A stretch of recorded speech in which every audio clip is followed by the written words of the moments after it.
All right, welcome to the program. Charles Moskowitz here. I finally figured everything out, Mike, in terms of the technicalities of this, which are wonderful when you can do them.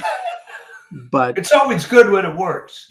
yeah, but here it is. It's working. And I just want to make sure I'm signed into Skype in case we get any calls. Yep, there we are. We're at Skype. We can take calls, by the way. 508 637 5596.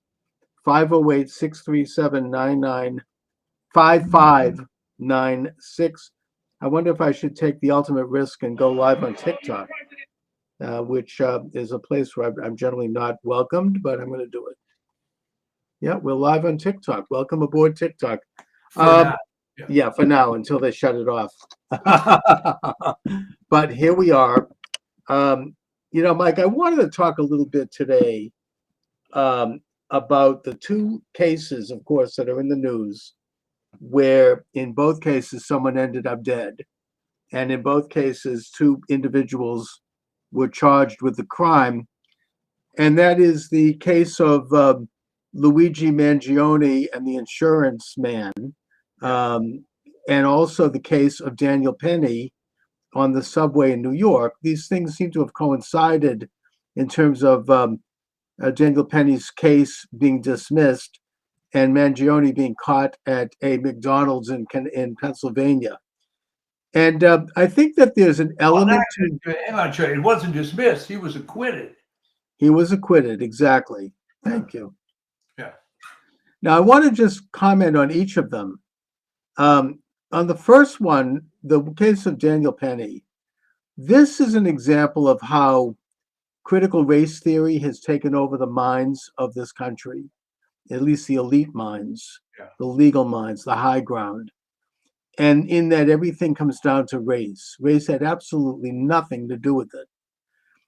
This guy was dangerous. He was wielding a knife. He was threatening to attack people. He had a long record of extreme violence. He was not sane.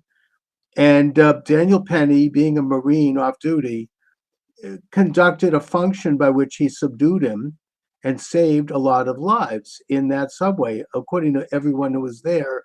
Well, not only that, there was at least one black passenger that helped Daniel Penny subdue the guy.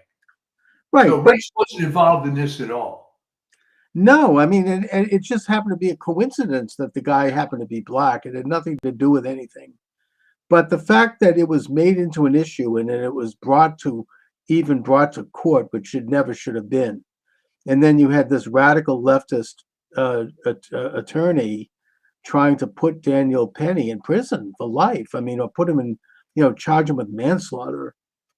Shows how out of whack our system has become. This guy ordinarily would be hailed as a hero, which he is. He saved lives by stopping this person from going on a violent attack. And just the twisted means by which our society now looks at these things. Everything has to be looked at through a prism of race, and everything in that context has to be looked at through the phenomena of anyone who is, in this case, a white man, is naturally seen as the oppressor, and anyone who isn't is seen as the victim. Yeah.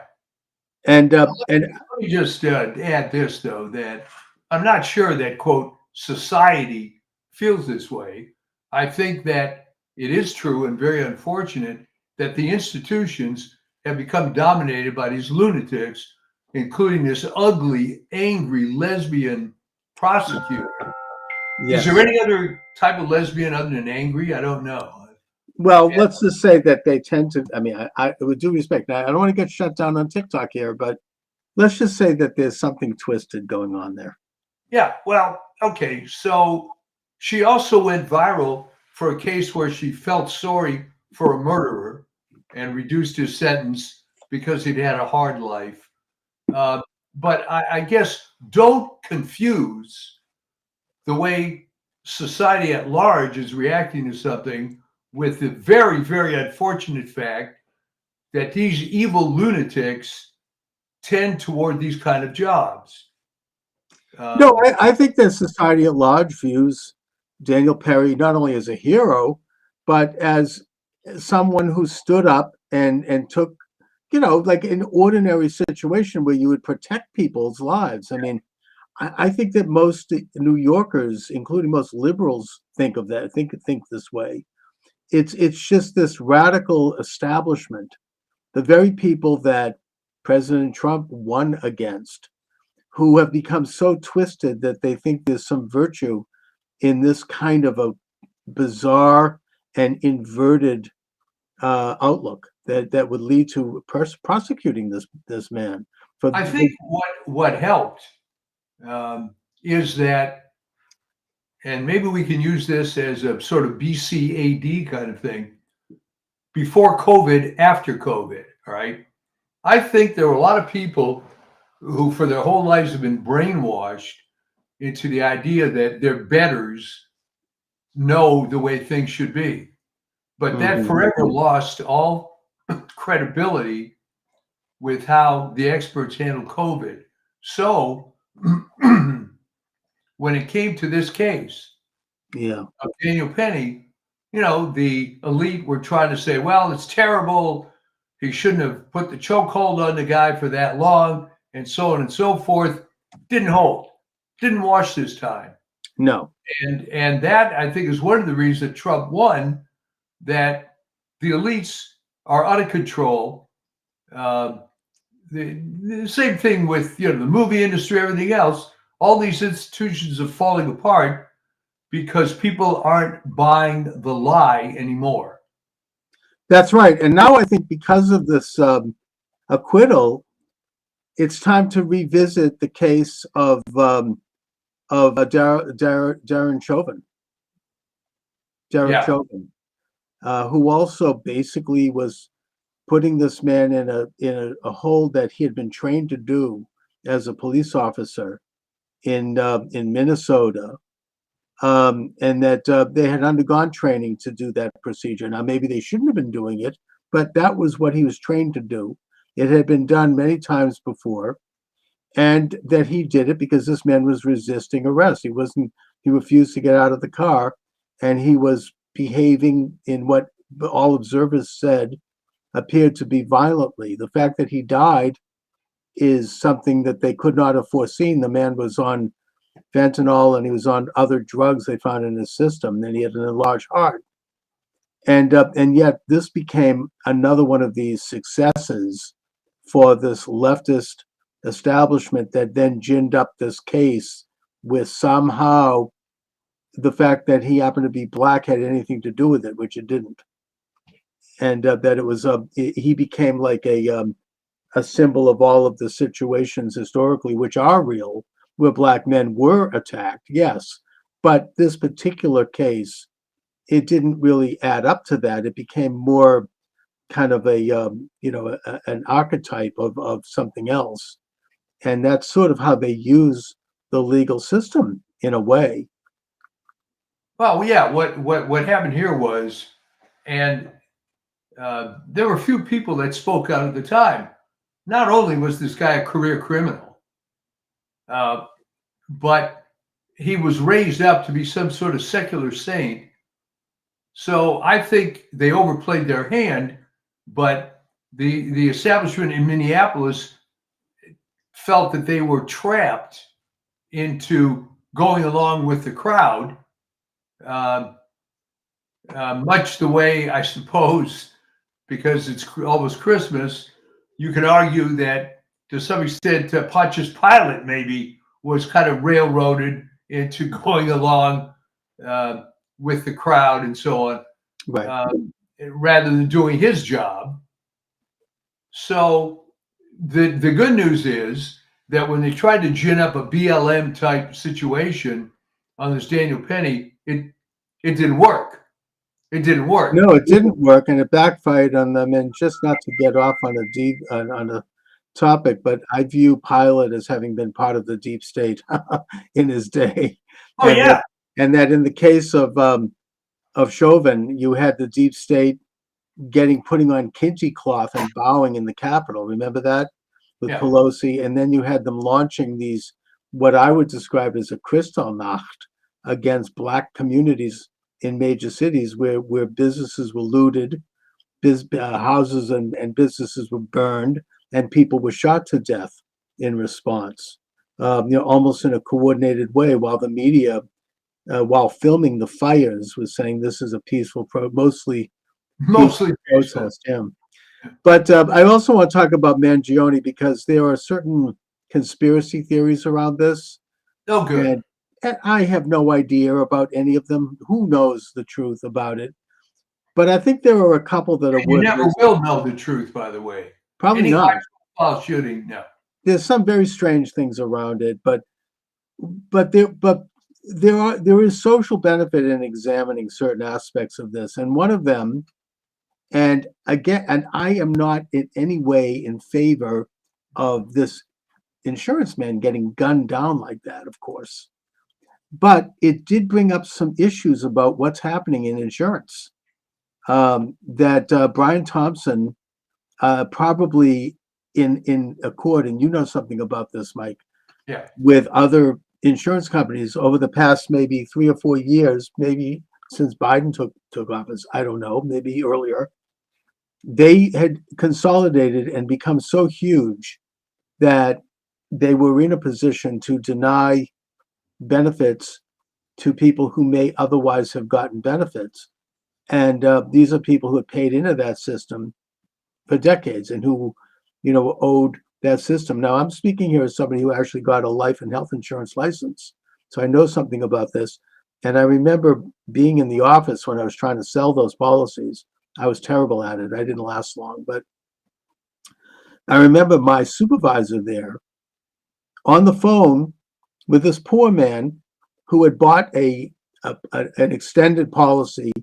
I'm not going to mention the company, but like an advanced policy for cancer, and he was calling because he had cancer. Yeah. And my supervisor was saying, "Sorry, we're not going to cover that because it was on this day and not on that day, because it's this kind of cancer, not that kind of cancer." And I was listening to this, and that conversation made my blood curdle. It was really, really brutal. Now, I can understand where people get very hot under the collar in these matters. I think in the case of Luigi, I don't know what the truth of it is, but my understanding is that his mother had some kind of a disease and they thought that was covered by insurance and they were not getting the coverage. And that since this massive consolidation on the part of major insurance companies, people are not getting the coverage that they previously got, and many of them are dying. They finally get approved for a drug or they get approved for a procedure, and it's too late. Yeah. The additional aspect to this that I think should be considered is that in recent years, insurance companies and other major companies are switching to artificial intelligence to make decisions. I think this is an aspect that needs to be examined. I'm not in any way an expert about it. I was listening to Joe Allen talk about this. He's the author of Aeon. He's been a guest of mine. He's a regular with Steve Bannon. And he pointed out that, like, for example, recently there was a case where someone was being denied coverage while they were in the middle of anesthesia, right? The insurance company, "Oh, we don't cover this." And it was a decision that was not made by a person. It was done through these algorithms, the same algorithms that, by the way, not to go into this, but deal with voting machines, but we won't talk about that, right? I mean, it looks at averages and it looks at the mean and the standard deviation, and then it makes an estimate. And it's not really a person in charge of it. And the result is that more and more people are being denied coverage that they paid for, or that they at least thought they had, and that ultimately they get when it's too late. So he's expressing a rage over that is actually a real issue. Now, obviously, he shouldn't have taken it out on this man, shooting him in the back in cold blood. However, it is a cry that does resonate with people. And the other factor with regard to Brian Thompson is that he had been making tens of millions of dollars more than anyone had made in recent years in that industry, and he's not the only one. And I think that, I'm a small government guy. However, with insurance particularly, there is and there was pretty significant regulation over these sorts of things. There certainly is regulation in terms of them having to have a reserve account to cover policies and a reinsurer and that sort of thing. But I think there was regulation around these sort of mega consolidations and massive salary increases, which is taken out of the funds that they're earning, and that gives an incentive to deny policies when they may not have otherwise been denied. What do you think? All right. It's interesting that it happened in the case of United. As a small business owner back in the day, United was one of the very first companies as a private insurer to offer these products. And ironically, when they first started, they were one of the best. But then I guess someone decided, well, we can make more money if we start denying some claims. And that's exactly what happened. Right. And we changed carriers. But the other sort of theoretical problem is the nature of the business of insurance. All right. Most people deal in business with some sort of tangible product or service. When you're in banking, you really don't have a product. You're renting money. Okay. But it's pretty established what you do and what you can't do. Mm-hmm. The nature of insurance is interesting because it deals only in what we call claims. All right. So imagine that I have this big pot of money. You have to come to me and prove to me that you have a claim on my money. All right. So even though I've paid in, I have to beg you to get my claim. All right. By the very nature of how that works, it's always going to be a struggle, especially when it's not so tangible as I need to repair the fender on my car, Mm-hmm. or my house burned down or something like that. So the other problem with healthcare is it's so screwed up in so many ways that they can take advantage of it. And it's very interesting that today was my very first medical appointment with my primary care doctor, who just became a concierge doctor. And the main reason was insurance makes private practice as a primary care doctor impossible. Right. There's no model for it anymore, other than you spend 5 minutes with the patient and try to get. And then yet the doctor sits there looking at a computer screen rather than looking at his patient. Yeah. And she didn't want that anymore. And there you go. So everybody hates insurance companies. And I told her a story which had to do with many of your audience members remember back in the, I think, 70s and 80s, there were a lot of TV commercials about like a good neighbor, State Farm is there. Yeah.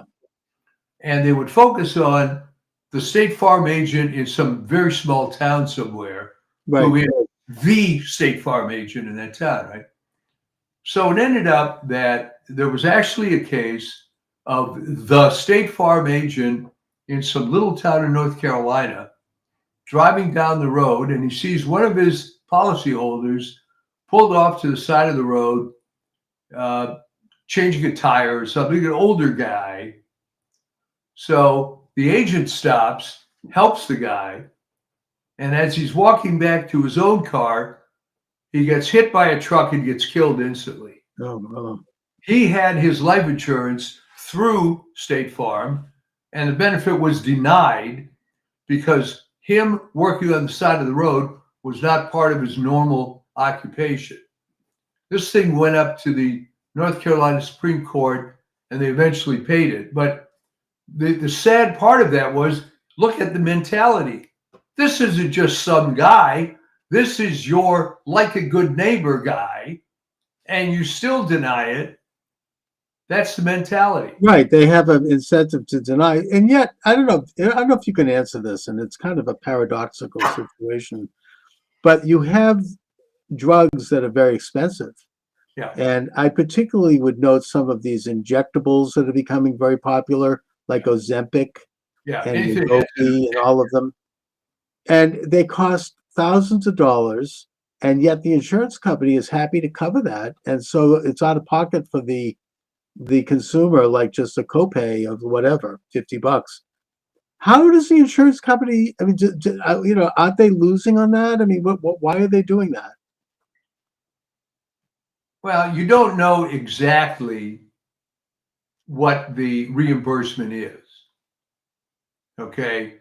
You But you start, know that everyone's making a buck on that. I mean, the yeah, drug company, you start understanding that when you go to the hospital and they have an itemized bill and some service, let's say, is $31,000 and the insurance company pays $2,000 and that settles it, then you get some idea of how this pricing works. Mhm. So, Yeah, but doesn't the insurance company have an incentive to not cover these drugs? Because, I mean, how are they making money from that? I think the theory is that it's the flavor of the month, and maybe this one they're going to take it on the chin, because look how good we are. We're Yeah, but paid then for you can say that about a lot of things. Like, for example, I recently read that the industry of doing sex change operations for children is like billions of dollars. Who is covering those costs? Not the people that are doing the sex, the family or the paying for their child. God forbid anybody does that. But I'm just saying that this is a huge boon. Well, there's all kinds of things in the background. There's foundations that are created by rich lunatics. Right. There is money involved in how the surgeons are paid, which surgeons, how high profile it is, how much PR they get, how much money comes in from other sources. Well, somebody's making a pretty good penny on that, and there's that's all. I get the sense that entire thing, besides having a political and social aspect, is all about money. I mean, there's huge, usually these hospitals are making a great, and then of course that even brings up the bigger issue, which is COVID. How did they make money? I mean, hospitals made money every time that they called a case COVID. If somebody went to the hospital with a broken arm and they tested positive for COVID, they call it a COVID case and get money for that. Who was paying that? I mean, in that case, I think the government was paying the money. Yeah. Now, you have to understand, when you get into complicated issues, it's very difficult to figure out where the money's coming from. Let me give you a real prosaic example. Many years ago, I had a good friend that owned a car dealership. All right. Long story short, no one knows the dealer cost of any car. Why do I say that? Because there's an arm length list of incentives that the dealer gets at any time. Okay. So factory invoice doesn't mean anything. He could be getting another $2,000 for selling that car because for some reason the factory wants to move it. So imagine now, in a situation as complicated as healthcare and as corrupt as healthcare. I mean, I wrote an article on this many years ago. They estimate that 40% of the money spent on healthcare is fraud. Well, yeah, but in the case of purchasing a car, you do pay for that. I mean, I had to take a loan. No. Well, what I'm saying, Chuck, is you pay for it, and it might be below quote unquote dealer's cost, but nobody knows what dealer's cost is. Yeah, but I end up paying a lot more than that because if I take out a loan, I probably am spending an extra year of payments to pay the interest on the money. So everybody, I get where they make money on that. That money comes out of my pocket, but with issues like COVID or issues like these other things, it's very little comes out of the consumer's pocket. Somebody's making big money. Well, let me answer that with this wonderful statement. To give people who aren't familiar too much with how corrupt the federal government is, I think the tally was made in the early 2000s. The war on poverty, which started in 1964, by that point had spent $26 trillion on the war on poverty. Mm-hmm. And lo and behold, we still have poverty. So what that proved is that money doesn't cure poverty. All right. Why doesn't it? It doesn't because God knows how much money went to NGOs. Beltway. I think that we know that a lot of the money in the so-called war on poverty, which was taken out of the Social Security Trust Fund, went to all of this whole cottage industry of social workers and social scientists who were there to handle poverty and who were basically had incentives to not solve the problem. Yeah, poverty camps. Yeah, I mean, the more cases they could show, the more money they get. It's but by the same token, healthcare, which costs a lot more than anti-poverty, has all sorts of parasitic organizations connected to it.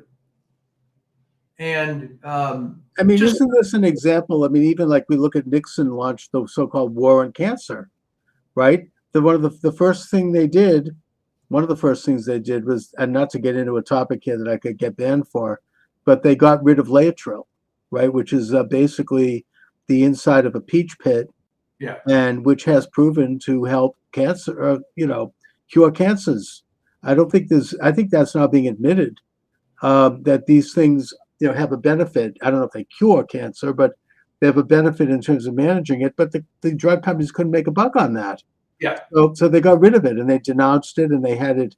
It's not totally off the market, but it's been vilified. It's sort of like what they did more recently with I shouldn't say this because I'm on YouTube today, but hydroxy, you know what, and Ivor, you know what. Right now, 3 years later, the medical journals are acknowledging that these things are standard treatment for viruses, and probably had they been promoted, they would have saved a lot of lives, and they would have reduced the involvement of COVID, which was a real thing. And by the way, this is probably one of the few issues that I do blame Donald Trump for as president. I think he could have done a better job of standing up for those things. I think he was listening too much to Fauci and Birx and this whole rotten establishment around him. So I do hold that against him. But the point is that those drugs, long ago FDA approved, the long standard record of reducing virus and his treatment of virus if it's taken early, they were denounced. I mean, there's a perverse incentive to perpetrate these diseases. I don't know if it's a financial thing. Probably is all of it. It's financial. They're making money on it. It's financial. But what supports a social agenda?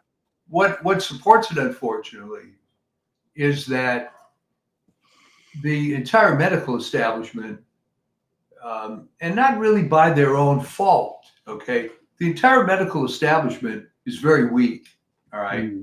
If you apply to med school, and this goes back to before I was even involved with it, going back to even the early 60s, they wanted people that were kissy-assy A students, never asked any questions, never caused any trouble, because it was quite profitable for the medical industry and the journals and everything else to be controlled by big pharma, all right? And what they did was create this, I mean, it's not a false history, but it's a stupid history where they would, cling to certain triumphs, whether Jonas Salk, which is legitimate, and Sabin, right, and Francis Kelsey with thalidomide and whatnot, and they keep hammering that so that you just can't question the establishment. So when RFK Jr. and others started questioning the COVID vaccine, and he wasn't the only one, and he wasn't even the first. No, we know those great doctors who questioned it. These were amongst America's most respected medical people. I mean, right? Dr. Robert Malone, Dr. Peter McCullough, they were on the top of their field. I mean, they had everything to lose by doing this, and they were knocked out of their field. They did sacrifice a lot to bring it up. Well, I mean, and what had happened was that, and this is why Fauci is so evil, all right? His career of killing people didn't start with COVID. It started with AIDS. Oh, yeah. I mean, the AZ team was responsible for more AIDS deaths than AIDS itself. Yeah. And what I understand. And what happened was, if you want to get conspiratorial, I want to know why Corey Mullis, who was the most outspoken critic of Tony Fauci, suddenly and very quietly just died. Very, very suspicious. And he was a Nobel Prize winning scientist who I think invented the test kit that would later be used to test. Yeah, well, he was the guy that came up with PCR, polymerase chain reaction, which, among other things, is what really, if you will, launched forensic science. Because back in the day, the only way DNA would be useful is if you had, 3 gallons of blood at the crime scene necessary to extract the DNA. He figured out how to amplify DNA from small quantities. Right. He always hated Fauci. He was very public in his condemnation of Fauci. Most famously, during AIDS, there was an AIDS conference. And, this is sort of well known, but not kind of well taught. There was a conference where Corey Mullis and others came up with 5,300 documented cases of AIDS, of which the patient did not have HIV. All right. Okay. And as far as Fauci went with that was, well, guys, we'll call that idiopathic, which means no known cause, AIDS. Boom. That's it. Done. Because it's pretty clear that HIV doesn't cause AIDS, certainly not by itself. Right. But that was the flavor of the month at the time. And there was money to be made. How AZT got involved with that. Here's a failed cancer drug that apparently had some very limited properties that they were using to treat AIDS. It killed the patients. So the point is that it's a matter of money. It's a matter of false gods too, because let's just say, I mean, it's like the judiciary. The good ones, as a rule, don't want to be judges.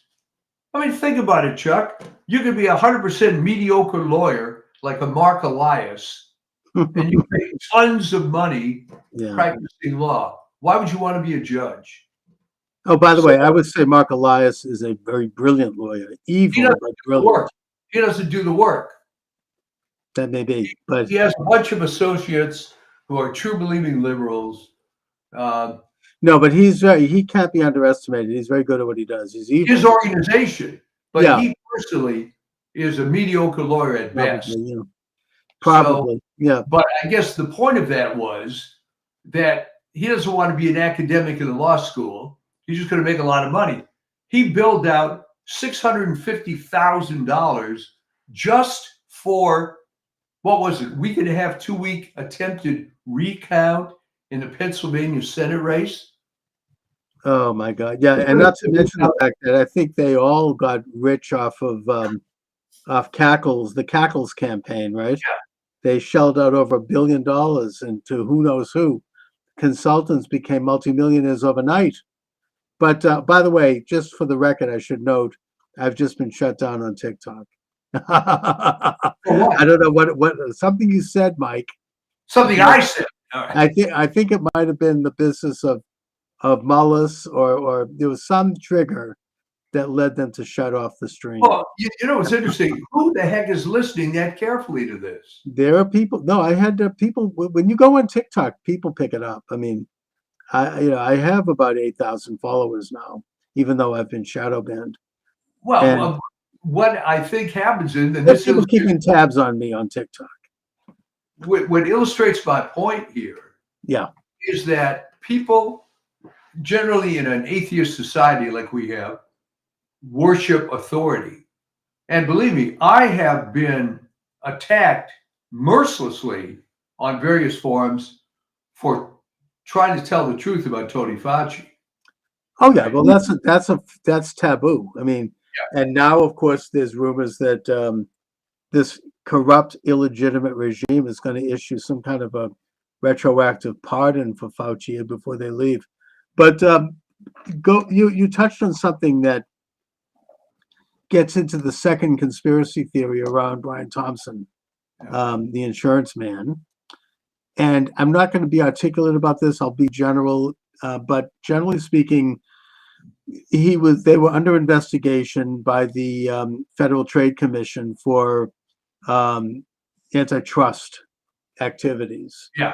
There was rumors that there had been insider trading, in that Thompson and several other figures who are these people are super rich. They had been alerted in advance that they were under investigation, which they then took that information and sold all their stock, pocketing tens of millions of dollars and basically screwing over the shareholders and their own employees in the process. And that this case was coming up for hearings, and that Thompson, rumor has it, was planning on spilling the beans on a bunch of things in order to save his own hide. And he was in a position, he was one of the top figures in the insurance industry, who probably knew everything about everyone. Yeah. And including, apparently, not to mention names, but Nancy Pelosi and her husband, who apparently made a few bucks on that deal as well, and some other people in Congress. So there may have been an incentive to knock him off. I'm not saying I know anything about this. I don't. But that is one of the theories that's out there. It all looks a little too neat, and in terms of the timing. When you have a situation like this, you have to look at the timing. Well, of course, there's got to be intel involved saying that this guy is going to be here at this time. Yeah, and you have to take a look at who benefits. Yeah, Who benefits from this? Somebody. So this Mangione guy had to get that information from somebody. Right. Nobody knows this guy's personal schedule. No. So, and he strikes me as the classic patsy, right? Like Lee Harvey Oswald. You know, it's like I was talking about this the other day with as a guest, that there's this historic medieval group called the Hashishim, the assassins that were operating out of Islamic Persia, who would do this thing where they would, I don't want to use the word brainwash, but they would find some young, disaffected, disillusioned man in a community, in a village somewhere, usually poor and just kind of aimless. They would whisk him up to this palace in the mountains of Persia, where he would be indulged with everything you can imagine.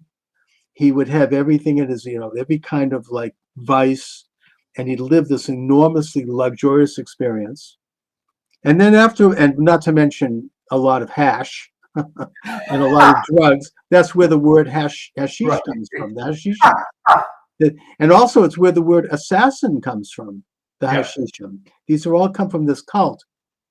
Then after living that wonderful life for about 3 weeks and thinking he's in some kind of a nirvana or some kind of an Islamic heaven, and actually being told that he had passed away and that he was in heaven, they then send him back to his village with the job of taking someone out. You have to kill this person. And when you do, their essence, their soul is going to enter your body, and you were then going to fly up and have eternal joys of everything. You'll live this life with the 70 virgins and all of that. And then they send him out and he commits the assassination. Now, there's obviously more modern versions of this.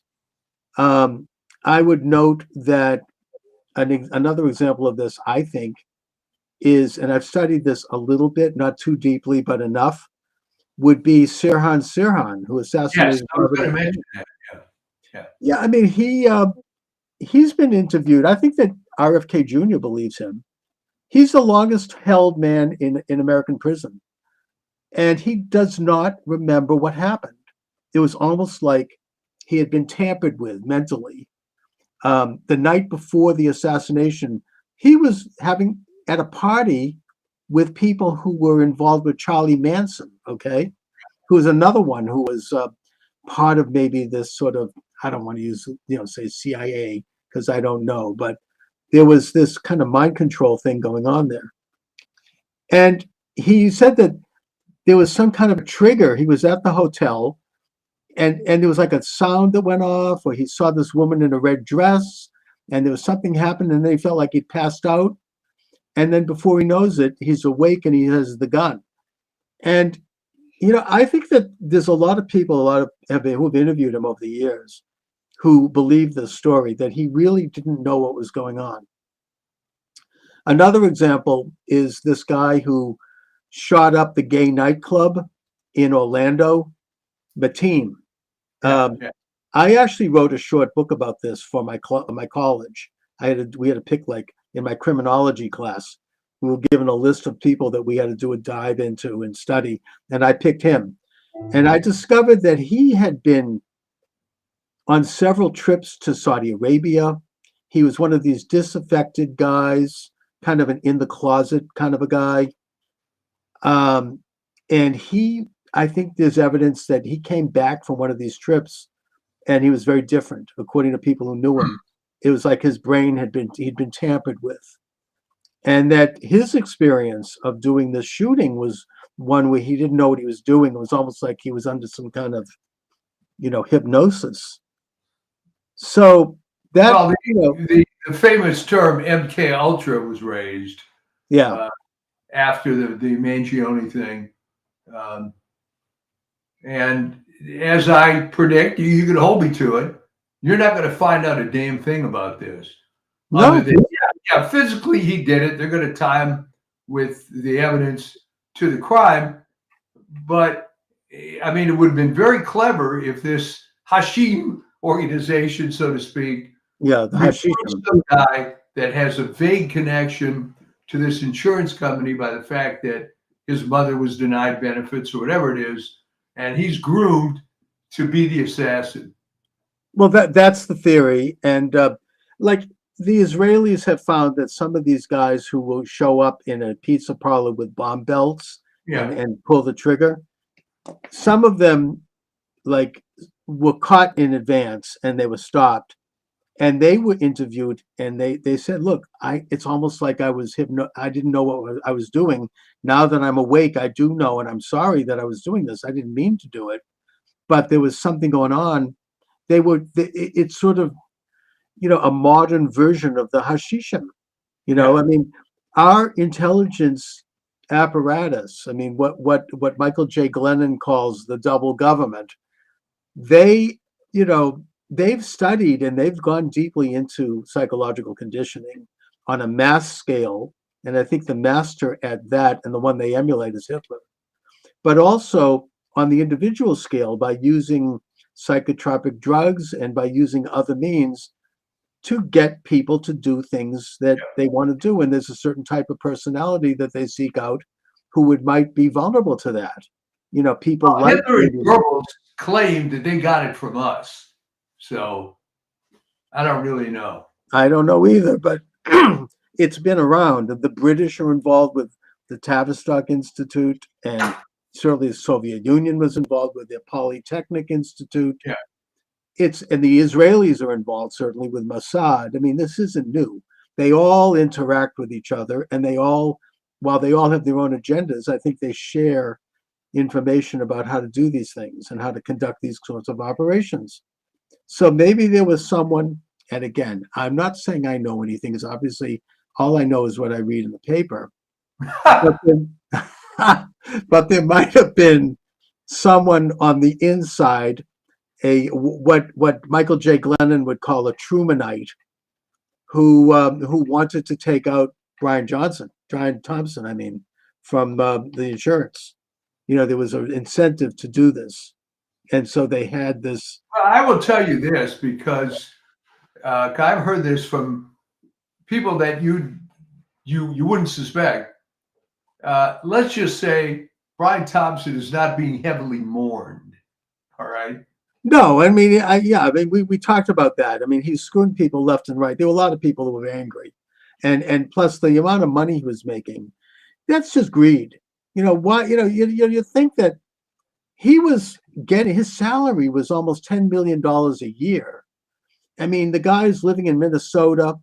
There's pictures of him with his yacht on a lake with his beautiful wife and two beautiful young sons and this magnificent mansion. Did he need more money? Why was he doing an insider trading deals until he could make more? I mean, that's another question. Why do people get? I mean, I would have been very happy. I mean, most, having a 20th of what he had. I've met some people like that, and it becomes sort of a numbers game because a lot of them that I've known don't even really spend it. It's just like, what did you score? So what do you do with it? I don't think he was. But the point is that to make him do stuff like that's corrupt on top of, why would he even risk it? But even so, I mean, hasn't he $10 million a year, and he's going to now stiff his own shareholders and his own employees by doing this insider deal and walking away while everybody else is screwed because the stock plummets and people lose all of their pensions, and their elderly people lose their. I mean, it's just the greed of it is astonishing. I mean, there's not a lot of morality at that level, and, right? You just have to kind of leave it at that. I mean, you don't. Most people in business, including me, are happy when they have positive cash flow, right? And happy when they make a profit. I've never been in a business where I made obscene amounts of money. So I've never had that experience. But I can see, all right, I knew one guy that had kind of a windfall. He was an engineer that had a contraption for lowering the amount of noise put out by jets. And when these regulations came true, this guy became an instonaire, right? Suddenly has hundreds of millions of dollars. Right. So what's the first thing he does? He divorces his wife and picks up a younger woman, right? Yeah. Yeah. And of course, she gets a big piece of that anyway. I won't go into all her problems, but some people think that, well, I've been denied and now I deserve it and it's my time. And yeah, but at least he earned it fair and square. He invented something and it took off. It's like, I'm saying he got a little strange. Okay. And, okay. I mean, I don't begrudge someone, like I wouldn't begrudge like a baseball player who is making what he makes, or I wouldn't begrudge a talk show host or a musician who makes what they make. It's obscene, but they're making it because that's what the market will bear. They're doing it honestly. That's in the case of Thompson, though, he was not doing it honestly. I mean, he was in that he was getting, like more money per year than an obscene amount of money, but that's the way it is. I mean, that was in the open and his company decided to do that. Now, I think there should be some regulation around that, but even so, that is one thing. But the other thing is, on top of this, he has to do this deal that was causing, investigation. I mean, why? It's just, I mean, I suppose it's the same question of like, I don't know, it makes you think, I don't know why. It's a different subject. but it makes me think of Bill Clinton. Yeah. You know, he had to have sex in public with a woman on the steps of the state capitol.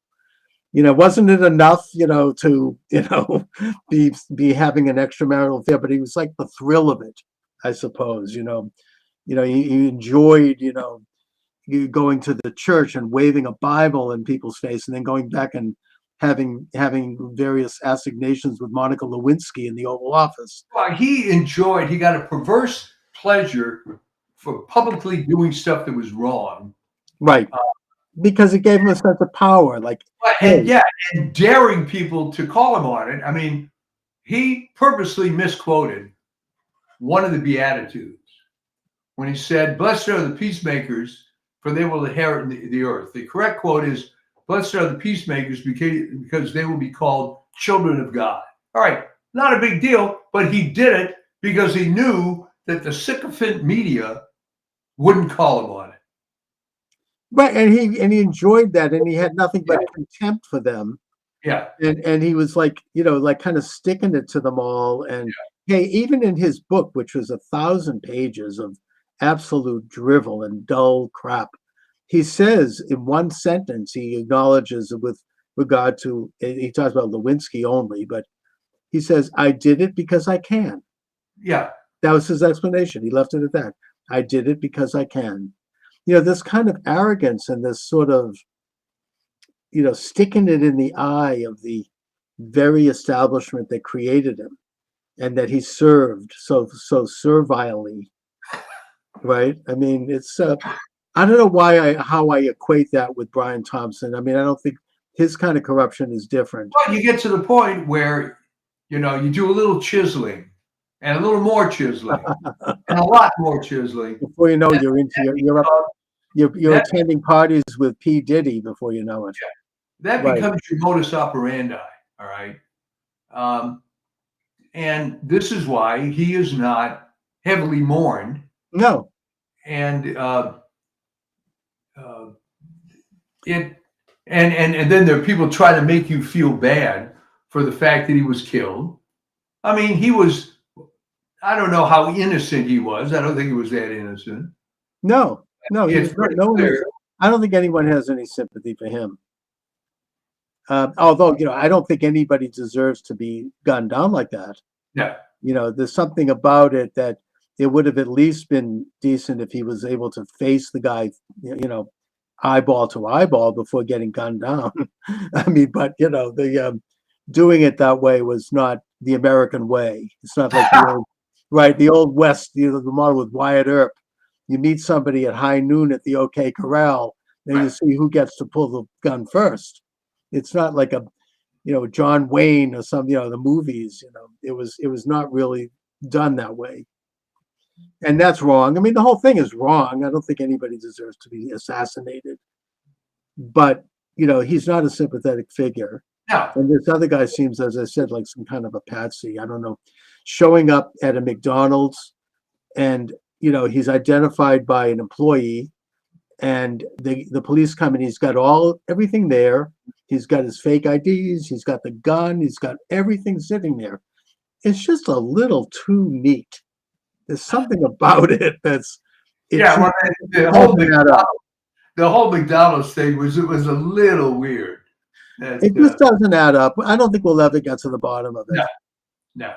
And of course it's going to be a sensation on trial because he's quite good looking, and women are going to. I mean, you know, he's like the Menendez brothers, right? Yeah, there we go. I mean, with all due respect, I remember my late grandmother said, "I can't stop watching the Iran-Contra hearings because Oliver North is so handsome." It's like there's going to be that going on. Right? I mean, unfortunately, maybe that says something about women. I don't know. I mean, I'm not trying to cast aspersions here, but you know, it's going to be a show. It's going to be like it'll be like you know, Hollywood, and that's why all the media was covering it. Oh, it's already starting up. His defense attorney said, "I don't know of any evidence they've got against him." Really? All the stuff they got. Okay, so. But and I've seen images of him on TikTok where he's dressed like a Catholic saint.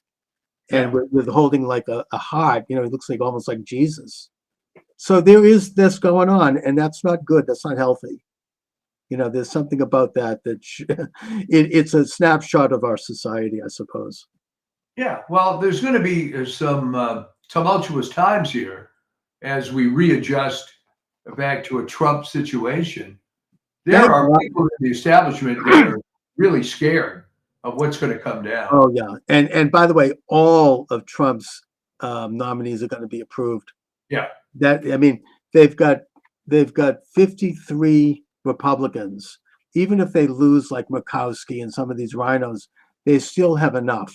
Between 53, they've got 3 extras, plus they got a tiebreaker, which makes it 4.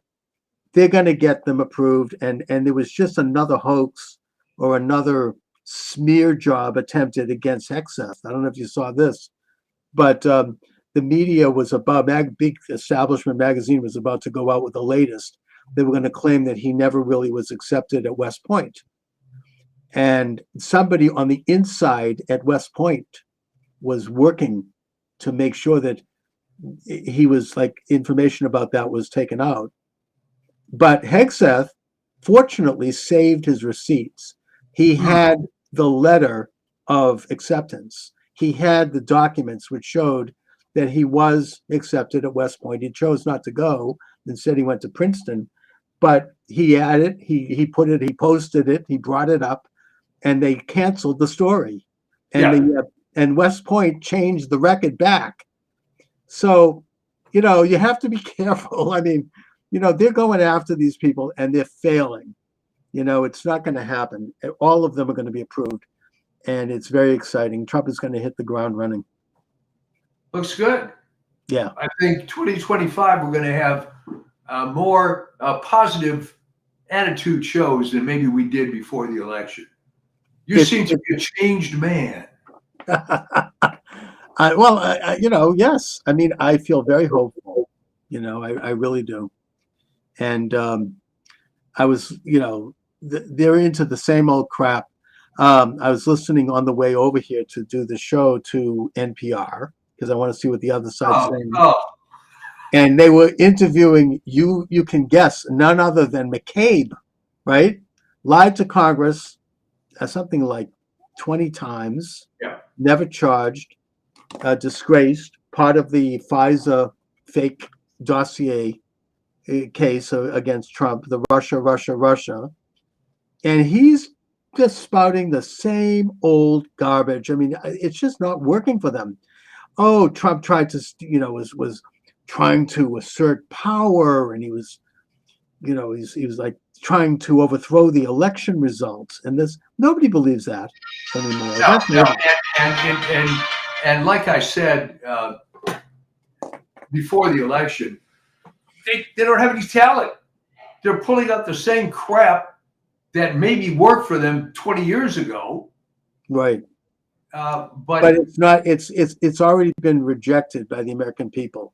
Yeah. It's not. Nobody believes that stuff anymore, and yet it's like they're a broken record. And so now McCabe is forced to do the circuit of these NPR people.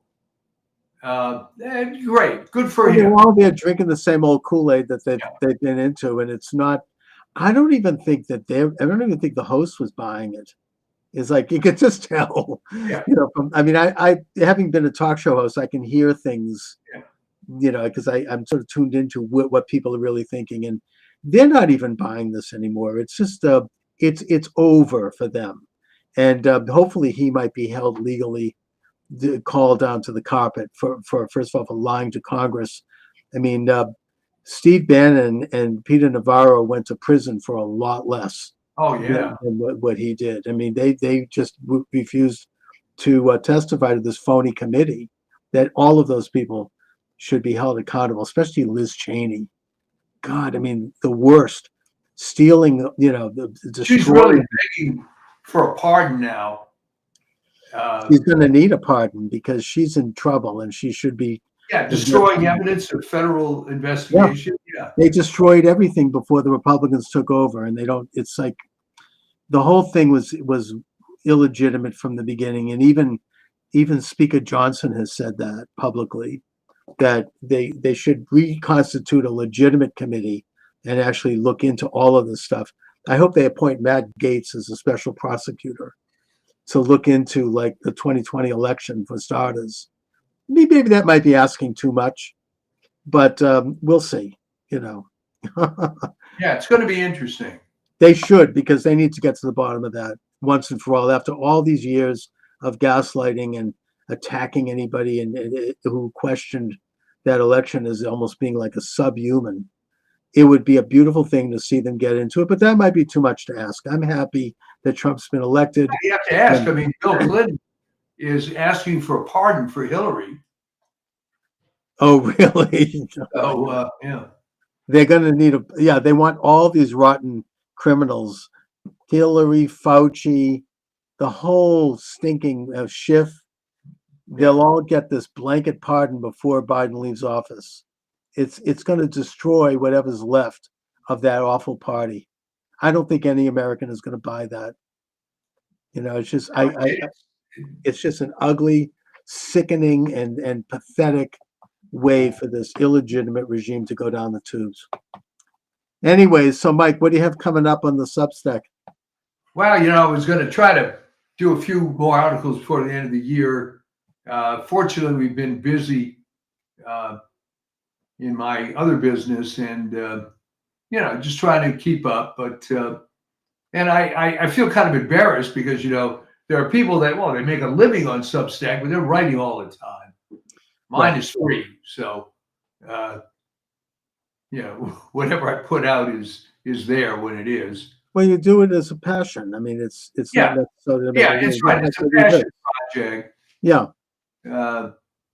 Other things going on, you know, house hunting in a crummy market and all this sort of thing. But okay, hey, good. This is what we do. And it's always a highlight talking to you, especially now that you're this positive individual. I know. I don't know what to do with myself after 4 years of like, oh, you know, it's like it's almost like you have to shift gears. Well, it's a good shift, though. It is. I'm believe me, I'm grateful, and I feel very excited as we enter into the Christmas season, and it's just a beautiful time, you know. And it's beautiful to watch these criminals scurrying around. And thank God Kash Patel is going to be there. Yeah. What a great guy. He's going to clean out that rat's nest at the FBI. You know, he really is. And so these are all great. Pam Bondi, she's fine. Yeah. You know, these people, every one of them is excellent. A couple of bad ones, but so be it, you know. But the important ones are in place and they're ready to go. So anyway, Mike, but so I'll talk to you next week, and be well. You too. Talk to you then. All right. Okay, welcome aboard, everyone. Charles Moskowitz here. Michael D. Shaw is joining me, slightly delayed due to computer issues, but here you are, Mike, cranking it out. You know, it's funny, Chuck, how within really a few years of the advent of the internet being publicly available, people started relying on it to an extent that it's unbelievable. I mean, if it's down for a minute, people get upset. Oh yeah, and, rightly so. You know. No, you freak out. I mean, can you imagine? Like my phone, I remember my computer's not working. I'm there having a complete meltdown. Yeah, it's just so. And you know, in the famous words of, I have to tell you, the first computer I ever bought, I had a friend who was an old-time mainstream guy, right? And this was an IBM PC, if anybody remembers that. Was this the old-fashioned big desktop? Oh, yeah. Oh, I had one of those. So what happened was they came out with their first model that had a hard drive in it. That was the IBM XT, which I got. And my friend Alice Stewart, and again, old mainframe guy, older than me, he opens it up and said, "It's a miracle this thing works at all," you know, because he was used to the huge IBM 360 mainframe, takes up a whole building. Oh yeah, And I remember although, you to go online. There was the handshake, and you yeah, hear like the clicking noise. And I mean, yeah, back then I was the head of a pretty big and successful business, so I had money back then. I spent a lot of money on this big, you know, monitor and the keyboard and a printer and a column and memory and all the bells and whistles. Now, basically the laptop can do all of it for, you can get one for like 300 or 400 bucks at yeah, Costco. yeah, yeah. So, It's a whole different thing. But yeah, anyway, the best thing that I saw all week, and I'm sure you see it because you watch all this crap, yeah. was that joint press conference of those Senate Democrat leaders. And you know what and I know I why you're know laughing. with Schumer. Yeah. And Oh, that was they were hilarious. asked, okay, Schumer was the head of it. And he's asked, what about the pardon? Well, I got nothing to add. And then the next reporter comes up, what about the pardon? So he's asked 5 times. All right, here is my sincere question to you in the audience. Biden's a dead duck. Why not, Chucky Schumer, just say, hey, we were disappointed. But to not even speak, do you appreciate how gelded this guy is? The Senate Majority Leader doesn't have the huevos to just give an honest statement. Hey, we were let down. But to Well, I mean, say, that's why they lost. That's what I yeah, mean. The worst violator, of course, was Harris. I mean, they could not answer a direct question on the most yeah, simple things. I mean, we've all seen the congressional testimony over the past couple of years. yeah, Josh Hawley and Ted Cruz and some of these other guys asking questions of people, and they just would spit out this kind of like shibboleth, this kind of pre-planned slogan, and they kept repeating it. Some of these judge appointees are the worst. Oh my God, they're just like little robots. And I think that really peeved a lot of people, and this is why they voted for Trump. well, this stems from, and it's one of my great cliches, the Model UN mentality. All right, Right. what do I mean by that? Because this probably predates some people. Um, back in the day, and you tell me if even in your era this was true, you get all the kiss ass 7th and 8th graders, Mm. and they would be the Model UN. And they would have this set of liberal beliefs that were drummed into their heads. And the problem is most of these people never changed. Because there's people I knew.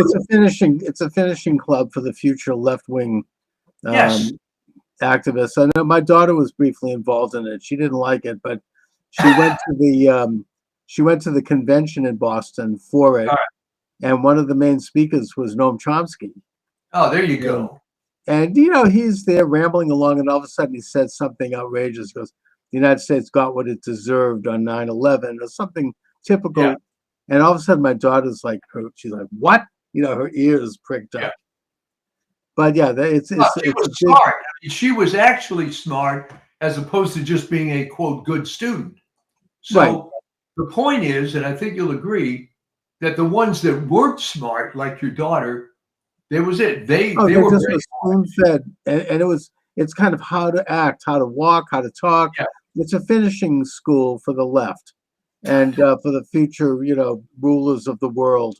and they never change. And it's pathetic now, really, to watch it, because I knew people like this that had some intelligence, but despite all that's happened, they don't change. And no, they can't. They're locked in. I mean, as I've said, a classic example is Harris, who obviously is not the sharpest knife in the drawer, complete tool, but nevertheless, she just could not answer a question. I don't think she's capable of it. So programmed at probably such an early age, probably by her Marxist father, that it's like there's no one home. It's like a robot. It's a hologram. There's lights. It's made up of like pieces of particles of light that look a certain way, but that there's nothing really there. It's I know I use That's that a great analogy. analogy. Oh, I never I always use that. It's a hologram phenomenon. Smashing the Hologram. That's the subtitle of my new book. Oh, I'm well, it's not out yet. I'm writing it. But look, there's a lot to be celebrate right now. I'm cautiously optimistic, but I think that there are some damn good things going on. I can't believe you're in a good mood. What's wrong? I know I'm not used to it. I don't know. I almost don't know what to say. It's like I'm used to this kind of, Yeah. I don't know what to do with myself. I mean, it's one victory after the next. Even this most aggravating story that's just coming out, that Biden, after pardoning Hunter, which in the broad sense, I suppose I don't blame him. If it was my son, I'd do the same. However, there's now talk within that administration, whoever's running it, that they're going to pardon all these rotten people. I mean, Fauci and Schiff and Liz Cheney. I mean, it's aggravating. It is. I mean, I think it's the last miserable gasp of a dying, illegitimate regime that has just weeks to go. They weren't able to trigger World War III in Ukraine, even though they gave a green light to mines and far-range missiles to hit Moscow. That didn't work. They're on their last legs. So Biden has just done something that involves some kind of an executive order that they claim will have legs after he leaves, that allows something like. Thing, but they always talk about that. I mean, yeah, I mean they're trying to do all of this crap. This is like, I mean, Massachusetts is a microcosm of this. They say they're leaving the candle on at night, the day before the legislative leaves for Christmas and the day before the governor leaves for a new administration. They're there at like 11 p.m. at night on Christmas Eve, signing laws and signing legislation and trying to ram through. So this is a very dangerous time, but the days are waning, and the big stuff, they're not going to pull it off. But he did sign this one thing that is aggravating, and that is that it allows something like upwards of 42,000 federal employees to not show up to work. Did you see that? Yeah. Yeah, I mean that as it is, apparently it's very revealing that they're only that they're allowed to they only have to come in and show up one day out of the month. I mean, these people what are they doing? It's like a no-show. I mean, the real work is done by consultants who are also ripping everyone off. Well, right. I mean, the story on that, and this is not well known to the public. Yeah. Right? Remember, I lived in the DC area for almost 20 years. There were people that I knew, obviously not going to mention the name, but this guy worked for a contractor for Department of Agriculture. Right. He was getting paid 3 times the salary of the agency guy who was supposedly a supervisor. And that's not uncommon. And he was a subcontractor. He was because look at, I mean, Harris pissed through about over $1 billion of, no one knows where the money disappeared. Now they're 20 million in debt. And, it's been, I think there's some whistleblower has said that consulting firms and consultants became multimillionaires overnight. They just put the money in their pocket. They did nothing. And, I mean, I could just give a personal anecdote here as well. This even happened to me. I mean, in my campaign, people got checks for doing nothing that I didn't know about. I had this one guy, all of a sudden they all come out of the woodwork, and then he got a check as a consultant, and I ran into him at a Starbucks 2 years later. Oh. And he sheepishly said to me, he says, "I want you to know that I did nothing, for that money." I'm like, look, I kind of suspected that, but I mean, that's the way this business is. I mean, everybody's like getting these checks. And it's a situation which in Washington is so bad now that you have people who haven't shown up for years. And I think that the exciting news is that Vivek Ramaswamy and Elon Musk are fully aware of it, and they're going to clean out those rat's nests, every last one of them. And I don't think if Biden is signing some kind of an executive order to protect them, I don't think that's going to work. No, I it mean, is going to work. And of course, the problem is for them that they're making it worse than it is. All right. If you have to sign an executive order to protect 40,000 people that aren't working, there's not going to be a whole lot of sympathy against government cuts. And yeah, but those you think he's going to do this blanket pardon of like Liz Cheney and all these rotten, swamp monsters? I'll tell you whose name is at the top of the list is Fauci.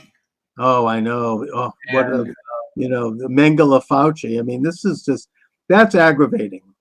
I mean, obviously, if they accept Chuck, the good news is about that, and you know what I'm going to say. Yeah, it's terrible that this guy's killed thousands of people, maybe more. But now they're admitting it.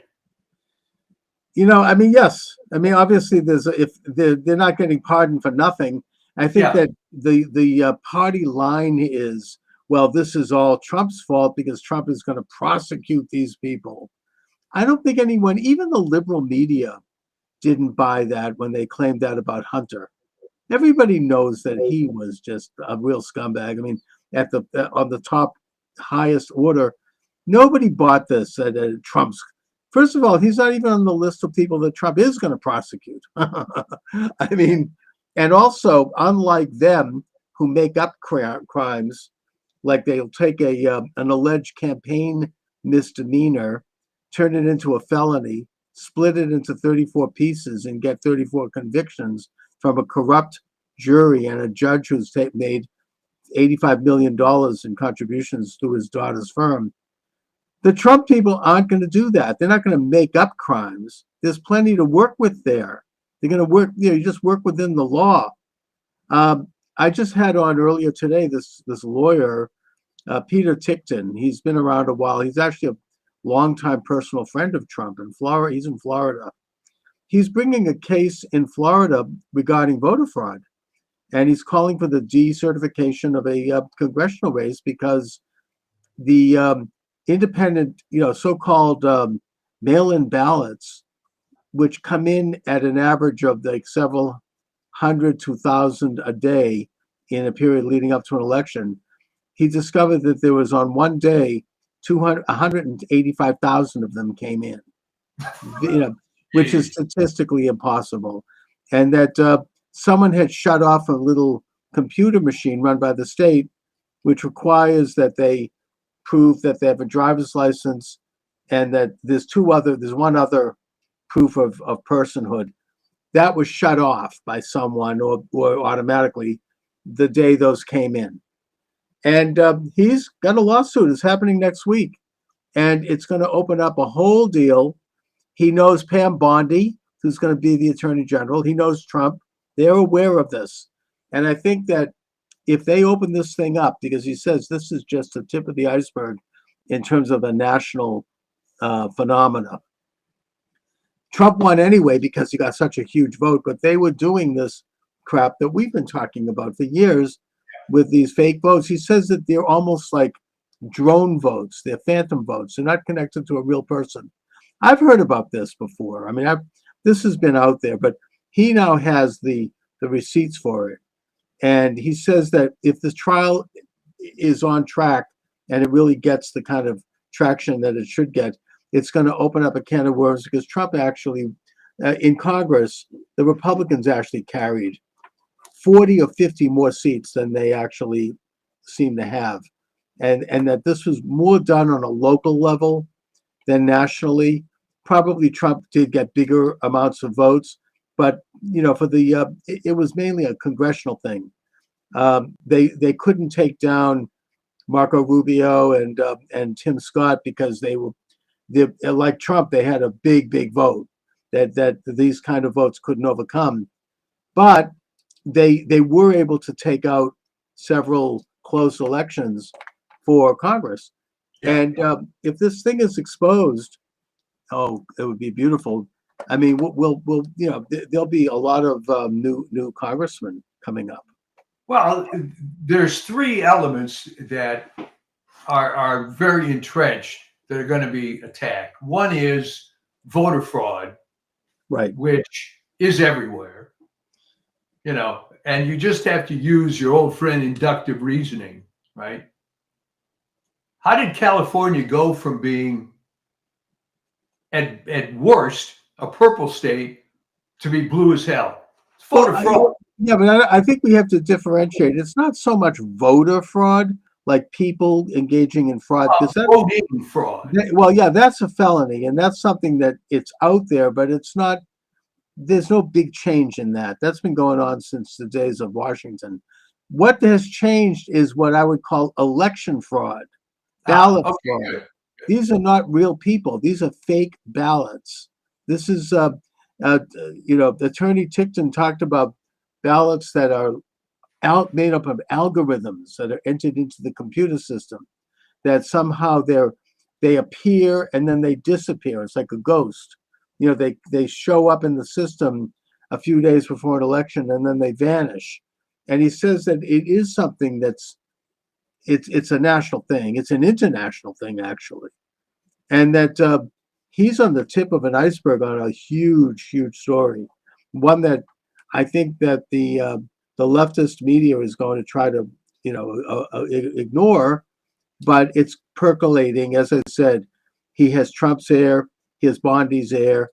They know about it, and it's going to be very, very interesting to watch. Yeah. Well, with the, as you call election fraud, there's also healthcare fraud. There's also defense industry fraud. And I think that's going to be the one that's hardest fought. All right. The reason they're after Hesketh is that he's the first actual war fighter, I think, in at least the last 100 years. Well, they never. Yeah. And yeah, this is a big war was, but in the research I've done, they've always been bureaucrats. Oh yeah, always desk. I mean, and also, I mean, the fraud in the Defense Department. I mean, they cannot pass an audit. They failed 7 straight audits. Yeah, and I mean, even my own Senator Ed Markey, before he went in the tank for the left completely, back when he was making his bones as a rep, he was the one, he held up a toilet seat and said, this cost $2,000. He's the one that kind of exposed that back in the early, I think it was in the late 80s. He's been around forever. Yeah. But now he's completely corrupt. He's a complete stooge of the leftists, powers. But back when he started out, he was a fairly decent, solid Boston Irish guy, who knew how to go in and knock around some things. And he brought this up way back then. So this is nothing new. And yeah, Hegseth is somebody who could go after it. He's not part of it. And that's exactly why they're going after him. He's not part of it. And it really is interesting that the only argument they can use, forget about all this crap they're trying to dig up on him, but the generic argument that, well, this is unprecedented. Oh, yeah. Yeah. Let's look at Robert McNamara. Boy, he hit a home run. He was another typical industry guy.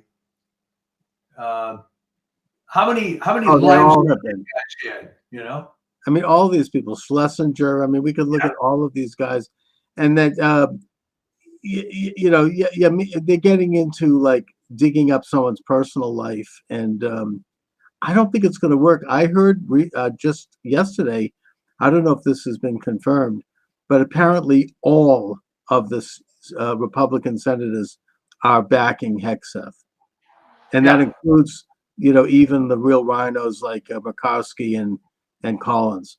So this is a huge victory. This is a major step.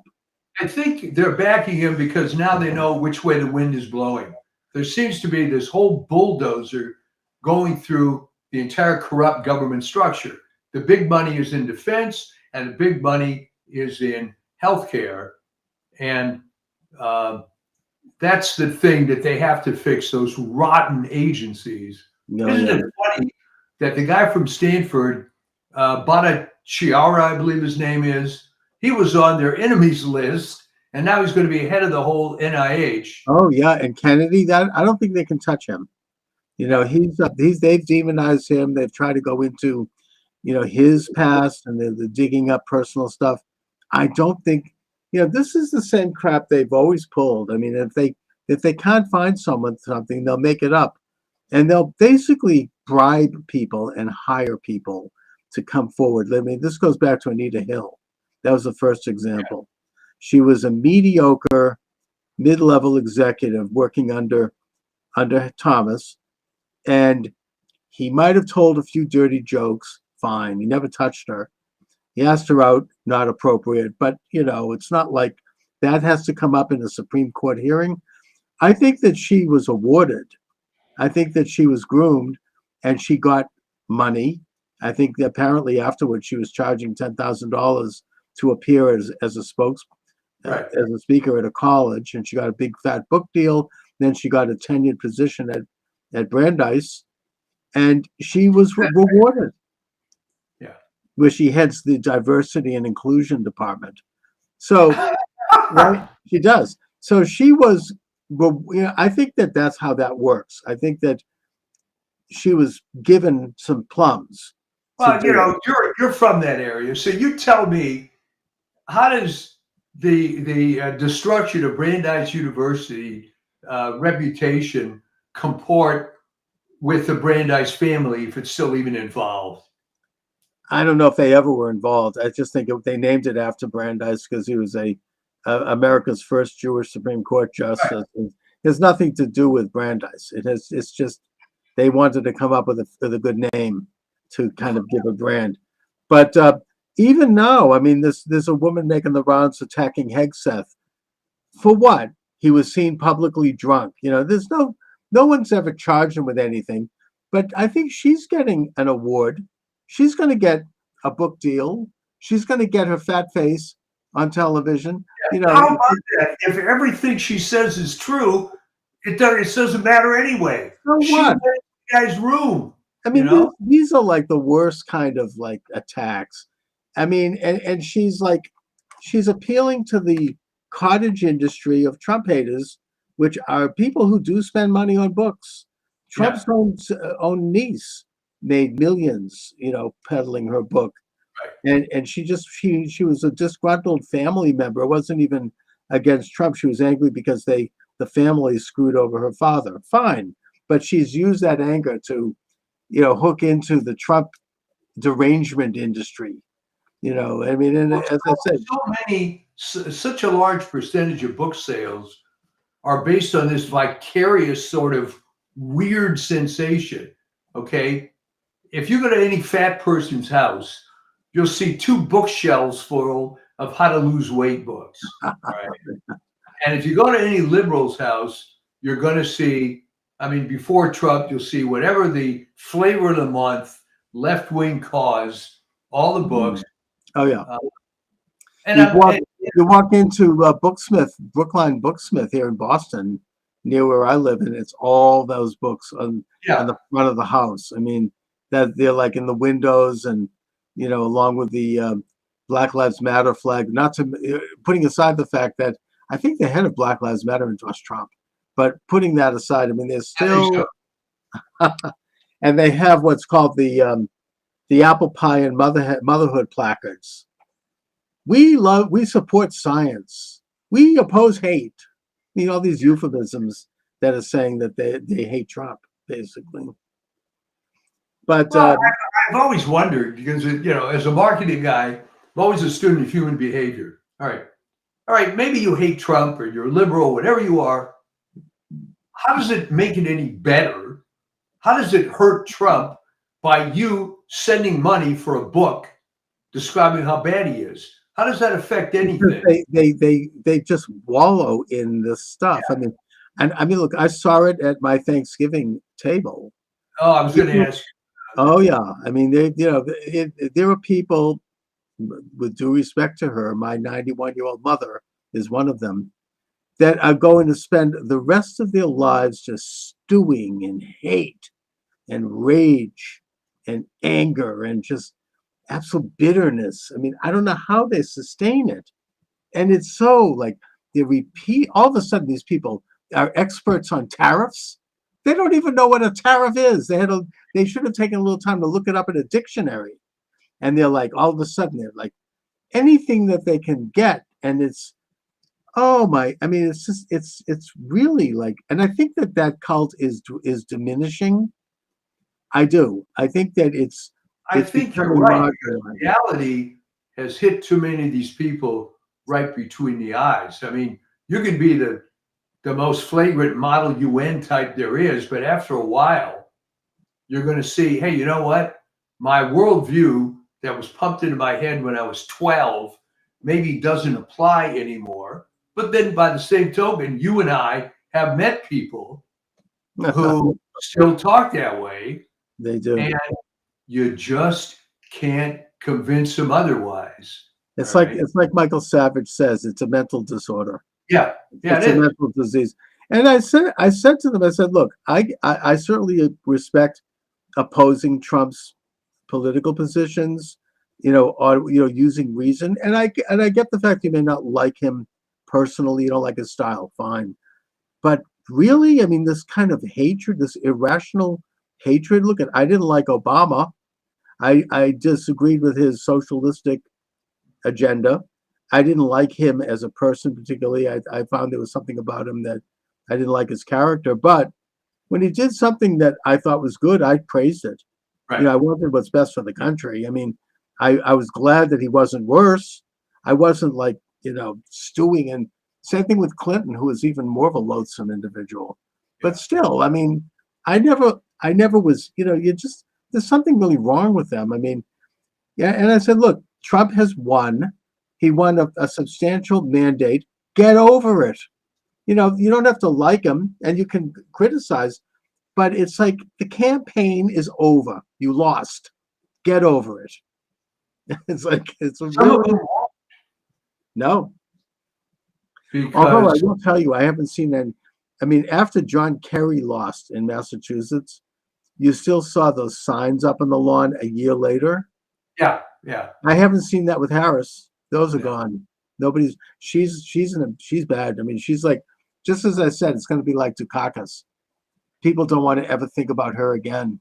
Well, no one voted for Harris. And by the way, you're right. I think her husband is leaving her, from what I understand. It was pretty clear to me, Yeah. having been around, the Hollywood situation, but that was just an arranged marriage.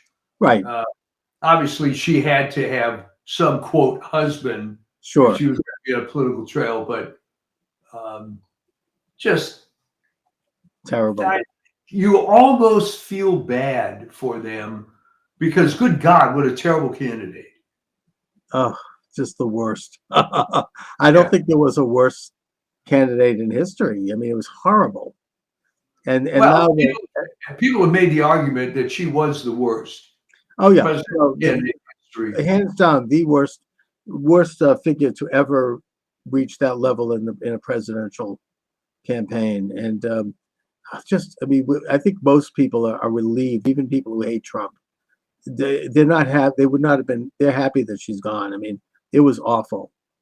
And they may hate Trump, but Trump is, at least, even for the worst Trump haters, they understand that Trump is consistent. He is who he is, and we know what to expect from Trump, and he delivers it. I love that stuff, but even if you don't, there's a virtue to that. Same thing was in a way true of Reagan, even though I'm not a big fan, but he was consistent. He carried himself in a certain way. He stood for certain things. You knew what to expect with Reagan, and there's something to be said for that. Yeah, I would agree. People have asked me, what do you think she's going to do now? She's going to disappear, right? Who the hell wants to interview Kamala Harris? Well, I mean, Bill O'Reilly says she's going to run for governor of California. If she does, we'll probably have to run against Caitlyn Jenner. She's not popular.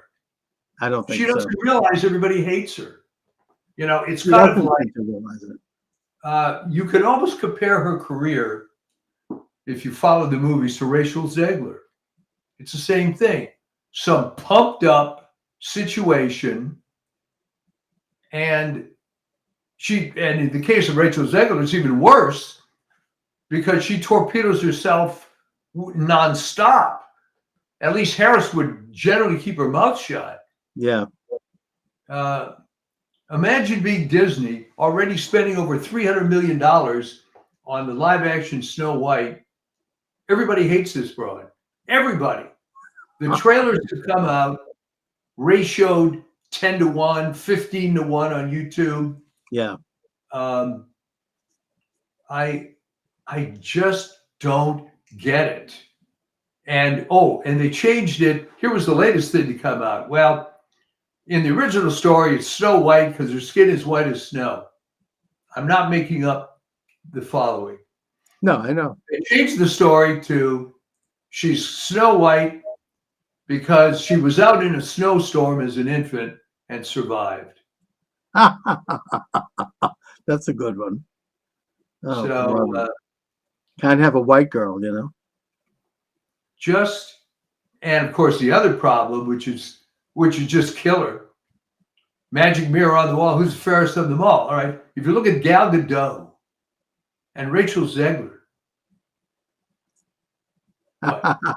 who's better? Enough said, yeah.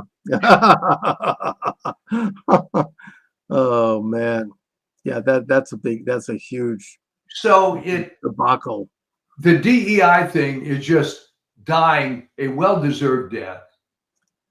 Yes. And it couldn't come any sooner, you know. It's yeah. I mean, so yeah, these are all great and wonderful byproducts of this election. It really, you know, and I don't know, the Democratic Party could be in the wilderness for another 40 years. It'll be like the Israelites in the desert before they finally find a new promised land.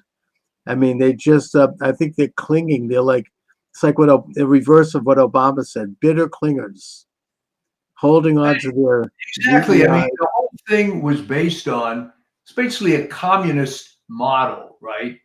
You find the hobby horse du jour, all right?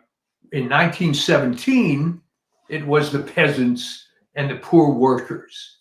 There's always some oppressed group. Right. There has to be like that's part of like the critical theory. You know, you need to set people against each other, find a group that's you know, being oppressed. I mean, it's the great conspiracy theory of exploitation. I mean, that somehow, I mean, let's face it, it worked for a while.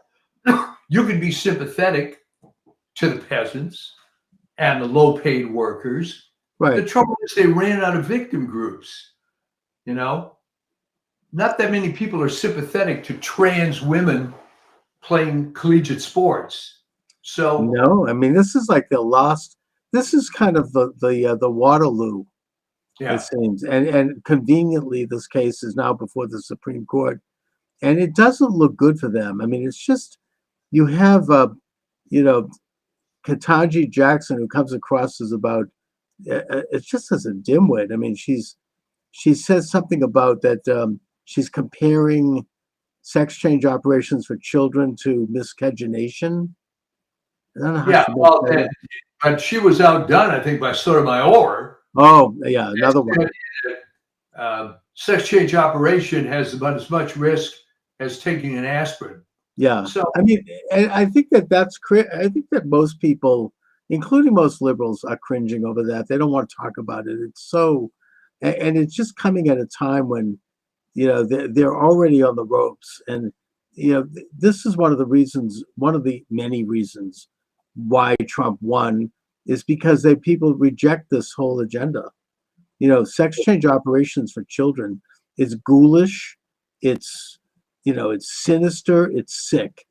It's really something that, you know, and meanwhile, you have these young women who are trying to come forward and testify in terms of what they've been through. They're the real heroes, you know, and they're being ignored and they're being shot. they're being ignored and silenced, and and you really have to wonder about big pharma, about the whole It's a healthcare. billion-dollar industry, right? People are Yeah. making. I mean, Steve Bannon had on this guy the other day that it's just heartbreaking. I mean, he had twin sons, and one of them, I don't know what he did. Maybe he picked up a Barbie doll or something when he was 3 years old. The wife decided that he was actually a woman, a girl in a boy's body. They got divorced. She got custody. She's forcing him to have sex change operations. The father can't even see the child. It's heartbreaking. It's like, oh my God. And they got this radical judge, basically, coming down on him because he disagrees. I just don't think that's going to fly in this country. It's so evil and so despicable. It is evil, but remember, they've controlled the institutions for 50, 60 years. So it's not going to come back all at once. But we let it deteriorate to this extent. And shame on us. All right.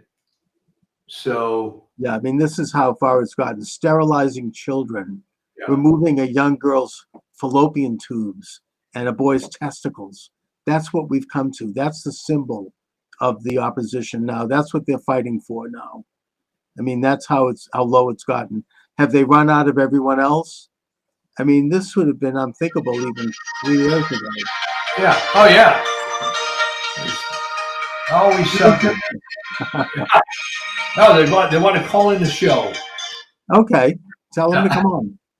Yeah. So By the way, I mean, just I think this is as low as it's probably going to go. And I have zero sympathy for these idiots that have followed this train from championing the peasants and the workers down now to this transsexual stuff. And people, nodding, yes, that's the cause. It's all despicable. It's ugly. And by the way, if someone is watching this live stream, you can call in 508-637-5596. We can take a call if you want to call in. 508-637-5596 is the number.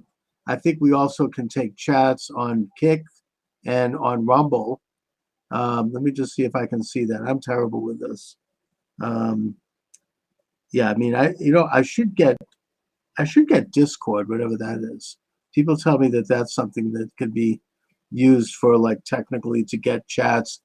I am really bad at that. By the way, if somebody knows someone who understands how to do some of these things, contact me and I'll hire you.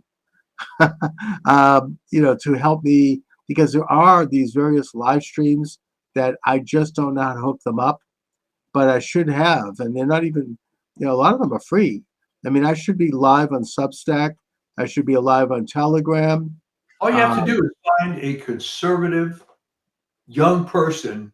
Yeah. In the Boston, Brookline area. I should. I mean, 2 or 3. That's what I need. I need some kid maybe from BU at the BU Quickie Job Service who it probably could do this in their sleep. They just line up. But I don't really have the wherewithal for it. I mean, I've done some things, but anyway. So you're already on 33 networks. Yeah, I mean, I am up there, but I need help to get them on more of them and eventually get some consistency in terms of regular times and all of that. So anyway, what about your upcoming book? You dropped a hint on that. Well, yeah, but that's not going to happen anytime soon. I mean, I'm working on that slowly. What's the subject? I may ask. Well, I am studying. So I'm going to get a degree in sociology through Arizona State University, and I'm using a lot of this assignments and materials and research for the book because it goes into what's happened to education.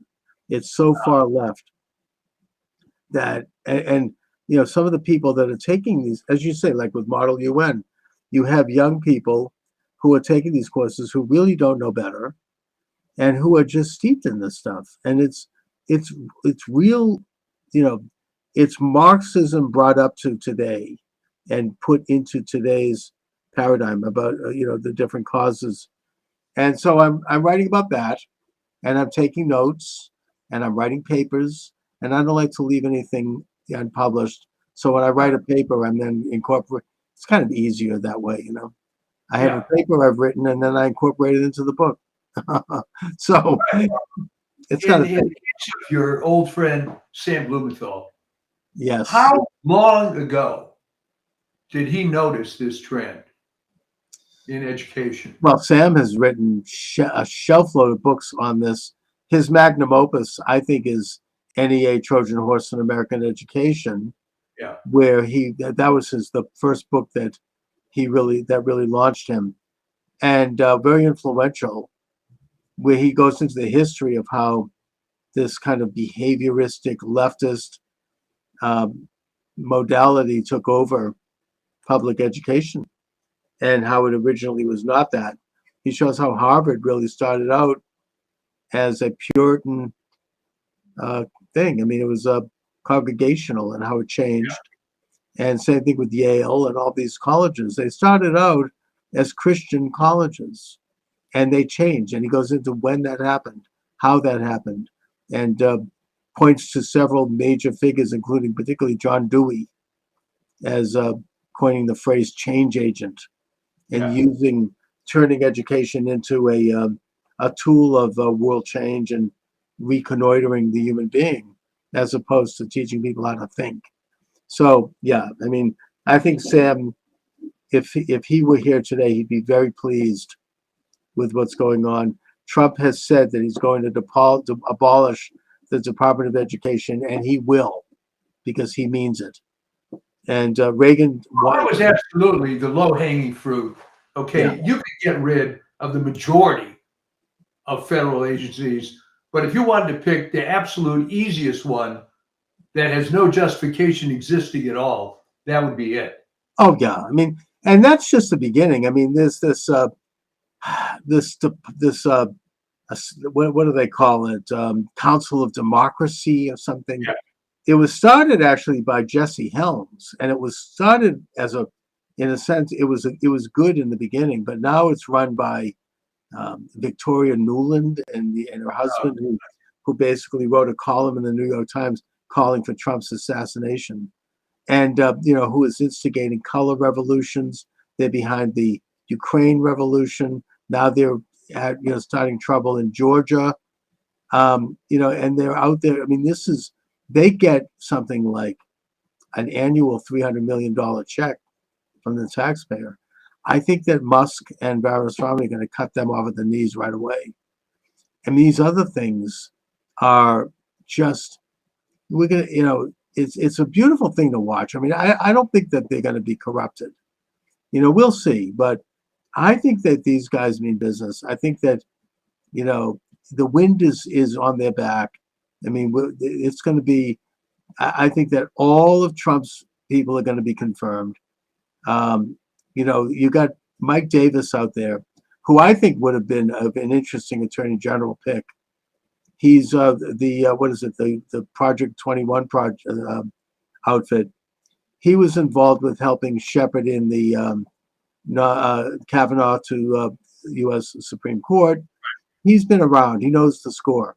And he's like, if any senator votes against, the Senate is there to advise and consent.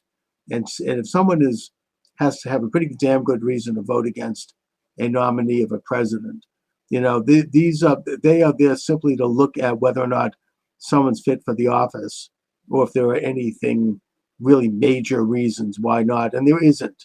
And so he says if they try to pull any crap on any of these people, those senators are going to feel a certain level of wrath. Not just in terms of being primary, but there's other things that he's in touch with that I think he can do. Maybe some of the old, going back to the old J. Edgar Hoover approach. I don't know. I don't know what he has in mind, but nothing violent at all. I'm just, that there's going to be a price to pay if they don't vote for the nominees.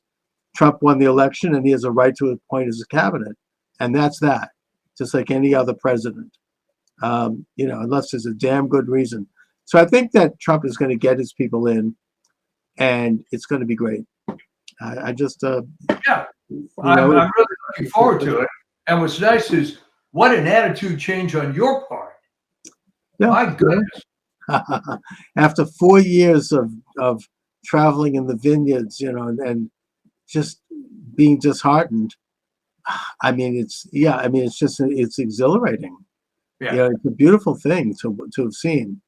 Um, and it doesn't mean we dropped the ball because, as I said earlier today, I had on this attorney Peter Tickton, who is bringing a case in Florida of voter fraud or election fraud. We have to stay on that. They still have that apparatus. It's still in place, and they will use it again. And they have used it around the edges. You still have Mark Elias, who almost got, stole the election in Pennsylvania, right? The Casey. I mean, they meant business. I followed him on Twitter. They were trying to get him in. And the only Well, reason people are going after him now. On his Twitter feed was full of lawyers that claimed they knew the guy that said he's got a serious, not making this up, BO problem. And they were arguing with him in the Supreme Court, couldn't stand within 10 feet of the guy. Oh, he's obnoxious. I don't doubt that. He looks like a hound. But the the only reason that stopped is because even Shapiro in Pennsylvania finally stood up and said it's over. Forget it. Yeah. So, I think that they're still out there. They still have this machine in place, and we still have to stay on it. We still have to interview people. We still have to examine it. There still has to be challenges to it. It has to be pulled out root and branch. It's like weeding a garden. These are deadly, weeds. They are, they're invasive species, that need to be. It's like in Florida, that snake that's destroying the Everglades. Yeah. They've hired bounty hunters to go in, and they're paying them big money for every snake they get, and they get more money for every egg that is in the snake. I mean, I saw a video about this. These guys went in and this huge thing. I mean, they slid it open the stomach, and something like 30 eggs came out. We're going to be able to build a house on this. I mean, this is like, and they deserve to. I mean, that's what you do. You have to get rid of these things, or else they're going to strangle the entire Everglades. It's an invasive species that was put in there by who knows who. And that's what this is what this voter fraud thing is. It's an invasive species that it has a grip like a snake on our system, where every man, one vote, with the sacred system of elections. And I just think that, you knock them back, but they're still there, and they can grow again. It's like the kudzu plant. You can burn it, but it's going to come back. So we have to stay on this, and I will stay on it. Well, that's great. But it's good to see you in a positive mood. Yes. And, can't wait for what happens. I can just see Trump on January 20th walking off the podium, and immediately everything happens, It's going to be, I mean, I heard Steve Miller talk about this, and he said, look, the world is going to change on that day. And I believe that. Yeah. It's already affecting the world. Romania just elected a conservative guy who's stopping the trafficking of tens of thousands of Romanian children, apparently. Yeah. Germany, the liberal government's collapsing. France, the liberal government is collapsing. England, I think that Harwell, whatever his name is really unpopular, and he's probably going by the way of the glue factory. Ireland, I think, just elected a relatively conservative prime minister. It's happening, and it's all because of Trump. It's a boomerang effect all over the world. I don't really understand what's going on in South Korea, but maybe there's something with that. I don't know. But God bless. Yeah. It's a worldwide phenomena where people are waking up and they're taking back. That's great. Yes. People are reasserting or asserting for the first time their sovereign rights as citizens under God. And look, MSNBC and CNN are at their lowest ratings in decades. decades. They have become, I mean, Rachel Maddow was literally crying on the air. They had to cut away. She was like, so yeah, I mean, and they're gone. They're gone. And I don't know, rumor, I suppose maybe, You realize, does everybody realize that that whole mess wouldn't even exist but for the way cable TV is set up? And cable TV is dying. I mean, I yeah, always said, and I maintain this, and I said this, I think, on your show and years before. What a business model. You charge 100 million customers for something that 80,000 people watch. What a deal. oh yeah, right. And then they pipe it through the airport. Yeah.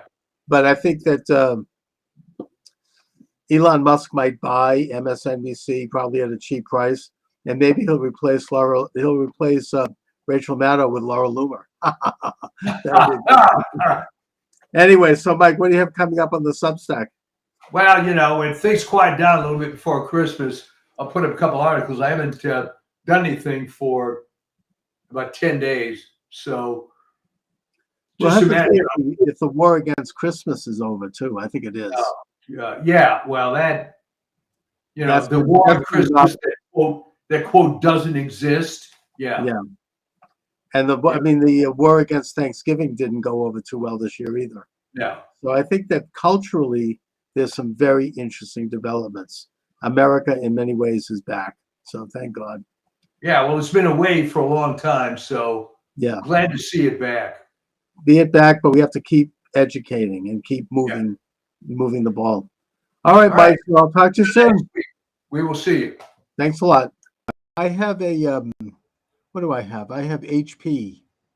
I think it's a pretty good brand. I don't know, and I've had it for a long time, and I think these things have a shelf life. But well, when I was active with my businesses, I get a new machine every 2 years.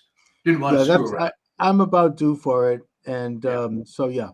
Anyways, Mike, I don't know if you heard the news just come over the wires here, but pancakes, yeah, yes, and that's not good. I mean, that's troubling. I know he had some personal problems before his marriage. Maybe he hired a few hookers. I don't know, but I just he would have been a very key figure at the very sometimes the trouble with being a flamethrower is you have a pretty exuberant personality. And the trouble is, as good as he is in doing the good things, he's pissed off a lot of people on both sides. Right.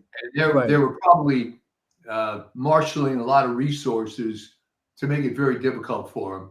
And besides, he's got a Senate appointment that's going to be given him by DeSantis. So what the heck? So you think he'll be okay. I think that won't he have this? Well, I guess that's something he doesn't have to go through any confirmation process. Yeah. So maybe he was always saying this was all made up and so on, but you and I know where there's smoke, there's fire.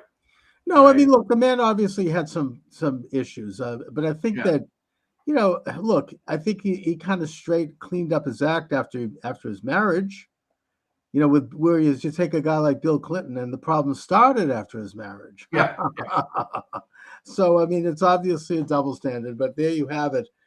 I think that I'm worried that, any attorney general in Trump's administration, that's such an important position, not only because they can protect Trump in the same way that Janet Reno protected Clinton, by the way, or Holder protected Obama. She was completely incompetent anyway. I mean, that was a joke appointment. No, but she stopped any attempt to try to. Clinton was surrounded by scandal. I mean, if you look back, you could look at the archives of news. He had a scandal a week. Cabinet members taking money, people doing all sorts of stuff.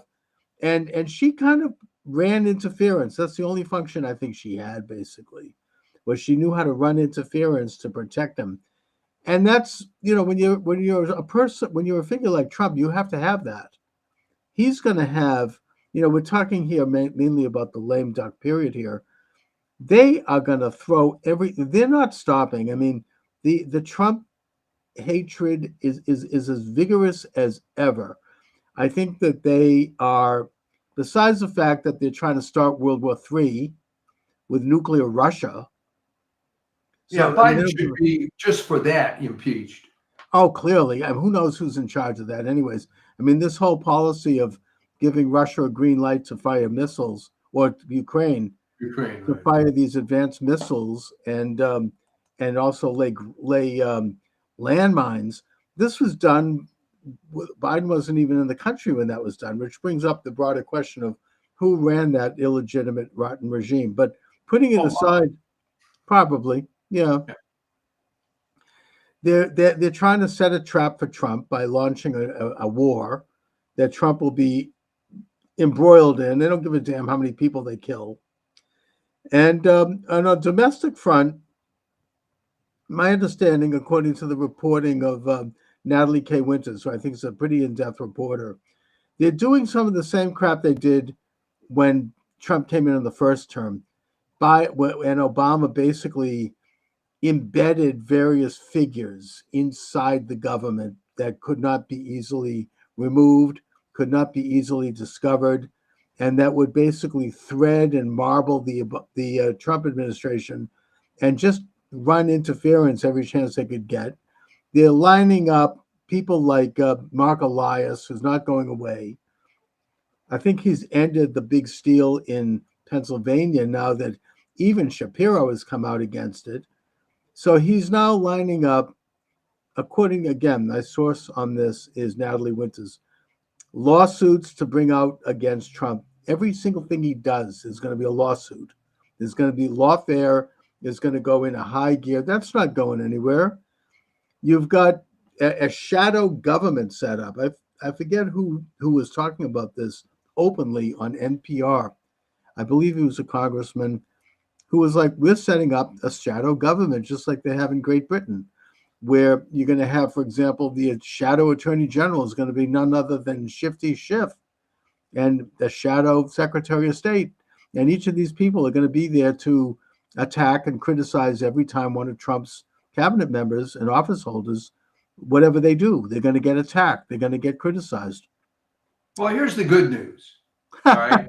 Yes. No, seriously. This is not his first rodeo. All right. Right. So this second term, he's got pretty much more of a free reign, and he's figured out, I think, who his loyalists are. So this may sound threatening and so on with all the stuff they're doing, but you got to look at the other side of it. This is all they've got. They're destroyed. And I believe that Democrats are going to be out of power for a long time. And I'll tell you why. They haven't figured it out. You keep doing this crap. You keep, and I wrote about it. I think it's a good example. There's Alan Lichtman, idiot. Oh my God! I had him on my show, and he basically hung up and left after he's a little prima donna. Oh, I mean, he basically said that Trump has to be impeached because of his war on women. I'm like, hello, where in the Constitution? Yeah. I mean, this is absurd. You know? So, but what I was getting at by that is that, and there's a point to this. All right, in the article, I talk about his quote 13 keys. Oh yeah, well, right. The problem is that if he had followed his own model, he would have predicted Trump would win. If you take his 13 keys, it's incontrovertible that Harris was going to lose. So his head was so far up his ass, so to speak, that he couldn't even use his own model correctly. And by the way, that also applies to this primary model guy who's used this to predict supposedly every election since 1912. Well, here's the problem.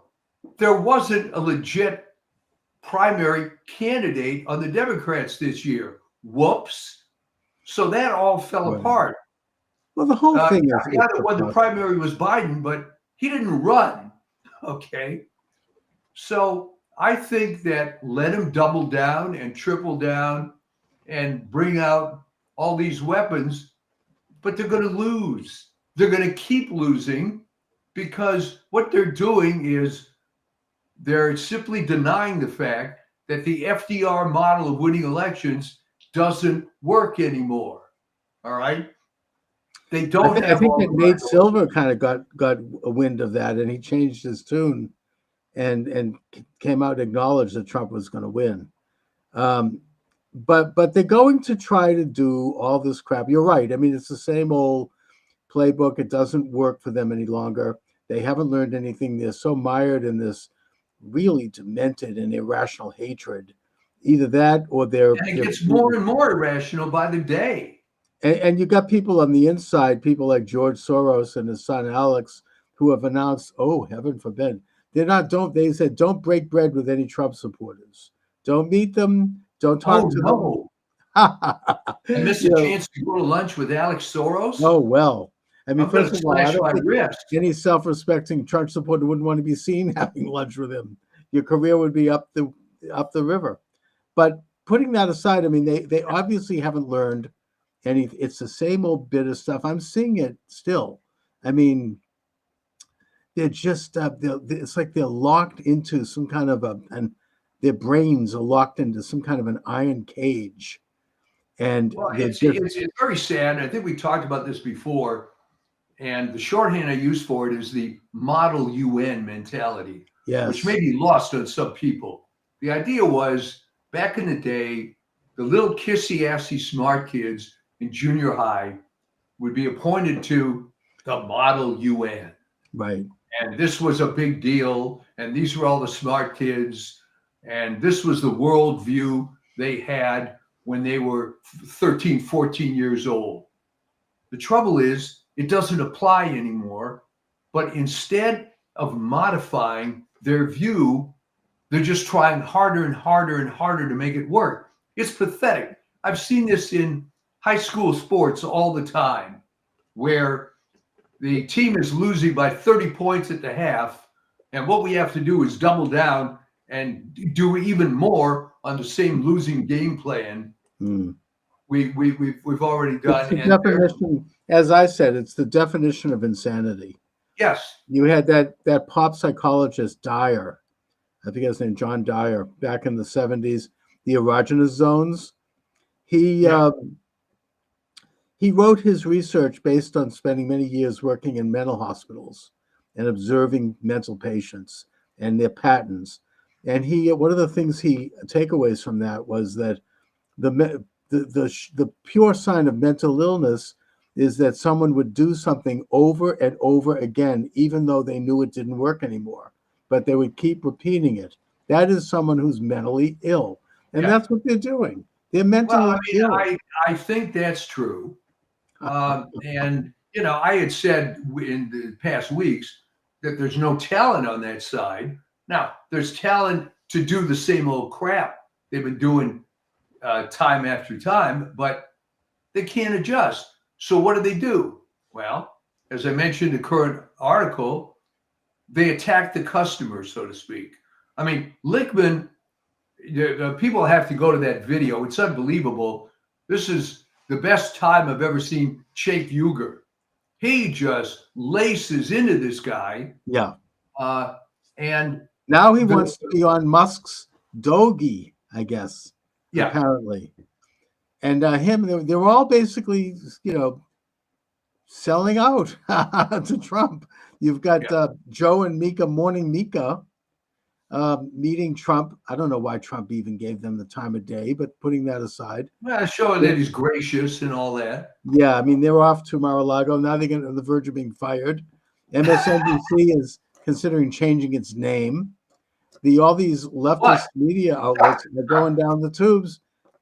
I think that, but and look, I feel elated. I want to celebrate. I want to relish the moment. But at the same time, this war ain't over. Oh, It's no. just starting. I mean, Obama laid some very ugly traps for Trump as he left the door, including the Steele dossier and all of that stuff. That all was. This is a matter of public record. I mean, that was devised in the Oval Office with Obama, and Biden was there also. and they all basically put this thing together. Yeah. I don't know if they can pull something like that off again, but I think that I, Trump. I don't think so because they don't have the advantage that Obama had. Okay, Right. remember he was the golden child, and as an aside, he could have done a lot of good. Instead, he No, chose to do evil, it and was I'm a telling wasted you, opportunity. history is not going to be kind to that guy. And by the way, speaking of Obama, I don't know if you heard this, but Obama wanted to appoint RFK to Health and Human Services, and the drug companies called him and said no.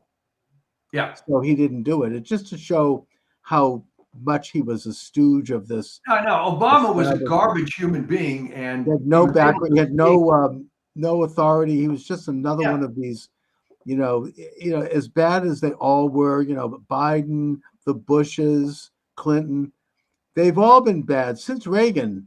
Since Reagan was shot, it's all been bad. This. would I agree. mean, I think that's of course why they despise and fear Trump. And I think that this time around, Trump isn't going to he's not going to step into another Steele dossier thing. No. He does need to get a strong attorney general, though. I don't know who it'll be. And I hope it's someone that maybe Matt Gaetz could be brought in as an advisor, to That's a good whoever, idea. right? Let Gaetz be the kind of informal attorney general if he can't. Well, what do you think a Street Fighter type like a Peter Navarro? I don't know if he has a legal. Oh, I think he's great. Yeah. Well, put Steve Bannon in there.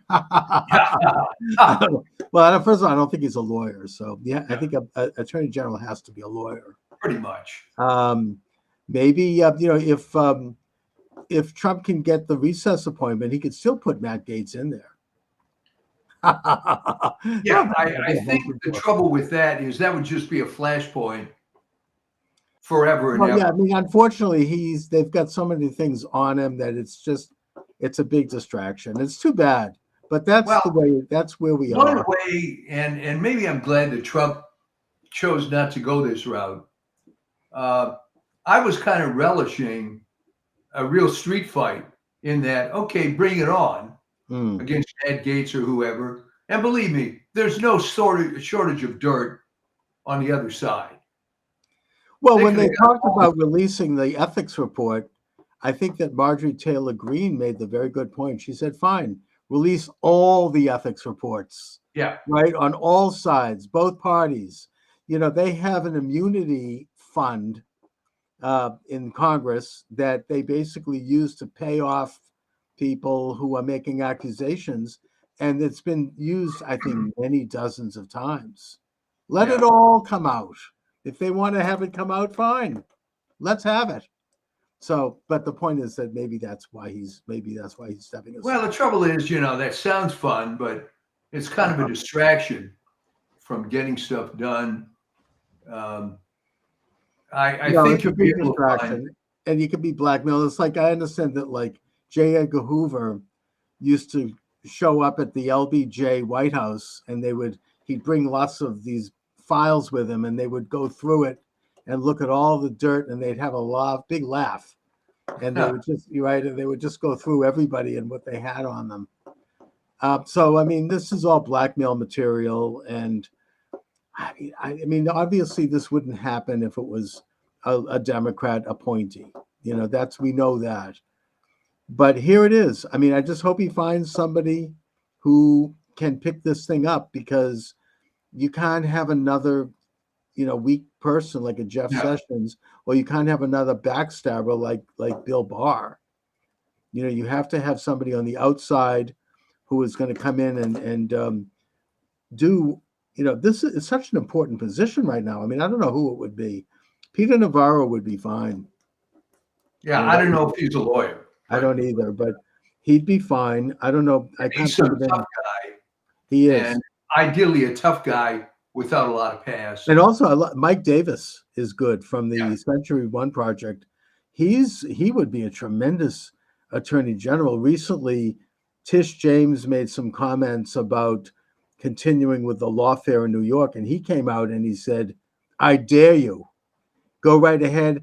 I'll have your fat ass in prison so fast your head'll spin. And that's what he said, and I'm quoting. Yeah. I mean, he's like, you know, he would Well, be he good. could be the guy, you know. He could be. That would be tremendous. Okay, so that would be, I'd feel a lot better seeing him in there. He is like the real, you know, I've listened to him this past year on with the Steve Bannon and you know, and filling in for Steve Bannon while he was in prison. He's tremendous. So, you know, Well, we'll what see. I like about him too is he got this sense of humor. I mean, Yeah. in the same speech where he went after Tish James and he was talking about Alvin Bragg, Fannie Willis, and Tish James, said, "Where the hell they get these people? Weight Watchers?"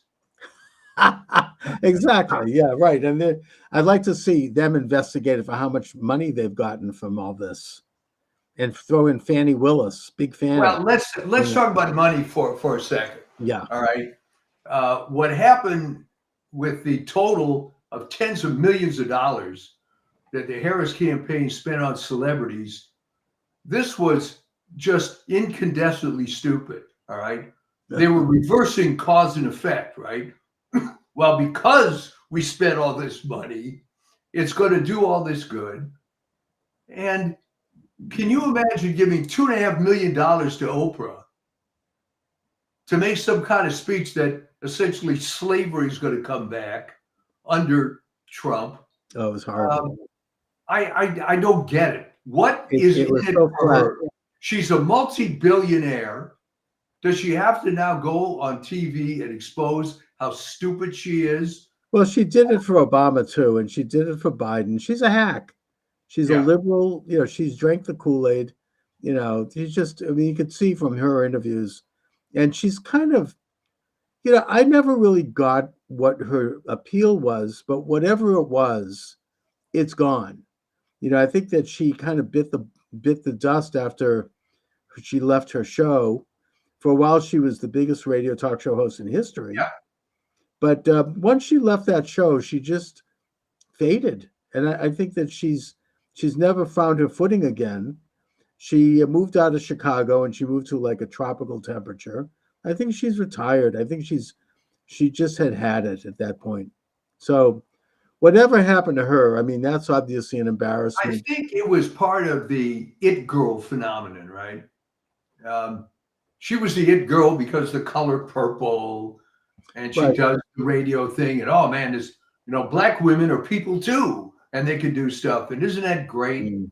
Then she puts out the magazine and all the fashion stuff and so on. Gets a lot of money with her Sure. broadcast empire. But then, as with all these it girls, Clara Bow being the original one, people start thinking about, wait a minute, why is she the it girl? What, you know, what's behind all this? And then the facade sort of falls apart. And unfortunately, in the case of Clara Bow, went kind of negative. But Yeah. Oprah had enough money that she was able to withstand. She doesn't need this anymore.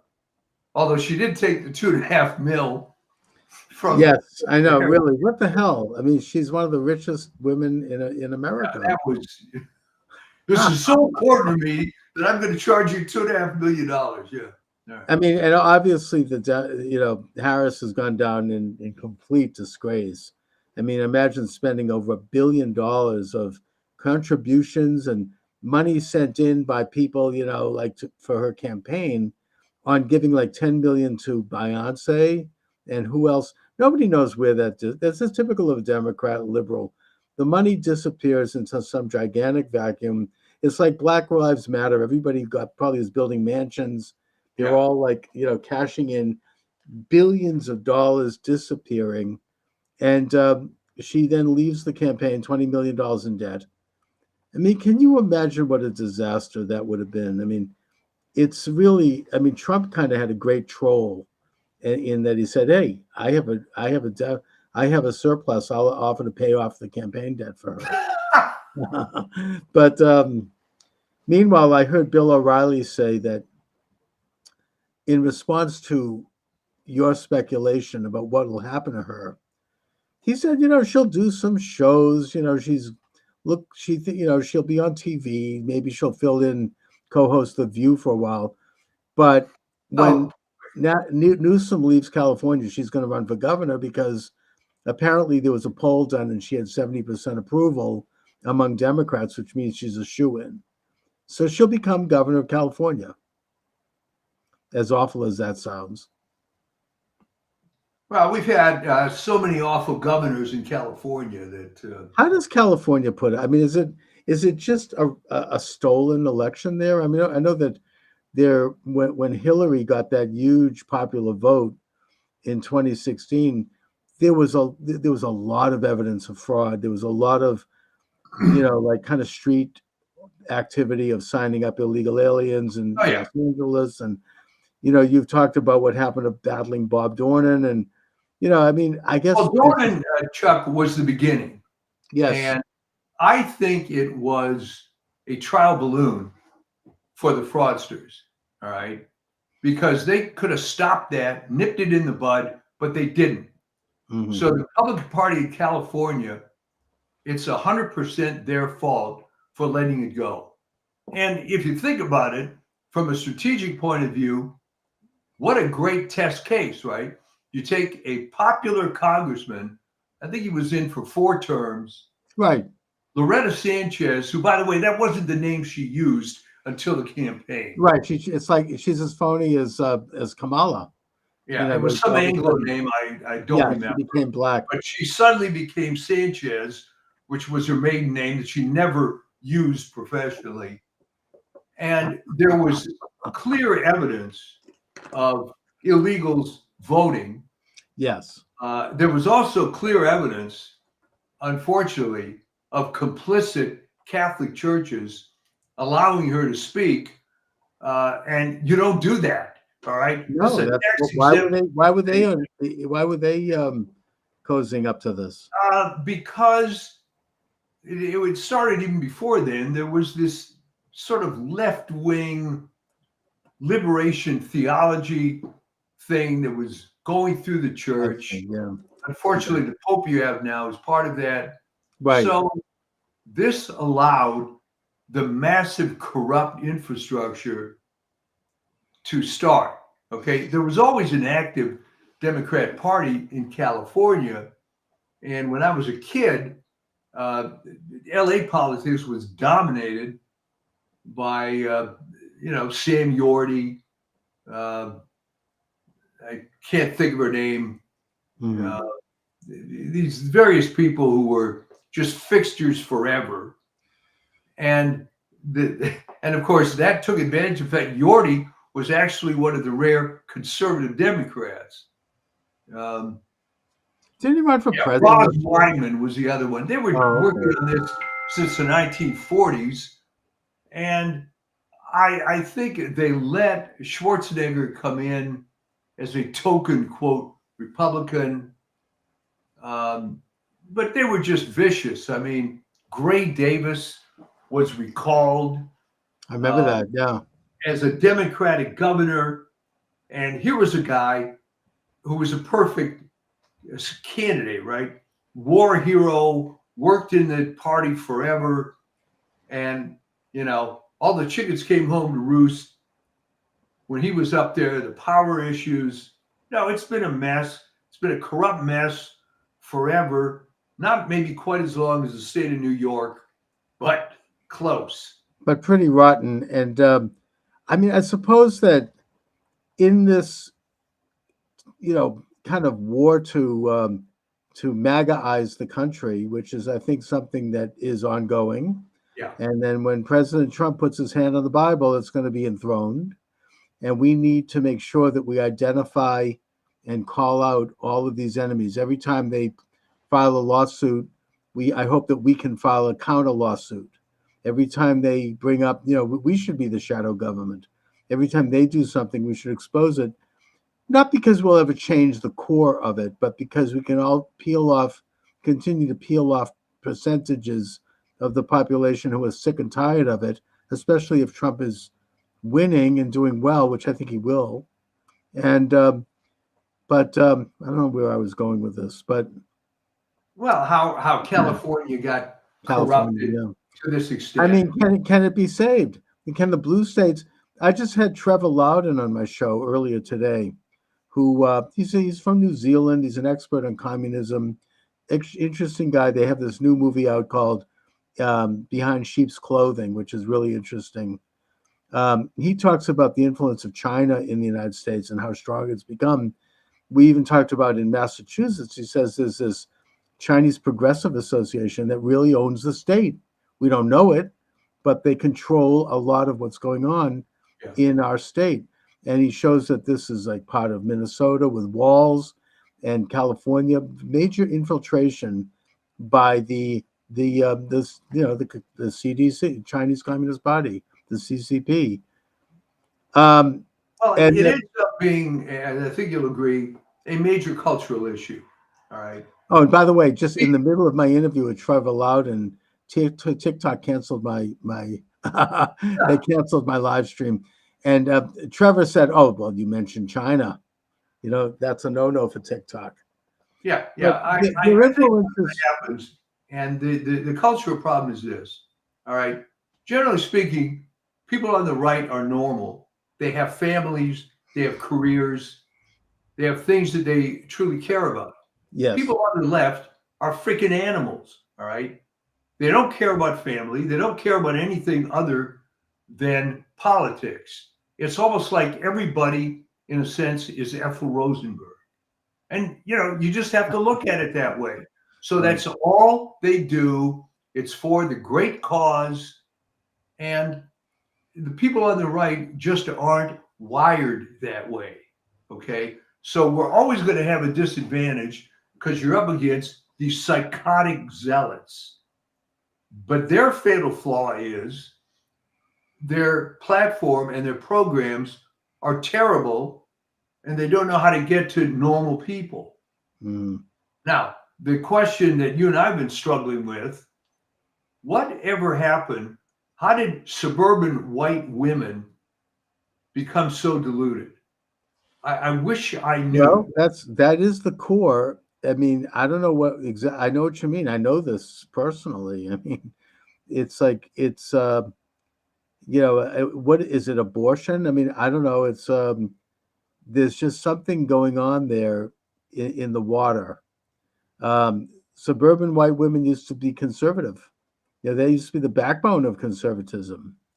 I don't know what's happened. I mean, it's there's been like there's something manipulating going on. I don't know. Well, I mean, my friend, the late Vin Lewis, said it ended up being sort of pure hatred, right?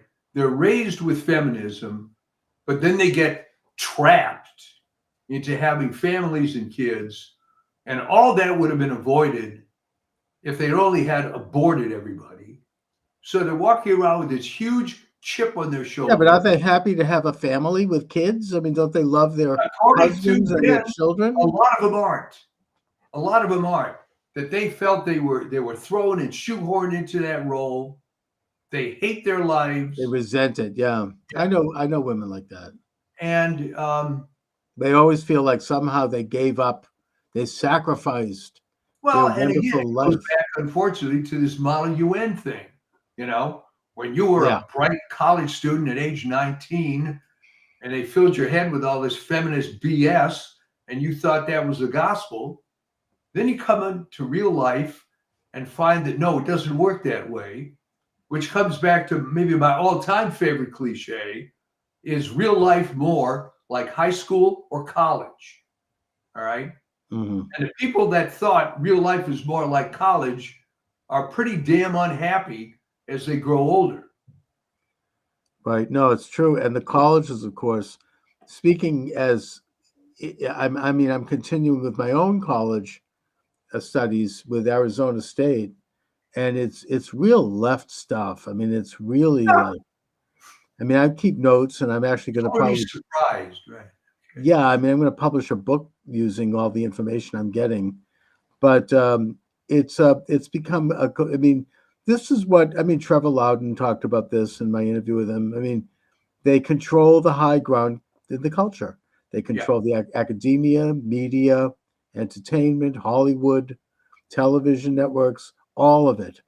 Publishers, historians are all on the left. You take a look at Wikipedia, it's all left. I mean, they've totally, Wikipedia, when it started, it was a great resource. I could get a lot of information from them in my own books and my research. It's all now been deleted. It's not. I mean, I'll give you just as if anyone wonders. Let me make a suggestion. Look up a page on Hunter Biden on Wikipedia, okay, and see what they have to say about him. That will tell you everything you need to know. It's complete bullcrap. It's complete propaganda. And they have And the removed. sad thing, if I can interrupt, is that if you pick a topic that isn't political, the material is usually fairly accurate. Right. Well, the one thing that the one redeeming quality with Wikipedia is you can still go to their footnotes and get source material. Yeah. Even though they've also removed some of that, but you cannot get to a lot of the great stuff that I used to be able to get to. Yeah. The alternative history of this country, and it's all gone. It's all been deleted. I hope that one of the byproducts of this new administration is that we're going to get away from the censorship. I don't think it's going to ever be completely, but I think that we're going to move into a little bit more freedom. The real censorship started in 2018. It was before the pandemic. That's when I first had my YouTube channel taken down. And there are a lot of groups that are coordinating in that. Unfortunately, one of the big ones is the ADL, and they really are trying to control what we see, what we learn. Let me ask you about the ADL, okay? When was the Rubicon crossed? Where they changed they've always been a left group. I mean, since yeah. I mean, they started with this the Leo Frank case, in Atlanta, and they saw an opportunity to essentially make anti-Semitism a national issue and use it as a way to raise money and organize in the same way that the NAACP uses racism. I mean, unfortunately, Leo Frank was guilty. However. Leo Frank was he brutally raped and murdered that girl, and then he tried to blame the black security guard, and the trial was the most racist thing. I mean, you're going to trust this black man? You look at him; he's completely innocent. And the ADL came down from New York, and they orchestrated the whole thing with their lawyers, and it was really a disgrace. They still stand by that. And nothing to do with anti-Semitism. They still do? They haven't disavowed it? Oh my word. He was convicted. He was convicted several times. And then when they pressured the governor at that time to commute the sentence, I guess that he was corrupted. He was working as a lawyer. He had worked as a lawyer in one of their offices. And so he did commute the sentence. And just as Leo Frank was leaving prison, he was kidnapped and lynched, right? And he deserved it. And that governor had to leave the state. I mean, it was. And wait, and they're hanging their hat on that still? Oh yeah, there was just a Broadway show about this with Leo Frank. The evils of that anti-Semitic incident, nothing to do with. I mean, it's a disgrace that he happened to be a Jew, but it had nothing to do with that. I mean, and the South is not generally anti-Semitic anyway, putting that aside. They generally, are very tolerant toward Jews. They admire Jews, especially with Judah Benjamin, one of the main figures in the Confederacy. Yeah, and he was Jefferson Davis's right-hand man, and he was a true Confederate. Yeah. So, I mean, generally speaking, it was a non-issue that they made into an issue for political reasons and for social, I learned something today. I thought they had disavowed that finally. No, absolutely not. Oh no, they still stick by that story. They'll never change that. So that's the story of the ADL. Day one. All right. They've been leftists since day one. They are like the ACLU is to the establishment. They're Fabian socialists. They want to gradually change the country by changing the meaning of words. Well, but like the ACLU, and you know more about this than I do. I mean, to his credit, Roger Baldwin, who founded the ACLU, was a communist. All right. However, was. he disavowed the Communist Party some years later. But now you're going to tell me that the origins of the ADL, they never disavowed that. So No, and I don't know if he might have disavowed the Communist Party, but he didn't disavow communism. no. I mean, the ADL, I mean, the ACLU to this day, I mean, they will continue to promote leftist causes and denounce, I mean, do you think that they would take a case against the Black Lives Matter? I mean, never. I mean, they're very much an apparatchik of the international illuminated left-wing establishment. And I think that they ran a full-page ad denouncing Trump, calling him Hitler, this kind of thing. Well, here's the good news then, going back to how we started the show. The left hasn't learned a damn thing. They're going to keep doubling down on the same ineffectual talking points, and they're going to wonder why they're losing the muse. A good book on the history of this, and I probably have it in my book collection, is None Dare Call It Treason by John Stormer. Oh, man, I wrote about that. Oh, John Stormer. 7 million copies, baby. Self-published. Yes, and not only that, but I think that he came out with a revised edition that was double the size, I think in the 1990s. I don't know if he's still around, but it's I think he died only a few years ago. But but he goes chapter and verse into a lot of stuff from the ACLU and from the the National Council of Churches, how they were a communist front, how the ADL is a communist front.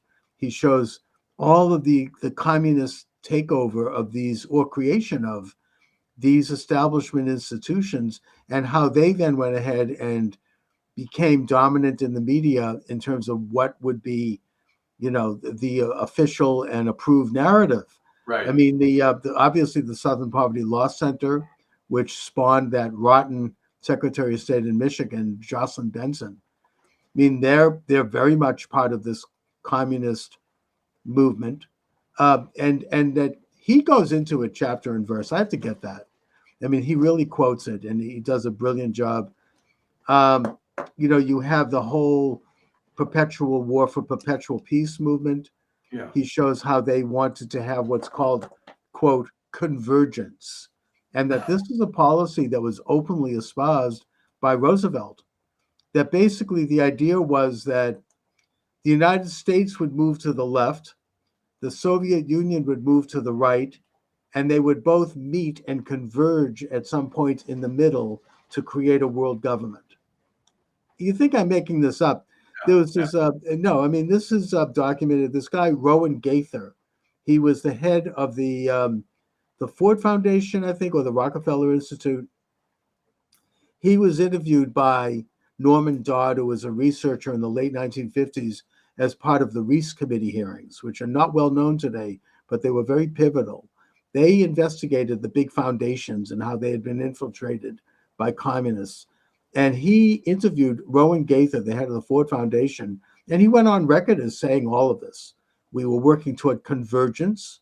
We were working toward creating a new way of being, a middle ground that would merge, capitalism and communism, Sovietism and Americanism. And we were pouring money into doing this from these big foundations, which were created thanks to Wilson in 1912, 1913. Anyway, interesting history. But that's the good thing is it's history, and they keep using this, and it ain't working anymore. Well, it never worked. But the point is they're still doing it, and they still have that kind of power. They have, George Soros is no piker. I mean, these guys have international power. They have a way of framing narratives the way they want them framed. They will create a world war if they think it's going to benefit, and they're trying to do that right now. Yeah. We have about how many weeks left of this corrupt, illuminated, illegitimate administration? I think the rest of this month in December, and then 2 weeks in January. during that time, they could create a world war. They're already, firing high-end advanced missiles into Russia, and Russia's firing back. They just hit a power plant in Dnipropetrovsk in Ukraine. The people that are going to suffer from this are the Ukrainian people who would like to see some kind of a peace agreement and who are willing to give up a couple of those Russian provinces. Who cares? I mean, they're Russian anyway, in order to get peace. But they're going to try to push for this massive war. I mean, this is what I wanted to talk about today. Between now and January 20th, there's a lot of things that could go down. We don't know what could happen in the world, but it's a very, very dangerous time, the lame duck period. In the 1930s, I think it was, Congress actually passed, I don't know if it was a constitutional amendment, it probably was, to kind of reduce the lame duck period, because it used to run from through March. November, it's all the way through till March of the following year, almost 6 months. Right. And it was a lot of crap went down. I mean, it was a very bad time because you had an outgoing administration, and if it was from another party, they could do all sorts of things. I mean, thinking in Massachusetts, it says they have this idea where they have the lamp in the State House on the night before the governor leaves. He's burning wax, signing legislation, passing laws. You've got Elizabeth Warren trying to shove through, along with Schumer, radical judges. They've got 50 openings, and it's and shame on J.D. Vance and Rubio for not going and doing their work right now in the Senate to stop this from happening, because there were votes, and they went home for Christmas? I don't know. It's like they have to. This is a fight. They just passed through this radical appeals court judge who had given a pass to a child rapist, saying that laws against child rape are racist. I mean, this person is going to be on the bench as a fairly young man. He's going to be there for decades. And this is in the South. I think it's Alabama, Georgia, and Florida. So, I mean, they're putting in position people that will never get rid of them. I mean, they'll be there forever. And, they're shoving, this is all lame duck. As Congress goes out, they're keeping the midnight oil. They're burning candles at night, signing who knows what. I mean, it happens every time there's a lame duck and there's a change of parties. And it is a very dangerous time. I mean, they like to talk about democracy. You can't get less democratic than this. I mean, this is real, insider power play where you're putting. Well, it is, and it's really pathetic, because how can anybody, even on the left, support some of these horrible judges? Everybody watching this show, on YouTube, some of these proceedings, where, first of all, most federal judges are terrible. It did not used to be the case. I'm old enough to remember I had a friend in high school whose father was a federal judge when it actually meant something. Now it tends to be people that can't get a real job or zealots. Oh, they're cheering. I mean, there's this guy on TikTok that I follow, Aaron Parnas. He's like Harry Sisson with a brain. Yeah. He's like this twerpy little guy, white guy. He's a lawyer. He looks like he's in his early 20s. He brags about how he graduated law school when he was 21. And he just keeps going on almost every day. He does a TikTok, talking about how wonderful it is that these elections are still being challenged and they're still counting, and we're going to beat, McCormick in Pennsylvania. And I mean, it's ridiculous. And he's like bragging about all the judges that are being put on the bench. He's happy about that. He's got this smirk that he really needs to wipe off of his face. It's just disgusting. But it's that mindset. It's this amoral, little, party hacks. They don't care. They just want the power. They don't care. Maybe they will if they get involved with the system. I had the misfortune many years ago being involved in a large federal case, and I can't begin to describe how incompetent the federal judiciary is. This guy was falling asleep during the proceedings. He was a damn drunk. It was outrageous. Yeah. And they have real power. I mean, they can. Oh yeah, they can change, ruin a person's life. They can change the course of the country's direction.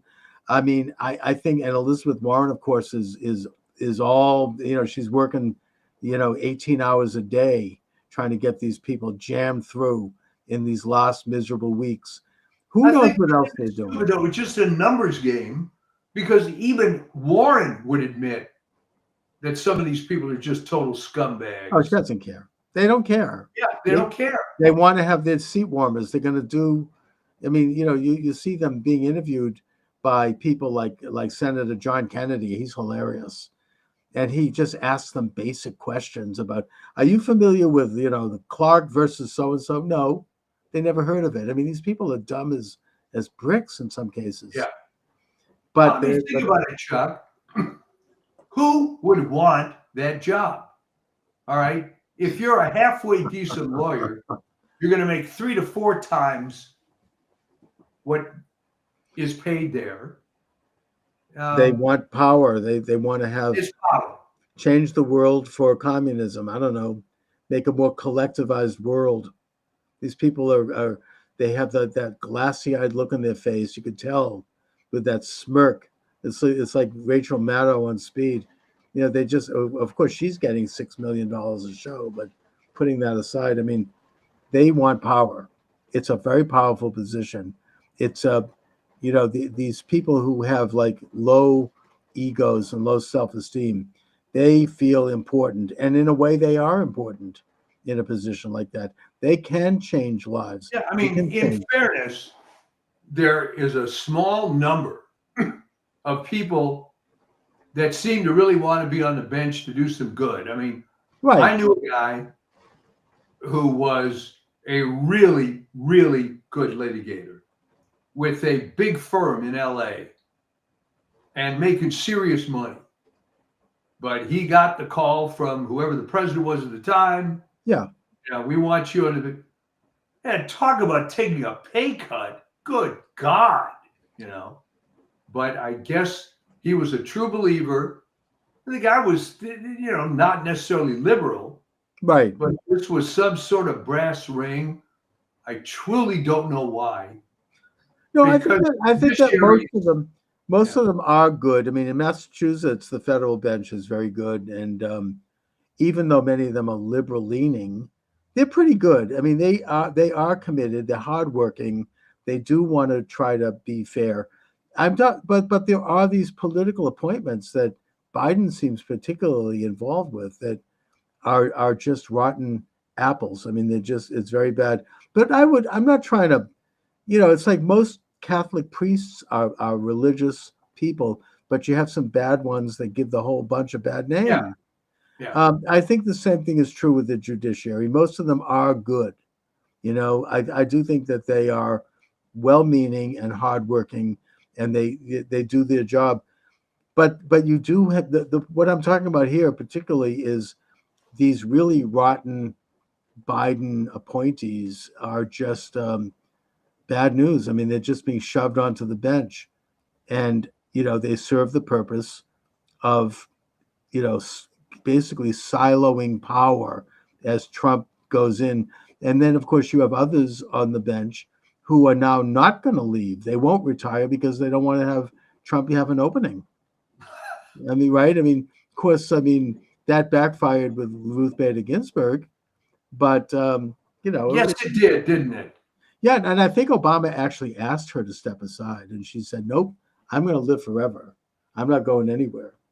So they blamed Trump because he had an appointment. I mean, she was rotten to the core, and and this friendship between her and Scalia, I will never understand. But whatever. I mean, the thing is that they become there's a sense of invincibility after a while that they're indispensable and they're never going to go. And But here we are, Mike, in these final miserable, decrepit days of this rotten, illuminated regime, this illegitimate regime.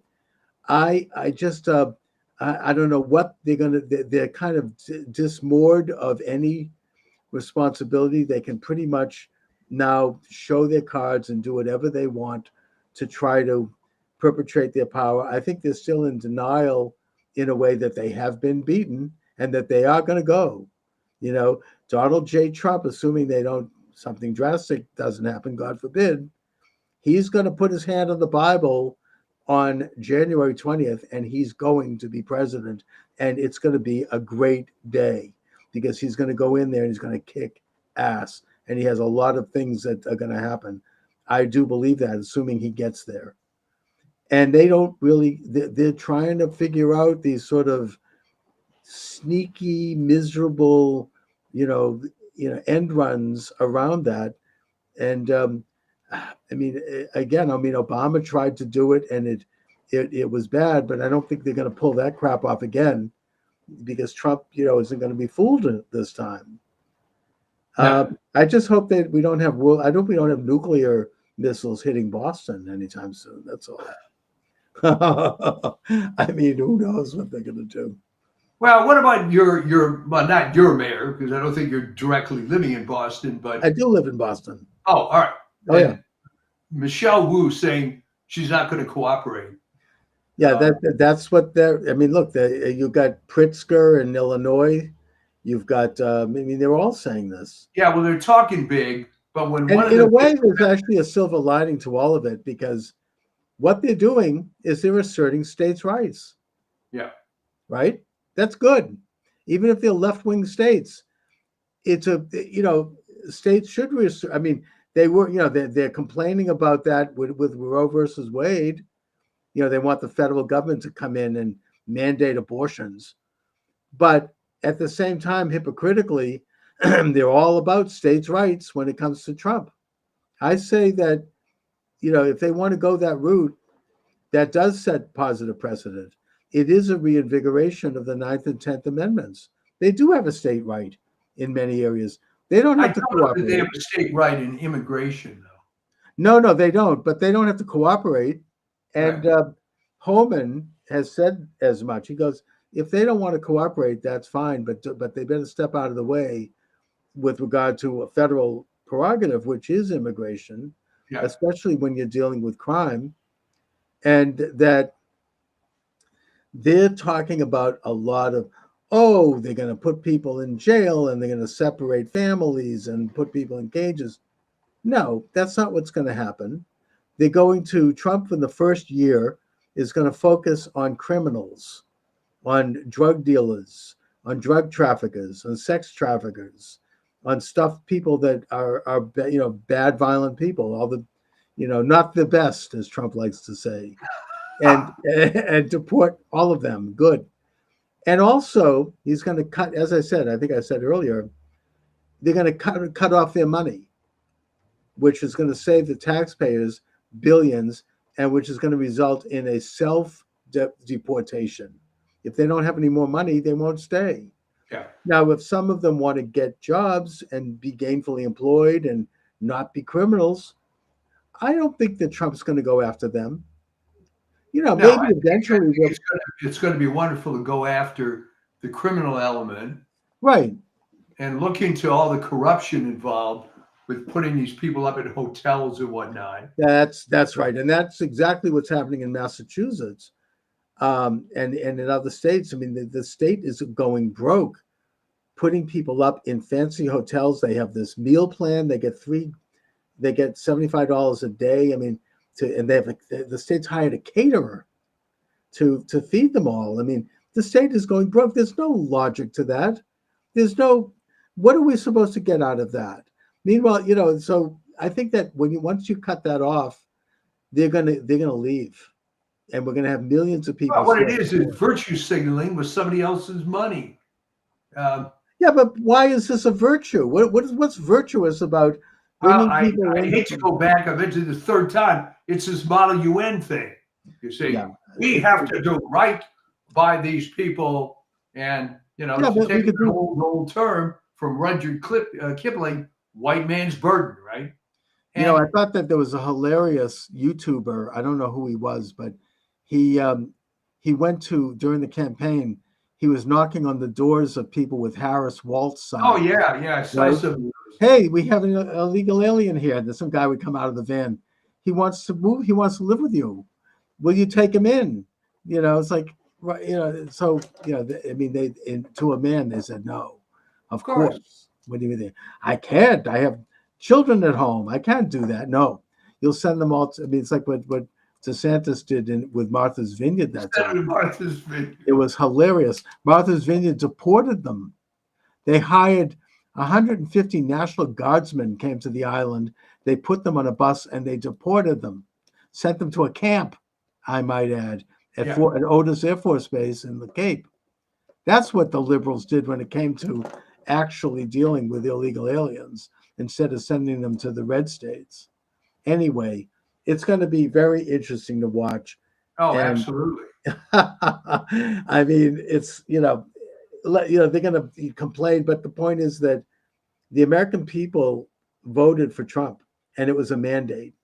And that you want to talk democratic principles. That's what we have: democracy. We have democratic principles. They're complaining.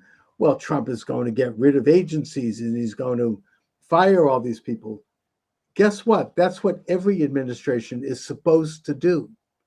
Every administration actually has done degrees of this when they take office, because that's why we have elections. Why bother having, if you're going to just keep people in there forever? Why, that's that's a dictatorship. It's an oligarchy. Why bother having an election, really? Yes. Well, why was it okay for Roosevelt to create all these agencies, but someone can't come back in and either consolidate them or eliminate them? Or get rid of them. And that's exactly what I think Trump's going to do, starting with the Department of Education. You get rid of about 80% of it, and maybe the rest of it can be absorbed by another department, the little piece, the tiny piece that they do that's actually of any worth. But you get rid of all of these federal agencies. And I think that with Musk and Vivek Ramaswamy, that's exactly what Ramaswamy just gave an interview where he said, yeah, we're going to consolidate agencies, get rid of them in some cases. We're going to pare them down. That's what Musk did at Twitter, and it worked beautifully. That's what's going to happen. And I say hallelujah. I never thought I'd see the day. I remember the late Sam Blumenfeld back in the Birch Society. They've been talking about this for a generation, and you never thought it would happen. Well, it is happening. And they can, and as Steve Bannon would say, they can suck on it if they don't like it. He's on fire. You got to listen to him. I don't miss a show. Oh, he is. Since he got out of prison, he is like kicking. I mean, he's like amazing.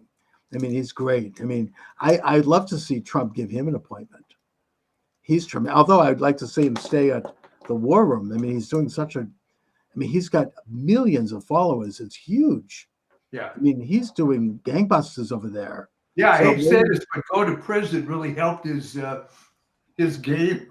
He didn't. He just came out. He's better than ever. He didn't miss a beat. I mean, he's roaring, and I just think that he should continue right where he is, where he's really playing a big role, in a way very similar to the role Rush Limbaugh played, except, he's taken the glove. Rush Limbaugh, in a way, kept the kind of. He was. Yeah, I mean, he didn't go too far outside of certain lanes, because he knew that they could pull the plug on him. But I think that with the internet, with Bannon, he doesn't care. He was already thrown off of Facebook and Twitter years ago. It didn't matter. He just keeps moving along. He's got his own network. He's consolidated it. I mean, to my way of thinking, they can't do to him what they could have done to Rush, just because of technology now being what it is. And so, yeah, I mean, I think that he should continue on doing exactly what he's doing. I mean, and other people, I mean, I certainly emulate that. Other people should try to create their network as well. It's going to be an interesting holiday season. and a festive one, I might add. Yes, festive. So, Mike, what do you have coming up on your All Substack? right. Well, I had that piece that went out last night called "Victory," but we focused on the issue of blaming the consumer and your favorite guy, Alan Lichtman, who just gets to be more of a joke with every passing day. I mean, after he was pilloried on all these video forums, he gets interviewed on a YouTube video by his son, who said essentially that, well, even though, There's the only one left that will interview him. yeah. Yeah, I It's mean, and some of fun these left-wing watching all this historians, construct.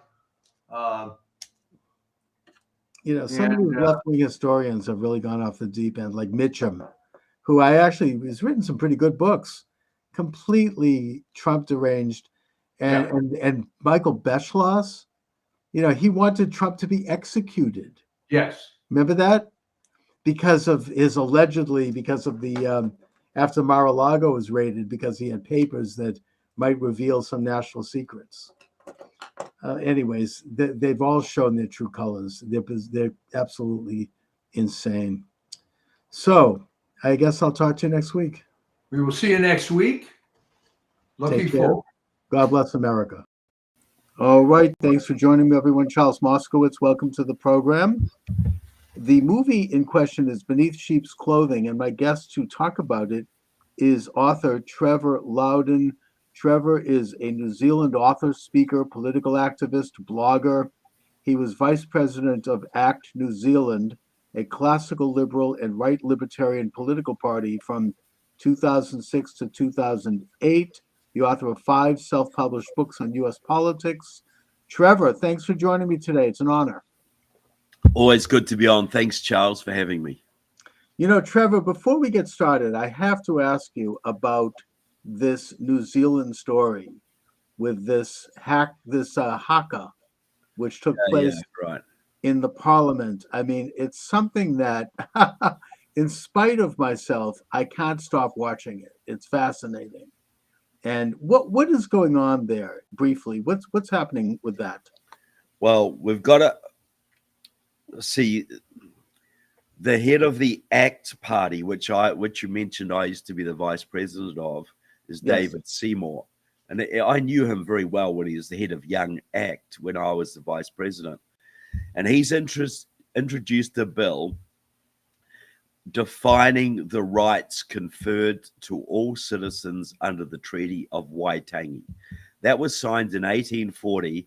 It's like your Declaration of Independence. It was a founding document of New Zealand. And what it was the Maori citizens, a native race, transferred sovereignty over New Zealand to the British Crown in exchange for British citizenship. Okay. Mm-hmm. They became citizens. Now, the left, the communists, ever since then, have been trying to say, no, this was a partnership. Maori are equal partners to everybody else. Maori should have 50% of representation in government. Maori should have 50% of this, 50% of that, 50% control of the airwaves, the seabed, etc. So David Seymour's act, law, was to basically codify the rights so that Maori and everybody have exactly the same rights as everybody else. Nobody has special rights, which I 100% concur with. That's the principles that America is founded on. But the left spins this as though this is a horrible bill taking away the rights of people. No, it's not. It's stopping communists. The Maori Party is a communist party, effectively. Is stopping communists getting leverage over all of New Zealand society, way out of proportion to their numbers. So that's what it is. It's a complete scam.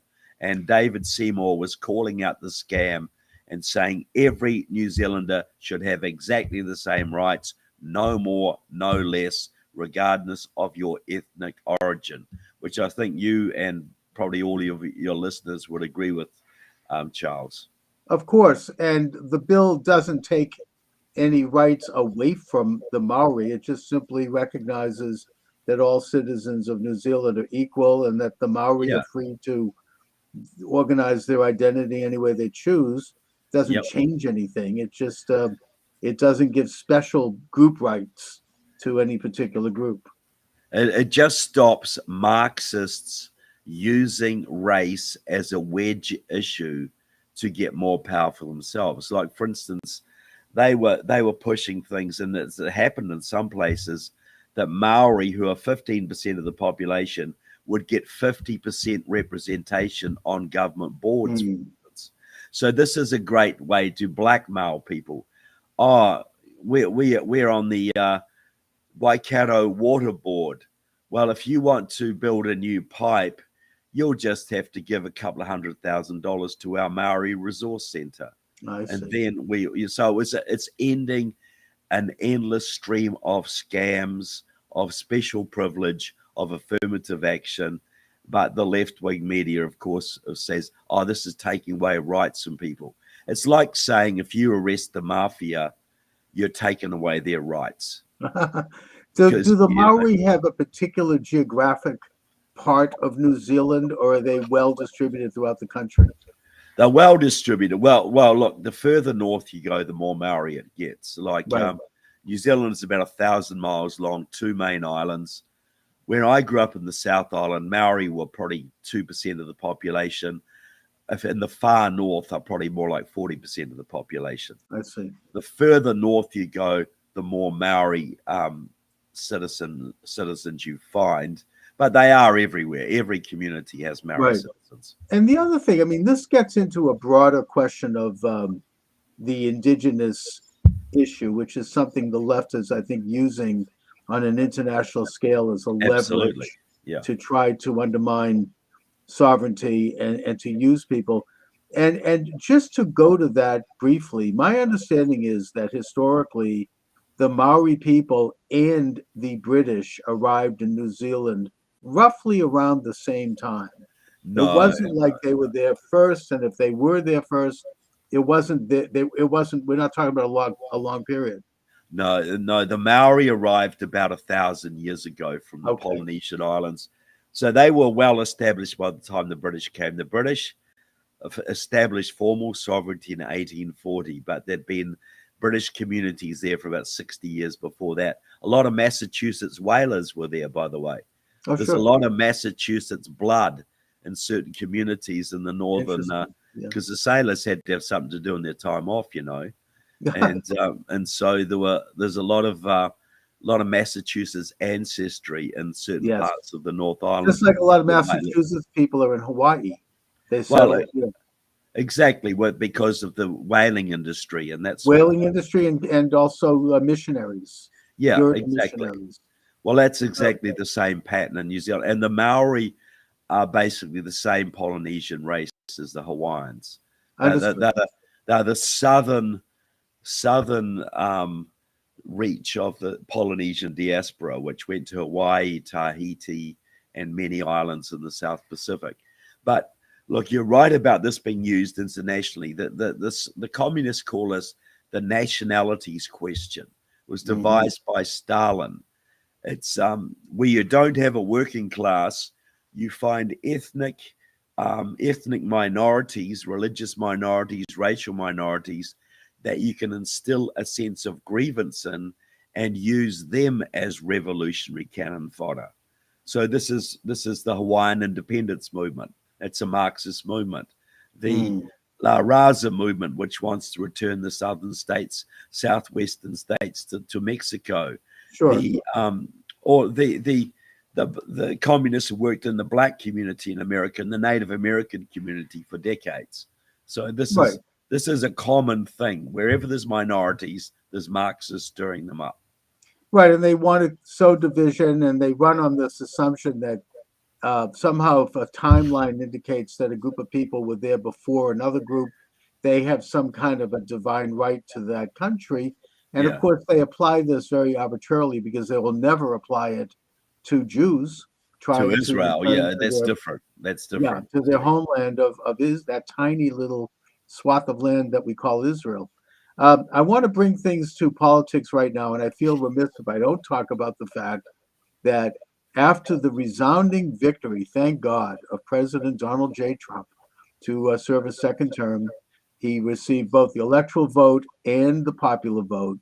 It's interesting that all those states that were trying to get rid of the electoral college by signing a pact saying that all of their electors will go to the whoever wins the popular vote, they're now going to have to send all their electors to support Trump, Yeah, including isn't that a California. sweet injustice?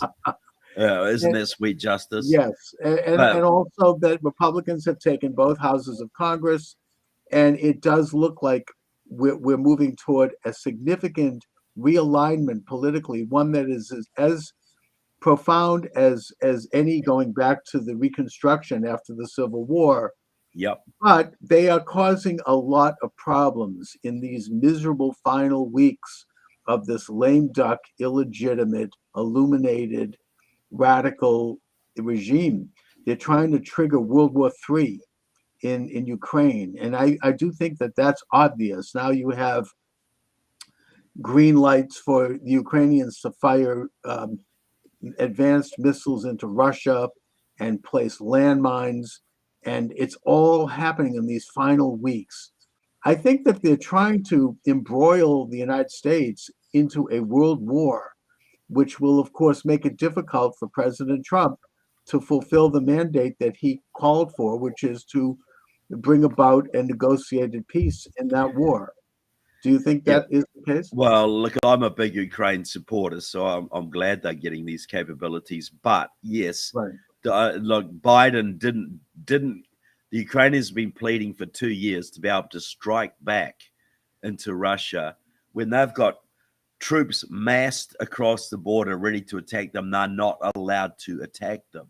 So now Biden has given them some limited capability right at the end of his term. I think this is basically to take a card off President Trump's table. Okay. Basically, there's nothing to do with helping Ukraine here, though I'm glad they have the ability to defend themselves. This is all about sabotaging President Trump. Well, that's right. And I think that both sides want a negotiated peace at this point. And I don't think it's realistic for the Ukrainians to expect Russia to return Crimea or some of those eastern provinces. So there's going to have to be, Russia wants all of Ukraine. Russia's not going to well, negotiate. that's right. That's why there anything has to be a less negotiated than all peace. of Ukraine. So Of course. there is no negotiated peace. Okay. Really, in my opinion, because All right. Russia said quite plainly, we want all of Ukraine, not just the parts we occupy, all of it. Right, but they're not going to get all of Ukraine because Well, there's they're a not going to stalemate. negotiate till they do. Well, that's just it. There has to be painful concessions. A war can only end with a total victory by one side or painful negotiations to result in the compromise. And I think that Trump's position is that to protect Ukrainian sovereignty, there's going to have to be, and to stop the war and the killing, there's going to have to be a painful negotiated peace. And that's sort of where I am with it. But let's go on to your movie. It's not mine, it's Julie Bieling's movie, but I'm interviewed in it. You're interviewed play in a it. role in it. Yeah. Well, let's talk a little bit about the movie because it gets into a topic of how much communism and communist ideas have infiltrated our liberal Western democracies, and something right under our eyes which we don't see. It's imperceptible, but yet done in clear, in the broad daylight. So Yeah, well, look, the movie is Beneath Sheep's Clothing, and Julie Bieling did it. She was a missionary in Russia not long after the collapse of communism, and wrote a thesis on how the Russians suppressed, how the Soviet communists suppressed religion specifically, the techniques they used.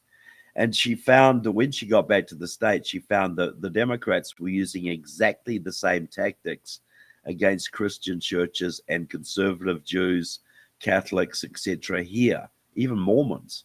And so what she's done the movie basically showing us how we're in a communist revolution.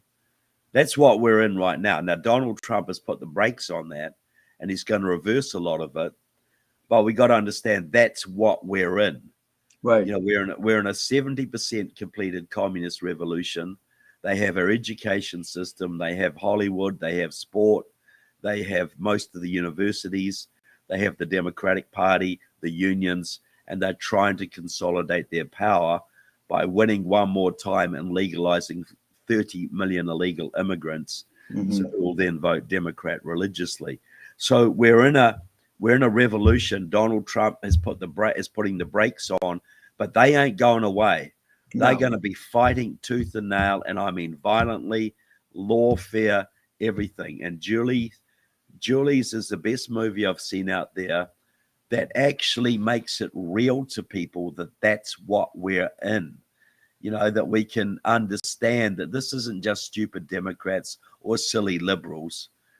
Open borders, the indoctrination of kids, destruction of the energy industry, all of it is communism. All of it is a manifestation of the American communist movement, which is allied to various foreign communist movements. Yes, I mean, well, more philosophically, I think that Whittaker Chambers got it right in his book Witness when he noted that communism is the world's second oldest religion, and that it goes by different names at every generation, but what it is essentially rule by man, as opposed to the sovereignty of a creator of the universe, with man under God having a limited sovereignty. And that every generation has had to grapple with this idea. It really, in the modern times, was launched with the French Revolution. In the United States, it was launched, I think, or got the successful foothold with the election of Wilson in 1912, and the transfer of sovereign powers to unelected bureaucracies like the Federal Reserve and the Council on Foreign Relations and all these other groups that are shadowy and unelected and don't represent the people. President Trump has thrown a stick into the hornet's nest by basically openly calling for a return of sovereignty to the people under God and not to this clique of internationalists who want perpetual war and the erosion of sovereign borders. And for that reason, while he won, the war goes on. It's not over. In fact, this is just the beginning. They're not going to sit down and allow for a reversal of hundreds of years of setting the stage for their creation of this international beehive of where nation states become just pro forma and provinces of a world order. Yeah, look, and you now analyze it perfectly, Charles. This is ultimately satanic. You know, the natural order of things is God, man, nature. You know, and there's hierarchies. You know, we're given institutions to govern ourselves, like the church, like civil government, like the family. They're the godly institutions. So communism in its various forms, and you're right, it's gone back thousands of years, has always sought to overthrow and undermine the church, to overthrow and undermine the family, and to overthrow and undermine civil government, to basically give Satan the upper hand on earth. That's what communism it is, and its various names.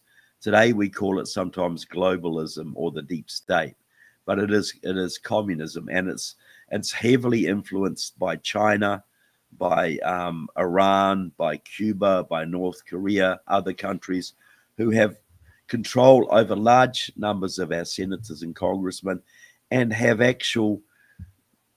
their agents working all over our communities. Like if you look at Boston, you know, there's a group there called the Chinese Progressive Association, which is a communist group, works with the Chinese Communist Party, and basically runs the Boston City Council and runs Elizabeth Warren and many of your other Congress members. So and all Michelle over Wu. America. Yeah. I mean, Massachusetts is behaving in a very strange way. I think particularly since Maura Healey and Michelle Wu were elected. Yeah. And you have this phenomena, I think, manifested in this spending, maxing out the state budget to pay for bringing illegal aliens in and putting them up in nice hotels, giving them 3 meals a day. There's no sense to it. There's no logic to it. And the state's going broke over it. Unless it's part of a revolution. It Yeah, and doesn't now they're make any covering up sense. a pedophile scandal that involves these people. I'm not going to go into details about it because it's a story that's just emerging. But in normal times, this would be enough to force them all out of government, but it won't happen Yeah. here. They just control the levers. I mean, the Boston Globe is a huge power in the state, has been for many, many decades, and they kind of call the shots in terms of what is permissible and what isn't in the public sphere. And that's, I'm sure Massachusetts is just a microcosm for a lot of other states, not all. We have some, they call the red states, more freedom oriented, but they still control what, the high ground of the culture, as you say. I mean, I think there Yeah. was Andrew Breitbart once said that, politics is downstream from culture, and they control the big culture, the big media, big tech, big, entertainment, Hollywood, all of it, academia. They really have, and they have worked to develop this stranglehold on it slowly over time. It's like a Fabian approach, where they Yeah. gradually weed out their opposition and install their friends and agents. That's exactly how it works. How do you take over a university or a union or a church or a government?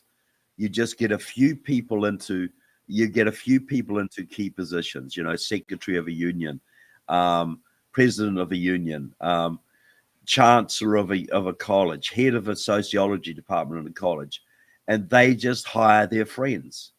They Mm. keep hiring their friends and they get rid of any opposition. And that's in 10 years, you could take over a university or a church or a labor union. And that's what's happened. Most of our institutions in America, the unions, churches, Hollywood to a large degree, are controlled by communist sympathizers, many of them loyal to China. And one way it exhibited, if you look at all the states that had the harshest lockdowns during COVID, Mhm. Massachusetts being one of them, Minnesota being another, headed by Tim Walz, the Chinese communist Indeed, aficionado, yes. Mhm. California, Hawaii, Oregon, all of the states that had the worst lockdowns were all the states with the most Chinese influence. Because it Right. was designed not for public health, it was all about wrecking our economy. Right, Because if and you have it no was, economy, and you have nothing to do, that's a huge scandal. And, they were able to shut down small, as you say, mom and pop businesses, yeah, and while leaving the big box stores open, shut down the churches, shut down the schools. Children had to get education through Zoom, which, by the way, actually turned out to backfire on them because we got to see what yes, was I going on. agree. I agree. Most, yeah, exactly. And eventually the regime had a major setback.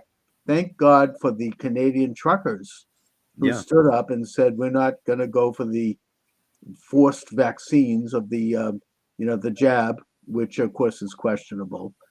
And the whole regime collapsed here in Boston. Michelle Wu, our new mayor, talk about maybe communist associations. oh, absolutely. She is Yeah, I mean, her first very act heavily was tied into to the communist movement. you couldn't go into a store or a restaurant unless you showed your card proving you'd had the vaccine.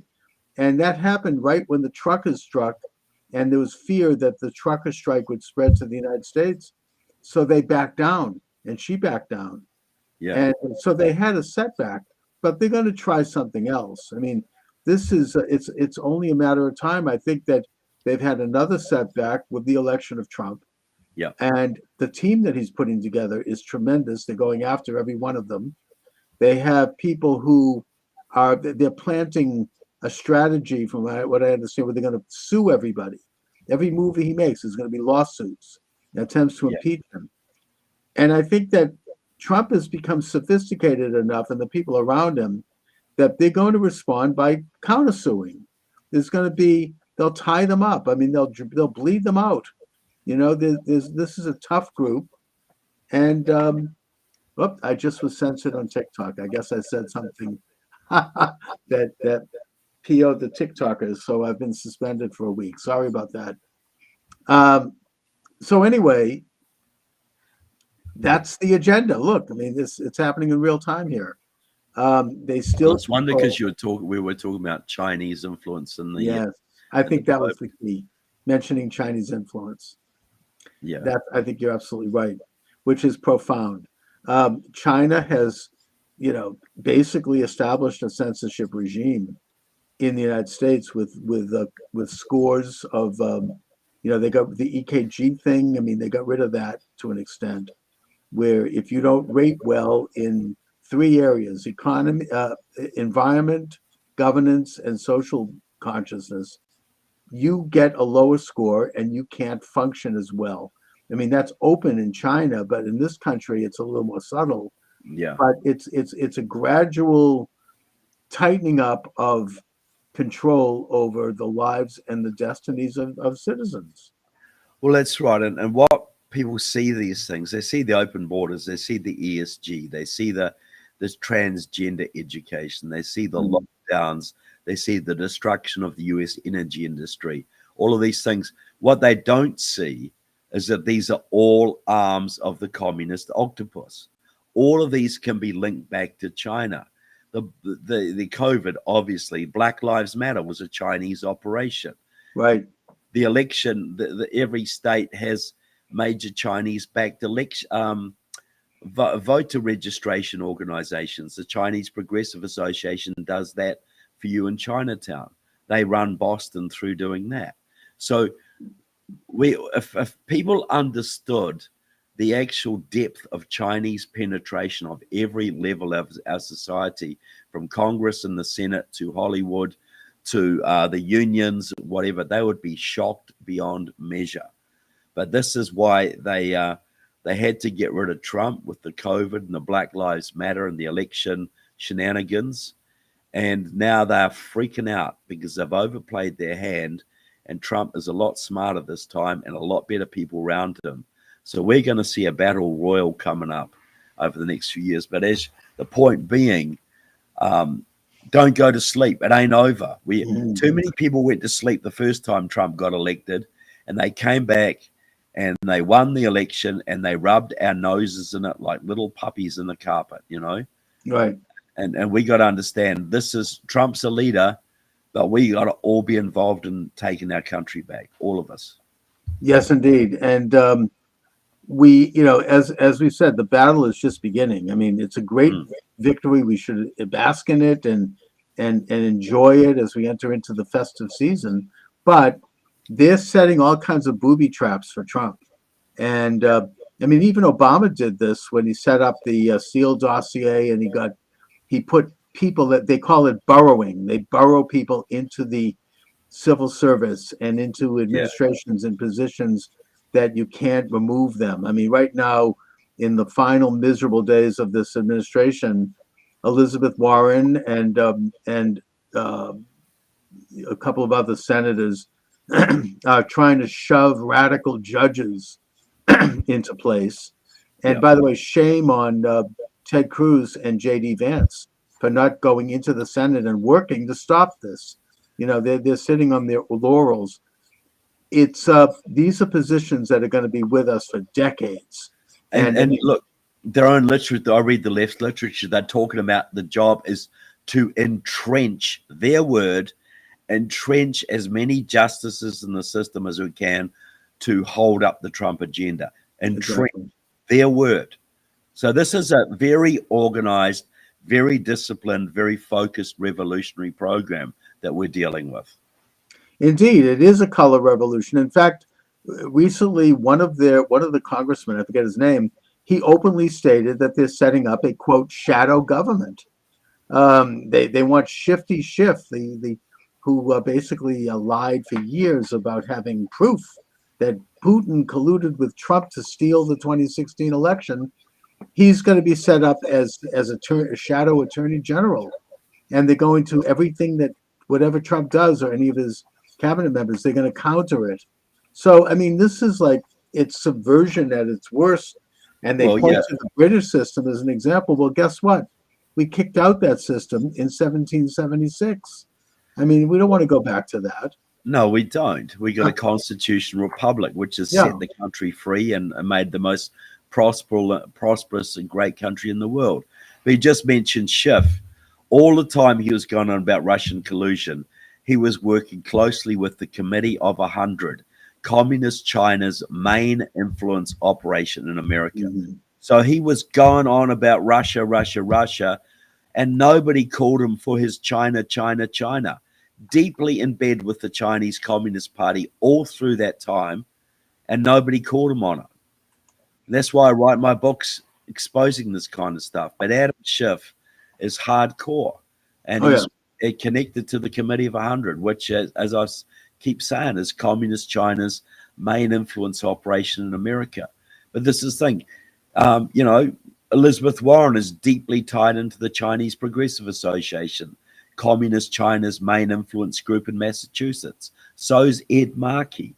So are several of your congressmen. So is Michelle Wu. So are several other people on the city council. China controls Boston. You know, China controls San Francisco, LA, Boston, I believe Portland, Oregon, certainly Honolulu, and many other cities around the country, the Twin Cities as well. And so we got to understand how deep this is, and the battle that Trump's got on his hands, and that we have to play a role in this. You know, what we can do is exactly what you're doing right now, Trevor, which is to identify, expose, and then oppose the nature of this conspiracy. And I use that word openly because they call it that themselves. I mean, Yeah. the entire communist edifice is by nature a conspiracy. They don't operate. That's out what of they the call open. themselves. Yeah. Oh, yeah. They're not say that. operating out in the open. I mean, they're not. They are subverting institutions because they know that if they came out in the open, they would be kicked out so quickly their heads would spin. So they do it through, you know, careful, subversive, well-studied means of changing perceptions.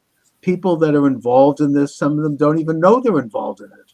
Yeah. You know, it's very, very tricky and very difficult to detect, which is why it's very important, especially now with Trump coming to power, that we get into identifying the nature of this. And by the way, your blog is called the New Zeal blog. I really recommend TrevorLoudon.com on New Zeal blog. Yeah. TrevorLoudon.com, New Zeal blog, Shining the Torch for Liberty. You get into American politics. You have your book is Stealth, Kamala Harris's Communist Roots. That was something that I think people did become aware of that one. Well, that's the book just behind me. You can see it just there. Stealth, Yes. Kamala Harris's Communist Roots. But that is not just about Kamala. That's about the movement that made her, the communist voter registration groups, the massive communist infiltration in California and other states. So, yeah, I recommend that. But you know, but East Sheep's Clothing is a must-see for everybody too, you know. Yeah. People I mean, the reason they couldn't steal the election this time around is because the Republicans at least learned some lessons from last time, and they were able to field thousands of volunteers who worked the polling places, who sat in the counting rooms to make sure that there were more eyeballs on those absentee ballots. They couldn't do a mass mailing of absentee ballots this time around, but they couldn't pull it off. But yet they still are counting in some places. They're still trying to do rear guard actions. See, there's a group called Seed the Vote, which is run by the Chinese Progressive Association of San Francisco, which works directly with the Chinese consulate. They are running the vote curing operations around the country.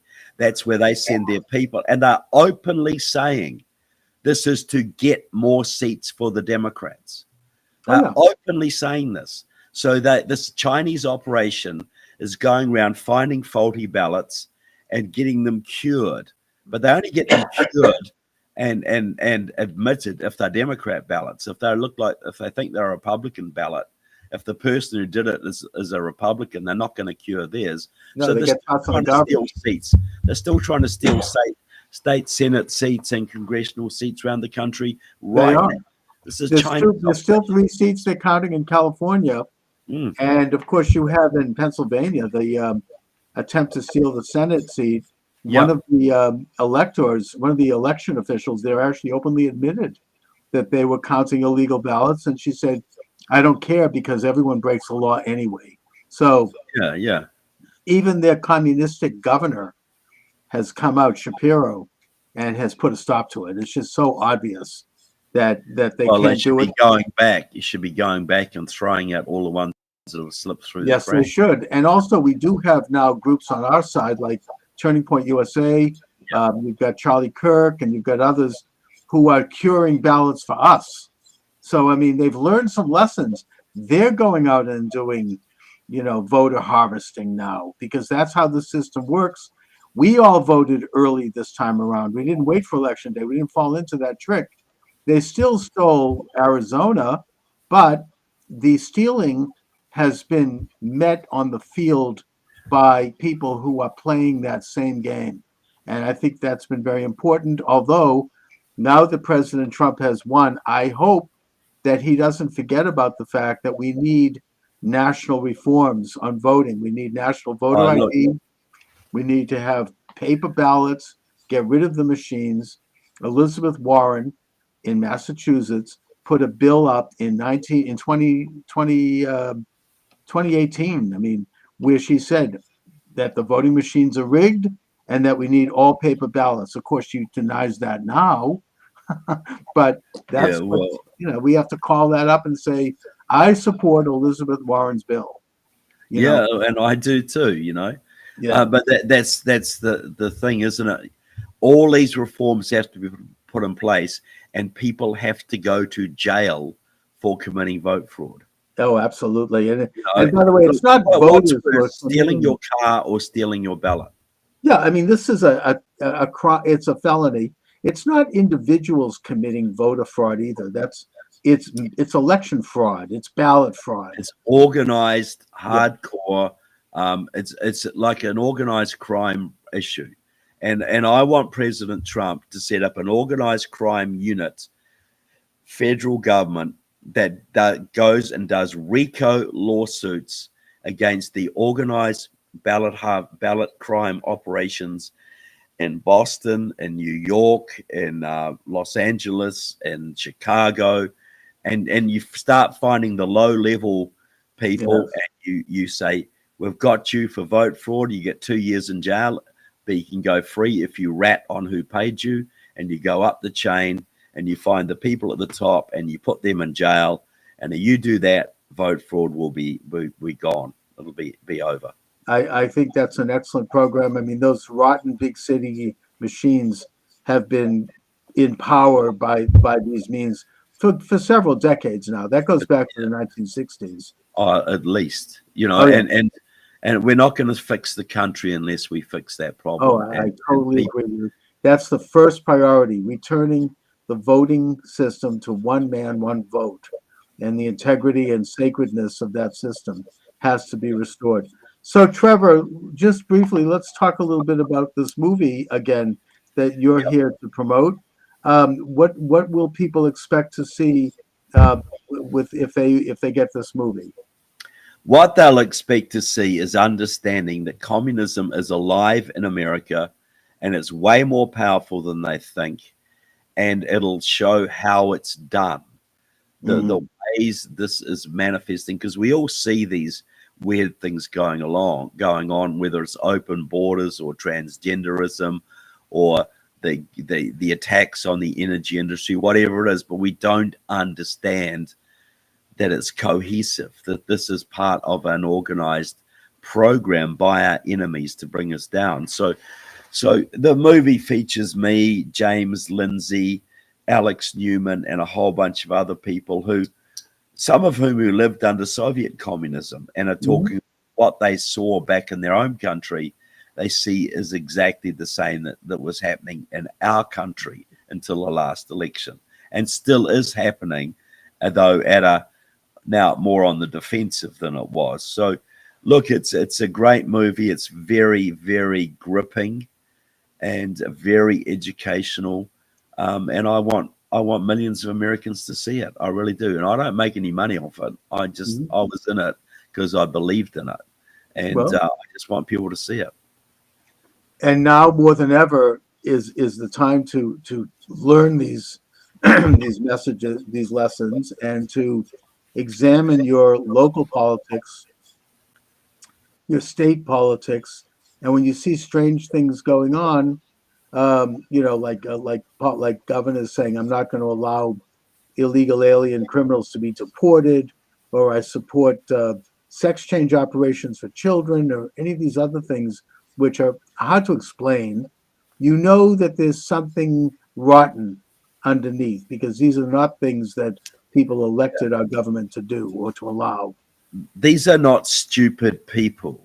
They're saying crazy stuff, but they're not stupid people.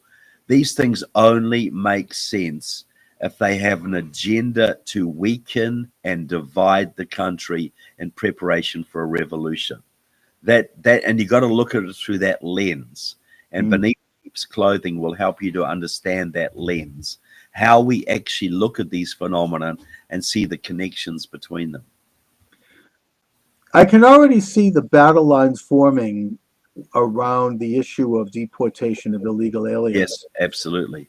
And I think that the Trump administration is going to focus on, first of all, supporting the worst people. I mean, certainly in the first year, criminals, fentanyl dealers, drug dealers, violent criminals. And also, I think that there's going to be a massive self-deportation, because they're going to cut off the money. They're going to cut off the fancy hotels and the dinners and the credit cards. Even Mayor Adams in New York is already starting to do this, which is why I think he's under attack. 100%. He's actually shown a little independence, and I think that's going to be the Trump strategy. But their strategy is going to be to try to resurrect all of this old demonization. Oh, he's separating families and the children in cages, and we're going to hear all that kind of propaganda. Yeah. How do we respond to that? Well, I think like Leo Hohmann is, you don't apologize for it. You Yep. said these people are criminally in the United States. They are taking the place of legal immigrants. There is no justice for this, and for the integrity of the American system, and for a lesson to all of those around the world who want to cheat that system. These people must not be allowed to enjoy the fruits of their criminal activity. And when I say criminal activity, jumping the border is a crime. Exactly. It's not just everybody who is here illegally is a criminal by definition. They've That's right. committed And we have to immigration stand up for fraud. law and order. Yeah. And the idea that they would be flown in by the Biden people, that shows how Biden, I think, to the degree that he had any scruples or brain left, was very compromised, probably by China. And 100%. yeah. He's China's man. He's been China's man since at least 2001. He was Russia's man since the early 70s, and Iranian's man since the late 70s. But but this, look, allowing the borders to go wide opening, having 10, 15 million people streaming across the border, that's not stupidity. No. That is a deliberate program to alter the United States on a permanent basis, to swamp the conservative voting base, to cripple the hospitals, cripple the education system, and economically destroy us. That only makes sense if it's malicious. These people are not that stupid. Oh, no, it's quite deliberate. It is absolutely deliberate. The goal is the social transformation of America on a permanent basis towards socialism. You imagine, had Kamala Harris got in and she legalized 30 million illegal immigrants who then voted 90% Democrat, that was their goal, to have a one-party state that could never be thrown out, ever. You never get rid close to getting it. Once you have a communistic government in place, it's very difficult to get rid of it. I mean, look at Venezuela. We could look at the Soviet Union. It took almost 100 years to get rid of that. I mean, they immediately assume control of all of the levers of power, all of the nexus of influence in a country, and there's just no defeating them. So I No, mean, they you know, people used to say to me when I campaigned against communism in the 80s, they'd say, "Oh, Trevor, if the people in Russia didn't like communism, they'd just organize a revolution and throw it off."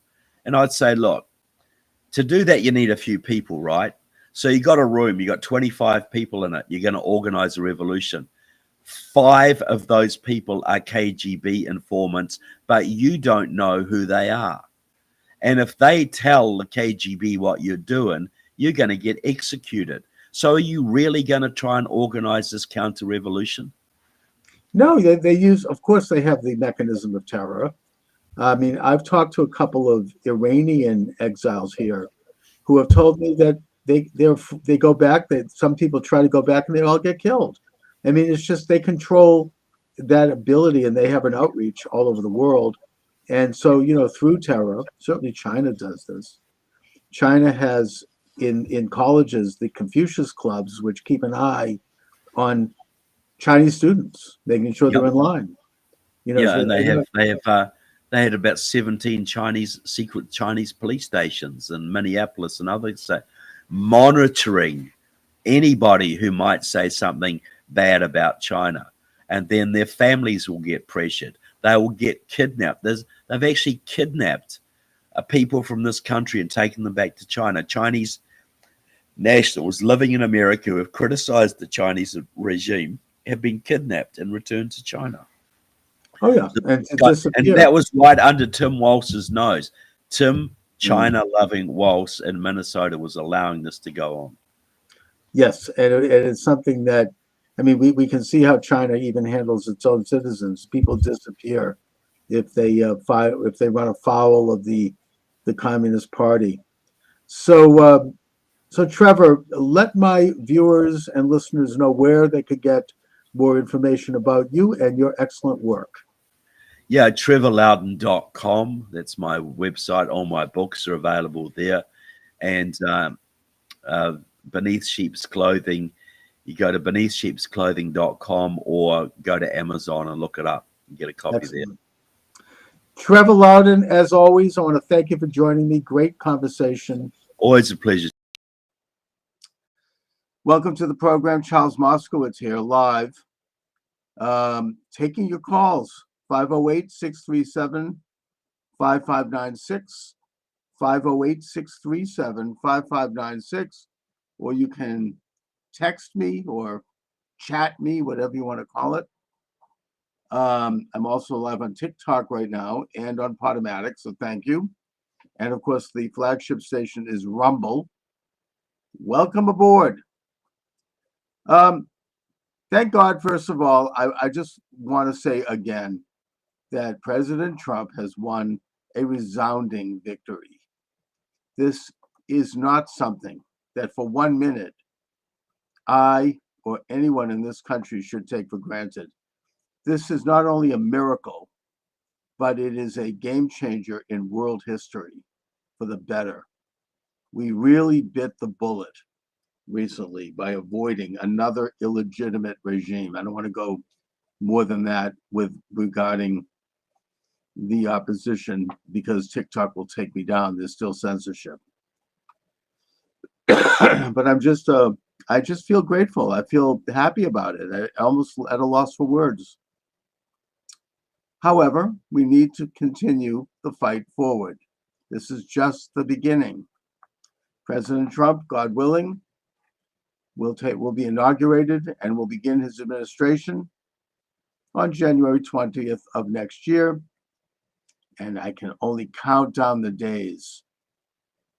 We don't know what kind of mischief they may be pulled off in the meantime. It looks like they're trying to instigate World War III. Maybe embroil the administration into a war with Russia, nuclear Russia.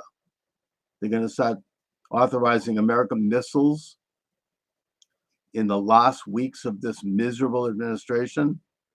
That's really, I don't think anything that anyone sees in any other way than a deliberate, blatant attempt to try to launch World War III.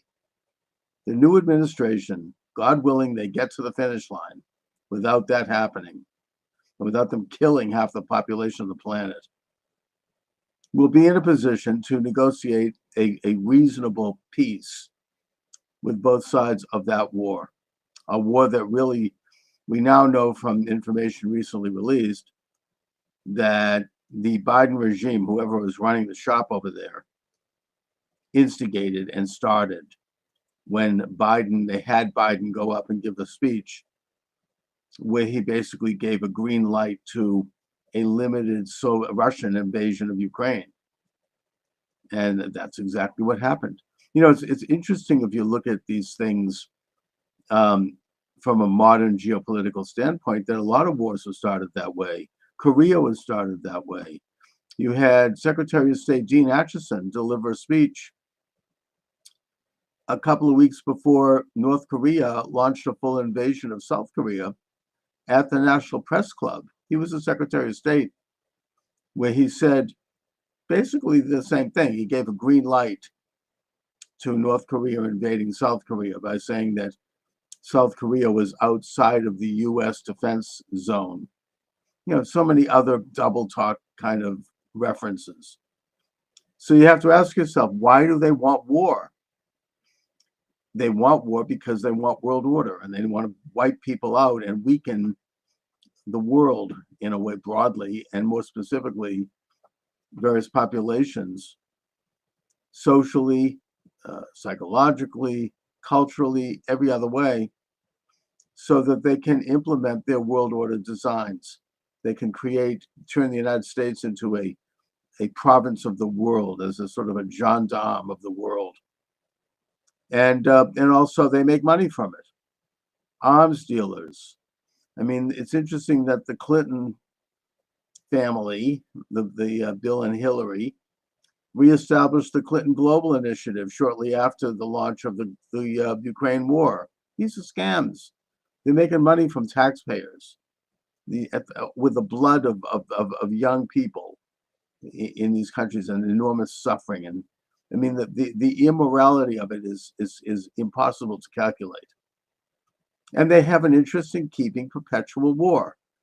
The historian Charles Austin Beard developed, kind of blew the lid on this. He was an establishment historian in the 1920s with his book, Perpetual War for Perpetual Peace, noting that has been the policy of what, you might euphemistically call the Anglo-American establishment, the United States, the British Commonwealth Empire, and all of their apparatus, including their secret apparatus, such as the Council on Foreign Relations and networks of other societies.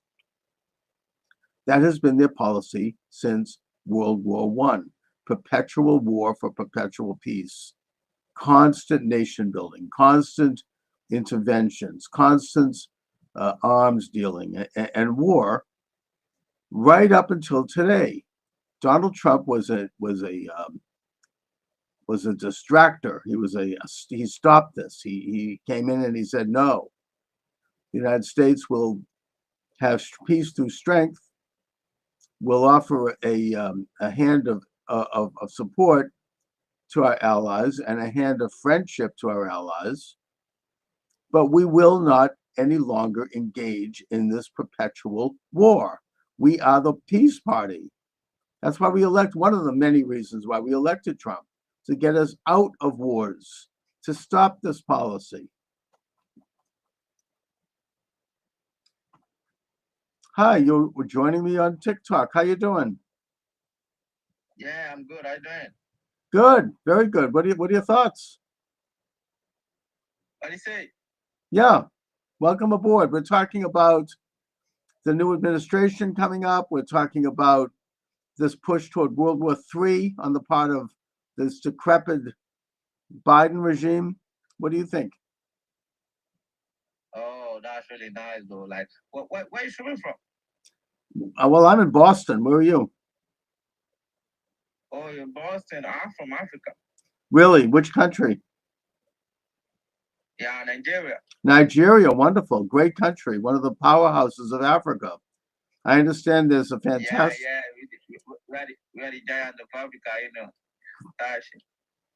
You got a great economy. You've got great. Lagos has a But great it's not any skyline. good economy. Like the economy is bad. Like we don't have any fucking great economy, to be sincere with you. Oh, okay. Well, I hope that Nigeria could be a leader in African sovereignty, you know, in the development of all these great independent states. I know there's some corruption, and that's too bad. Maybe you should run for prime minister. Yeah, I know. Yeah, I know, right? I don't know if everything goes better, you know. Well, So, what do you people so think? what are you up to now? Like, Well, I'm just doing a live stream here on my station. Let me ask you, what is your impression of President-elect Donald Trump? oh, you mean the elected president Donald Trump, right? Yes. What do you think? Wow. Yeah, I think it's a good decision for the Americans. You know, Trump is a leader, he's a all-round and father that knows what to do, you know. Yes. He's someone that is moved with a great ambition that wants to make America great again, you know. Yes. I mean, well, I couldn't agree with you more. And by the way, I've talked to people overseas, and they're generally very, very favorable I'm to very Trump. happy Good. for Trump and for American people. Thank you for saying that, and we're very excited and hopeful, you know, that we want to have a more prosperous and freer world. So very good, you know. I think that most people I've spoken to overseas have said this. They're grateful and happy that Trump is in office because they want to stop the wars and they want to stop the. Everybody's happy that Trump is office. I agree. Listen, thank you for joining me. Nice to see you. Thank you very much. Yeah.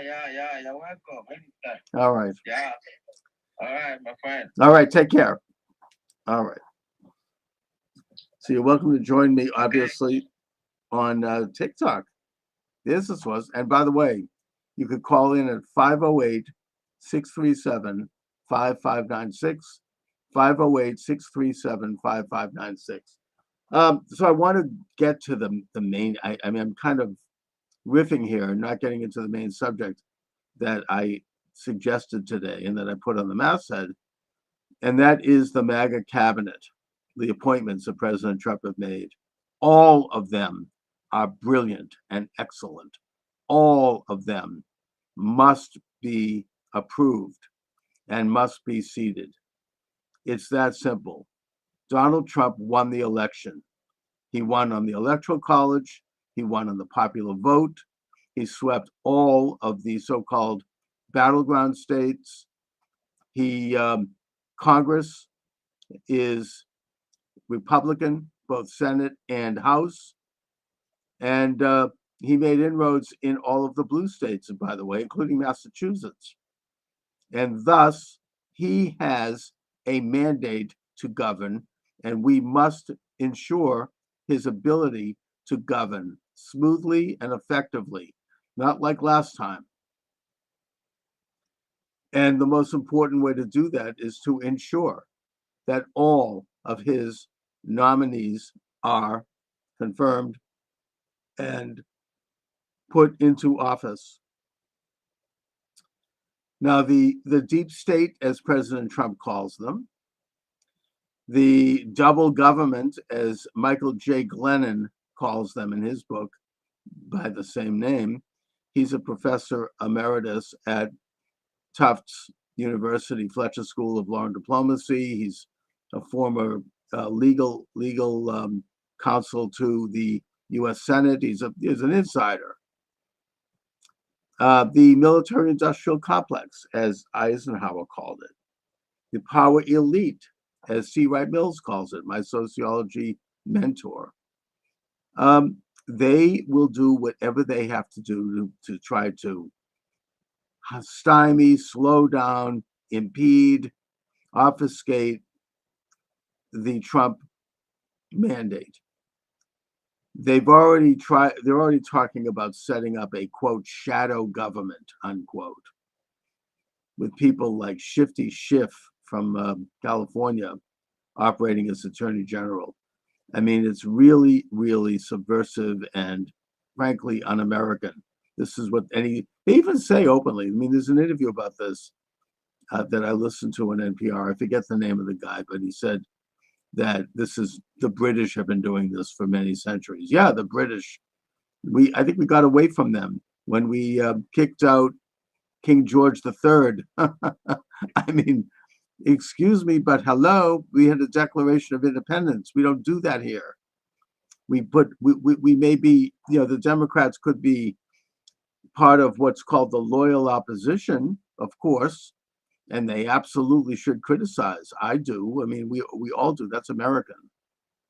But the idea of setting up a shadow government, really? Anyway, it's more serious than that. And the big problem, of course, is not really them. The problem is the rhinos. The problem is people like Mitch McConnell, who is anti-Trump, who hurt Trump in the first term through, dragging his feet, making sure that he couldn't function in many areas.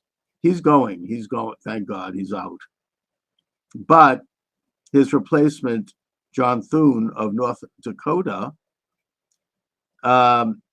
is apparently his protege, and that's very bad. It's not good that he won. I will say about John Thune that when he started in Congress, probably about 12 years ago, he was a Christian. His main motive was to bring morality and faith to his functioning as a U.S. Senator. And he was a pretty good guy. I don't know. I think that, power corrupts, as Lord Acton said, and absolute power corrupts absolutely. And that political figures, when they're in office too long, are all, without exception, bad people. President Trump, by the way, is proposing term limits, which would be great. And I think Thune possibly has become corrupted by the system. You no longer are serving the interests of the country, the interests of your own constituents, and you start to serve your own interests and do favors and trade favors with other political figures, and you lose your moorings. I don't know if that's true about Thune. So far, he has said he's recognized President Trump's mandate, and he has said that he will allow for recess appointments, if not bringing people through the process quickly. We'll see. There is an insider fight over this right now, because McConnell has apparently gone on record as saying that he's going to oppose recess appointments, even though it's been done before. It was done by President Obama, by the way. And yet, Mike Johnson has stood up. So we have an ally in him, at least at this time. I wouldn't trust anyone, but he seems to be a stand-up guy. He has stood up and said that the Constitution states that both houses of Congress have to agree to a recess, and if they don't, then the president, as chief executive, can come in and call a recess for Congress. Now, that is a constitutional theory. I'm not sure it's ever been done before, but Mike Johnson is a pretty smart lawyer. He has stated this by quoting from the Constitution, and that is one way to get it done. Either way, it has to be done. We have to get all of President Trump's nominees in their seat. We have to do it now. We have to call our congressmen, our senators, our representatives, and let them know in no uncertain terms that we expect all of President Trump's nominees to be seated in their respective offices.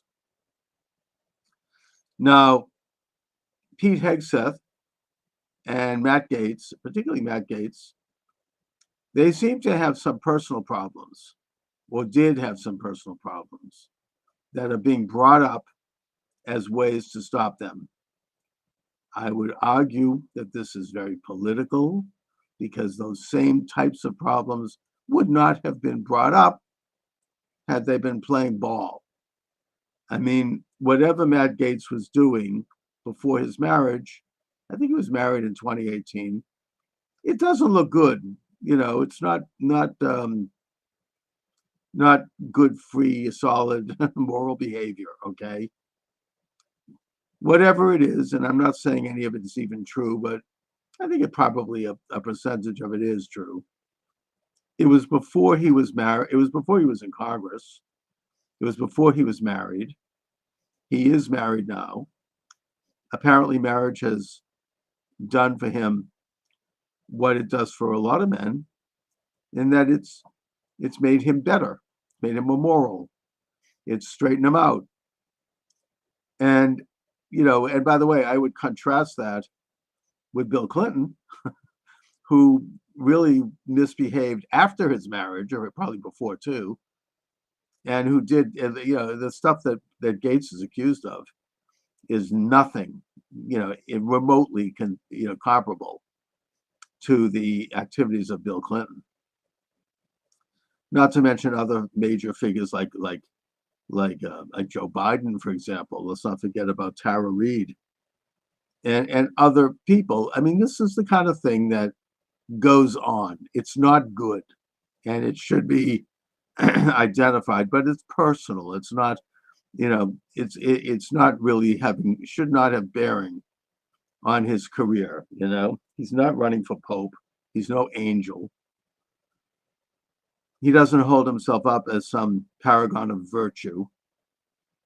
He's a tough lawyer, smart. He'll defend President Trump and protect him. He'll protect the MAGA movement. He will investigate the real corruption that has permeated the Department of Justice. You have a guy like Merrick Garland. He's probably as straight as an arrow. I mean, he's probably never, he's never even jaywalked.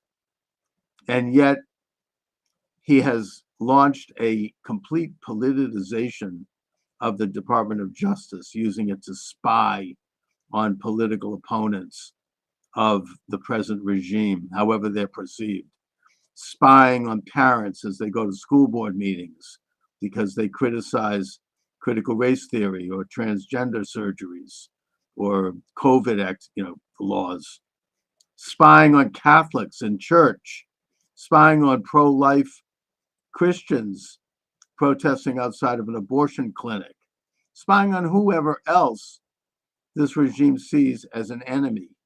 That's, that's evil. That's un-American. I mean, he's turning the FBI into a Gestapo, basically. And by the way, I hope Kash Patel is chosen as FBI director. That would be a beautiful thing.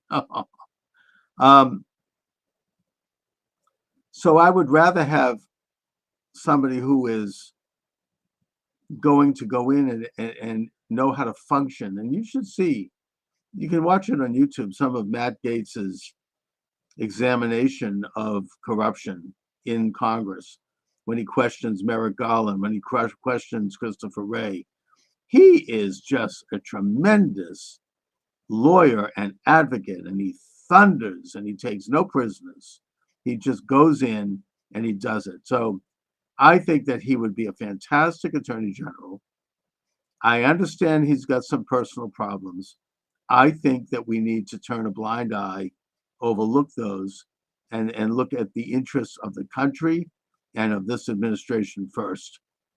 Same thing with Pete Hegseth. I don't know a lot about Pete Hegseth, but I know who his enemies are. And he's a decorated veteran. I mean, my sense is that he's interesting because of the fact that for 20 years, he actually was directly involved in real combat, unlike people like Mark Milley and, these sort of desk officers who really never saw combat. And as such, he's a disruptor of the system. He understands the actual inner workings, the guts of the military. And in that capacity, I think that he is a person who more likely will make the military what it should be, which is a fighting force, a force that can protect both coasts, that can protect America from invasion. That's why we have it. It's not a social experiment. I think that Hegseth will get rid of that aspect of the military, and that is something that is good for all of us. In fact, all of the cabinet positions are oriented in that way. They want to bring back the function of their respective offices to its original function. Most of them have expanded too far beyond those functions, and they've particularly gotten involved in politics. The obvious example is the FBI. Now, the FBI has always been problematic. I mean, under J. Edgar Hoover, it was problematic. It was spying on people. But at least Hoover went after genuine enemies of the United States, like the Ku Klux Klan, like the Communist Party, like the Mafia. Since, I think, probably starting with Mueller and then on through Comey and then finally with Wray, you have these political lawyers who are not agents, who don't have a background in investigation work, who basically have used the FBI and turned the FBI into a political house. I mean, that goes after people they don't like. I mean, Comey made his bones by going after Martha Stewart, right? I mean, it's just, it became arbitrary, and it's dangerous for freedom. So I hope that Kash Patel is the nominee, and I believe that he'll make it right. Anyway, I'm going to take off at this point, but I will just give out the number one more time if you'd like to call in. 508-637-5596, 508-637-5596. So just to encapsulate here and sort of wind it up. Thank God President Trump has won. We need to enjoy and feel happy and grateful for that victory. I certainly do, especially as we enter into the Thanksgiving, Christmas, Hanukkah season. I feel good. I mean, I'm pleased with the direction of this country. At the same time, we have to understand that this is just the beginning of the fight to take back our country. We have to make sure that President Trump's nominees are confirmed. We have to make sure that President Trump's agenda is carried out. That doesn't mean we can't criticize when criticism is warranted, but we have to do it in a constructive way in order to make things better, not to tear things down. Anyway, I want to thank you for joining me. My books are available on Amazon Books. Charles Moskowitz, you can check them out. I'm looking forward to a reduction in the censorship regime as we enter into this new year. I am planning on expanding my live stream capacity. I'm planning on inviting various guests. I am planning on doing the program consistently at the same time each day so I can develop an audience and start to get people calling in and texting, and we can really have this experience. And I feel optimistic about that. That was my original purpose in terms of getting into this back in 2018, around the time the censorship started. So I feel optimistic personally. I feel optimistic as an American. I feel optimistic as a Jew. I feel optimistic as a person, as a man. And I guess I covered all my bases. So anyway, thanks for joining me, everyone. Check out my books. They're available at Amazon Books. God bless you all. God bless America. The program, we're now live. Thank you very much. Charles Moskowitz here. The number to reach us, 508-637-5596. If you'd like to join the conversation, 508-637-5596. And of course, you can send chat as well. doing a little live streaming here to discuss an issue that's very important, both to me personally, but also, I believe, to the world. And that is my basic advocacy and suggestion that the state of Israel immediately annex what is called the West Bank and Gaza. What has been called historically and in Israeli circles, the lands of Judea and Samaria. I advocate that they do this before President Donald J. Trump takes his oath of office on January 20th, which of course is really less than, 2 months away from now. And that they get it done. They get it done now. They have a ceasefire in of course, on the northern border with Hezbollah, but that they must do this now.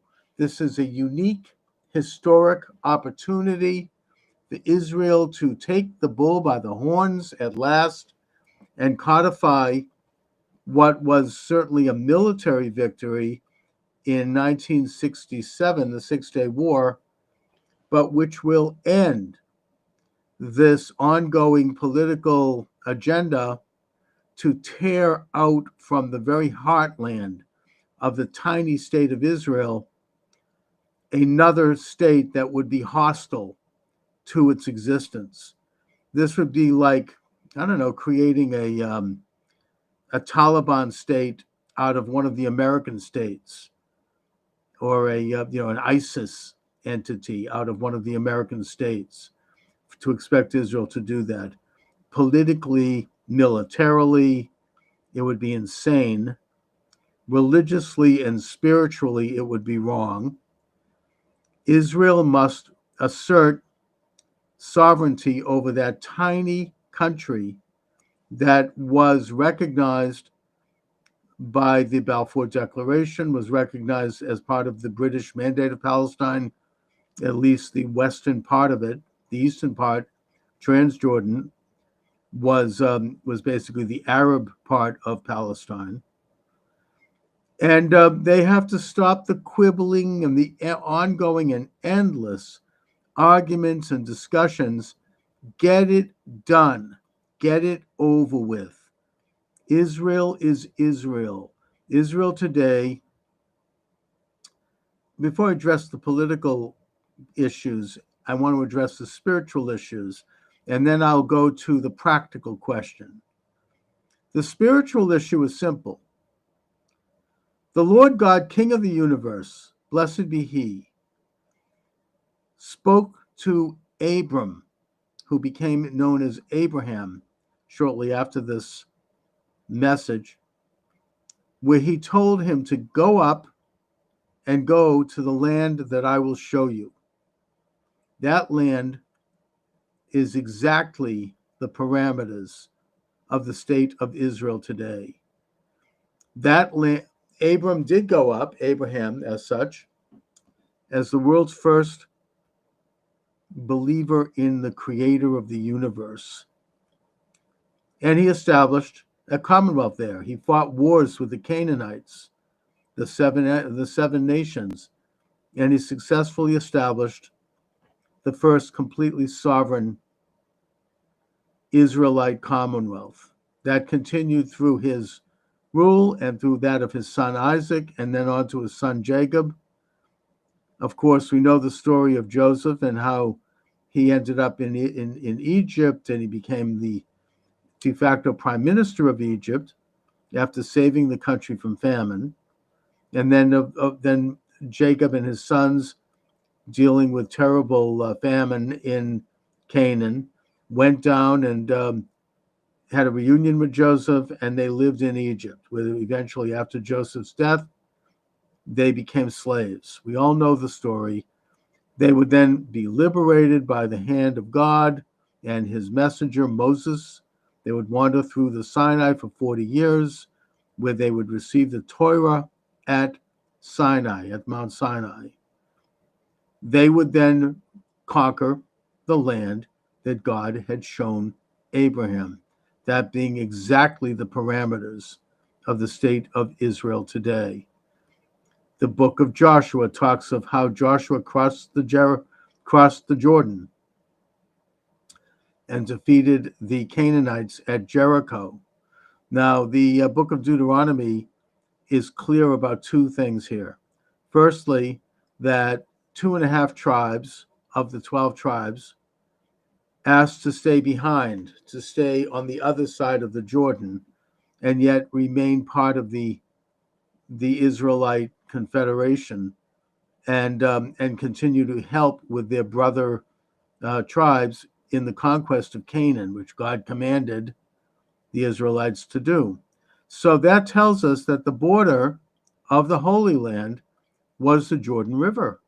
The Jordan River today is the exact border between Israel and Jordan, or the Kingdom of Jordan, or Transjordan, which, of course, according to the British Mandate, is Palestine. So you have the border established. The second piece in Deuteronomy that I would note is that when Joseph blessed his sons and his brothers, and Moses, I think, or God blessed them, the borders of their tribes were clearly delineated. And those tribes stretched from the Jordan River to the Great Sea, the Yam Soph, which of course is the Mediterranean, and from the north, Dan, to the south, Beersheba. Those are the exact borders of the state of Israel today. The Tel Dan is actually in Metula, which is in the very northern tip of Israel. And of course, Beersheba is a city today. It's one of the oldest and most ancient continually inhabited cities. And it's in Israel today. The only part of the state of Israel today that is outside of these lands that God commanded Joshua to conquer is a stretch of desert that goes from Beersheba south to the Gulf of Eilat. That's called Negev in Hebrew, which is a word for desert. So, in other words, Israel exists in the parameters of that great land. That is a fulfillment of the commands of the Torah.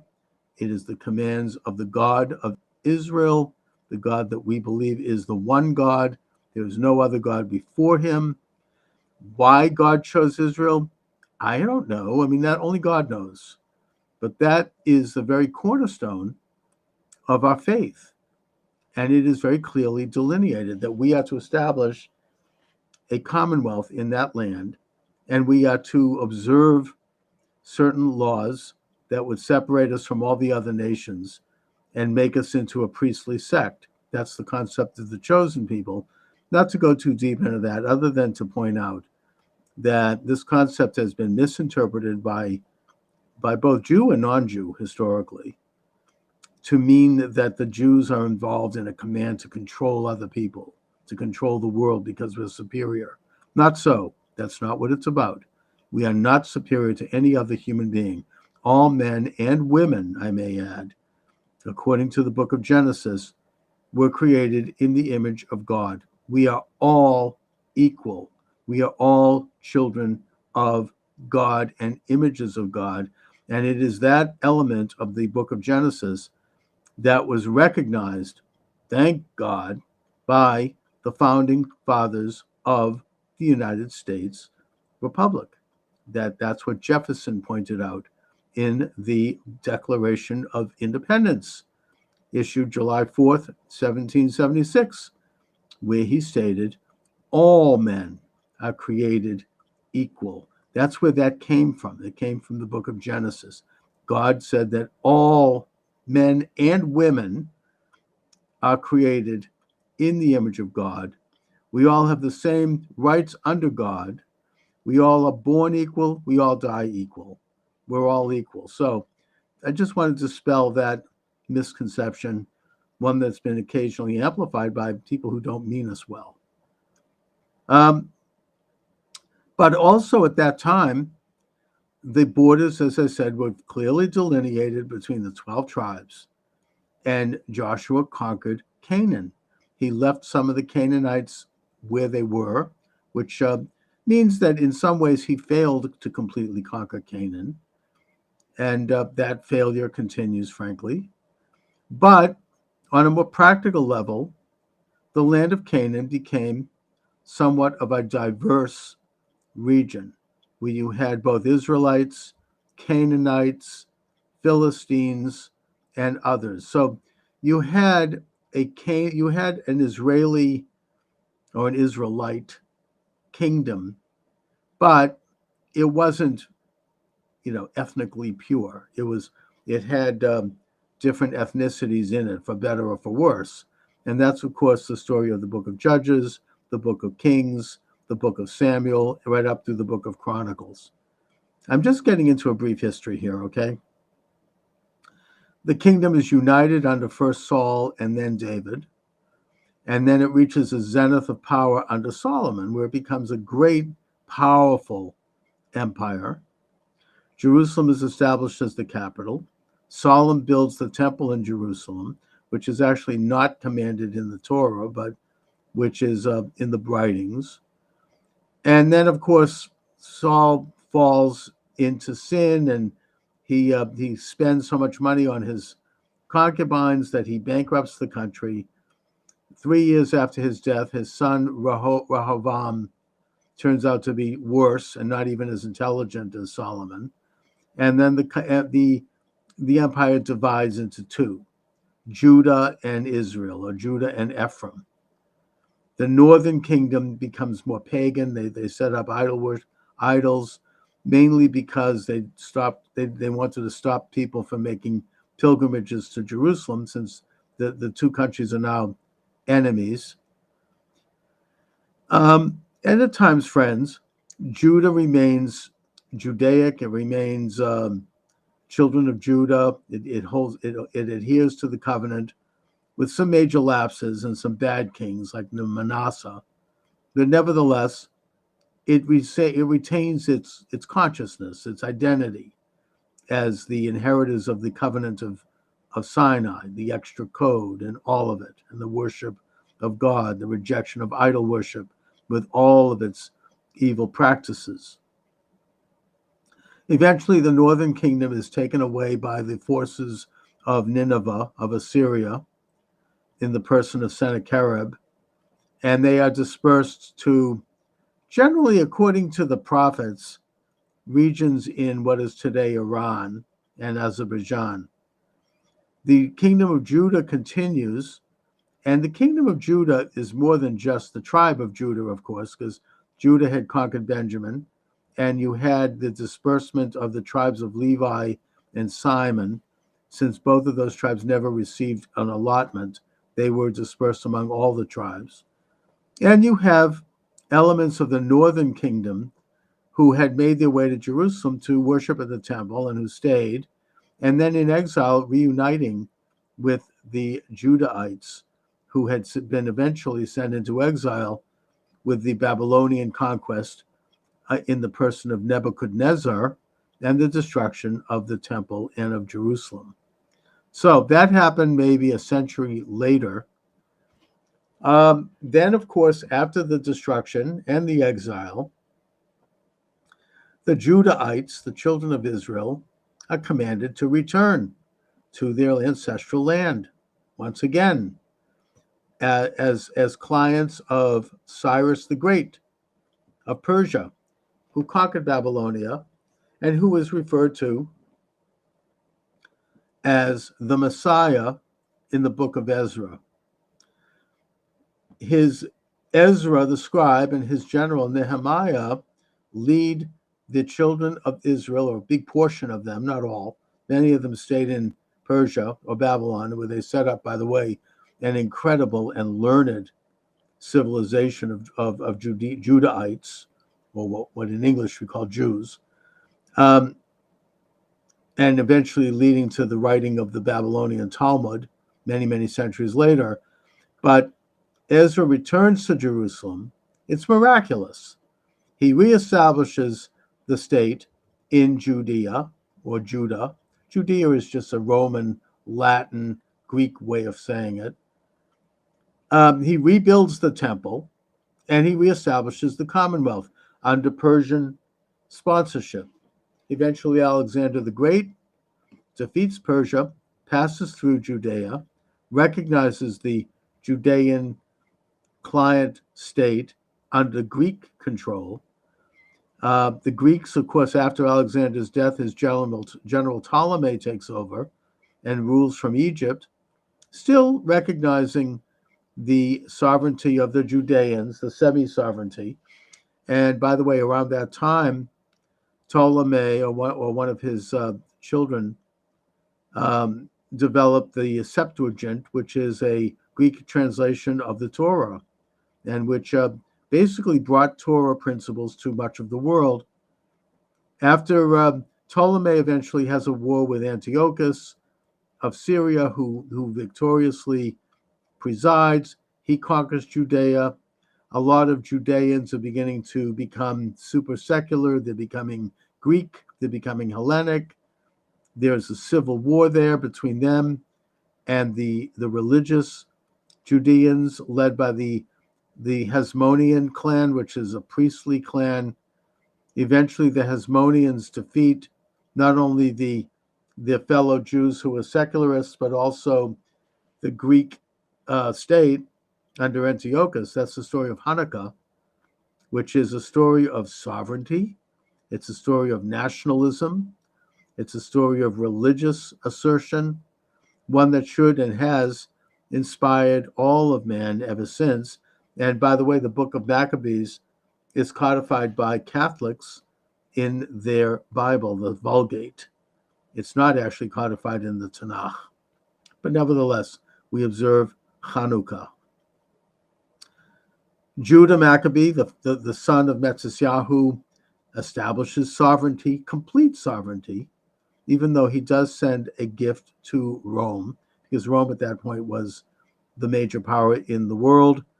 After several wars and the martyrdom of his brothers, each of whom had a period of control, eventually Simon, who was the last of the Hasmonean brothers, his son, John Hyrcanus, becomes a powerful ruler of Judea, expands Judea, and then, of course, his son further expands it, that being Alexander Yanai, who was evil. And then when Yanai dies, his wife, Queen Salome, becomes queen for a great period of time. I don't think it was long, maybe 10 years. And after her death, her two sons, unfortunately, fell into a civil war. The Romans used that as an opportunity to back one of the sons and install him as a dictator under Roman auspices. And the general Pompey, Gaius Pompey, entered Jerusalem and entered the temple. And while that ended the sovereignty of Judea, the infrastructure continued. They were punished by the installation of Herod, who was an Idumean and who was a forced convert as such by Hyrcanus, which is seen as a sin in the Talmud. And he was evil, very evil. And he established what you might call the so-called deep state, what President Trump would call, in Judea. And the Herodians under Herod would control all of the institutions. They'd control the high priesthood. I would argue that they were the ones who were responsible for the crucifixion of Jesus, because they're the ones who advocated it to the Roman dictator, Pontius Pilate, who, by the way, I know that he's portrayed this way somewhat in Christian sources, who I think wanted to soften any attack on Rome later on, as they basically eventually literally took over the Roman Empire.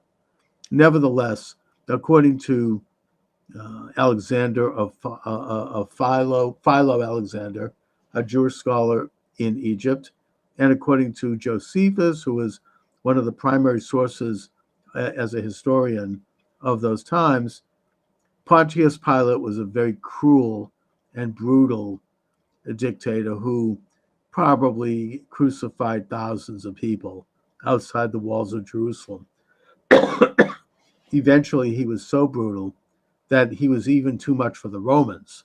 who recalled him after he massacred Samaritans who were going to pray on their holy mountain, Mount Gerizim, which is in the heart of Samaria. By the way, the Samaritans, generally scholars believe that they are descended from a hybrid of the 10 tribes of the northern kingdom and the invading Assyrians and other surrounding peoples, and that they continue to practice Judaism, belief in God, except with some differences. They approached Ezra to ask for a reunion. Ezra refused. Now, for reasons that we don't totally know, but that's what happened. And they're still there. They live around the city of Nablus, which of course is the Greek city of Neapolis, or the Roman city of Neapolis, and goes back to the ancient Hebrew city of Shomrim or Samaria.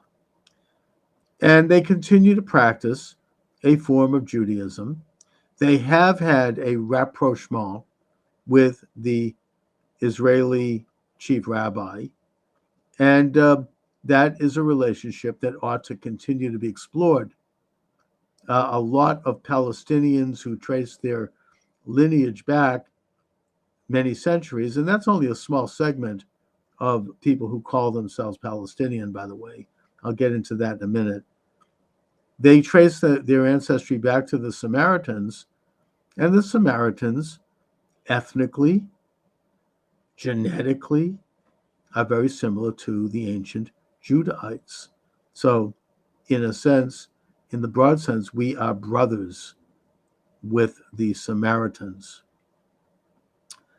So back to the history of Israel. In 70 AD, the temple is destroyed due to a civil war amongst the Judeans, with a cult of zealots who were feared and hated by people like Josephus and by the establishment, basically dividing Judea into factions that defeated each other. So the Romans were able to walk in and pick up the pieces, just like they did under Pompey, and destroy the temple. About maybe 75, 100 years after that, you had another rebellion, the Bar Kokhba rebellion, where the Judeans achieved sovereignty for, I don't know, maybe 3 to 5 years. They were defeated by the Romans under Hadrian. Hadrian used a classic Roman technique, the one that the Jews always feared would happen, one that Rome did to Carthage, which is that he really destroyed Jerusalem and built a temple to his god Apollo on the ruins of the temple. He changed the name of Jerusalem to Aelia Capitolina, and he changed the name of the country from Judea to Palestina. The reason he did it, according to most historians, was because Palestine was the name derived from the ancient Philistines, the sea people who had settled on the coast and who were the eternal enemies of the ancient Israelites. Goliath, for example, was a Philistine, and the wars between Judah and between Israel and the Philistines are legendary. David had wars with them. Eventually, they were defeated by David, and they disappeared from history at that point.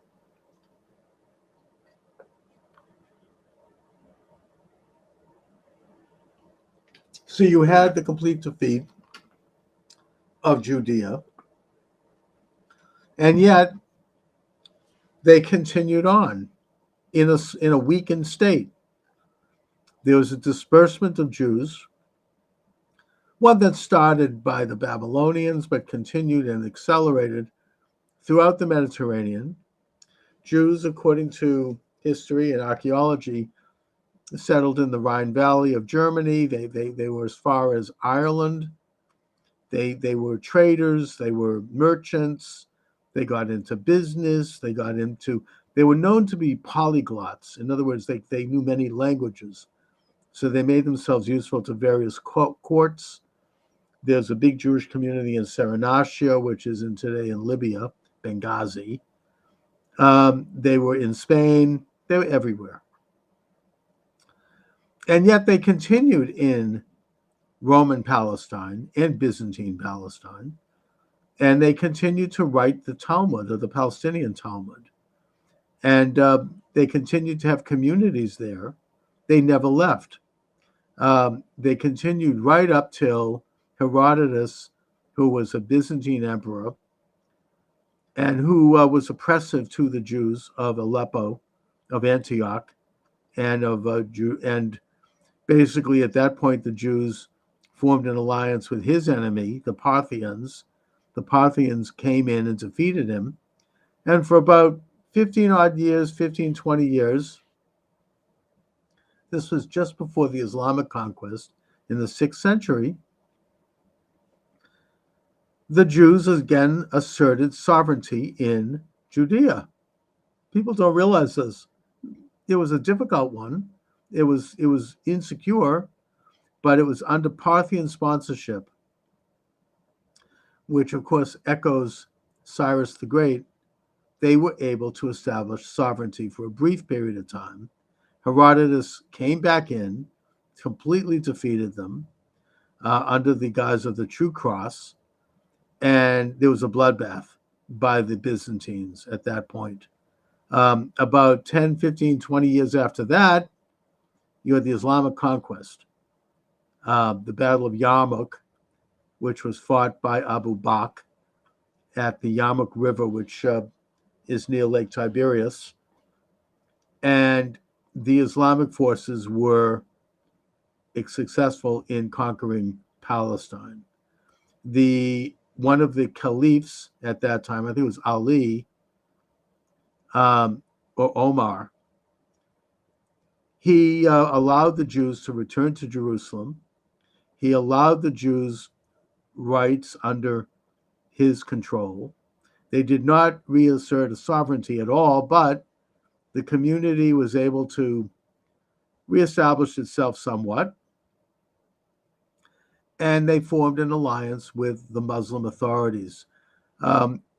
Some have speculated, for example, that the famous Dome of the Rock, which is on the Temple Mount, is actually a synagogue. It is unlike any other mosque in the world. It has writings on the wall which could be viewed in some translations as Jewish, as Hebrew, or as derived from the Torah. And we don't know this, but it is at the site, according to faith, that where Isaac with Abraham did the Akedah, and where Melchizedek ruled in Jerusalem. He never died. He went to heaven. One of the few figures in religious history who did so, along with Elijah and along with Jesus, who can make that claim. And so you had Jews in Arab-controlled Palestine at that time, which was not really a separate government. It was ruled by the Umayyad Caliphate, then eventually by the Abbasid Caliphate. This period went maybe for a couple of hundred years. Eventually, you had the Crusades come in. The Jews of Palestine helped the Saracens, which is what the Frankist Crusaders called Arabs, defend Palestine from the invasion by the Christian Crusades. They were allied with the Arabs, and they were slaughtered by the Christians. These are just facts of history. And by the way, with regard to the Crusader kingdom, Israel has learned lessons from why that kingdom eventually failed. The reason that kingdom failed, according to many historians, is that after the Frankist king, I think it was Godfrey, or I don't remember the name, established the kingdom in Jerusalem, the original Crusader kingdom of Jerusalem. They invited their wives and children to come in from France, and there was a great celebration. The wives and children decided to go down to the Jordan River to celebrate and to, where Jesus was baptized and all of it. And while they were down there, they were slaughtered by a gang of Saracens. One of them escaped and was able to go back to Jerusalem and talk about what happened. And the reaction to this by the kingdom of Jerusalem, the Christian kingdom of Jerusalem, was rather than to go out and fight, they built higher walls. They went behind the walls. They cowered in fear. In many cases, they sent their wives and children back to France, and they kind of hunkered down into a siege. And that was the beginning of the end, because if they weren't willing to get out and fight, they were not going to survive. And eventually they didn't survive. I mean, there were several more crusades, but they were not ultimately successful. And eventually they were defeated on the fields of Hattin by Saladin. Israel does not respond that way. When Israelis are attacked, they don't cower. They may just temporarily for a day to protect their lives, but then they come out and they fight and they defeat and smote the enemies that are trying to wipe them out. The same enemy that successfully defeated the Crusades. So that's a lesson learned. After Salah ad-Din, who was Kurdish, so the Arabs were gone at that point, ethnically, ruled an empire. Eventually they were defeated by the Mongols, who came in and really devastated what was left of Palestine. And at that point, the country, according to historians, really became a kind of a backwater. There was very low population, low industry, low development, low activity there. The Turkish eventually, under the rule of Osman, became the Ottoman Empire. They took over and they ruled the area for 400 years, from 13th century, 14th century, right up till World War I. And they did so with a kind of a loose hand, the Milliyet system, where they had local families, local tribes who were loyal to them, basically serve as landlords and send them tribute, but otherwise were left to their own functions. And of course, one of those tribes, the Husseini family, their son was Haj Amin al-Husseini, who was the Grand Mufti of Jerusalem, who was one of the people who started the war against Israel. I write about this in one of my books called The Nazi Connection to Islamic Terrorism. So anyhow, every generation, and I get into this, by the way, in my most recent book, right over my shoulder here, The Anti-Semitic Imagination, I document how in every generation there were Jews who tried to make aliyah, to go to the land that God showed us, to go reestablish our homeland, and that this was uninterrupted in every generation, every decade, from the ancient times till today, and that there were communities there in every generation. The Jews never completely surrendered that land. They never completely gave up in terms of population. Napoleon tried to reestablish Jewish sovereignty there, and he was not successful. But in a way, Napoleon, in around the turn of the 19th century, kind of could be viewed as one of the fathers of modern Zionism. Zionism, again, being a movement that it's both nationalist and religious, that has existed within the Jewish people and their allies in every generation and in every decade and in every year from the ancient times right up till today. After Napoleon, you had wealthy Jews like Montefiore and Edmund de Rothschild later, who became interested in Zionism and who tried to help establish Jewish settlements from European Jews in what was then called South Syria, and did so very successfully. I mean, it's a great history of how they established neighborhoods. Montefiore established that neighborhood right outside Jerusalem. The Khan Yunis, I forget. No, that's an Arab name. I forget the name of it. Harnoff, I think, the one with the windmill.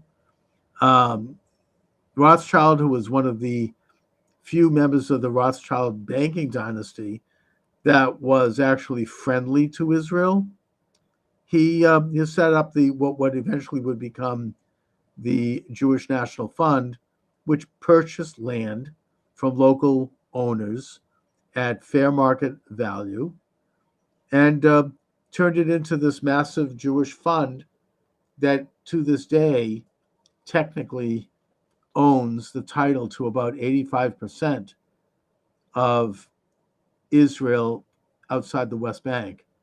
And all done, on the marketplace. They continue to proceed. Anyway, so we're up to more modern times. I'm not going to get into that. It's just too much for today. There are many, many books written on how the Zionist movement, people began to make Aliyah. It was an organic movement. Yes, it did not start with Theodor Herzl and the Zionist conference in Basel. It actually started more in Eastern Europe in a big way, with the first Aliyah, which was 19th century, and the second Aliyah, which was in the late 19th century, and which was mostly Russian Jews, mostly religious Russian Jews, but also left secular types as well. I get into this in my book. I'm not saying you have to buy the book. You can get it from your library. The Anti-Semitic Imagination, Charles Moskowitz, where I show the different waves of settlers coming in, a lot of them from Russia, some of them from Western Europe, even some from America, and how they really started to develop what you have today, which is this incredible, organic, dynamic society that is established. So that brings me up till now. And by the way, let me give out the number you're welcome to call, 508-637-5596, 508-637-5596. So we're up to modern times. Hi, Paul. Nice to see you on TikTok. By the way, you're welcome to call in, as is anyone else. 508-637-5596. So, again, I've got the history of Israel. The modern history is accessible. We know what happened at the establishment. I've written books on the topic. There are many good books. 1967, Israel successfully conquers all of British Palestine, and that means what's called the West Bank, what actually before 67 was called West Jordan, but which historically is called Judea and Samaria, and religiously certainly is called Judea and Samaria. Oh, I got a warning on TikTok because I said Judea and Samaria. I don't know, whatever. I guess I'm still there. Thanks for the warning, TikTok. I don't know what I said, but just for you who are watching the show on TikTok, let me mention that I could be shut down any second. Looks like I might be suspended, in which case, check out charlesmoskowitz.com and all of the live stream sites that are now carrying the show, okay? Just a forewarning. I don't know what I said. I'm not going to worry about it. We've got Paul wanting an invite. You're invited, Paul. I am now advocating, especially after the events of October 7th of 2023, where you had a genocidal assault on Israelis attending a rock concert and Israeli villages along the border of Gaza, I am now advocating that Israel annex Gaza and they annex the West Bank in its entirety. And they do it before President Trump takes the oath of office, God willing, on January 20th of next year, which is only about 6 or 7 weeks away. That they do it now. They rip the Band-Aid off the arm. No, it's not going to be easy, but they must do it in order to assert sovereignty over that tiny country, that they assert the rights and the privileges of all the citizens of that country, both Jewish and non, both Israeli and Arab and otherwise. And that the only way to do it is to get it done, declare sovereignty. Donald Trump, President Trump, I believe, will recognize that sovereignty once he takes office, but it has to be done first so that he can do that. He can recognize it. And the best time to do it is now, today. Get it done. Declare sovereignty. Okay, so what do I think will happen if Israel does this? I think nothing will happen. They'll just do it. Israel should offer citizenship to Arabs in Judea, Samaria, and Gaza. They should offer citizenship. If they get citizenship, then they'll have all the same rights as any and all other Israeli citizens. They'll be free to travel in Israel. They'll be free to live as Israeli citizens. They should have that. All of them should have it. Israel shouldn't be afraid to offer it. Now, what would citizenship entail? Well, let's look at the process of receiving American citizenship as an example. Someone doesn't just get American citizenship. Every year, you might note, and certainly here in my own community of Boston and in other major cities, there are what's called naturalization ceremonies where new citizens take an oath to support, protect, and defend the Constitution of the United States. They pledge allegiance to the flag of the United States. They take a test to see whether or not they have basic knowledge of American form of government, American culture, and other factors. And they swear a loyalty oath to the United States. It's a process. You don't just get it. It just isn't handed out. And one of the questions that I believe used to be asked, I don't know if it still is, if it isn't, it should be, is whether or not you have loyalty to an enemy of the United States, namely the Communist Party. Have you ever been a communist? And you have to disavow that if you were, or you shouldn't be, obviously. And you have to say, I no longer adhere to foreign alien principles that are anti-American and that are antithetical to American government and way of life. And I totally, wholly, and with all my heart adhere to and accept the American way of life as part of my responsibility as a citizen of the United States. So I would suggest that therefore, only naturally, there has to be that same process in the state of Israel. So if you have Arabs living in Hebron or Nablus or Ramallah or Gaza or anywhere else who want to become Israeli citizens, they would be required to go through a basic process to get to that point. And that should include probably a year of education on Israeli history, on Judaism, on Israeli law, and on other factors. And then they should be required to take a test, mostly written test.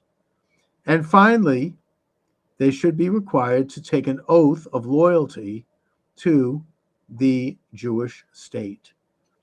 And once they fulfill these obligations And once it is demonstrated that they are not adherent of or affiliated with enemies of Israel, like, for example, Hamas or Hezbollah or any of the other enemies who are openly and avowedly dedicated to destroying Israel, then they should be welcomed as citizens.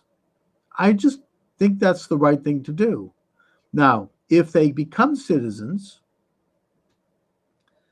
and they take the oath, and then they obviously will then be expected to be loyal to that oath and continue on as loyal Israelis.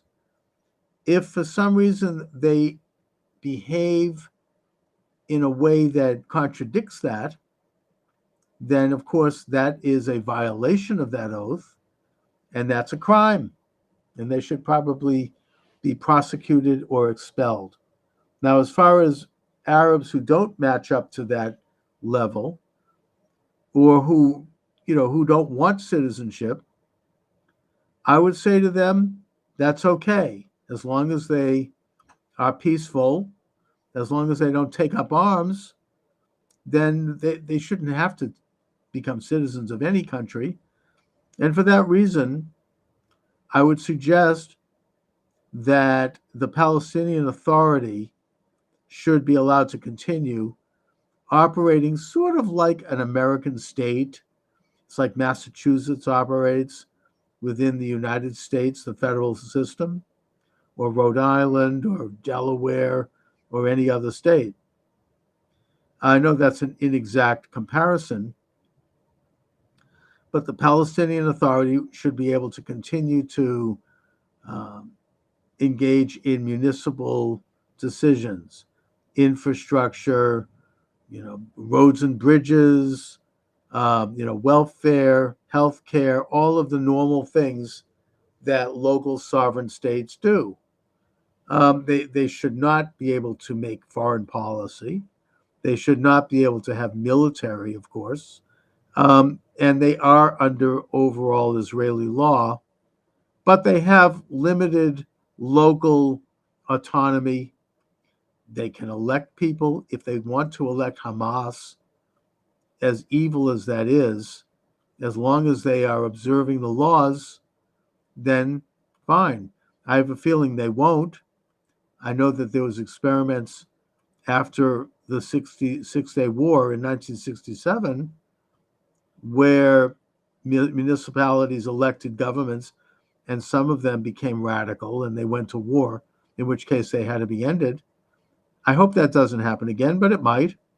Either way, as long as they want to be loyal, as long as they want to be peaceful, they should be able to operate local and regional sovereignty.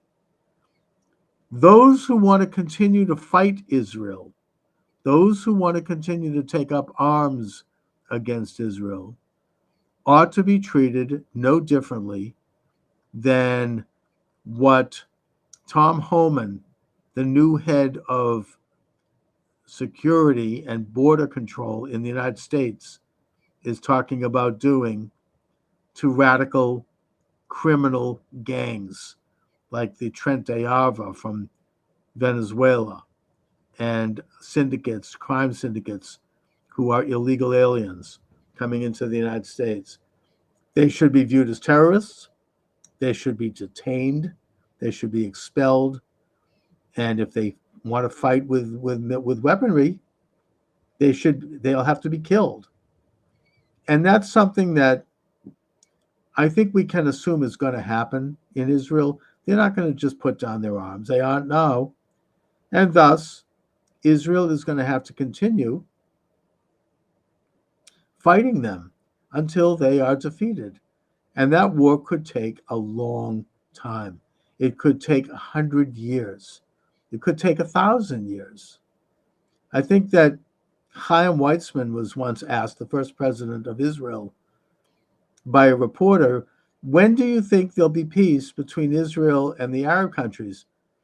And I don't know if he was making a flippant comment, but he said essentially it's going to take 1,000 years. Well, I hope and pray it doesn't take that long. I hope it doesn't take much time at all. But if you have a subversive element inside your country that's continuing to kill you and fight you, you have a moral obligation and a practical need to stop them, to defeat them. So, if Israel declares sovereignty over its entire country, I assume, unfortunately, that particular element of the war will continue and will continue over time. And I think Israel should take its time. It doesn't need to go in guns a-blazing. It just needs to control its borders, stop any flow of weaponry to them, and just gradually, carefully, strategically, and surgically take them out one way or the other. So that's my rant for the day. I think Israel needs to get it done. I think it will not affect Israel's position in the world. There may be some wringing of teeth, and the UN, which, of course, every day they condemn Israel. I mean, every agency of the UN, you can have an agency on basket weaving, and somehow they're able to work in a condemnation of Israel. Israel does not need to concern itself with any of that. Israel needs to preserve and protect and defend its own citizens and its own interests, both politically and nationally, as well as spiritually and religiously. And therefore, they have nothing to apologize for, especially after the attack of October 7th. People who were slaughtered that day, over 1,000 Israelis and guests, their blood cries out from the grave for justice. This is doing them justice. This is making sure that their deaths were not in vain, that their deaths led to a positive change. I think that it is taking an evil event and making it into something good, just like Joseph in the Bible, in the Torah, took an evil event, which was that his brothers threw him into a pit, a snake pit, and left him there to die. Eventually, after a chain of events, he turned it into something good, and he was able to redeem his brothers and forgive them for their horrible, evil sin. I think that in that same way, Israel is right to respond to this evil, which if they don't respond to, will happen again. They have a right, a moral obligation, and a practical necessity to respond to it by declaring sovereignty over their tiny country once and for all, and to then let these other issues work themselves out in their own time and on their own terms. Anyway, on that note, I want to thank you this afternoon for joining me. Now that President Trump, thank God, has been reelected, I am assuming that some of the censorship is going to start to fall, and that I'm probably in this next year going to establish a regular live stream that will be consistent. I haven't done that this year, but I'm hoping to do it next year, where I come on at the same time each day and where I open the phone lines and really start to develop a great online experience for myself and all of those who participate, and where we will be able to really, drill down and talk about issues of all sorts. Okay, looks like I have. Oh, nope. You're welcome to come on board on TikTok. I almost got a guest. I'm signing off, but you still have some time here if you'd like to join me. So once again, I want to thank you all for listening. Check out my books. They're available at Amazon Books. Charles Moskowitz. I've written probably about 20 books. They're all there. And God bless all of you. God bless America. God bless Israel. God bless President Trump. Keep him safe and keep his family. I'm very optimistic about the future. I'm very bullish on President Trump's establishment of his cabinet. We need to support all of them. And on that note, I shall say adieu until next time. Thank you for listening. Good afternoon and welcome to the show. Charles Moskowitz here. Michael D. Shaw will be joining us shortly, probably by telephone. I felt compelled to go on the air today to celebrate. Hallelujah. MAGA is triumphant. President Trump and the MAGA movement has entered the fray. Thank God. I do think that there's a hand of God. God is watching over this country. This is almost a miracle, given what we've been up against, what President Trump has been up against for 4 years. The very fact that he survived and the fact that we're all here today. I know it's going to be a difficult road forward. I'm not a utopian. I'm not a perfectionist. But we can at least relish our momentary victory. Thank God. Anyone who'd like, and by the way, I've I've been banned from TikTok, so sorry I'm not there. But welcome aboard. I just welcome Podomatic. Thank God this is a day to celebrate. President Trump is triumphant. The MAGA movement is triumphant. And we have created a moment in history that is unlike any in certainly my lifetime in this country. President Trump, we should remember, was not supposed to be there today. And, oh my goodness. This was not supposed to happen. They tried to kill him. They tried to bankrupt him. They tried to imprison him. They tried to discredit him and his family. They tried to do everything they could to throw every piece of mud they could come up with. And yet he prevailed, and that he was triumphant. And today he is the president-elect. Hallelujah.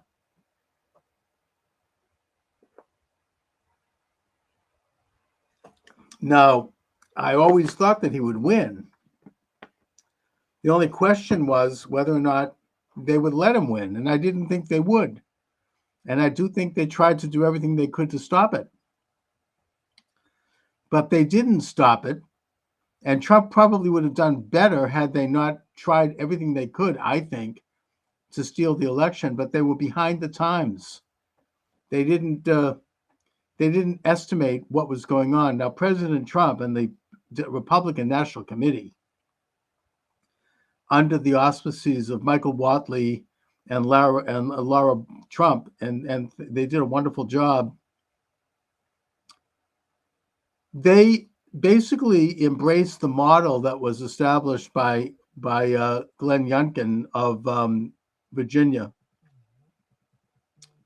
who understood the lessons. Mike?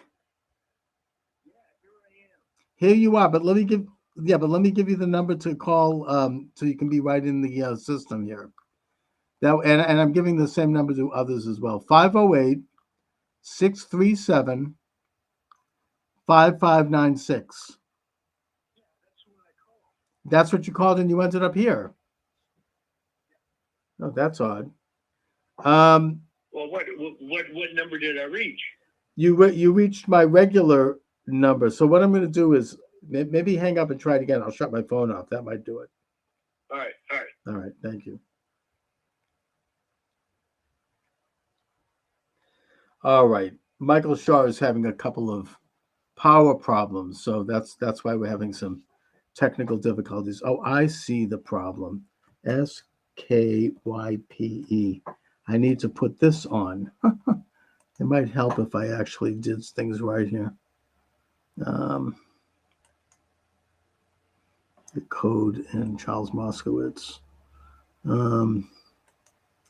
That would be 535705. 535705. Sign in. Here we are. Okay.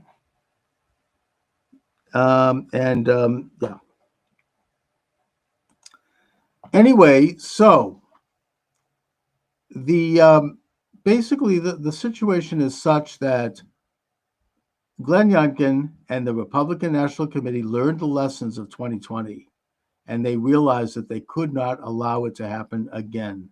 That being the level of election fraud that took place.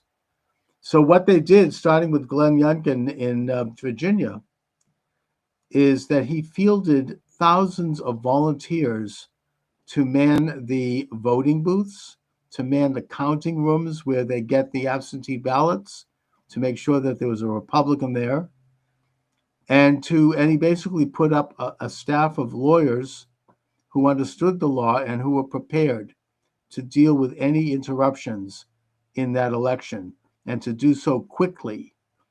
And the result was that there were very few interruptions, and those that did take place, they were in court within an hour, and they were dealt with. Like if they tried to block access to any of the polling places, or if they tried to inappropriately count ballots or discard ballots, or if they were counting illegal ballots or fake ballots, or those or anything else that we could describe. Who knows what?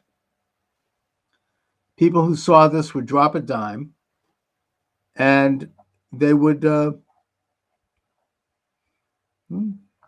basically. Let me just see if we can get this thing.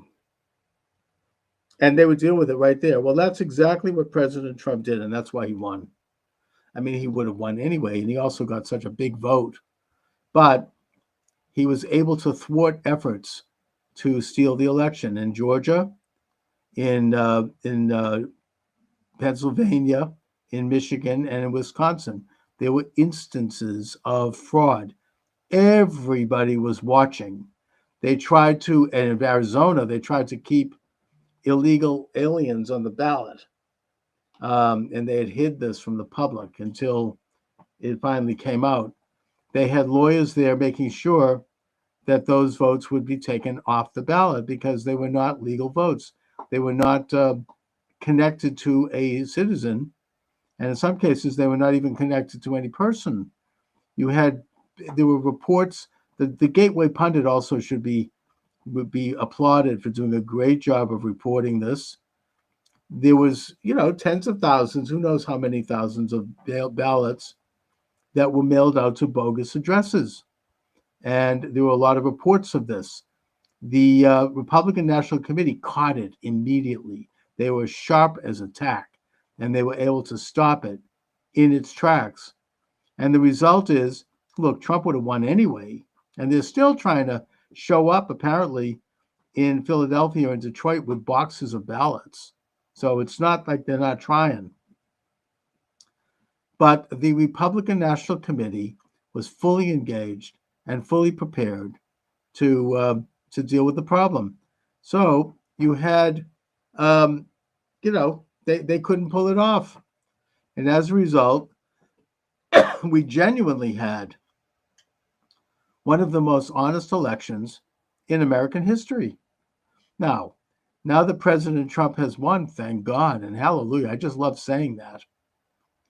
He needs to. I hope that he doesn't just drop the ball on this issue, and I hope that he does pursue broader questions of election reform.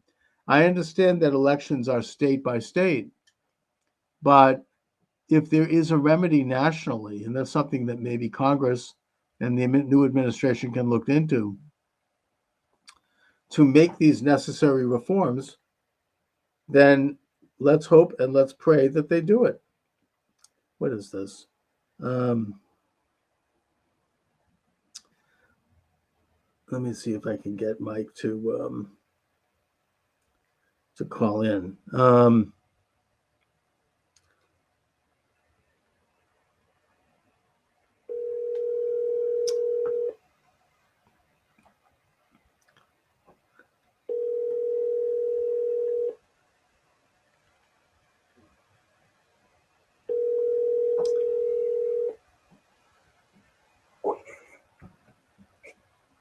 Hello. Hi, Mike. How are you? Okay, so did you get that number thing worked out? Well, I mean, for some reason, you're not coming in on the computer, but that's okay. We'll just do it this way. Oh, all right. No problem at all. So, Mike, we have a lot to celebrate in this country of ours today. I think that the election of President Trump is a miracle. And I also think it is an act of conscious, hard work on the part of the Republican National Committee, which should be applauded, and which prevented the kind of voter fraud. They learned the lessons of 2020, and they followed the example of Glenn Youngkin in Virginia. And I followed this on the Gateway Pundit. They did a really good job of reporting it. That every time voter fraud came up, and by voter fraud, I should be more accurate. Election fraud, ballot fraud, voter fraud is rare. That's not what we're talking about here. We're talking about hundreds of thousands of unaccountable ballots that were on various rolls in different states. Whenever this came up, the Republican National Committee had thousands of lawyers ready to go and to challenge it in court right down to the hour and get these ballots thrown out. And they did this in Atlanta, Philadelphia, Detroit, and Milwaukee, the key cities in the key states, and in Maricopa County. So this is why President Trump won. He would have won anyway. I think that even if they didn't do it, he got such an overwhelming vote that he probably would have won anyway. What do you think? Well, here's a darker interpretation, if you will. Sure. Yeah, all due credit to Lara Trump. But this also smacks to me of Ronna McDaniel working for the other side. Because it's just too dramatic of a difference. Well, she might, whether she actually was or not, she might as well have been. Yeah.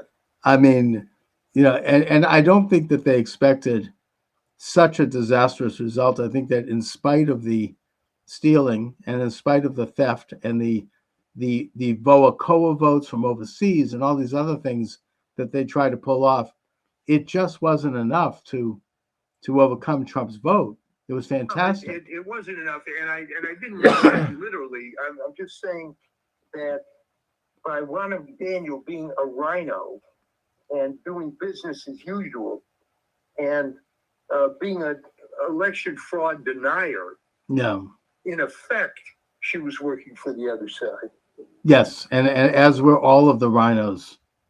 Mitt Romney and Chris Christie and Paul Ryan, who's one of the worst, who was basically stabbing Trump in the back while he was Speaker of the House. All of these guys, Bill Kristol, not to mention the Cheneys. All these other factors don't seem to be even as large anymore. I mean, Josh Shapiro could have helped him win Pennsylvania, but that wouldn't have mattered anyway. No, and it just, the vote was so convincing. I mean, there's still, according to the Gateway Pundit, there are still trucks arriving in Philadelphia and in Detroit with boxes of ballots. They're still doing it, and they're not going to get away with it. The Republican committee is there meeting them at the door. Well, that's what I was saying, in previous shows, that there's no talent on the other side. No. You can't bring up the 1953 playbook and keep using it. It doesn't work anymore. Yeah, you're absolutely right. I mean, the whole thing is so ham-handed and so cheesy. I mean, they're trying to do the same freaking thing they did last time, and they were depending on the media. The media didn't even buy it. I'm sure you watched some of the returns. I mean, oh yeah, the liberal media, even like people like, what's his name over there, the pretty boy on Channel 5. I mean, the one that tried to screw Trump during the debate. They weren't even buying it. I mean, they all looked crestfallen. Rachel Maddow, with a smirk, was just off her face. She looked normal almost. The hardest of the hardcore are still taking the position that despite the result, despite the popular vote, the American public is wrong. You know. They've Oh, been I know. sold And bill of you, goods. and they're going to lose because of that, because that's why they lost in the first place. One of the reasons, and they're doubling down. I was listening to NPR here in Boston a little bit, which is what made me run back home to do this show. But you know, what's his name, Jim Braude and Marjorie Egan, and they're doing the same crap. I mean, it's all because they don't like a black woman, right? And they're all, in other words, we're all racists and sexists. Yeah. And yeah, it's just such bull crap. I mean, then the fact that they would be still, I mean, this is, I mean, the one of the ugliest and darkest moments of this whole rotten campaign on their part was that they stooped to calling everybody Hitler and Nazis. And, you know, people are like, no, we're not Nazis. We don't have anything against a woman. This is garbage. We're tired of I mean, this. this is a great case of sin clouds the intellect, and you've seen this already in the entertainment industry, that with failure after failure after failure, these movies, they attack the audience. And you know, I just wonder if it's putting aside the fact that it's really a form of mental illness when you do something over and over again and it doesn't work. You know, who is it that he did a book years ago, you know, back in the 70s, one of these pop books. It's got this book called The Androgynous Zone or something like that. I mean, it was John Dyer. He was a therapist who researched his book by spending a good bit of time in prison and in mental institutions, studying what people's behaviors were. And one of the things that he noticed about people who were mentally ill and institutionalized that made them who they were is that they would keep doing the same thing over and over and over again, even though it didn't work. And they couldn't kind of get out of that. They became like fixated on this action. And that is one of the signs of mental illness. And that's exactly what they are about. Well, it is interesting because I think what's happening here is the liberal media seems to be composed of people that, I mean, my shorthand for this is the junior high school model UN type, you know, that they have this particular picture of the world, and that's what it's supposed to be. And when you're in junior high, when you're in the model UN, that's great. But then they start getting into real life, and the way they avoid countering this is they're only with like-minded individuals. So you can be in that echo chamber of being in your media center, but the problem is you're selling a product to the general public. And the general public, in a sense, might be wrong. I mean, if you get into specific issues like, was Betamax better than VHS? Well, in some ways it was, but the public didn't think so because VHS tapes were longer, you record more. Okay, and I'm using that as a trivial example, but the point was that sometimes your idealized version of what's supposed to be happening isn't really what's going to sell to the public, and they just don't see it. And the reason that they don't change is, hey, they've been doing this for 50, 60 years, whatever it is. It would be catastrophic for them to admit, you know, I'm wrong. No, they probably, they would melt away. It would be like it would be like throwing a bucket of water in the face of the Wicked Witch of the West. Yeah. In the Wizard of Oz, they'd melt. All my beautiful wickedness is going down the drain. How could you little brat? You know, it's sort of you know, it's kind of like, except in their case, it's one thing to keep repeating this thing, that this worldview that's not true or that doesn't reflect what reality really, but that the particular worldview that they are pushing is so nasty and so ugly and so defamatory toward others. It gets more and more ugly the more they cling to it. Yes. That's and by the way, has Harris conceded yet officially? I think that she's maybe waking up from a drunken evening. I don't know what the hell is going on, but you know, talk about, you know, classless. I mean, she sends out this guy who basically makes a quick statement, and then you see that's at that point I knew it was over, obviously, and then everybody leaves, and at that point I went to bed. Yeah, it was Yeah, well, over. that was the Hillary Clinton playbook.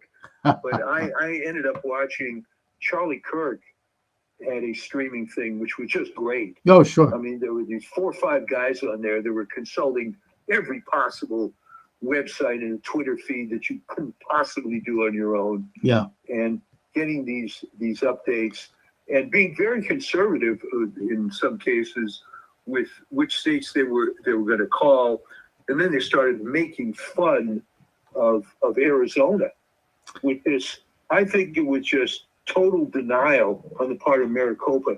They couldn't bring themselves. No, they couldn't. They even the media, they couldn't. You know, they were like choking to actually declare the reality of it. I think it was only just a few hours ago that corrupt, rotten Secretary of State in Michigan, Jocelyn Benson, who I've been talking about for years, she finally has conceded Michigan. And, you know, it's sort of just they don't want to take that bitter pill. No, because you see, they were right and everybody else was wrong, and it was going to work out like this. And it was hilarious to watch it. I mean, it wasn't as funny as 2016, because then, you know, they really didn't expect anything like it, and they were completely shell shocked.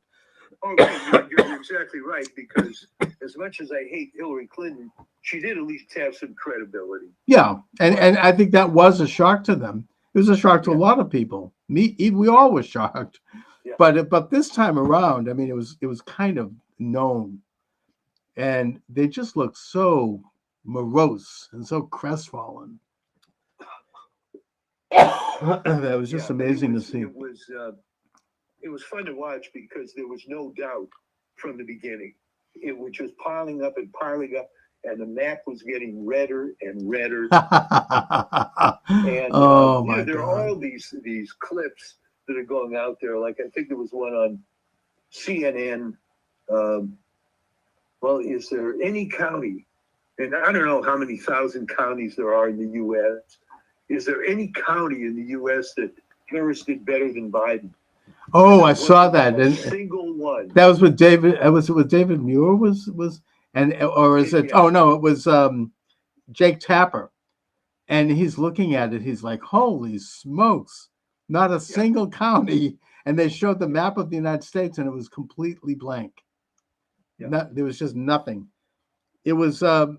I don't think that I think she collapsed in just about every demographic, except maybe one. And that would be suburban, well-to-do, single, highly educated white women. Now, you can attack me for saying that, but that's the core. No, that's exactly what it was, because it's the same mentality, and so this is just tremendous. And I guess RFK Jr. has already come out and saying he's going to dismantle the FDA. Oh, which, my of course, God. I've been calling for years. Yes. You know, I can hardly wait. You can do everything the FDA does with a few contractors, and there'd be no politics. So it's it's just it's a beautiful thing. Dawning here. It is, and you know, the other thing I've noticed is squealing about is this is an assault on bureaucracy. And not only are they saying this, I saw a video of this on YouTube.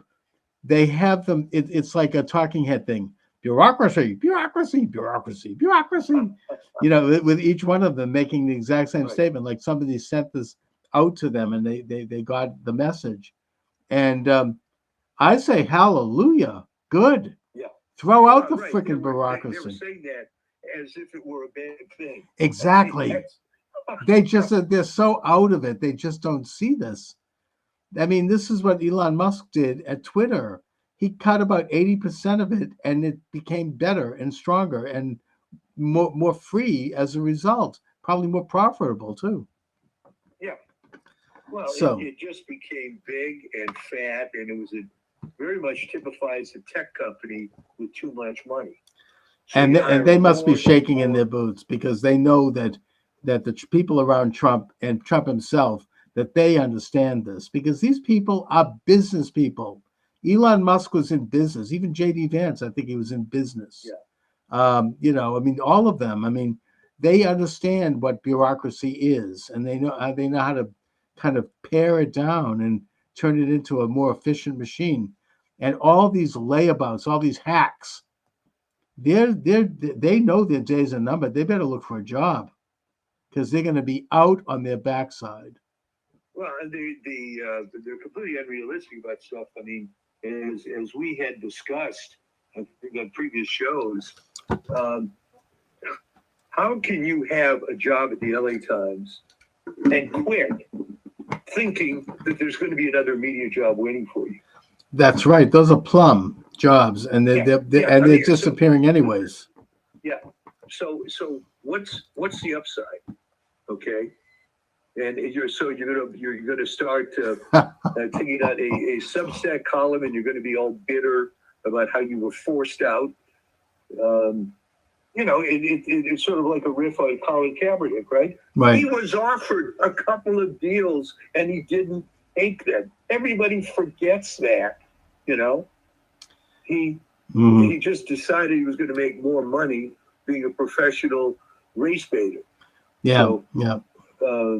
Good luck to these people that left the Washington Post, LA Times. There's no upside. No, and if that they can, industry is done. And what's going to happen to MSNBC with Joy Reid talking about it was all racist and fascist and everybody in the country is wrong? no, they're going down the tubes. I mean, this whole, you know, on one hand, it surprises me that they're still using that argument because it obviously failed them, and it's insulting, and it's denigrating to about, you know, pretty much most of the country. Yeah. And yet they're doubling down, and they're gonna end up. But that was, you know, I figured that would happen again Yeah. based on what was going on with the movie industry. And all these videos of Amanda Stenberg and Rachel Zegler Brown, Mhm. you know, it's all the fans, and the fans are negative, and we produce all this great stuff, and they should love it, and it's garbage. So Well, they don't get I it, don't know. and the Democratic Party is gonna go the way of the dodo bird if they keep that up, because they're losing, you know, traction. I mean, it's so out of touch and so elitist, and this old playbook which comes out of Saul Alinsky's Rules for Radicals, it just doesn't play anymore. No, too many people have been red pilled now, and they'll continue to rally their base, but that base is going to start shrinking even more. You know, they lost this election in a bigger way than you can imagine, and they're going to continue to lose if they keep that up. If they don't reform the Democratic Party and get rid of that kind of woke, hostile fascism, and they don't get rid of lawfare, they don't get rid of censorship, they don't get rid of goose-stepping, you know, attacks on their opposition, then they're going to be extinct. It's going to be like the Whigs. You know, that could happen. This is almost a mirror when the Republican Party was all rhinos. Yeah. You have voices come up and say, you know, we really should get more conservative because the idea of driving off a cliff at 55 miles an hour versus 80 miles an hour is really not a good selling point.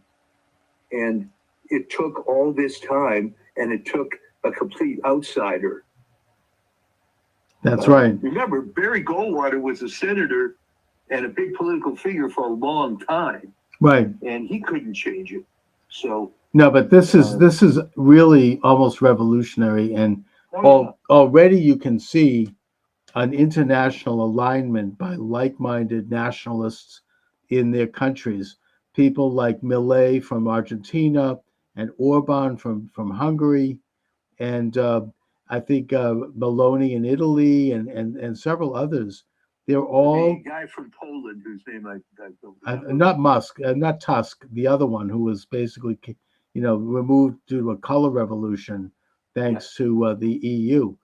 They're all coming around to congratulate Trump, and it's really the beginning of a major movement toward a kind of a nationalist, populist, sovereign development. And I think that Trump is, he's going to do some amazing things.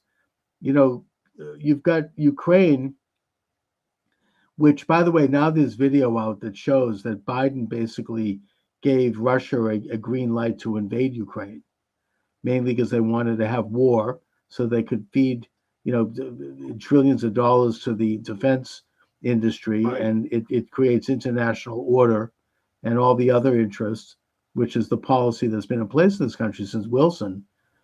And, Trump is going to put a stop to that. He's going to probably take Putin and Zelensky and invite them maybe to Camp David and make them hammer out an agreement, because Ukraine now is on the verge of collapse.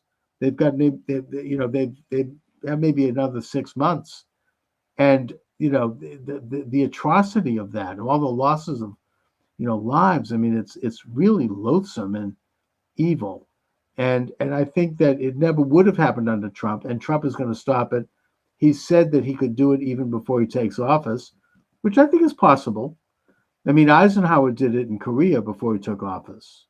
Yeah. Well, that's right. That's a good analogy. So, And the way my understanding from history is the way Eisenhower did it is that he flew out to Korea and to Panmunjom, where he met with both sides. And he said, look, I'm going to become president in 3 weeks. And if you don't stop this war, I'm going to drop a nuclear bomb on you. And they believed him. And they stopped the war, and it's been peaceful ever since. I'm just saying Trump he knows how to do that. And I think that he could do that. I think he could do it with the Israeli-Arab conflict too. I mean, I'm happy that he's pro-Israel, but he might force the Israelis to make some painful concessions to get peace with the Palestinian Arabs, and I hope he does. well, So- it was divine intervention. I'm not sure we deserved it, but we were given another chance. And it is, again, we've said this a couple of times. The funniest part of all this is they're just doubling and tripling down with the same crap. They just don't get it. They really don't. And they've now seen that the rug has been completely pulled out from under them. This is a glorious day. We ought to relish it. I know that it's going to be a long slog. I'm not utopian about this. It's going to be a war.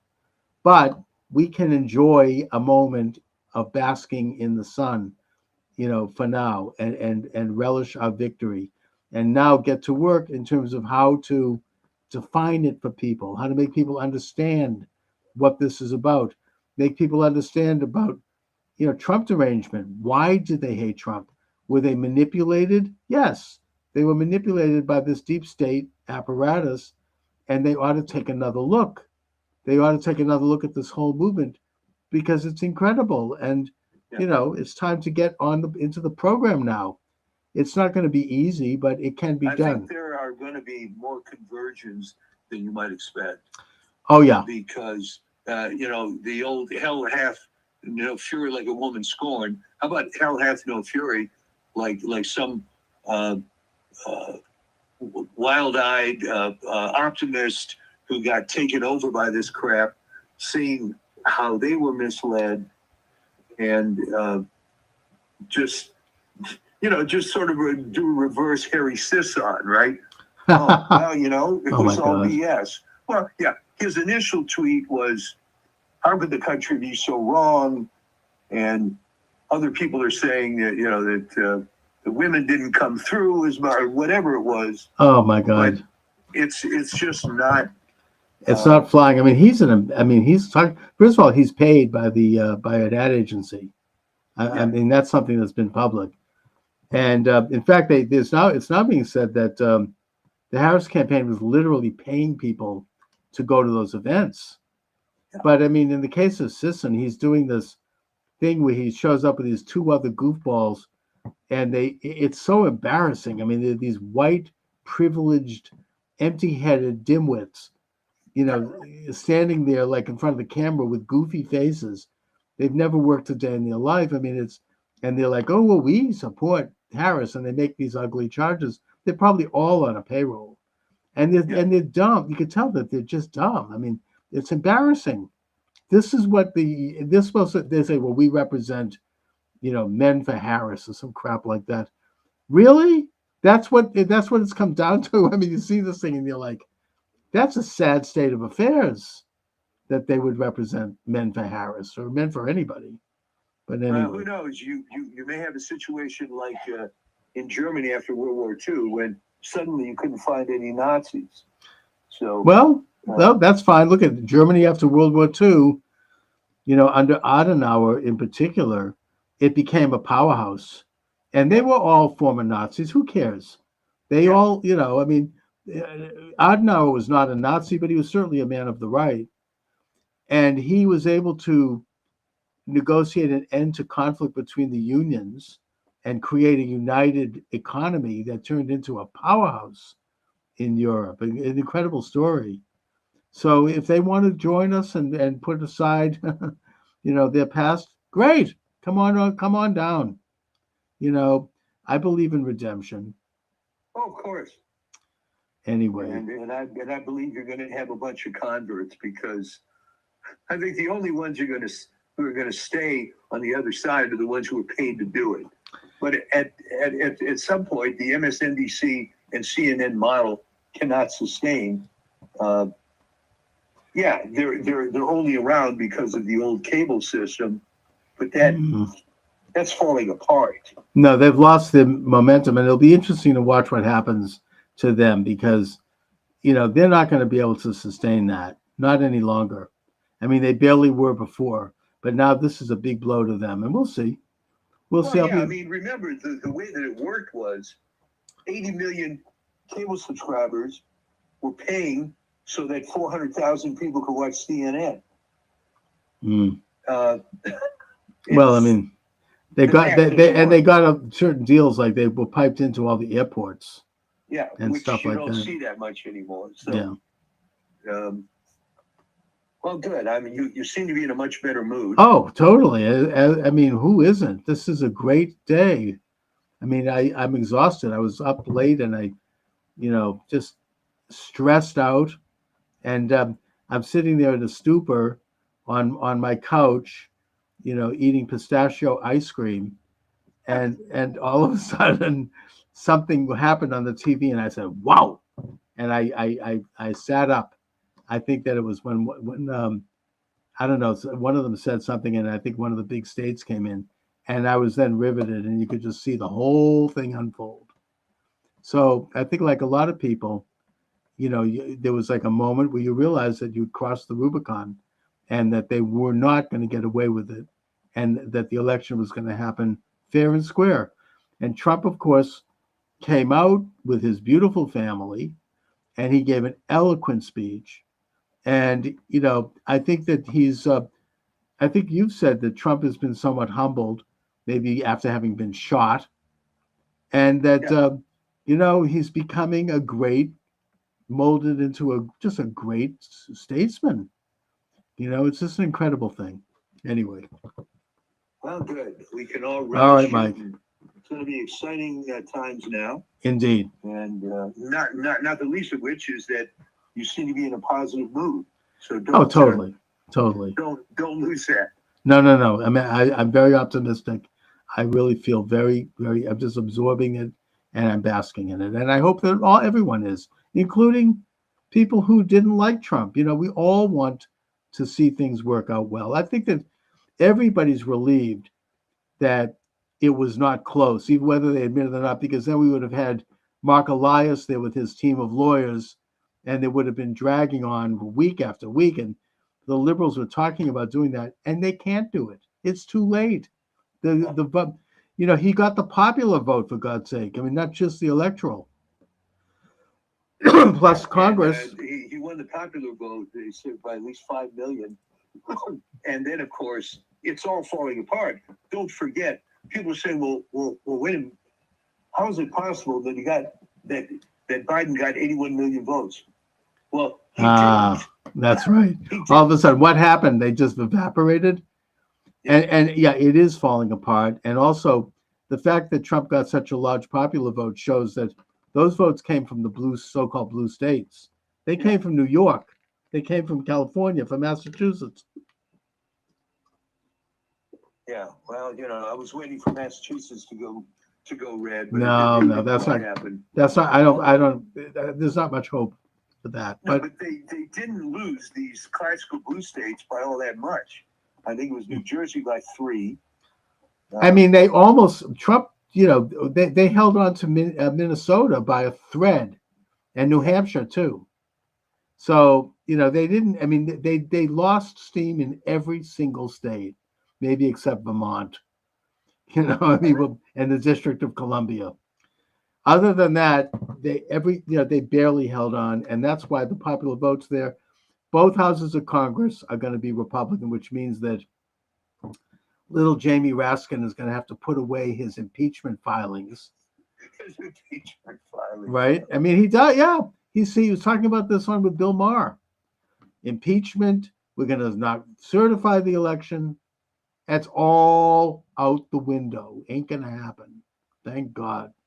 So, and I think that most Americans, including most liberals, are relieved. It's just so miserable. The lawfare agenda is dead. The censorship agenda is dying. It's not completely dead, but we'll see. All of it is going. It's disappearing. And if the Democrats don't learn that they need to move into a new way of thinking, they're going to be dead too. So anyway, Mike. All right, well, great. I mean, it's like night and day with your mood here. All right. So great talking to you. I hope you get your. We'll get the power on. Yeah, here, get your power back. and we will talk to you soon. All right, take care. Thanks. All right, so that was Michael D. Shaw coming in by phone. He's having some kind of a power outage, and I've said what I've had to say. I mean. I've been taken off of TikTok for some reason. I don't know what I said that offended them, but whatever. I appreciate you all joining me today. I'll give out the number one more time if you'd like to call in, 508-637-5596, 508-637-5596. And or you can text me or chat me, as it were, on Rumble, which is the flagship station. That's rumble.com, Charles Moskowitz. My books are available at Amazon Books. Just put my name in the server, Charles Moskowitz, and you'll see a bunch of books come up. That's how I sponsor the show, with my books. So all I can say is God bless America. Thank God it's a new day. It's a new day in this country, a day of sunlight and hope and goodness. Anyway, thanks for joining me, everyone. Have a great. Welcome to the show. Charles Moskowitz here, live streaming on all the usual live streams and downloading on all the usual podcast sites. I'm in the process of expanding my live stream numbers, only in that there are all these wonderful live streams that work independently, but I can't figure out how to get them to work yet with my system. I am clumsy when it comes to these matters, but I would just mention to anyone listening that if you know how to do these things with live streams, I'll pay you. Contact me. Send me an email. I want to hire you. I need help figuring this out because there's all this opportunity. And I do think that now, as we enter into the glorious age of President Donald J. Trump 2.0. Yes, we're going to see a reduction in censorship at last. So I want to be ready and to hit the ground running on that. I am already thinking about really launching a weekday regular show with calls and all the things that I wanted to do before the censorship regime kicked in around 2018, just before the pandemic, when suddenly I was taken off YouTube and all that. But I think that already I'm seeing positive response. Already there's a loosening up.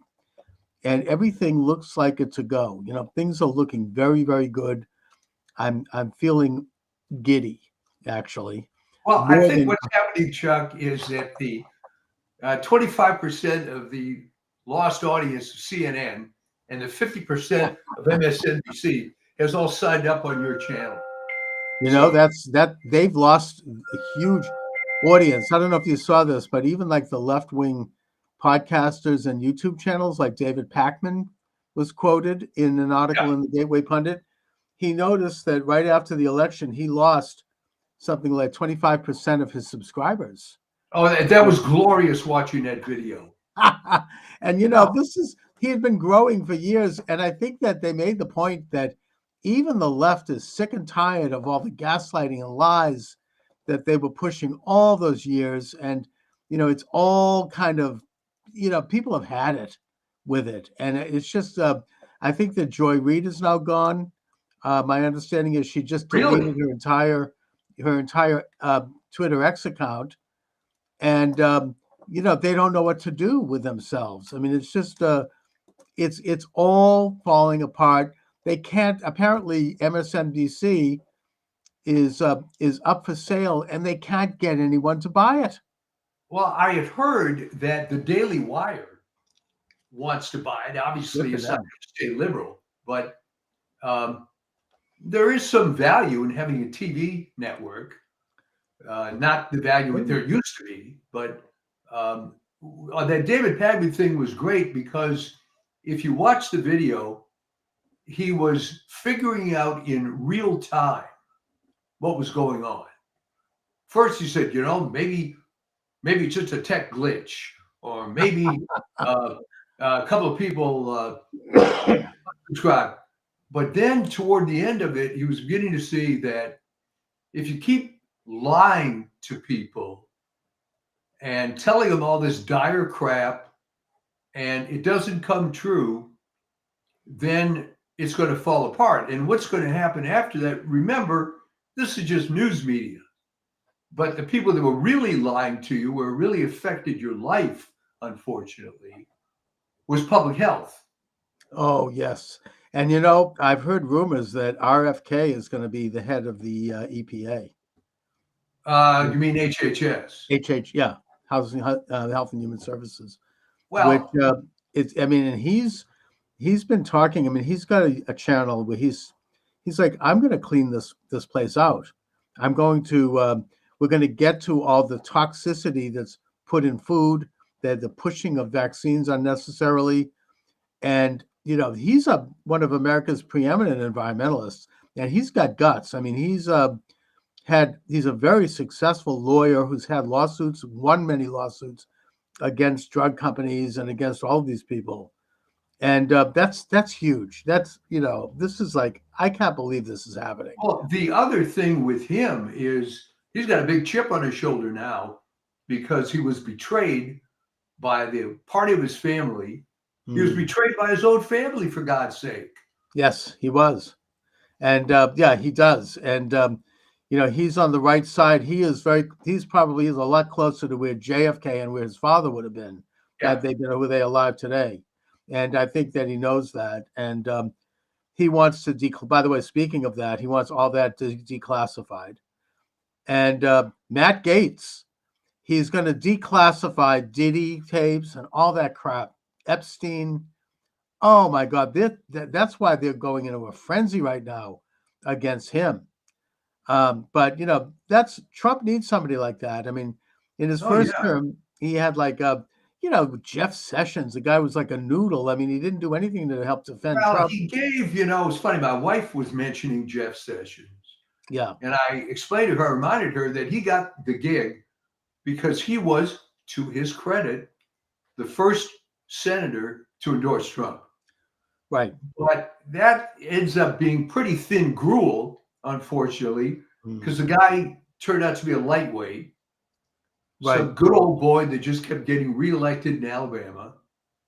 And yeah, and I think Trump, and then of course Bill Barr was worse. He was an outright traitor. I mean, he actually lied to Trump.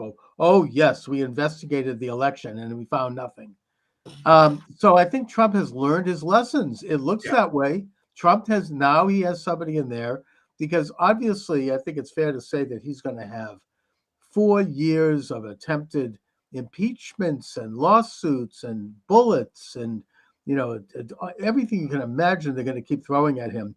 And so you need a guy like Matt Gaetz. I mean, he's I've seen some of the video of him in Congress interviewing people like Christopher Wray. I don't know if you saw this. Oh yeah, well he's a flamethrower with that. Oh you know?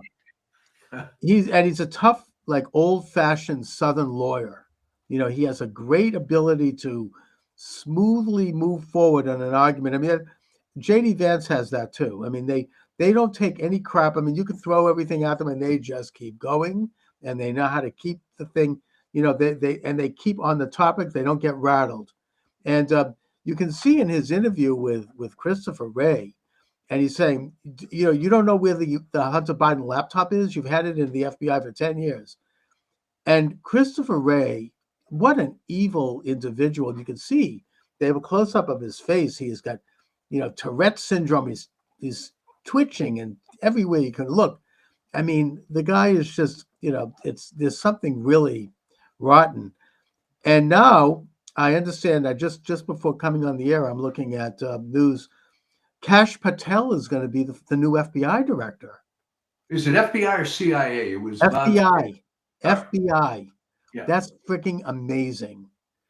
He's going to clean, because he wrote a book about this gang, Washington Gangsters, I think it's called. I wish I'd interviewed him back then. I probably should have. I whatever.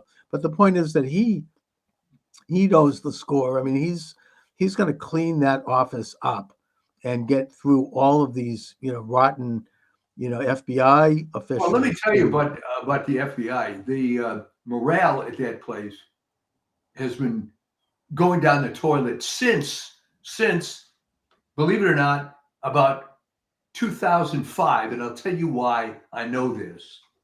As some of your viewers may recall, I'm a California guy, moved to the DC area for some years, came back to California. Point being, when we had moved to Northern Virginia, I joined a health club and got to be friendly with a woman at the front desk, who then I found out her husband was an FBI special agent detailed at headquarters.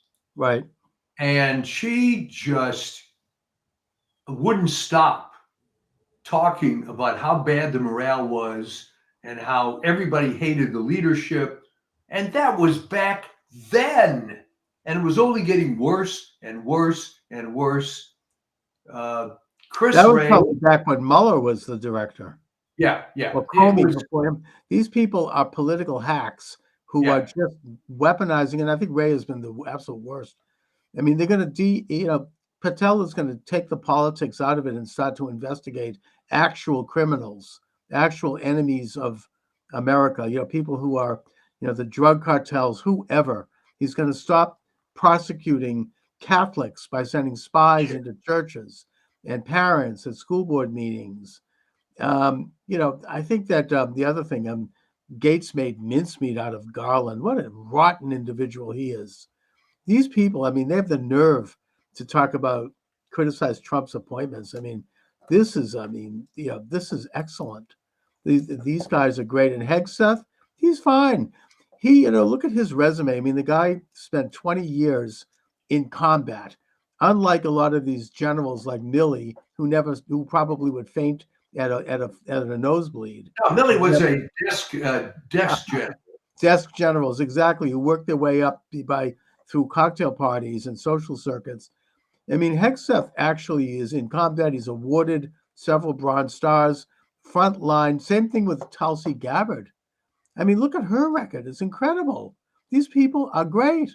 These are the kinds of people, Chuck, that were always passed over for these inside positions. I mean, exactly. That's the problem. And you can go back to Secretary of Defense a long, long time, and you know who I'm going to mention. Your favorite guy, Robert McNamara. Oh, yeah, right. Formerly head of Ford Motor Company. Knew nothing about the Wonder Boy who said that we were going to win easily in Vietnam because on paper we looked better than the Viet Cong. And this moron, it took him to, people can call in and tell me the exact date, but literally 6 months before he died, for him to finally admit, gee, I really screwed up. I remember that interview he gave at that time, and reporters started to ask him questions about it, and the man just absolutely flipped out. He was screaming at them. I mean, he's filled with such remorse and such guilt. I mean, he's responsible for, the blood on his hands of just these stupid policies and bad decisions in a war that we either shouldn't have never been in, or we could have won it in a matter of maybe a year. And just, it was really a pathetic, rotten. I mean, and these guys, I mean, they're all, even Lloyd Austin, who is right now Secretary of Defense, and who's a relatively good comparatively to most of them. Was he like CEO of Raytheon or something? I mean, he wasn't like, I mean, he's a general, I think, but it wasn't from war. I mean, it was more like another one of, I mean, I suppose we could even go back to Eisenhower, I guess. Never really was actually. In fairness, Eisenhower was basically a desk general. He was. And let's face it, he became, quote, a hero because of the way World War II worked out. But he was promoted way over MacArthur for the only reason that he was able to kiss a lot of FDR butt. And MacArthur was the real McCoy. Yeah, I mean, MacArthur. He was when he was in the Philippines, and they lost the Battle of Manila, and then they were in the Corregidor, in retreat. He didn't want to leave. He was like, I'm not going. I'm fighting. Eventually, FDR had to personally call him in the Philippines and order him to leave. Yeah, I mean, that's like that's tough. I mean, he was a tough guy. Yeah, and of course, my late friend Vin Lewis. Always what he referred to when Harry Truman fired MacArthur, he referred to it as the original Revenge of the Nerds.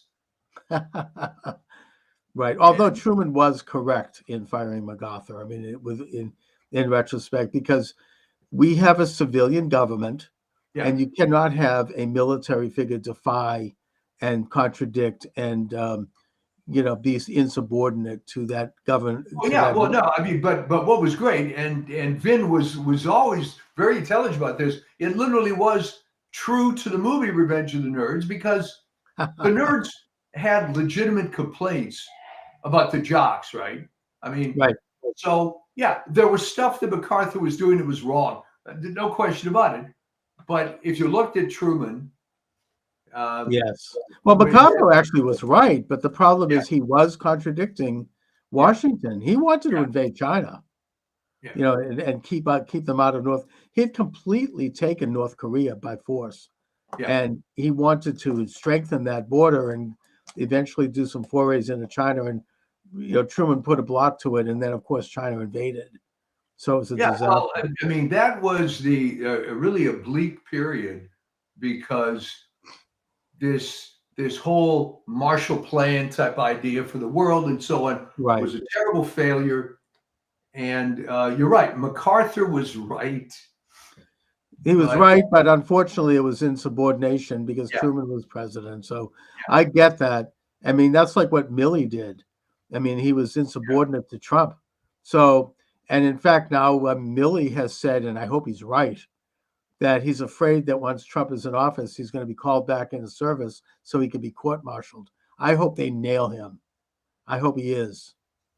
What a horrible person. It was just terrible. And here was a guy, didn't really have anything on his resume other than playing the game and being one of these desk generals. And when I lived in the D.C. area, there were hundreds of these kind of guys.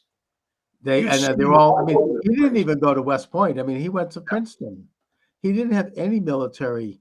I don't know if he had any background in military. It's just, I hope that Trump revokes all of the security clearances of all those people, those intelligence agents who signed the Hunter Biden laptop letter, and maybe even have them investigated.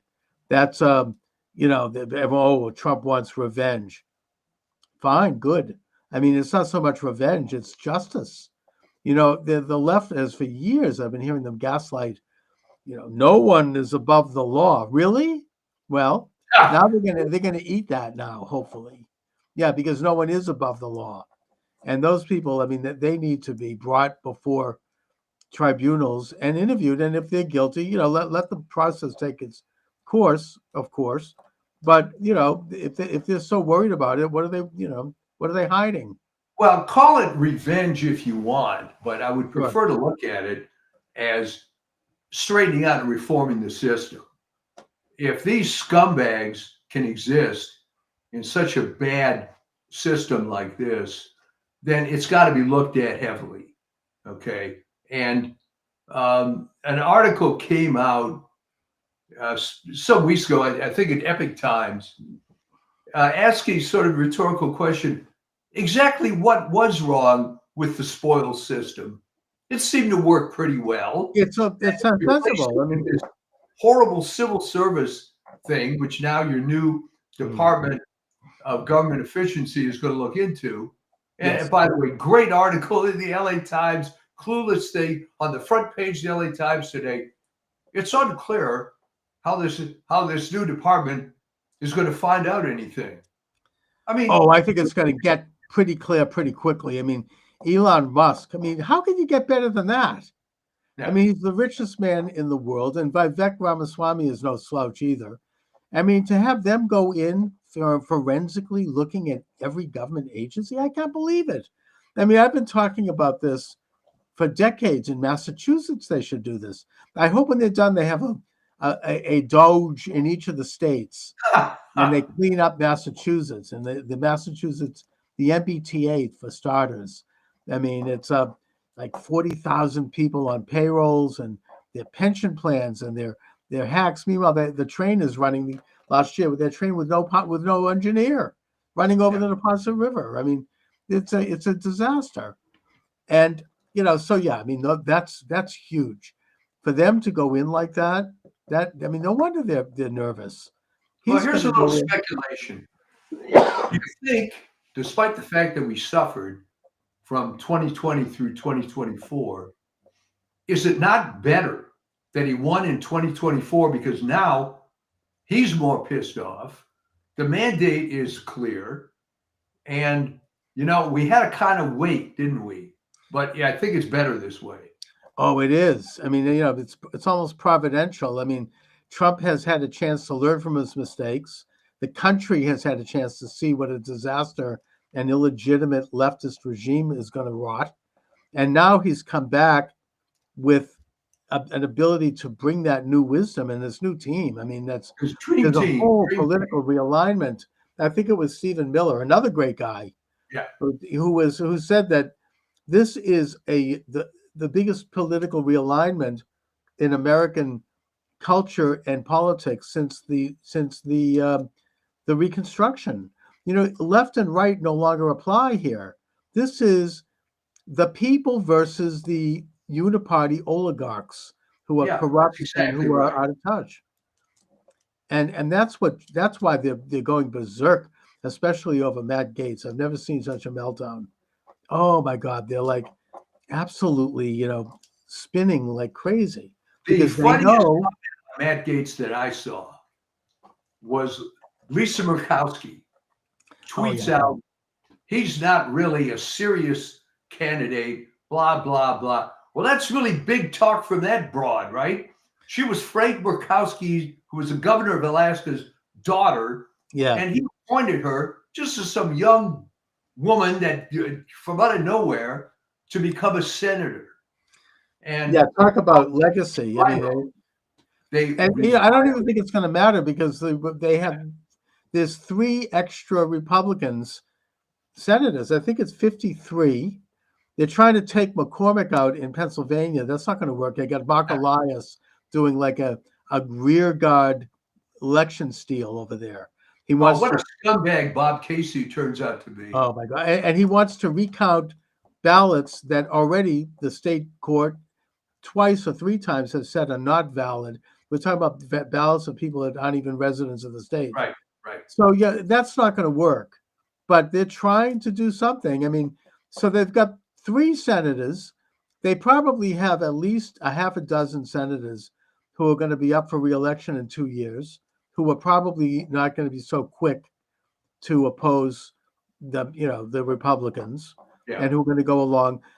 It's not good that Thune became the Senate majority guy. I mean, that's the way it goes. But I think that he has gone on record as saying that he supports President Trump's request for recess appointments and for recess so that they can appoint people and not have to wait a year to get My someone in hope office. is that Thune is not going to be as bad as everybody thinks. Yeah. I believe that he's had a bit of a transformation. Maybe he got in there because McConnell was able to force this secret ballot nonsense. But I think if he wants to make a name for himself and not go down as another one of these crummy South Dakota senators, Right. that he had a chance to do something right. Well, So- Thune started out when he went in as his whole calling card was that he was an evangelical devout Christian, which is good. Yeah. Then he kind of lost his bearings, I think, after 3 terms. They get corrupt. Pretty soon he's become another one of the good old boys. He's like garnering favors, and he just sort of lost his soul a little bit. And Well, I that was think unfortunately, Chuck, the 17th Amendment problem.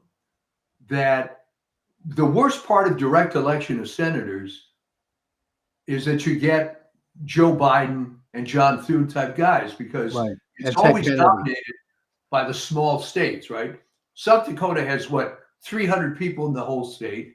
So it's fairly easy to cater to a sector of that. What Daschle did, by the way, Oh, what yeah. he was in forever, was that he got very chummy with some Indian tribes, and that was it. All right. Biden's success was a couple of unions, the credit card guys in Wilmington, Yeah. and he was in forever. Mike Right. Pence, It becomes a corrupt borough, basically. It's like a So- rubber stamp. I don't know that the people that thought direct election of senators was a good idea even considered this horrible small state phenomenon. But there you go. All right. Yeah, I mean, look, it was a terrible idea. Basically, it took power away from the states, and the senators, rather than representing the states and the legislators, they represent the federal government. I mean, it's become like Trump has put revolutionary proposals in place. Term limits, Senate no more than 2 terms, maybe House, maybe 3 or 4 terms, fine. Right. Moving some of these enormous bureaucracies out of Washington, that'd be great. Maybe you should put, the Health and Human Services into Juneau, Alaska, or something. Like move them around the country so that they're not part of this rotten culture and they have to like hire real people in real places and become like much more efficient. And he's also talking, and this is a miracle, getting rid of the Department of Education. Reagan said he'd do it, and he never did. Instead, he put in Bennett, who turned out to be bad. Yeah. And getting rid of the Department of Education and just putting in a couple of national standards for school boards to follow in exchange for federal dollars. Well, you're right. I mean, it's never been explained to me. Just because you have a list of standards that schools have to maintain to get federal aid, why you need a department with 34,000 employees. Oh, it's a whatever. gift to the teachers Do that. unions. They've been pushing for that for over 100 years. I can just hear the late, great Dr. Samuel L. Blumenfeld, my mentor, in his grave talking, smiling. I mean, he wrote a whole shelf of books on this topic. I mean, it's just a rotten, it was put in place by Jimmy Carter because they wanted to help elect Carter, and it was a political favor. And it has corrupted the system ever since. It is all about DEI and gay rights and nothing else. Yeah. It's nothing to do Jimmy with Carter was the gift that keeps on giving. I mean, it's. Oh man, if they get rid of that, we're going to see finally a return of education to the school boards where you have parents who are elected I mean, the reason here in Boston that Mayor Michelle Wu is not allowing for the direct election of the school committee, it was taken away during busing because there was so much contention, is because she doesn't want people like, I don't know, me running for school committee. People who've had a child graduate Boston Public Schools like I have, who actually can go in there and take a look at the curriculum, take a look at the budget. Doesn't want that. But the point is that they still are elected, and there are parents on those school committee boards, and they will make the decision about the curriculum, not some rotten, corrupt Washington agency that is, living off of the taxpayers and foundation money from the Ford and Rockefeller Foundation and pushing a leftist agenda. Now, if they want to be leftist, fine. If like Cambridge, right, or Somerville or Provincetown, they want to elect communists to their school board, good, let them, if that's what they want for their children. But the point is, you'll have choice. You can do this through. There's a little concept that the left likes to talk about called democracy, right? There are democratic principles, and it's what Trump is doing is, it's just, he really is on a roll. I mean, this is downright revolutionary. It's just I can't believe it's happening, and it is happening. And not only that, but if God forbid Trump is somehow taken out, he is setting up enough of a structure that it's going to continue, between all of these people who are now going to be in the government, like J.D. Vance and like Kennedy and Musk and Tulsi Gabbard and, Kash Patel and all the rest of these people. It's going to become a juggernaut. It's not going to matter if ultimately, well, it does matter, but I'm just saying they won't be able to stop it. No, and they are so scared and so upset because it's all falling apart. But that's not the only thing that's falling apart. Look at the incredibly stupid failed campaign of Kamala Harris, where I think if you play the tapes back, you will find me saying stuff like there's no talent on that side, and they think it's still 1950. All right. Apparently, they thought it was a great idea to spend a lot of money on celebrity endorsements. Yeah, Okay. like millions of dollars. They gave $1 million to Oprah, which she lied about when she was chased down the street by a reporter. Did Well, you see she that? was confronted, and it was a stupid lie. Well, they didn't give me $1 million. Me. They Yeah, gave it right. to my company. Right. Okay. Or Thank like you. Beyonce got 10 million. I mean, these are donations from people who wanted to support, a political candidacy, not to give to Beyonce. And it was all flat. They had to do it because nobody would show up to hear her. She was so horrible. They were paying people to go to these rallies. They, and then they had these guys like that numbskull Sisson, that white kid on TikTok. He was being paid by a public relations firm, to do that. He was on a payroll. Yeah, he was completely phony. He didn't care. Yeah, Trump More didn't have money to do than he's that. ever made. So he'll say what they tell him to say. Of course, he's an employee. I mean, it's really awful, and now they end the campaign with $1 billion spent, $20 million in debt, and she's still raising money to try to cover the debt. Trump maybe was trolling, I don't know, but he said, "Well, I'll tell you what, we'll retire her debt by my campaign. I'll just pay for it because I don't need the money anymore. I'm in office." But I don't know if they took him up on that. But really, really bad. I mean, one of the worst. And now they're all like at each other's throats, trying to blame everybody. And Here's another conspiracy theory, according to, if you want to believe Nancy Pelosi, right? oh my God. That she claims, and remember, she's lies 9% of the time.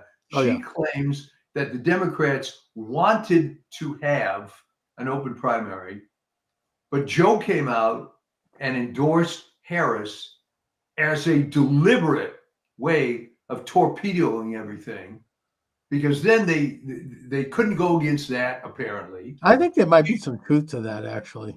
Well, I mean, there's no doubt about it, absolutely no doubt that Joseph Biden voted for Donald Trump. Oh yeah, and his wife, she His was wife. dressed in like red clothes that day. I mean, Yeah, wearing this MAGA outfit. I mean, come on, all right. I've never And- seen him look happier. He hasn't looked that good in years. He's smiling from ear to ear. I mean, he met with Trump. He looked like relaxed. He's like, yes, Yeah.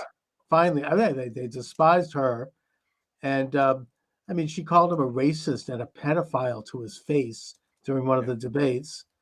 And then you see during Memorial Day, she's sitting there in the stands with Jill Biden, and you could just, it looked like she was about to get up and like it was just really brutal. So, I mean, these are all sort of like the whole thing is just crumbling, and everybody's like pointing fingers, and they don't get it. They don't understand why they lost.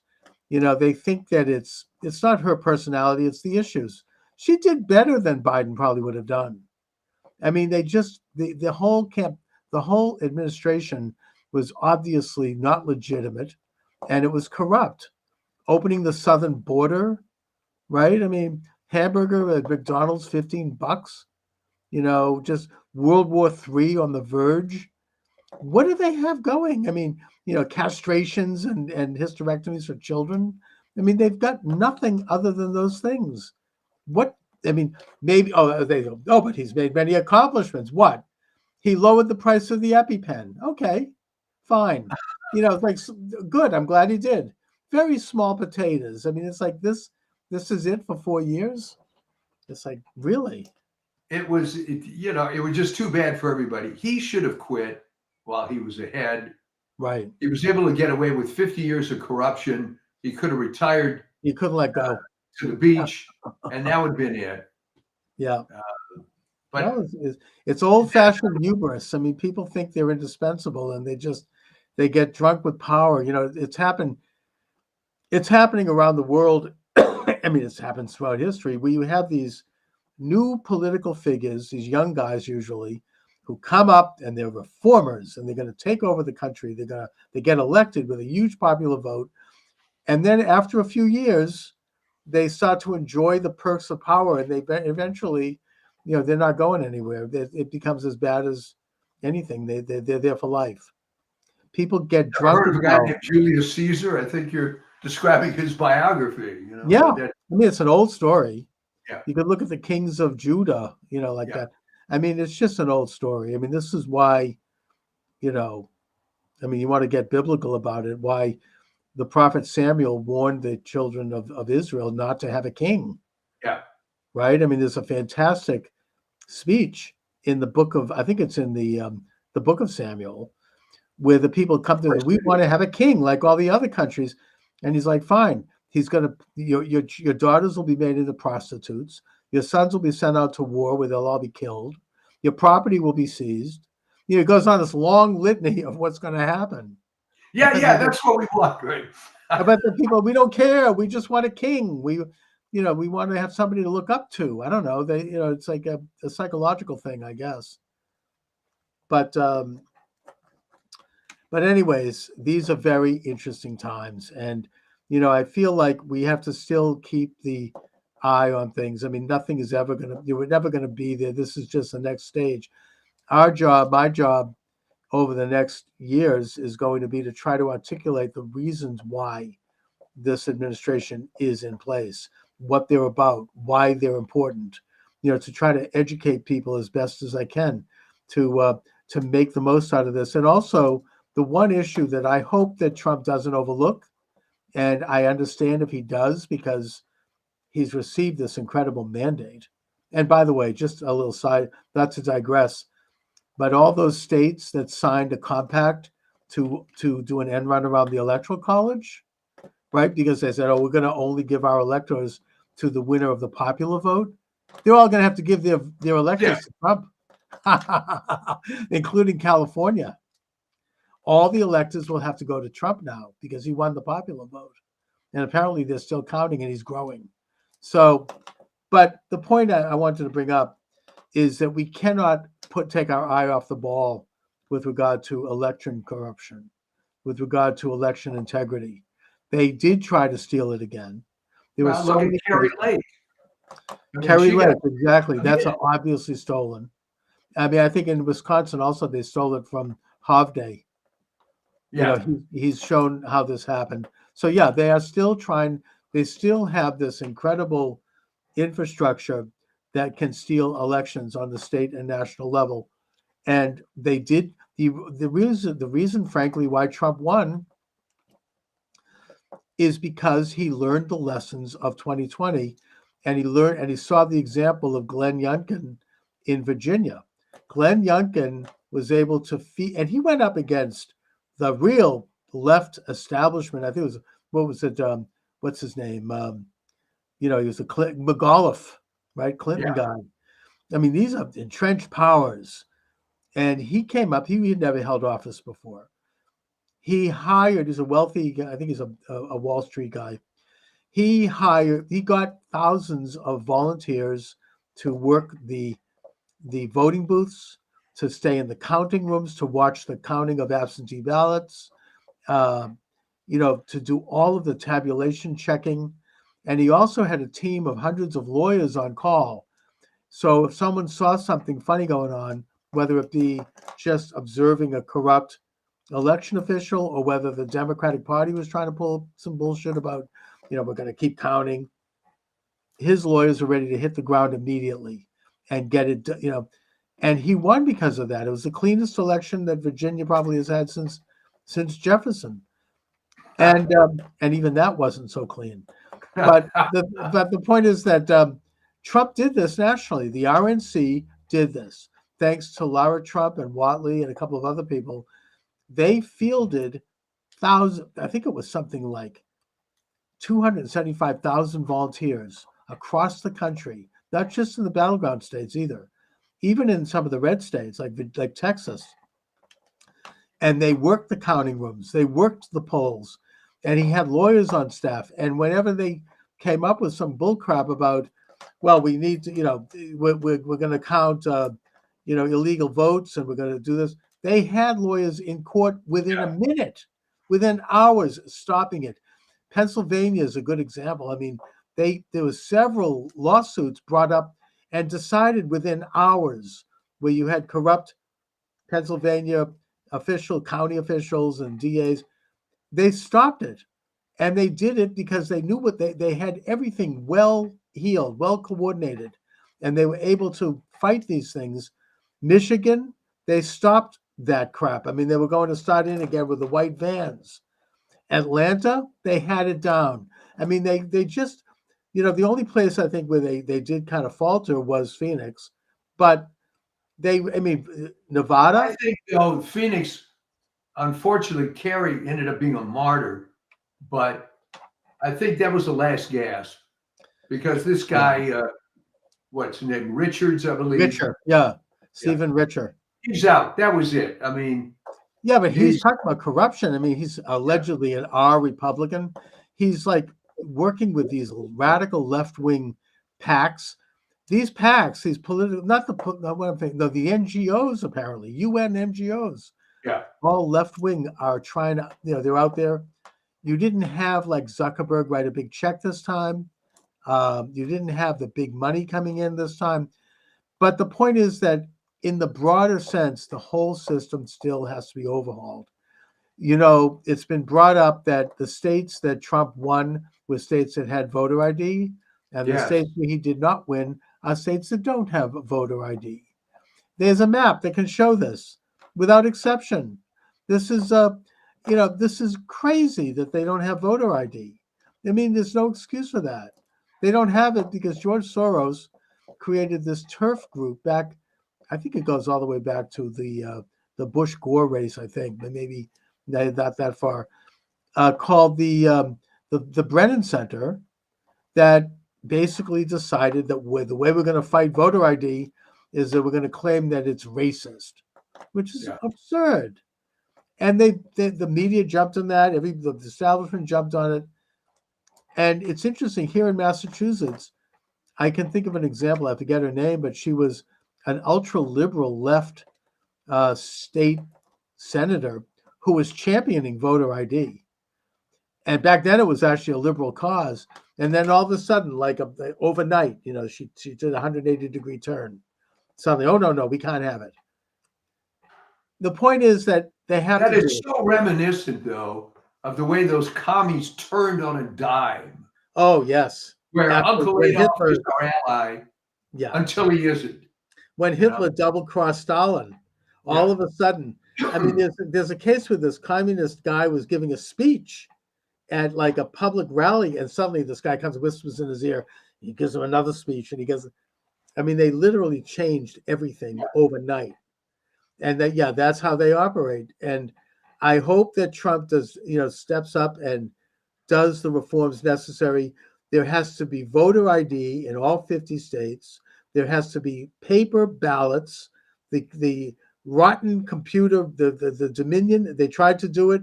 They had cases in Tennessee, apparently, where you could not vote for Trump.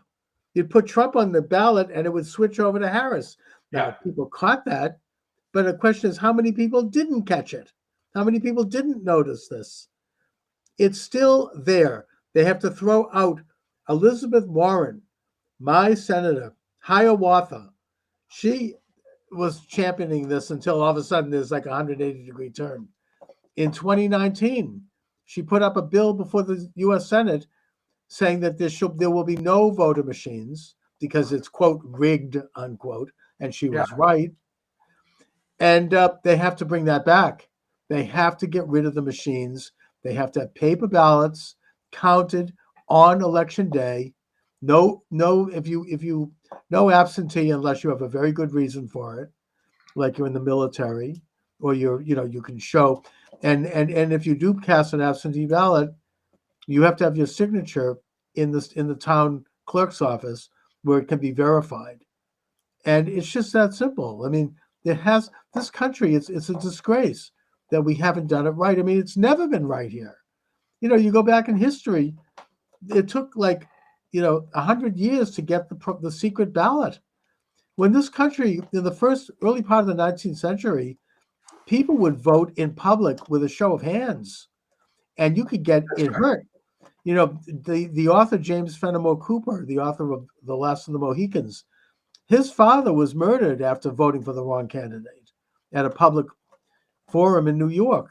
And after he left, after voting for the wrong guy, he was hit in the back of the head with a baseball bat and killed. So I'm just saying, I mean, this country has never had it right. It's always been corrupt. The whole, the voter rolls. I mean, Mark Elias fought tooth and nail to stop states from removing bad names from their voter rolls. I mean, what could be more obvious than that? With a click of a mouse, all that information is available. You can cross-check it. There are these guys who's doing this statistical analysis. You can go into any state and take a look at tax returns, take a look at utility bills, take a look at all sorts of things to prove that a person is who they are and that they are residing where they say they're residing. And anyone else should be removed from the ballots. I mean, you've got hundreds of thousands of names on ballots of people who have passed away or they've left the state or they don't exist. That is no excuse for that. I mean, we can't have that in this country. I think this is a very important cause. It's not, I mean, there are other things that are exciting right now and I'm thrilled, but they can't forget about this. This has to be done, and they're going to, and when they do, if they do, you're going to hear the left scream louder on this one than anything. They're going to absolutely go. You're probably right. But I mean, the reason they haven't been able to do much about it is because, again, I go back to public health. People don't want to come to the realization that it's corrupt.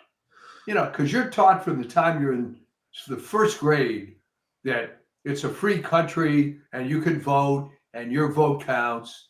Just like you're taught that, you have your Salk polio vaccine and you do what they tell you to do and everything great.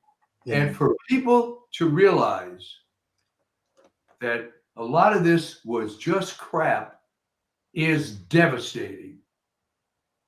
Yeah, but So- Trump doesn't give a damn, it seems. Oh, I get He's it. going to go ahead and, they can scream and squeal. And his wife doesn't give a damn either. Apparently, she didn't want to go when he went to meet Biden because she hates the Bidens. And she rightfully blames them for sending armed thugs into her home where they rummaged through her underwear drawer and her Yeah. son's bedroom and turned everything upside down. She's very angry. She blames Biden. And Trump asked her to come with him, and she said, F that, I'm not going. Yeah, I'm not going to, I don't want to see him. So, that's great. That's who you want. I mean, both of them, I like that. They're like, they don't seem to care. They're very, and now that they've had this mandate, the left says, oh, he's not going to have the guardrails, they say. I mean, listen, Bill Maher, the guardrails are gone. Yeah, you're damn right they're gone. The guardrails. The guardrails are gone. He seems to be going right in and doing what he needs to do. And, it's an incredible thing to see. And I just am very excited. I mean, for the first time, I feel. Your mood is so much better than it was a few weeks ago. Oh my God. I'm still not 100% well. I had such a nervous breakdown. Oh. Those few days leading up to that election, I didn't know I was going to be that affected. That night, I was almost like in some kind of a stupor. I mean, I'm there practically passed out on the couch with my pistachio ice cream. Well, I figured something was up because, as you recall, it was on the next day when it was clear that he won.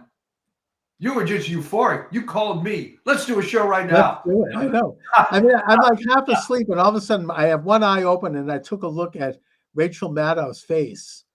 That she had lost all it looked crestfallen, and all of a sudden, I'm like, yes, I was totally up, and something is going on.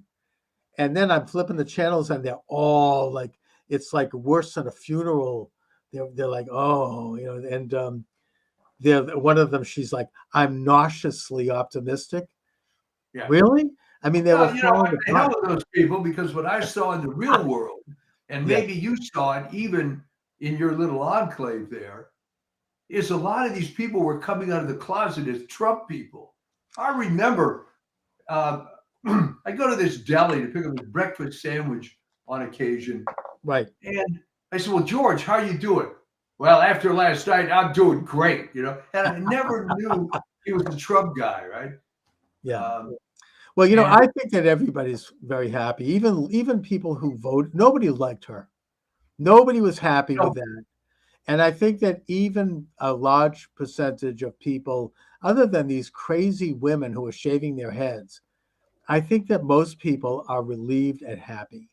They know that the country dodged a major bullet. They know that already things are looking up across the board, across the world. The rest of the world is celebrating. I mean, Israel is going to annex the West Bank, okay? I mean, it's amazing. Let them do it. Get it over with. It's like these are major positive developments in the world. Well, here, I'm going to put you on the spot now, because it came out and the numbers were higher than 80%, and in some cases over 90. The three top demographics for Kamala Harris were Black women, Jews. Jewish women, and LGBT. Yeah, but something, even amongst all three of those categories, I think Trump made a few gains. He did. He got 26% of the Jewish vote. Now, that doesn't seem like a lot, but comparatively speaking, that's 1 out of every 4 Jews voted for Trump. Women, she didn't get the women's vote. I mean, I think that Biden got a bigger women's vote than she did. I mean, all the talk about abortion, it didn't happen.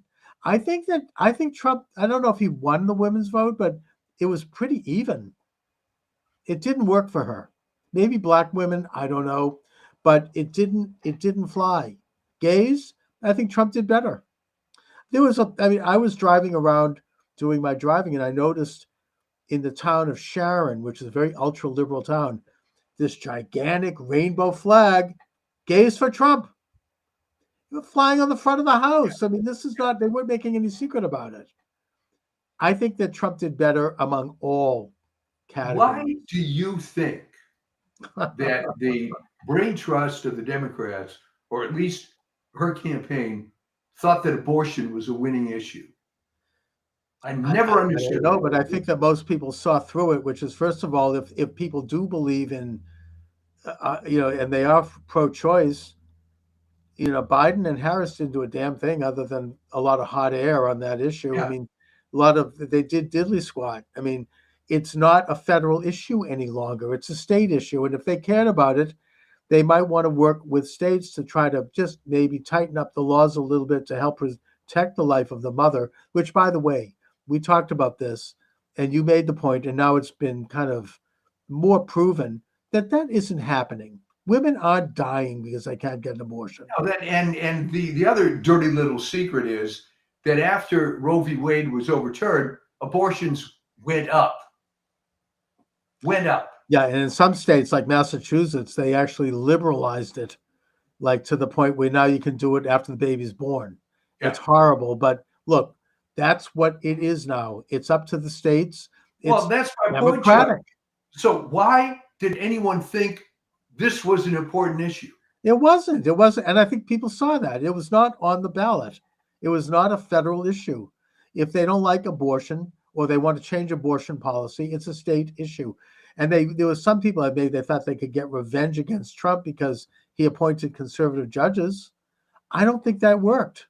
You didn't get anyone outside of a hardcore base of people who bought into that.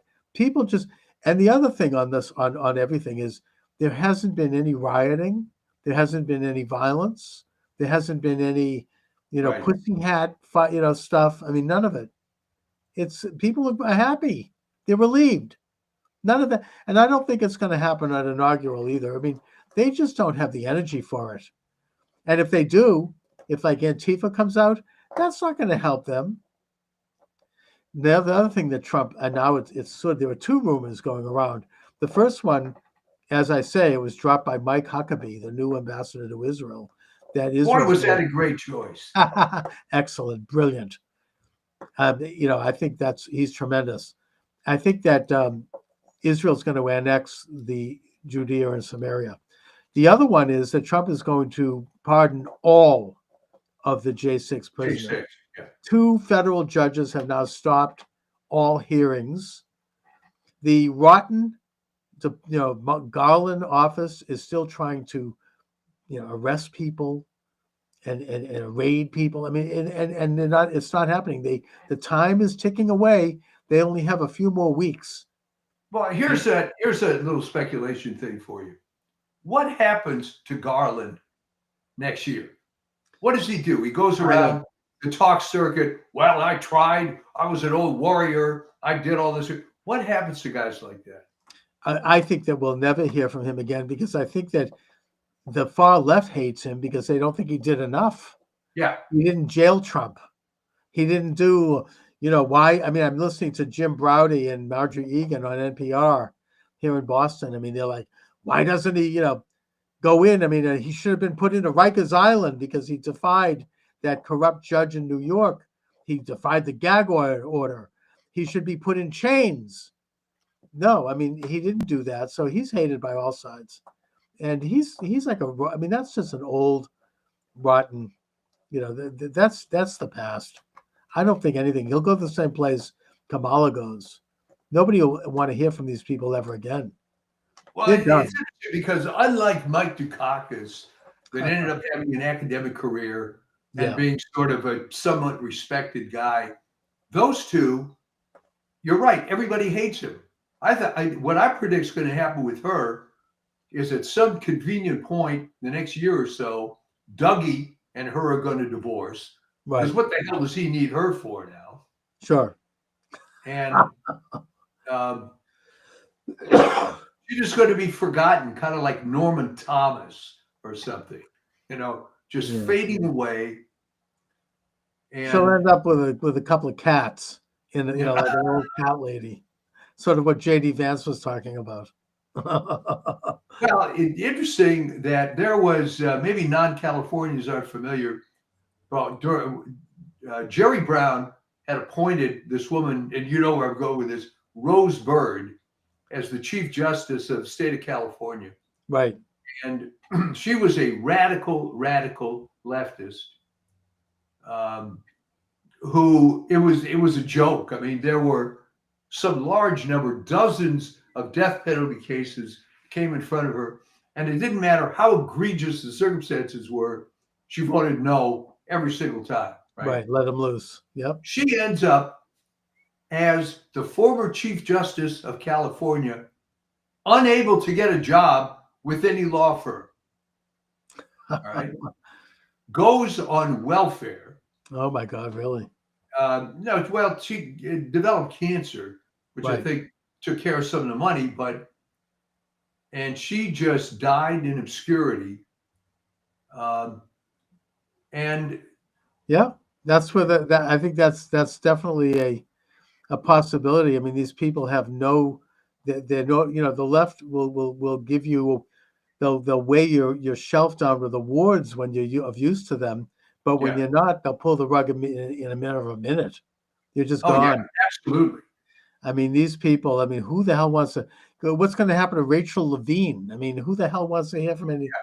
I mean, but with Harris, I mean, she's so dreadful. I mean, you can't stand listening to her. Nobody liked it. She was the left-wing media people that put her on for softball interviews and who were paid, we now know, to do so, and who did the softest interview you can imagine. They looked like they were ready to slit their throats listening to her talk. It was depressing. She, you walk out of it stupider than you were when you went in. I mean, it's just, it was so bad. Well, that's having a boomerang effect. Also on, for example, CNN. The only reason people even watch it anymore is Scott Jennings is on. Yeah, As exactly. a conservative guy, but he's always on with this Abby Phillips, who's an attractive black woman, Yes. not very smart, because he'll raise these points and she looks like deer in the headlights. And then she's listening to whatever someone's saying in her earphone and then comes up with some comment. I mean, it's all done. And people are going to reflect. This is what's going to happen. They're going to reflect, wait a minute. Why was Harris even elected to anything? Oh, well, Yeah. everybody knows. She worked her way up through the casting couch. Yeah. And then she was like she played the race card, and she just was very manipulative. She knew how to get favors. I understand that Jennings might be the press secretary, which would be great. He's very good. Yeah. So, yeah, I mean, So Trump it's is really exciting times. Yes. It's very exciting, I'm sorry, to watch some of these people crash and burn. It's a beautiful thing. It's going to be very, as I hear, who is it? As Steve Bannon says, it's time to break out the popcorn and just watch, and Well, watch you it can all see come down. CNN is getting rid of these overpriced hosts. Your friend Chris Wallace is Oh, gone. he's horrible. Yeah, he's been gone for a long time. Well, he went, but the thing with him was his father was terrible, but that was the era of CBS with all the leftists. Mike Wallace was nothing more than a left-wing bully. Chris Wallace was nothing more than a Nepo baby who Well, at just least Mike Wallace would occasionally chase someone down the street with a mic, Yeah. and try to get some answers. I mean, Chris Wallace is a piece of what. I mean, he's what he tried to do to Trump during that debate, just evil and ugly, and just I'm glad to see him go. Hopefully, all these the final last ditch effort is being pulled off or try. She won't get away with it, but none other than my own Senator Hiawatha is trying to jam down some left-wing judges in the last weeks of the administration. She's trying to shove down, finish the Biden judges, and it's not going to happen. Yeah. Mike Davis, who is really a powerful, one of these tough Irish lawyers, he's great. I mean, he's on all the times with Bannon, who, by the way, is just absolutely soaring, and who's brilliant. Check it out on War Room. I don't miss one of those podcasts. It's beautiful to listen to that. But Mike Davis is a regular guest of his, and he's a brilliant lawyer, and he's not going to let her do it. He's got people there in Washington. He's well connected. They're going to pull the plug on that. She's trying to shove down the throat leftist judges at the last minute. I don't think she's going to get away with it. They tried to get Sotomayor to step down, with the rumor being that Biden would then appoint Harris, which I don't think he would have done anyway. No, there's no chance. But There's no Sotomayor is saying, You know what? She wouldn't have wanted it because she's just too stupid. they don't know what to. They think that maybe she's young enough that she'd be a warm body in there. But Sotomayor has said she's not going anywhere, and that means that Trump is going to get more federal, judicial appointments at some point, because apparently she's not in good health. I mean, I guess she's got like an advanced diabetes or something. She has a medical assistant with her at all times, and it's going to be like Ruth Bader Ginsburg. People are begging her to leave, and she's like, I'm not going anywhere. So Trump will get probably 2 or 3 more appointments, and it's just amazing. It's going to be amazing. We're going to get tired of winning, right? I know. It's the whole, I mean, this country, I that's why I was so sick, because there's such a difference in terms of the course for the future, the way things could go.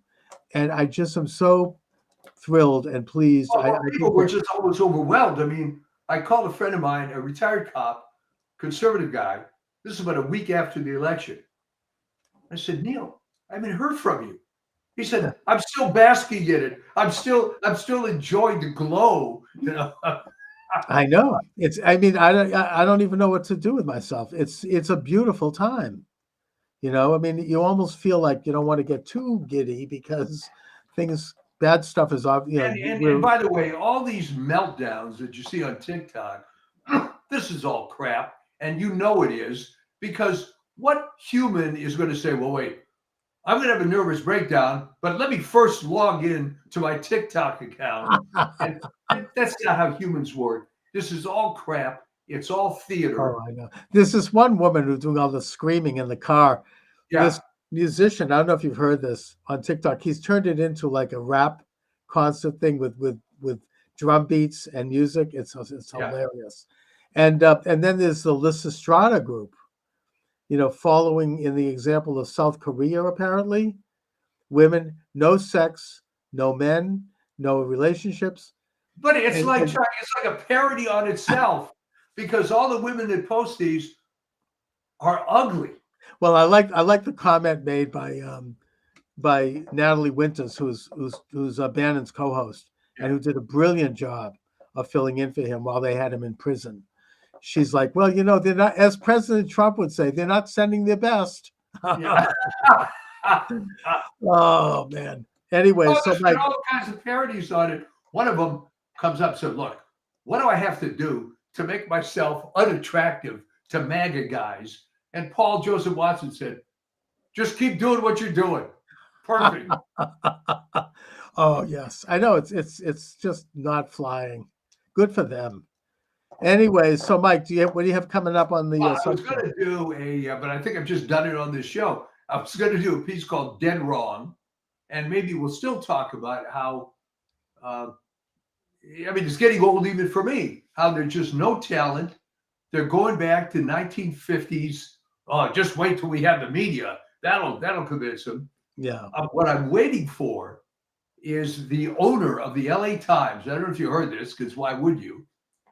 Said that he's firing the editorial board and is going to replace it with all conservatives. Wow. And I guess if I'm going to get it, the LA Times has been liberal since the mid-'60s, but it's at least a real newspaper in the sense that there's some content and so on. And I'm hoping maybe they'll go a little more conservative, because the thing I get delivered to my house now, and USA Today Network has a bunch of these things, these local papers where the national news is 3 days old. I'm not kidding. 3 days old. And yeah, you're pretty up to date on the high school football scores in the local area and stuff, but right. It's a joke. My wife says, well, and she reads the paper in the morning. Well, that took me 7 minutes, So I know there's no content to it anymore. The Globe is like that too, and I don't think the Globe is going to change.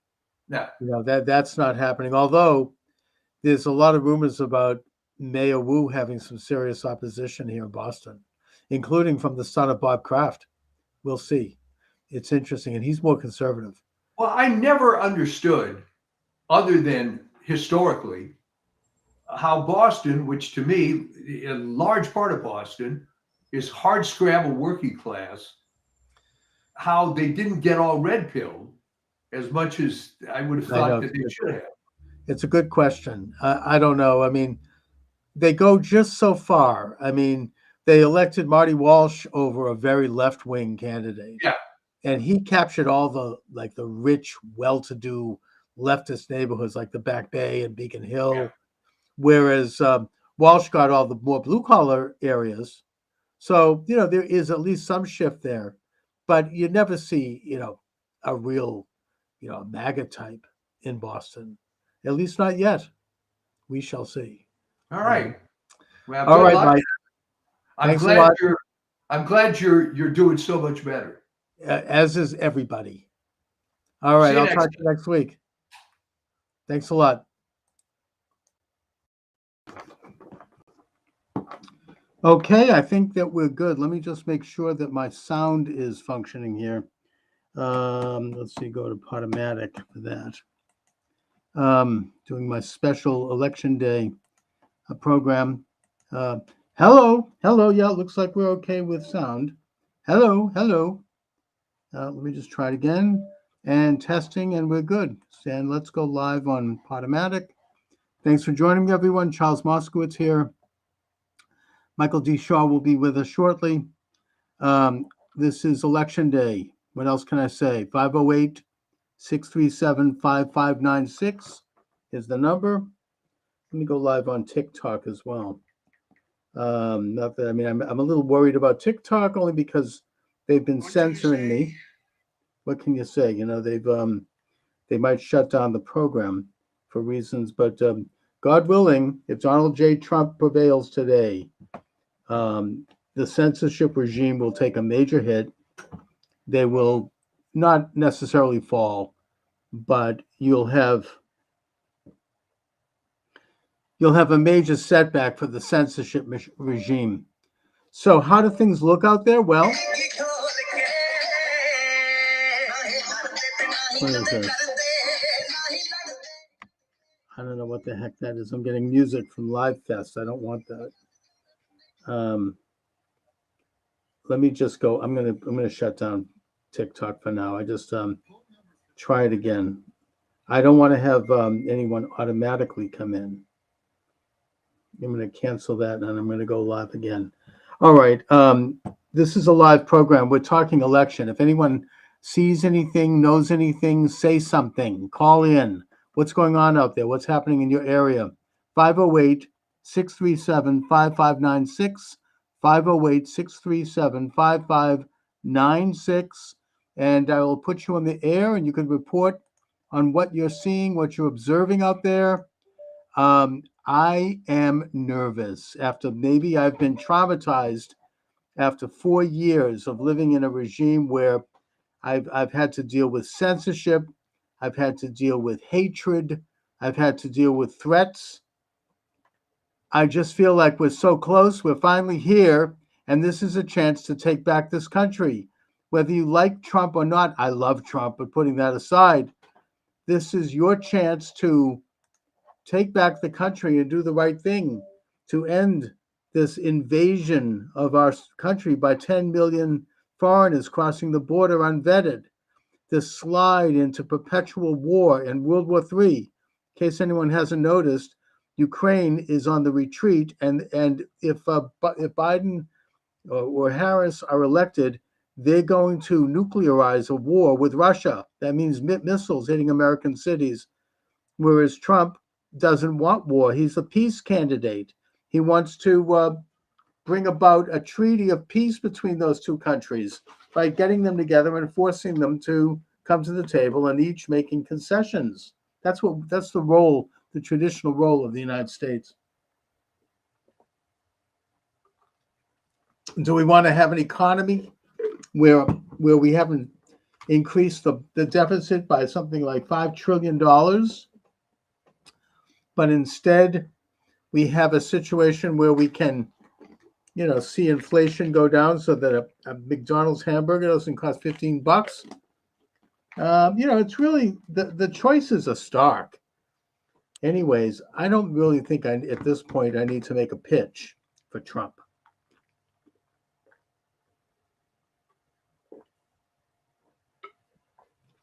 There we go. We're taking some supplements here. What I'm worried about and what I'm observing is something that I would think was inevitable, which is their attempt to steal the election. Now, again, maybe I've been traumatized by what I observed 4 years ago on election eve, when I saw with my own eyes 6 or 7 states stopping the counting while Trump was ahead, almost to the second. And, after that, they reopened the next day and Trump was behind, or he had lost ground. That was the steal. And we were told what we were seeing wasn't what we were seeing. They told us this is, we've been gaslighted for 4 years. I hope he gets to the bottom of it. Keep going. We're letting more viewers know you're live. Thank you. One of your friends is live. Invite them to go live together. They're invited as long as you stay with the topic. If you don't, I'm going to have to shut you down. I mean, at TikTok, you get people coming on who are just, they're into something else. And this is, hi, how are you? Did you vote today? Disconnected, looking for another creator. Okay. You're welcome to join me on TikTok if you'd like. Hey, how you doing? Let me just turn up my volume a little bit. So I'm doing a program on the election. Did you vote today? Did you don't know. You're dressed like Santa Claus. So it's a little early. Christmas is a month away. All right. 508-637-5596. 508-637-5596. Let me see if I'm live on Twitter. I should be. Apparently Getter is I'm having problems going live on Getter for some reason. I think they want some money to do that. We'll see. I hadn't paid much attention to Getter until today. I looked it over and I found that I'm not going live there for some reason. Am I live? Yeah, I'm live on yeah. We're live on Twitter or X. If you'd like to chat, you're welcome to do so. Come on down. We are talking election. I want to know what's going on, where you voted, if you voted, how you voted, what you've observed, what you're seeing. I just let's get to let's see. We're also live on Rockfin. Rockfin has been a really good site for me. Yep, Rockfin's live. Rumble is live. Rumble is the flagship station. I'm live on Podomatic, and I'm live on Twitter X. Everything is moving along well here. Anyway, I am. Look, if this was an honest election, Trump would win a landslide. I don't think there's any question about that. We have to get out and vote so overwhelmingly today that the cheating won't really be enough. But they are scrambling to get this thing done, to cheat. They're not getting anyone coming out. They've got no enthusiasm. All of the momentum is on the side of Trump. We are in a position where we can save our country. We can save our future. Everything is at stake. This is the most important election in American history, the most important since Washington. This is one of the most important events in world history, going all the way back to Jesus's Sermon on the Mount. Okay. You want a co-host for now? You've got somebody. Hello, you're no, not that. Yes. No. You want? I'm doing that. Okay. They're just. I got another TikToker who wants to do some dancing. That's. let's get. Please, people. Let's. I'm doing a talk show here. We're live on several live streams. We're talking the election. If you want to talk election, you're welcome to come aboard. You can join me on TikTok. Thank you. Or you can call. Oh, I've got a violation already on TikTok. A warning. Yeah, I guess you see that's I don't know how much longer I'm going to be on TikTok. God willing, if Trump wins, maybe TikTok can be reformed and there won't be this Nazi-like censorship. I don't know. We'll see. 508-637-5596. If you'd like to join the conversation, 508-637-5596. You're welcome aboard. We're talking about, or you can join me through chat on multiple platforms, including Twitter, where I'm live, and Rumble, or you can come on down on well, Rumble is the good one here. That's kind of the flagship. And we're talking election. Have you voted? If so, what did you see? What did you hear? What did you observe? Let me just see what's. Yeah, we're live on. All right. Yep, you can chat with me live on Rumble, on Twitter, and on Rockfin, all of which are live. Or you can just call up old-fashioned like they used to do back in the day when you had talk radio. You could call 508-637-5596. That number again is 508-637-5596. The Gateway Pundit shows frustration boiling as Pennsylvania voters witness, quote, non-English speaking citizens escorted past long lines to vote. Yeah, I mean, I wonder who they are. I think that you had actually John Fetterman, who's a senator from Pennsylvania, admit to Joe Rogan recently, the other day, that non-citizens, illegal aliens, are registered to vote across Pennsylvania. That's what we're looking at right now. That's who they're going to use. Those are the votes. You have people who were registered, and their names are being voted, even though they may not even know it. I don't even blame them. I think that this is underway. I think they are trying to steal this election. Now, if TikTok wants to shut me down for saying that, fine. I have said it. There it is. That's an opinion. I'm not stating it categorically. I don't have any evidence, hard evidence of it. But it appears to me, based on what I know and what I've observed over the past. Am I in PA? No, I'm in Boston, Massachusetts. Are you in PA? What's going on in Pennsylvania? What are you seeing down there? I can tell you here in Boston, where I am, there are large crowds at the voting booths, and they are fired up Trump supporters. You might actually see some surprises right here in the Bay State, the cradle of liberty. I don't think Trump's going to win Massachusetts, honestly. But if he makes some inroads and we see some more areas go red, so to speak, that could be of earthquake proportion in our politics here. We have a very leftist government here. I could get into that. That's a subject for another day.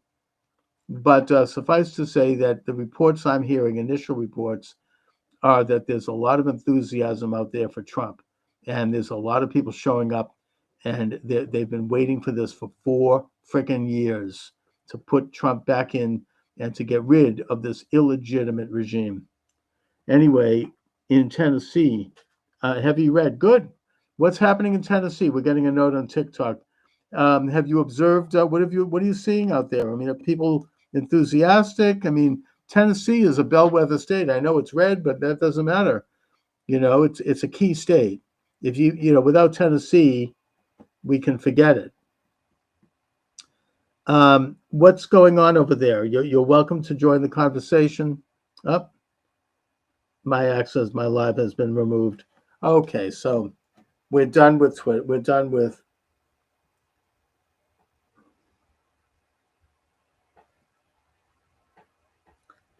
Yeah, I've been taken off Twitter. That doesn't surprise me. You know, this is election day, and Twitter. I've been taken off TikTok. So be it.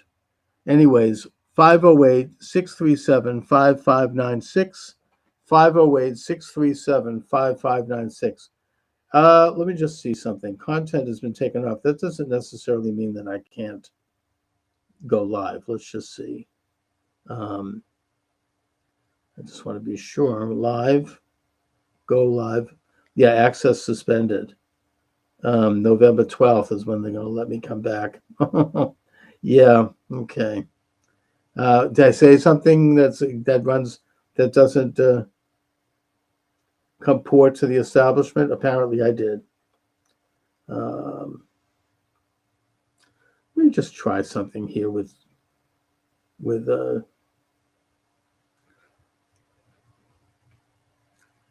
all right, let's just see. TikTok Studio. Let me see if I can switch accounts. I have 2 accounts here, so maybe the other one will let me go. No, I'm not going to do that. Forget it. I'm not on TikTok's out. So be it. Damn.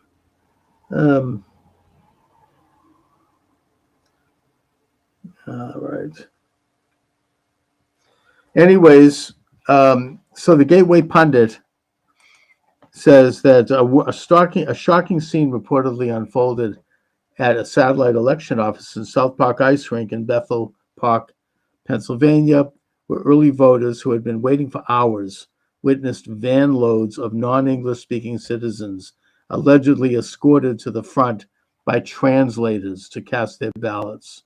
According to ex-user Emma Carwood, at least 3 buses arrived with individuals being guided in by representatives from, quote, Vote Today PA, a vote mobilization group funded by the progressive organization Working Families Power. Sounds like communists. Which advocates for causes like, quote, economic fairness, racial justice, gender equity, and climate sustainability. All buzzwords for communist action. Some of these individuals were seen wearing hooded sweatshirts with Vote Today PA printed on them. One witness described a disorganized scene, claiming they had these people, they had about 12 of them, walked in and were all foreigners, and they took them up to these younger people to help them fill out and say Vote Today PA, and somehow they beat a 2-hour line. And then they walked up, and one lady, they were even asking her, they were like, we don't have you in the system. Your name's not right. And they're like, oh, we'll take it back and change it. How do you change your damn name? The witness asked. Another individual, Kathy, recounted her experience on X. I was there on Saturday when this happened. We were told when we arrived there would be a 2-hour wait. We watched at least 3 different groups of approximately 20 non-English speaking people were escorted into the building ahead of everyone in line. Another witness, visibly exasperated, commented, I was there. I saw firsthand. So not only do they get everything in their life for free, but now they get to skip the line while the rest of us waited 2 hours. Unbelievable. Okay, these are all commentary on what's going on here. This is, let's see, Gateway Pundit, Arnold Schwarzenegger. What a jerk. He's endorsing Harris. Really? Exactly why? Local ABC news station mistakenly, quote, leaks a, quote, test election result showing Harris winning Pennsylvania as GOP voters storm the polls. Kamala calls for unity, then calls Trump a tyrant. Buzz Aldrin endorses Donald Trump. Good for him. Florida teen wielding machete arrested for intimidating voters outside polling station. I wonder who he's supporting. Congressman Keith Self, Pennsylvania's call for courage, why conservatives like Scott Perry are needed to save America. Kamala is collapsing. Kamala can barely keep her head up and looks absolutely exhausted after a light day of campaigning. FOIA finds FEMA funding millions to Illinois at the request of House Democrats. Why did FEMA get? Were they part of the Hurricane Helene? I don't think so. What's going on with them that they're getting FEMA? President Trump holds a rally. Great. Biden nukes Harris campaign, calling half USA garbage. We know that already. Trudeau on the edge. Bloc Québécois withdraws support for unpopular Canadian Prime Minister and his Liberals. Now works with opposition to topple his government. Okay, so if he's lost Quebec, he's lost everything. Honor and freedom of expression, a distraction from what's truly at stake in the U.S. election. This is about that comedian who said about Puerto Rico, the stupid comment. He should never have made it. Shameful. Kamala Harris makes a comment defending Joe Biden after he called millions of patriotic Trump supporters garbage. Trans kids' mental health no better despite dangerous drug treatment. Yeah, now they release that. I wonder why. Probably somebody leaked it. Anyway, Michael D. Shaw will be joining us shortly. You're welcome to join the conversation. 508-637-5596. 508-637-5596. I'm not going to engage in happy talk here and talk about how I think Trump's going to swamp it. I think that because of the cheating and because of the mass media and all of the forces that are out there to try to stop Trump and have done so in every way possible, they're not going to sit back and let this happen. I won't believe. I don't, I saw, first of all, I saw Raskin on with Bill Maher the other night, and I understand he's already drawn up articles of impeachment in case Trump does win. But what I would suggest is that if Trump does win, but if the Republicans, the Democrats are able to take the House, they're going to not only launch articles of impeachment, but they're not going to certify his victory. They just aren't. Raskin is fairly open about that. He also was promoting a radical agenda. He wants to get rid of the Electoral College. He wants to make Washington, D.C. a state, and Puerto Rico, which, by the way, probably would be Republican. And he wants to get rid of the Electoral College, which, of course, is really un-American. It means that the president will just have to run and be elected out of New York and L.A., maybe Chicago. The rest of the country will become irrelevant, will become unnoticed. Let's see. Do we have notes? We've got chats. Your stream so really well. As a proposal for you, I will share your stream. You just see that. To kick community for you to hit 1,000 followers. Oh, he wants me to this is some ad.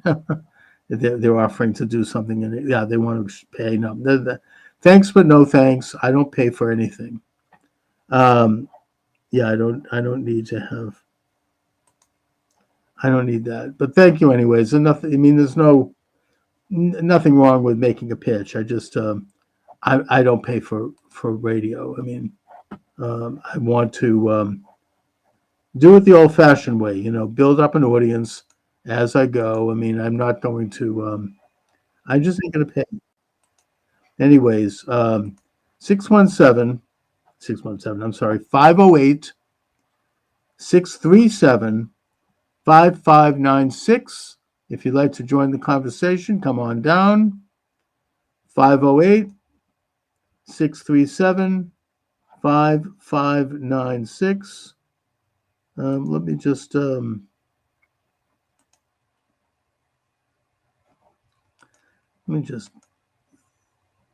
okay, let me hide that one. And I'm going to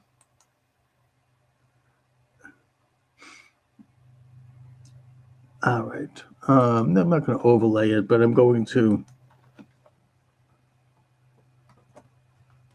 You can call in. I just was canceled off of TikTok, so much for that. Let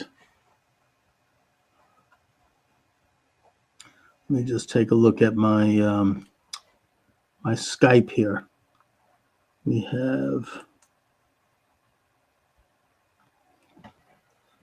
Let me just see if this works. Best way to do it is just call it. 617-396-4958. Yeah, see, that one doesn't work. It's the other one that works. Let's see. Did I write that out? Yeah, this was in my interview with Dustin Nemos. Right.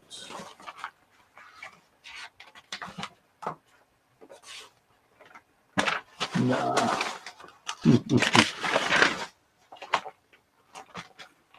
Oh, anyways, you're all welcome to come on down. Here we go. If I can find it. I have the number. Here is the number. Okay.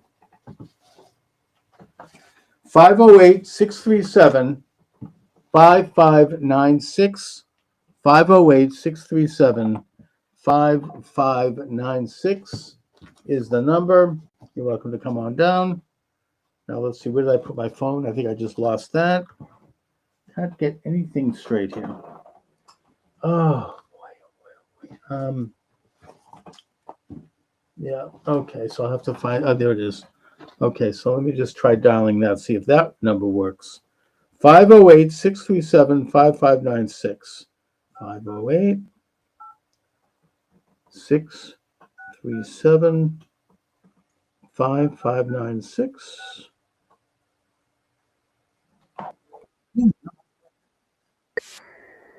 Yeah, that one works. So you're welcome to call. This is a live program. We're talking election. What are your thoughts? 508-637-5596. 508-637-5596 is the number. You know, let me just put that in there. 508-637-5596. And just enter. Call in at 508-637-5596. You're welcome to join the program. We are live. 508-637-5596. You know, I used to do talk radio in Greater Boston at different stations, and then I kind of got out of it. I got involved with other things. I ran for office. I worked in my business. I had a family. I brought up a daughter. I had other activities. Then I kind of got back in. Now I'm getting back in more so with this online show. But that I immediately bumped into the censorship regime. It actually happened, and it really started happening in earnest in 2019, just the year before the pandemic. And now, if God willing, if President Trump wins, I hope to maybe get back to figuring out how to do an end run around that. Let's see, voter suppression. Quakertown polling in Bucks County cuts voting line nearly 3 hours early, despite 4:30 p.m. closing listed on website. Peace officer cites slow and grueling process as cause. Latest UOCAVA updates. See, this is where they're going to try to cheat. Trump is going to be ahead, and he may even, they've kind of set the stage so that he can't declare victory, even if he has won all these states, because they'll say, well, all the votes haven't been counted yet, which they'll keep counting probably for a week.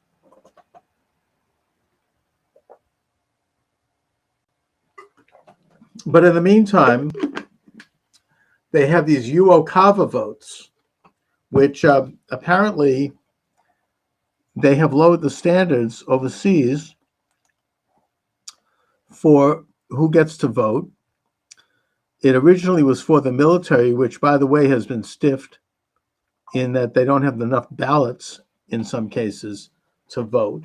So that's suspicious, obviously, and a disgrace. But the Democratic Party has spent a good deal of money and resources to galvanize non-military overseas citizens to vote. And apparently certain states in the battleground states, so-called, I would point particularly to Michigan. You don't have to even be a resident of that state, or you don't have to prove you're a resident of the state when you're overseas and you want to cast one of these so-called UACAVA votes. So that's where I think they're spending money and time gathering those. Now, if they do it in Israel, by the way, where you do have a lot of American citizens who are dual citizens and who are Israelis, they're going to vote for Trump. So I don't know if they're really focusing too much on them. Let's see. TikTok notification. Yeah, TikTok has shut me down. Sorry about that, TikTok followers, but I ain't going to be on TikTok for another week. I'm in the penalty box. I don't know. Maybe they'll improve it. I don't know. By the way, if you're out there and you have some tech savvy, contact me. I might hire you. I need help to figure out how to get the stream live on several sites that I really could do this. Like, for example, Substack and Getter is a problem for me now. Used to not be.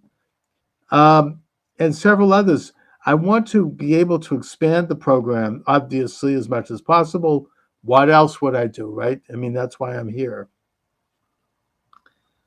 And, I want to be able to make hay, what can I tell you? Let me do something. Let me also go Twitter and see if I can get the live button going. I know I'm live on Twitter, but there's also this facility where I think I can anyway. Maybe not. Let's see. Twitter. I mean, here we go. Spaces. Yeah.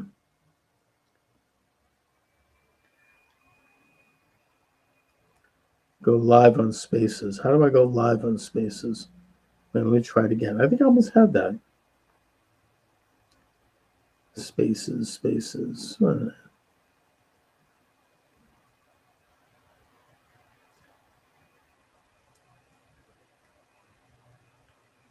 Let's see. Premium Spaces.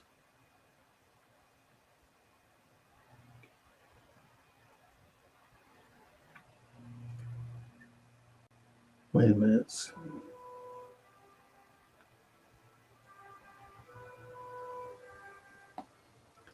Let me just try it again here. Spaces. Okay, here we go. Spaces.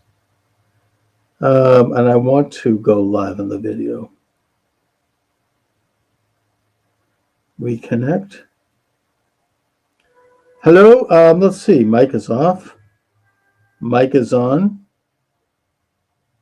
Welcome to the program. Charles Moskowitz here. Let me just see if I can get video. I don't see video. MySpace. No video? That's fine. I don't need video.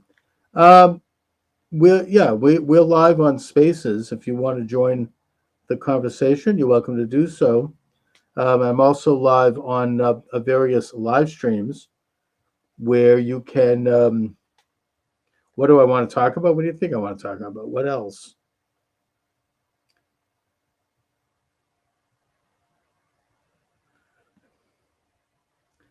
All right. The mic is on. You're welcome to join on Spaces. You're welcome to join. I've just been booted off of TikTok. I don't know. What did I say? You can't know. That's the problem. Even if I did know, I don't give a crap. I am concerned about possible theft of this election. There are some troubling things going on out there. I don't believe that the powers that removed Trump in 2020 are going to lie down and let him win. I just don't. I mean, I'll be, I will be shocked. Maybe I've been, Steve Turley, who I follow and who's a good guy, he says that people like me, we've been traumatized. He understands it, but he thinks that we've been traumatized by 2020 and what we saw, and then all the hate and abuse that's poured out, and the destruction and the nastiness after that so-called victory. And he's right in one sense. Doesn't mean it's not true. Doesn't mean it's not happening. It is happening. I think they're trying to steal the friggin' election. I stand by that. I don't doubt that they are. I think they've tried everything, including 2 assassin attempts. They flooded Western North Carolina. They tried to bankrupt Trump. They tried to try him on bogus charges. They tried to bankrupt his family. They tried to harass him in every way possible, and none of it worked. And now they even stooped recently to calling him Hitler and, this kind of garbage. Enough with the frickin' Hitler talk. Disgusting.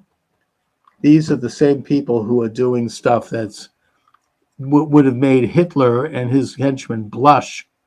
Like, for example, castrating young children and, removing young girls' breasts. I don't think Mengele would have pulled that off. It was too evil, as bad as he was, obviously. They're the ones who are doing the censorship. That's why Twitter just shut me down. They're the ones who are doing lawfare. They're persecuting and prosecuting anyone who dares be a political opponent. They're spying on Catholics at church. They're spying on parents going to school board meetings. They're spying on pro-life families who, are expressing their opposition to abortion. They're freaking killing a pet squirrel in that guy's house in New York. Really? Some busybody neighbor calls and they show up with a SWAT team.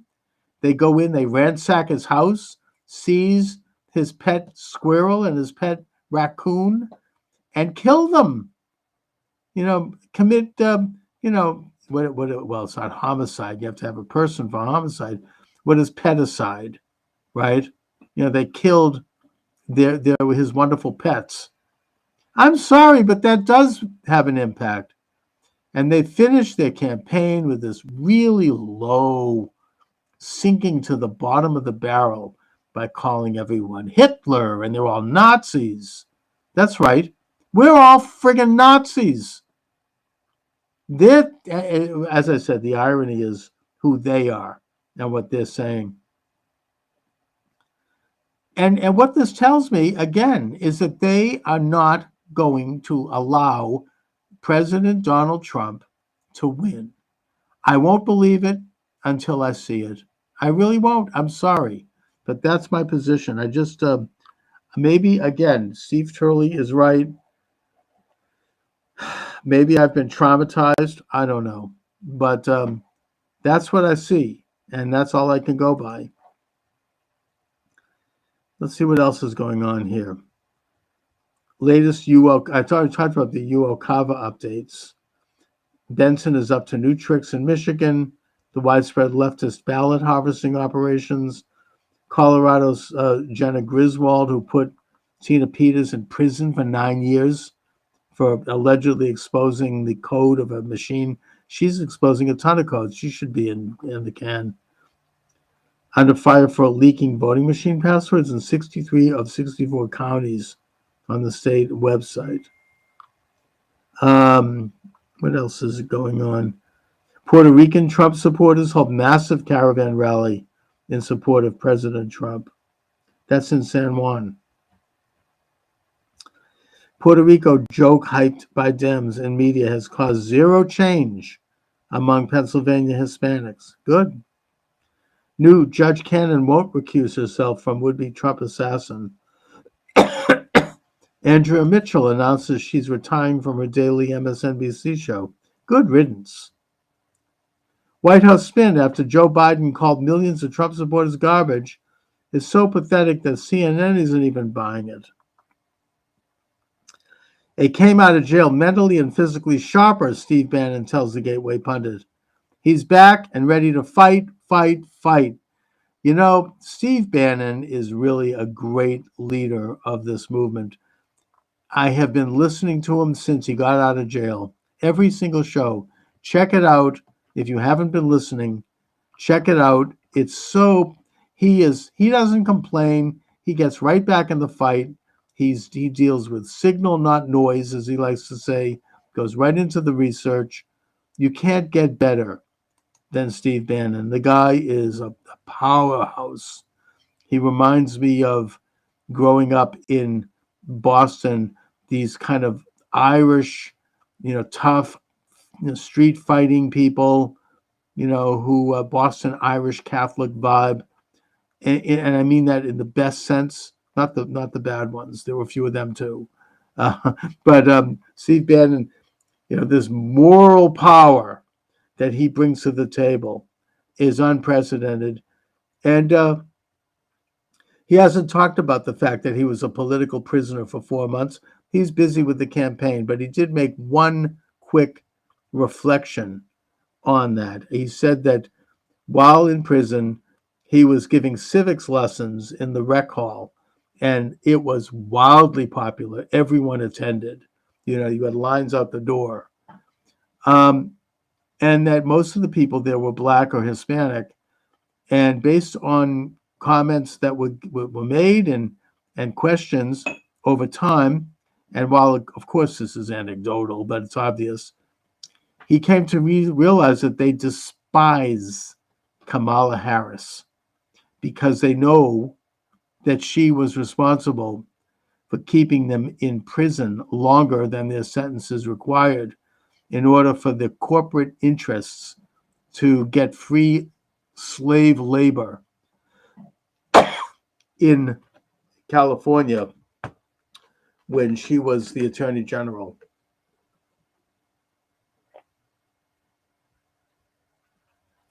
And that conversely, they love Trump because they understand that Trump was the author of the First Step Act, which released 10,000 predominantly minority men from prison for minor misdemeanors. Hello, am I on? Yeah, okay. Anyway, you're welcome to join the program. 508-637 5596, 508-637 5596. God willing, if President Trump wins, and oh my God, I'm sitting on Spielkes, as they say. I mean, the thought of it is just so, it's so tantalizing. Oh, and it could be such a glorious day for this country if he wins. I can almost taste it. That if that happens, for me personally, I'm probably going to start to ramp up this program a little bit. I don't deny the fact that I've been discouraged. I've been behind the 8 ball in terms of marshaling and the amount of energy needed to do it because of the censorship. Look, I was just canceled from TikTok. I was only like about 5 minutes in and they canceled me. I think that if Trump wins, there's going to be ways around that. I believe that. Let me just see if I'm live on YouTube. I have a phantom YouTube. Oh, I'm live on my own website, Charles Moskowitz Live, which I'm going to spend some time promoting if Trump wins. I'll feel energized to do that. Let me see if am I live on YouTube? YouTube's Unlimited Hangout. All right, let's see. No, I don't think I am. It's still, YouTube is still a little tricky. Whatever. Yeah, maybe I am. I don't know. It doesn't appear. Let's see, YouTube. No, it doesn't appear that I am. Let me just see if I click live if anything happens. No, they won't let me do that. Destiny, he's a left winger. He's live.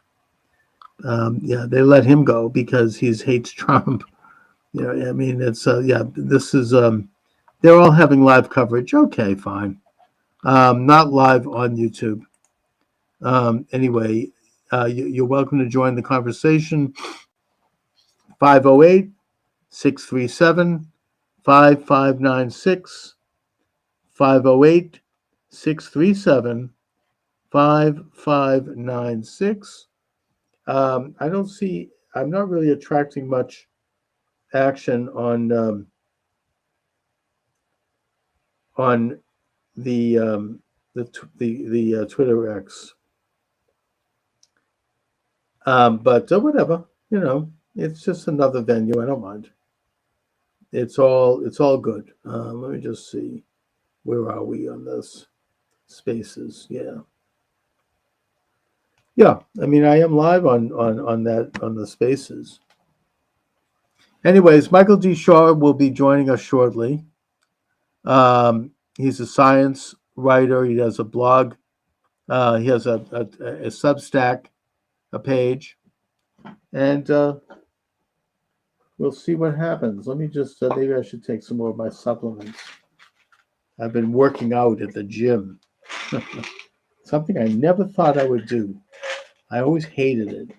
We had membership, but I never went. But my daughter urged me to go and challenged me, and you know, she kind of like, and I listened to her. You know, whatever she says, I try to do.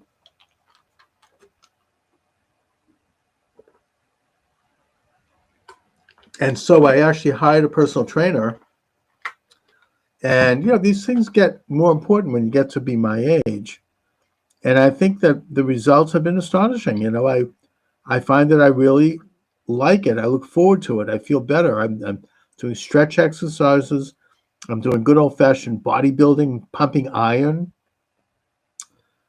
I'm doing, cardio by doing the treadmill. I get to listen to Steve Bannon on the headphones while I do it.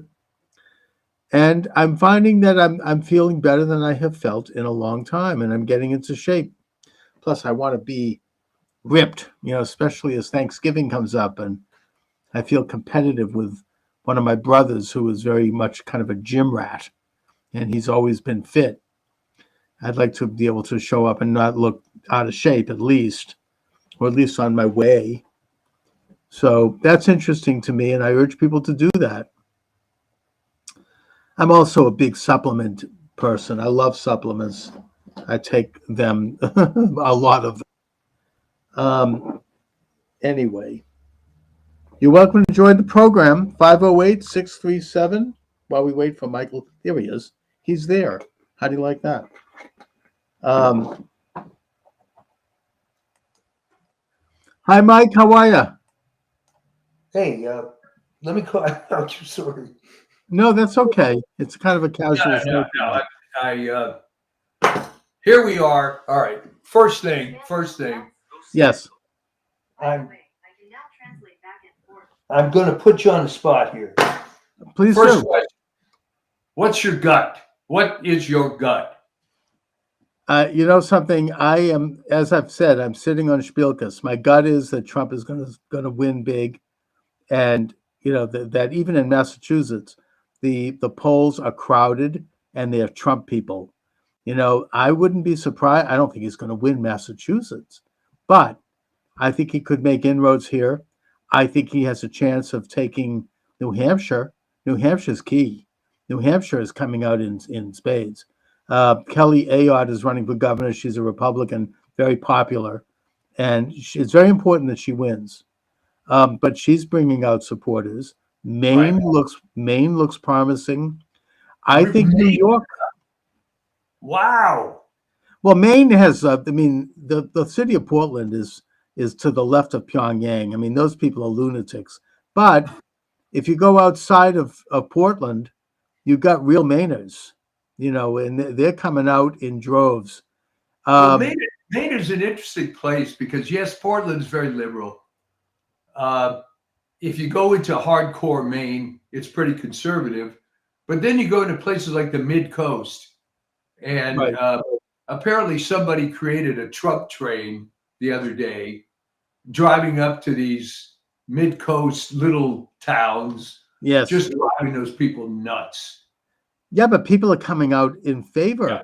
And you have to realize the Trump supporters, people like even myself, I would include here, you don't talk about it too loud because you could end up getting in a lot of trouble.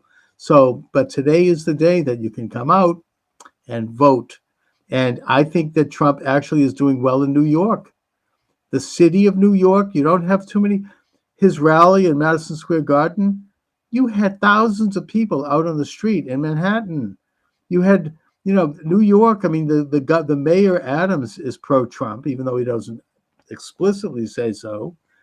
And Trump has given him a compliment also, and that people are upset about, the whole influx of migrants taking over all the city facilities, and that whole agenda. Plus, upstate New York, it's very red. I think Trump could take New York. I really do. You heard it here first, folks. You Yes. heard it here first. Pennsylvania is going to be a knife fight.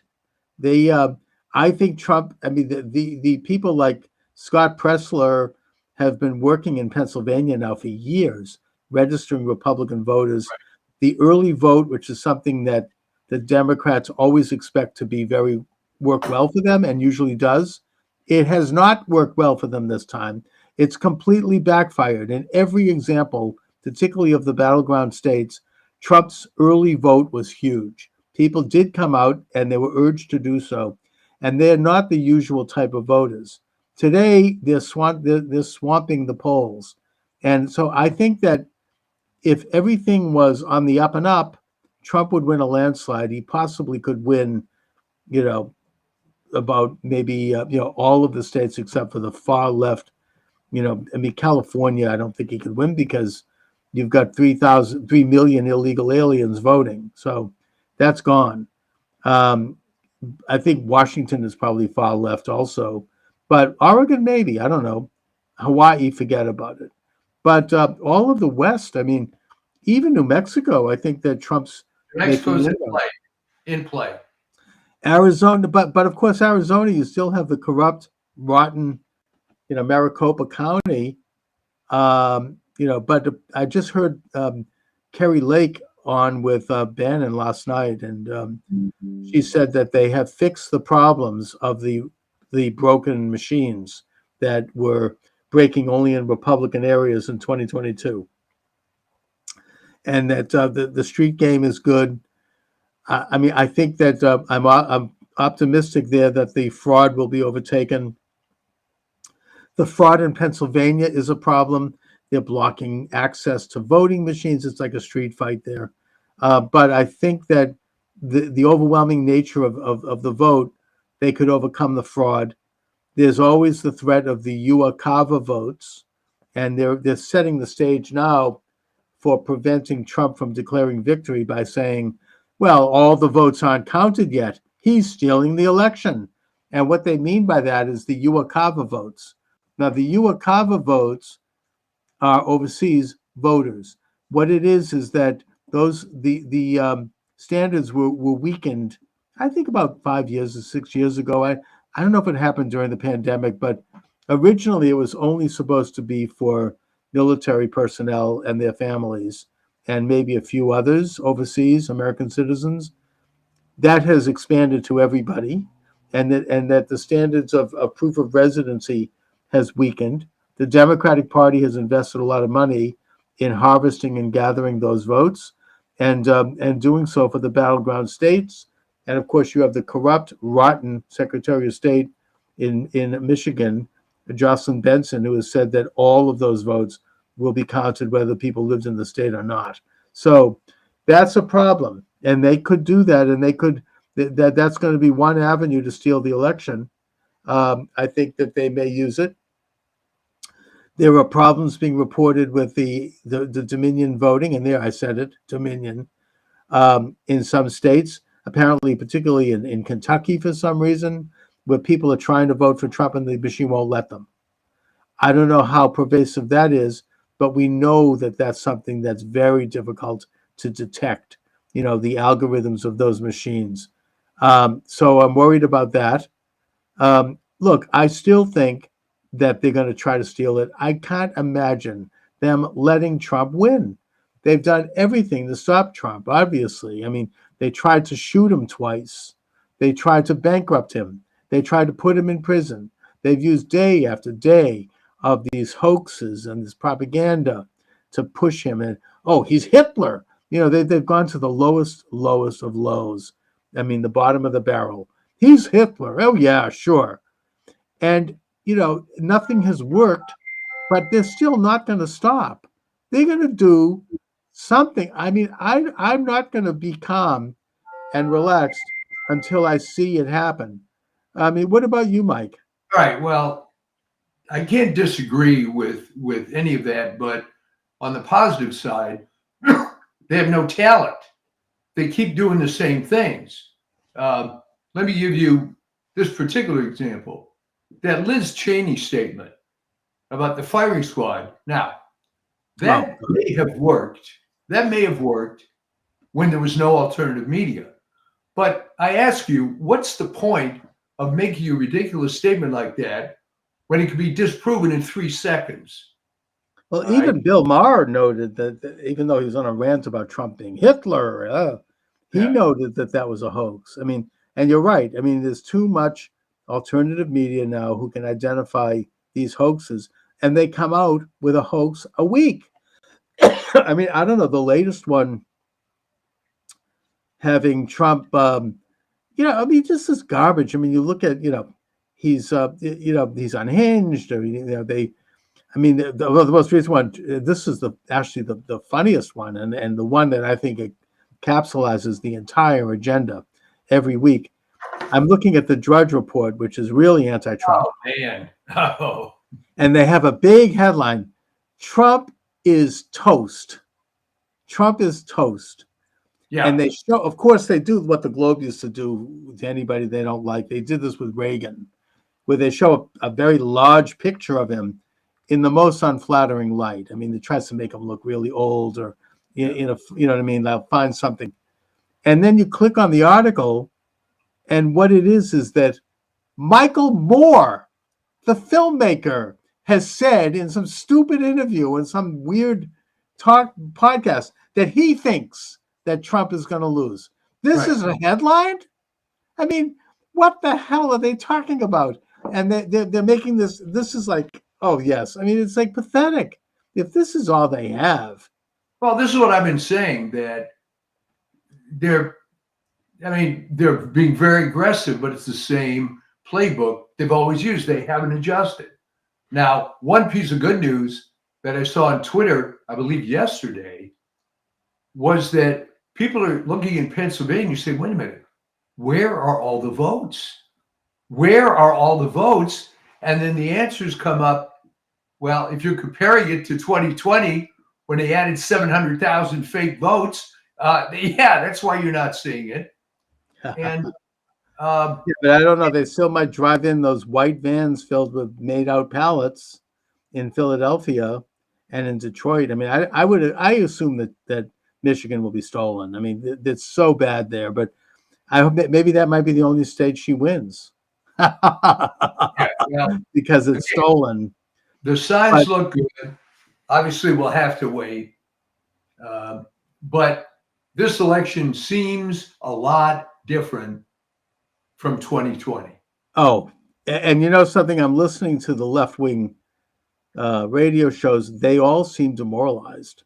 I mean, they're like pulling, and they're even mentioning, I mean, in passing, what happens when Trump does win. I mean, and these are people like, Nancy Gertner. I don't want to mention her name in particular, but I'm just saying the hard left, street fighters. These are thugs who will like stab at Trump in a second. I mean, these are, they don't F around. I mean, this is like Mark Elias and that crowd. They're not gonna. They are just out there, and they are sounding demoralized, which is a good sign. I mean, if you look at their, I mean, I follow his Twitter page. And by the way, the censorship regime is in full force.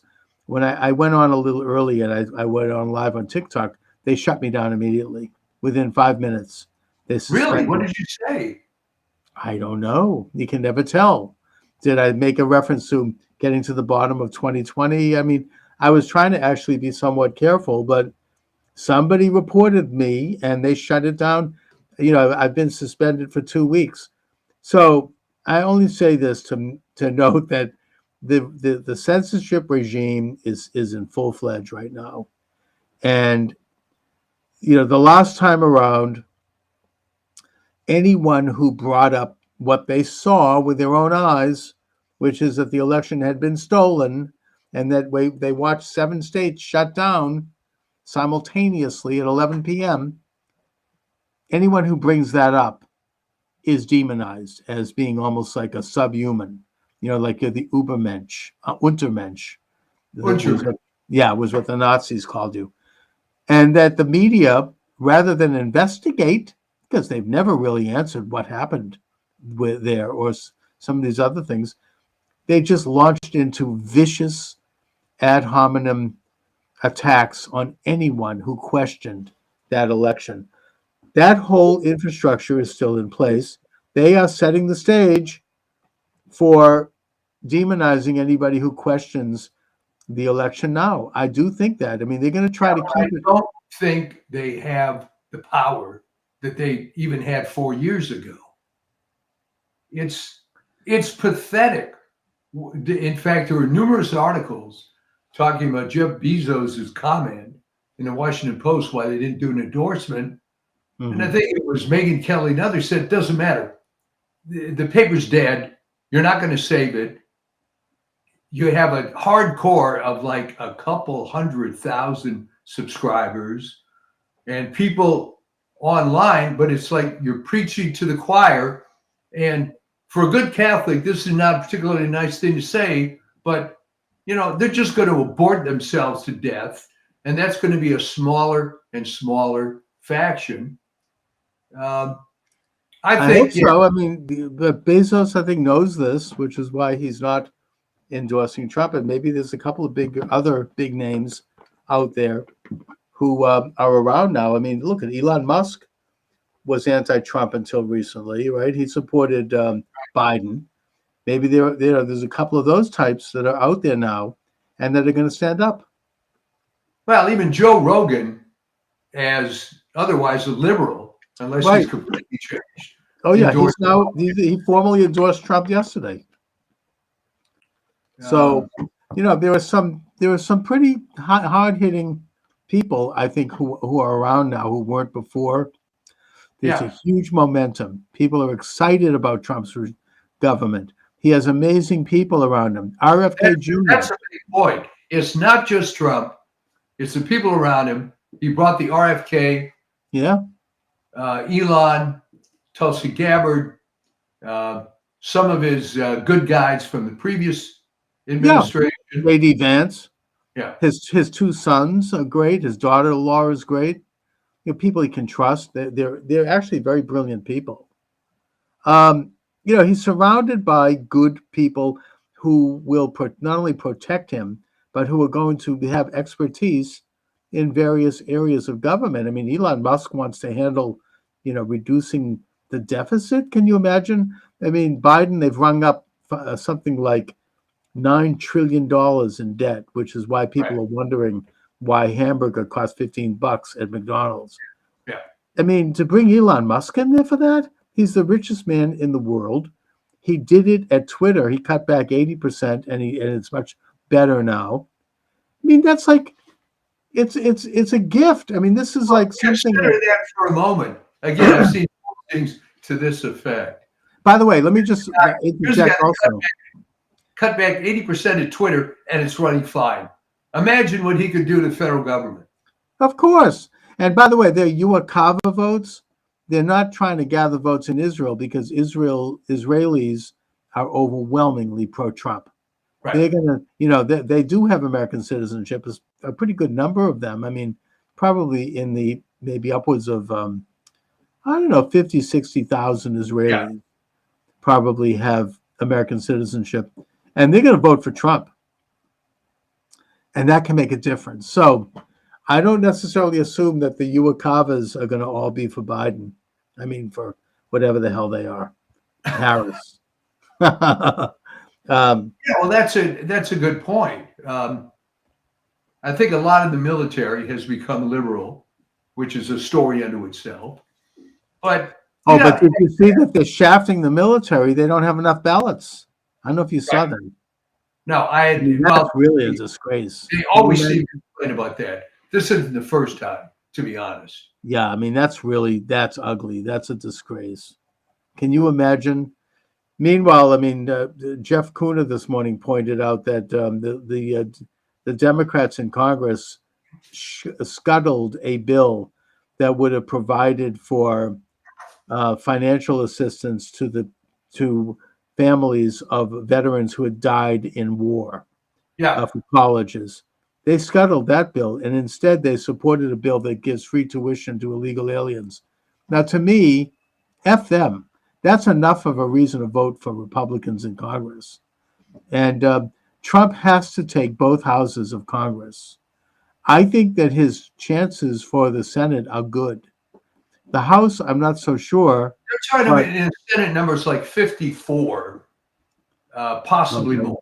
Fantastic. Yeah, I mean, I think so, because I think that the guy running for Manchin's seat is going to win. The guy in running against Tester in Montana is strong. He probably is going to win. And there might be a few other surprises in the Senate races.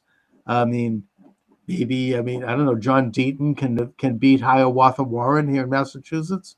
I don't know about that, but you never know. But haven't you noticed that there really aren't too many Democrat office holders that have come out full throat for Kamala Harris? No, I mean, they don't go in, like Tammy Baldwin, who, by the way, is losing, I think, or challenged in Wisconsin. She didn't even appear with her. No. When that's a shock in a way. That's a big story, because, when your president of your party is making an appearance in your state, you join them on stage and you support them. She was nowhere to be found. So that might be a sign for what's going on in Wisconsin. I don't know. But I mean, that could be, and Wisconsin is huge. I mean, if Trump takes Wisconsin, that's a game changer. That's huge. So yeah. The other thing that seems to be a good sign is if you look at all the newspapers, the most they'll say is it's a dead heat, which means Trump is crushing it. That's what I. That's what I. And they're never going. I mean, Trump always, historically, performs better than the polls, and this is a good sign.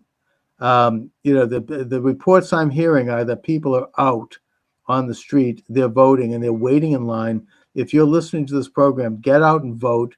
Bring your friends, bring your family, bring your colleagues, and be prepared to wait in line. Maybe get a couple of snacks and some water, because you're going to have to be there a while. But it's your civic duty. I mean, this is a chance to really, make a difference in this country, and get out and friggin' vote for Trump. Now saying that, today you do, of course, but there are opportunities, of course, to early vote, which 50%? Is that still happening? I mean, well, no, there's not early voting today.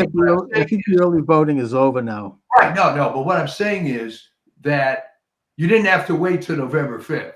If you did, right, you damn well better vote today. But on the other hand, you have plenty of opportunities, or had plenty of opportunities, to do it, and you should consider, because it's less of a hassle on these so-called election days.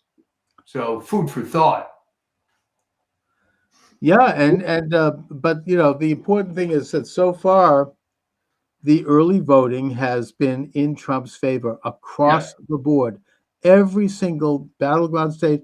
I don't know so much about. I haven't heard any data come in from the the blue states. But I don't know. I mean, The I think information coming in from the blue states is there are more Republicans voting early than ever before. so. Then yeah, and that's the so-called firewall for the Democrats. They always banked early votes early, and they were ahead going into election day. I mean, at least in recent decades, and now they don't have it. It's gone. Trump's ahead in all, certainly in all 6 of the battleground states, and he's gained in the blue states. I don't know if he's ahead necessarily, but now on election day, Republicans traditionally come out and vote. And I also assume that independents are breaking for Trump, and a lot of Democrats are going to vote for Trump. They're not, everybody, they all admit that nobody really is enthusiastic about Harris. No, no one It's No horrible. one is for Harris except for a very small number of stupid people that think the most significant thing in the world is that a so-called Is that black she has a vagina. woman, president. They're voting for her vagina. Just like there was that core of people that voted for Hillary. Yeah. And all I can say to them, I mean, is what is her vagina going to affect the cost of hamburger? I mean, what the hell are people thinking? Well, here's the thing. I mean, What? I'm not a fan of Hillary Clinton, but I would have to say that Hillary Clinton had a lot more gravitas. Oh yeah, I mean, look, Harris is the worst. She's absolutely horrendous. I mean, she can't answer a freaking question for beans. Look, she's by the way having said that, I think she's better than Biden, and I think that she's probably going to do better than Biden would have done had he stayed on the ticket, because Biden could not even barely function at all. I mean, the guy he's like gone. I mean, there's nobody home at all. Well, which begs a big question, Chuck. Who's the president now? Well, whoever has been president for the past 4 years is who's president now. We don't know. Probably George Soros, I would guess. I don't know. Obama probably. I mean, he's probably out there. And all those people are going to be swept away if Trump wins. The Obamas, the Clintons, the Bushes, all of them will be gone, finally, relegated to the sewers of history where they belong. Well, let's talk about the Bushes for a minute. Interesting case. I always hated them, but certainly GW was masquerading as a Republican successfully enough to win twice. Okay. Right. Now, why the hell didn't he just go off into the sunset, tell his damn family to shut up, and his legacy, such as it is, would have been preserved? But when his daughters and his wife come out in favor of Harris, and I don't believe GW is in favor of Harris. He's kept pretty quiet on that. Yeah. But what was the point? What good did that do for those endorsements? You know, Well, I think that Bush has been affected by the same forces that affected Blackmun, that Nixon talked about. They are blackballed. They're hated. They're denounced. They can't hold their head up at social events. They've been uninvited. They can't go to church probably without holding their head up. And I think that got to them. I think Bush has had, I mean, there was things got pretty ugly for Bush particularly in that final year. I mean, I remember that they revved up that hate machine. Yeah. That was pretty tough. And I don't think that the Bushes are set up for that. I mean, they're like, they're country club, people were like denouncing them. So I think that has a lot to do with Bush. I think that his daughters, one of whom is in the media, I think she's on NBC, I think, they want to be part of the beautiful people. They want to be invited to the fancy parties and the dinners. And they want to see. It's funny, Chuck. What I often ask people is real life more like high school or college? And of course, the answer is high school. And I mentioned this in my latest piece. Why are all these celebrities lining up for Harris? All right. The younger ones, the people on the way up, I understand. They have to be part of the cabal. Exactly. But Harrison Ford, Oh my God, what a Harrison friggin- Ford, 84 years old, is never going to make another movie. I know he's a washed up. Than God. So, what's the point? What's the deal with him? He's a washed up actor, and he's now coming out. Yeah, it's just, and Schwarzenegger is one of the worst. Oh my God! I mean, He really? was no. That was, I think, something happened to him because this was a scuttlebutt going around California when he was governor. That he was ruined by Maria, who was a true believing Democrat. In Yeah. fact, the funny, and again, Plus, he's stuck in the babysitter. Putting that aside, yeah, I mean, there were the story that went around that I thought was hilarious, yeah, and I'm sure is true, is when Maria Shriver was in college. I don't think I ever mentioned this on the show before. She was staying in some dorm or whatever, and she happens to encounter some fellow student. right. Well, yeah, I just got a new car, and the payment's a little high. I hope we're going to be able to do it. Maria turns to her and says, "Payments? People buy cars on payments?" And Oh yeah. Well, talk about silver spoon in her mouth growing up. yeah, I mean, well, a silver spoon and brain dead. yes. I know a lot of rich people, and they're not that stupid about common man things like that. Unless they've been sheltered their entire life. Well, I mean, apparently Kennedy never carried a piece of change in his pocket. No. He would go out and people would have to pick up the check. He'd be at church, and when they passed the pew, the thing, he'd have to hit the guy next to him. Could you give me a 10 or something? Oh, by the way, we are live. You can join the conversation. 508-637-5596. 508-637-5596. I see that Alex from the Donut Factory has just joined us on YouTube. Alex recently hosted me debating Dustin Nemos on his program. Really good debate. Alex, you're welcome to come on if you'd like. 508-637-5596.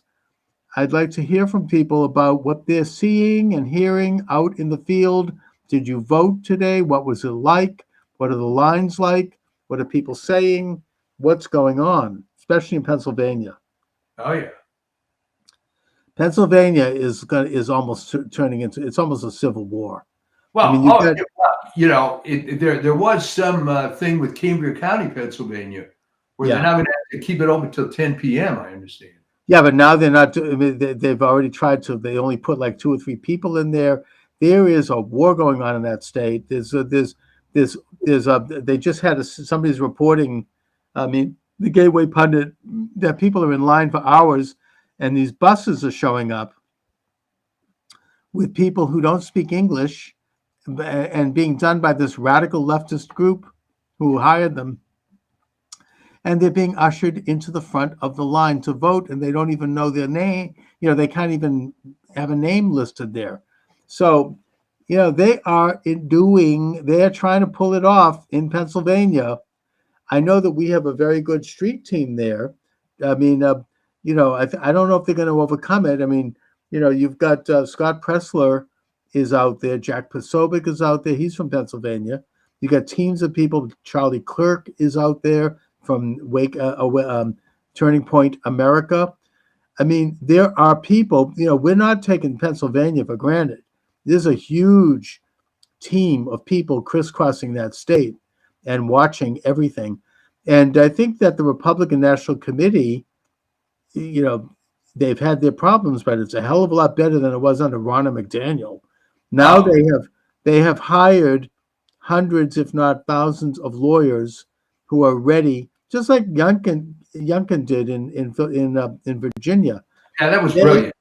Oh yeah, I mean, they're ready. If you see anything, drop a dime, call the Republican National Committee, and they'll have a lawyer on that thing immediately.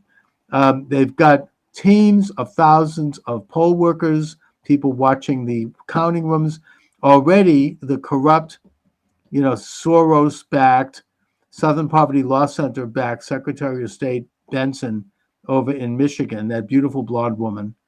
She has already tried to block people from going into the counting rooms and has failed. So, it's tough. I mean, those Well, people, isn't this so? I they're mean, going to stick a sieve in their back. isn't this good news in the sense that they realize they've got a street fight?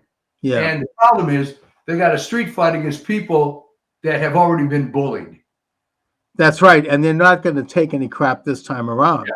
Yeah. People are like, they're just, we've been waiting for 4 years for this.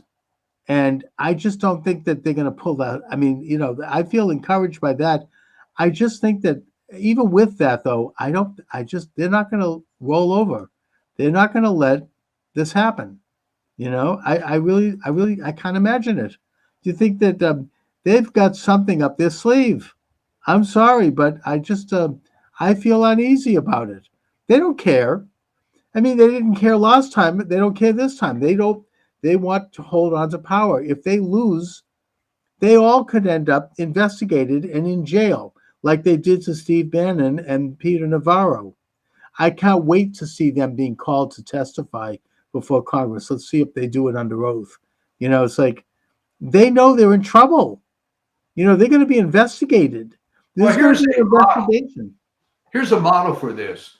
On the ridiculous deal with Trump and the loan with Deutsche Bank, when it came up to New York Supreme Court, Mm-hmm.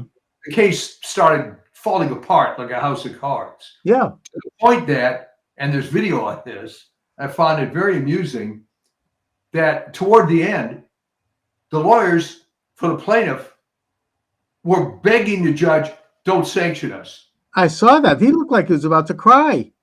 Yeah. He's like, I have a family. I have supporting. Yeah. So I think that you're going to see some rats leave the sinking ship. I think you're going to get some tell-alls.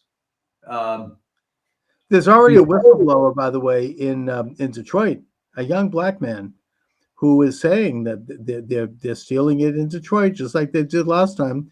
They're putting names out. They're creating fictional people and voting those people. I don't know if there's any way to overcome that completely, because once a vote is cast, it's done, which is why I think that probably they'll hold on to Michigan. I mean, it's just too corrupt. I'll tell you the way to overcome it in the future is you put these people in prison that are doing this. Well, that's right. And we should tell people, and I think the Republicans have done a good job, even with commercials.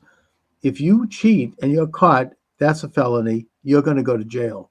If you're an illegal alien and you get caught, you're going to be deported. Compare this to the early years of the internet, where people were hacking. Remember this? And oh, isn't that cute? He hacked into the public school web server, changed the grades. How clever. And it was, oh, isn't this a little thing? And then you get wrist slap. Yeah. But now, no. It's a big deal. Go to jail. They come down on these people. And I think that I have always said that the only reason that California became deep blue was massive voter fraud after 2011. Oh, yeah. I mean, they put people on I think they've done it by putting illegal aliens' names on the ballot. Yeah. And voting those names, even if they don't know they're being voted. I don't even blame them. I mean, it's just you're exactly right. And it was the Republicans did it to themselves because they had a chance to stop this and nip this in the bud, so to speak, with Bob Dornan's campaign against Loretta Sanchez, and they didn't. And they By the way, we have somebody texting me from Flanders in Belgium, Victoria Perfidum. You're welcome to join the conversation. Send a message and I'll read it over the air, or you can call 508-637-5596, 508-637-5596. We are live here. We're talking about the election. We're talking about what's happening on the street. If you voted, I want to hear about it. Have you seen anything, heard anything? What are you seeing out there, wherever you happen to be in this country, if you're listening? One thing I will say that is, if Trump wins, God willing, I intend to really start getting into doing this show. I've been demoralized by, look, TikTok already has taken me off just 5 minutes in. I think that since the censorship regime started to crack down, but I think that that's going to lift. That's one of the positive things about a victory by Trump. This Nazi-like censorship regime is going to take a major hit. They're not going away, but they're not going to get away with what they've done. They're not going to censor legitimate opposition to their political radical point of view. And I think that, the rest of the world, people are praying that Trump wins. I've talked to a few people about that. I attended on the Sukkah holiday. I actually attended a Sukkah celebration in Manhattan. Did you have a sukkah in your home? No, that's a bigger deal. I don't do that, but I did it actually last year. We did it, but we went to a major one in New York. My daughter lives in New York, and a lot of French Jews were there. They're visiting their children who are going to college, and I spoke with several of them, and they're like, "We are praying for Trump. Vote for Trump." They even said it to my wife, and my wife said, you actually make a case. I would not listen to my husband, of course, but you make a case. Maybe I very well might. She doesn't. But I'm just saying that they were very passionate about it. Well, they should be. The country has been overridden. Yeah. And overridden by anti-French foreigners who, and in Europe, anti-French and anti-Semitic. Let's not kid ourselves. Oh yeah, definitely. And in Europe, it's a bigger problem than here. But that could be us, where you have an influx of large numbers of people who are not interested in assimilating into your country, but who are creating their own nationalism within your country. Now, I don't think that's happened here. By the way, the Muslim community in Dearborn, pro-Trump. Oh, yeah. The Somali community in Minneapolis, pro-Trump. They've come out. Thank God for them. Thank God for the Muslims. Thank God for the Palestinians and for the Somalis. Get out and vote. They basically said. Isn't that an interesting turn? Isn't that an interesting turn? Well, they want to have peace. In fact, Rashida Tlaib, right, who came to office in her first public statement said, "I'm going to screw Trump, that mother effer," and using that word. Remember that? She's not coming out and endorsing Harris because she knows that her constituents are endorsing Trump. So that could tip Michigan. That really could. If the Muslims of Dearborn come out and vote for Trump, Dearborn, Michigan has the biggest Muslim population in the Western Hemisphere. Well, the interesting thing about Dearborn, because I was born in Detroit. Yeah. And you have to be my age to remember this. Dearborn then, first of all, no Jews. Right. No blacks. But then they started, they didn't have on their membership sheet anything against Arabs, and they came in and within a very short time became the dominant demographic in Dearborn.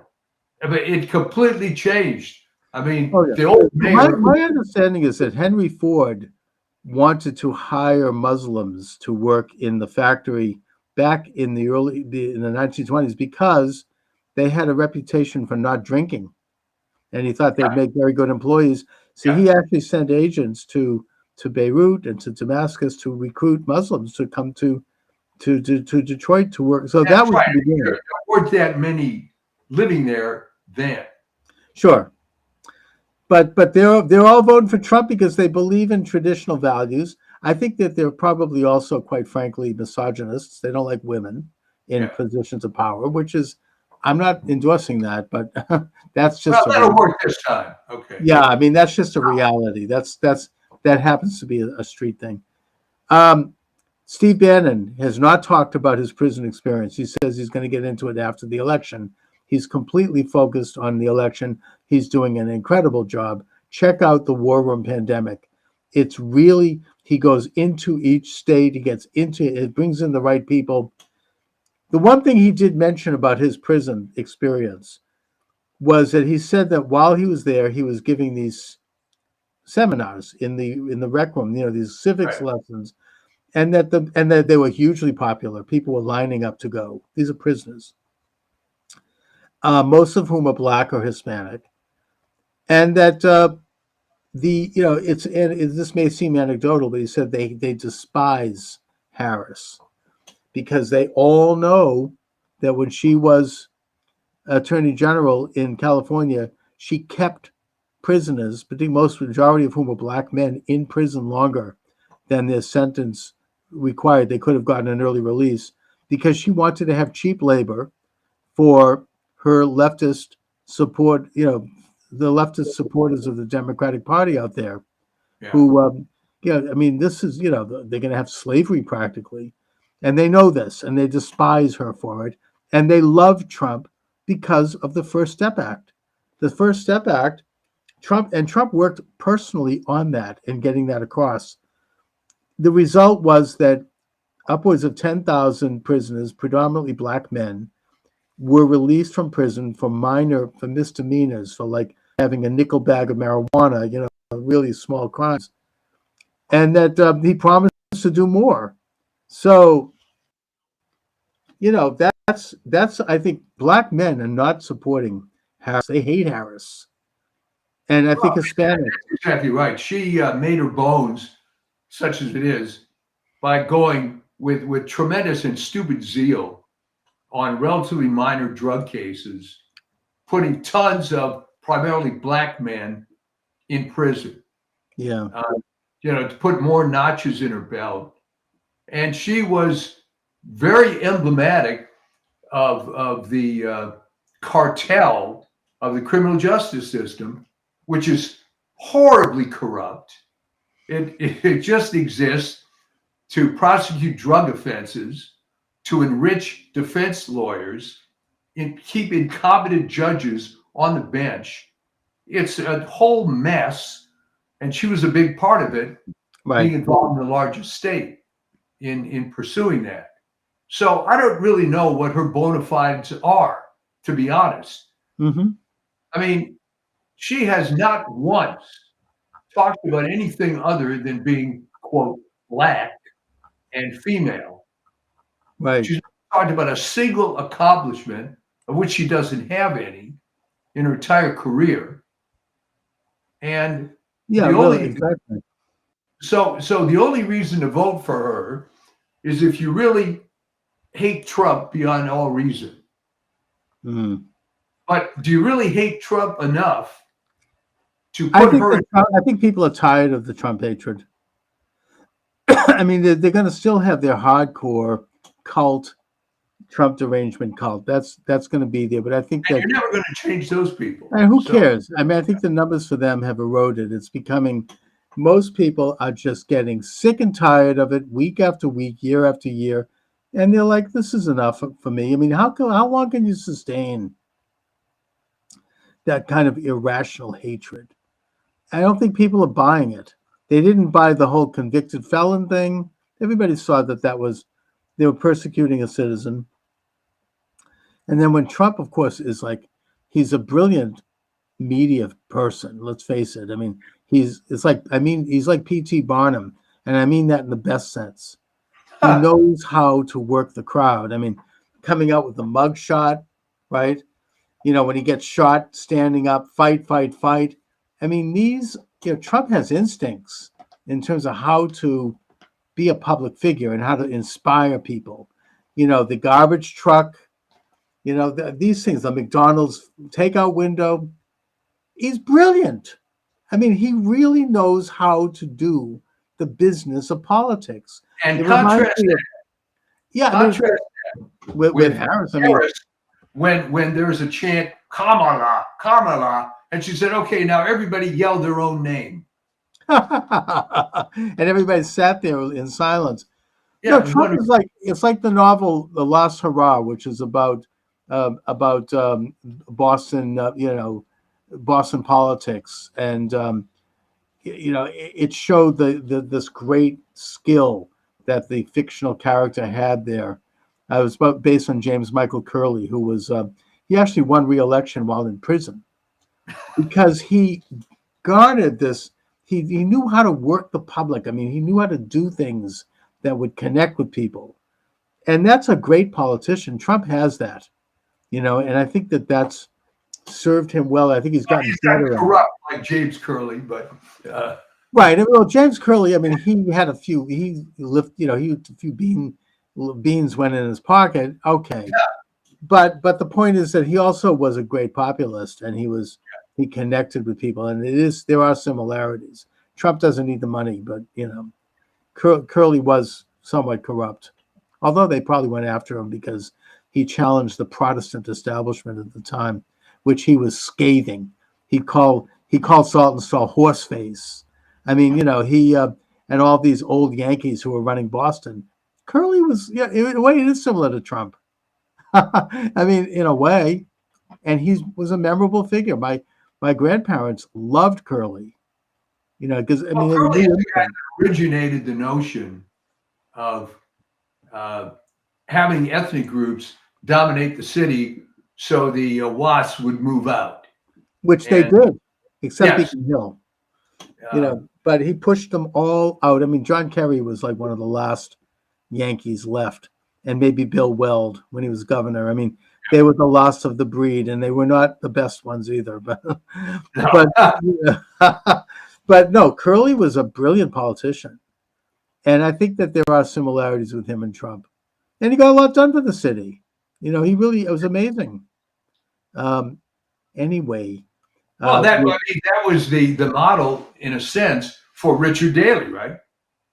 That okay, you can Right. be corrupt, but things have to work. As long as you get something done, I mean, people Yeah, are yeah. willing to turn a blind eye. Everybody knew Curley was, making a few bucks on the side, Yeah. but he didn't hurt anybody, and he meant well. And with Trump, he doesn't need to be corrupt. He made his money already. They've never, believe me, if Trump had a shred of corruption, that would have been front page week after week. They haven't found that. Instead, you have some corrupt judge saying that he claimed that Mar-a-Lago was worth $18 million. Tell how ignorant he is. I mean, Mar-a-Lago is worth $300 million at least. The parking lot next to Mar-a-Lago is worth $18 million. I mean, just to show how rotten that and corrupt that legal system is. That hasn't worked. We don't even need to talk about that. People have forgotten about that. That's dead. Well, in a sense, I'm glad they forgot about it. Oh yeah. Because this was supposed to be a big strategy. This idea of worshiping authority in general. I mean, when Mandy Cohen, and this has to sink in, of the CDC comes out a week ago saying you should get your COVID booster, it's like my head would explode, right? I mean, how can you keep this up? How is it possible for you to keep this up? And here's the thing, they don't know anything different, right? That's what they do. But it isn't working. No one's getting these shots anymore. And why not? Well, because 60-70% of people did. A lot of them had side effects. Some of the side effects were horrific. And people thought, it's sad, but I can't trust public health anymore. Now, as one who was writing about public health for years, well, I had come to that conclusion a long time before that, the thing that made me write off public health was when they came out against vaping as a method to stop smoking. And then I realized this is so corrupt. Oh, and that's so right. stupid. Well, we'll get RFK going in there with a scalpel and clean up that whole mess. He's one of America's preeminent environmentalists.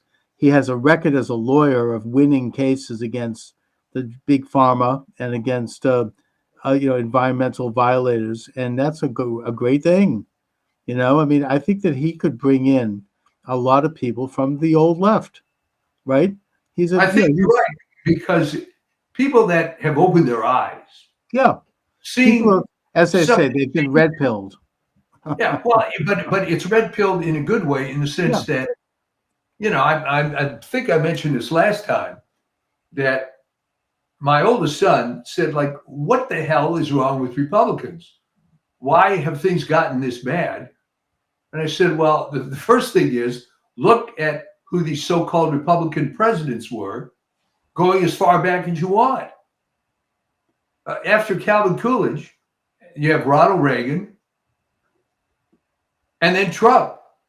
None of these, they're all rhinos. They all are. They're Me Too presidents. Lyndon Wilkie, Thomas Dewey. Yeah. And let's face it, Eisenhower lucked out because Robert Taft, well, he didn't die before the election, but he was as good as dead.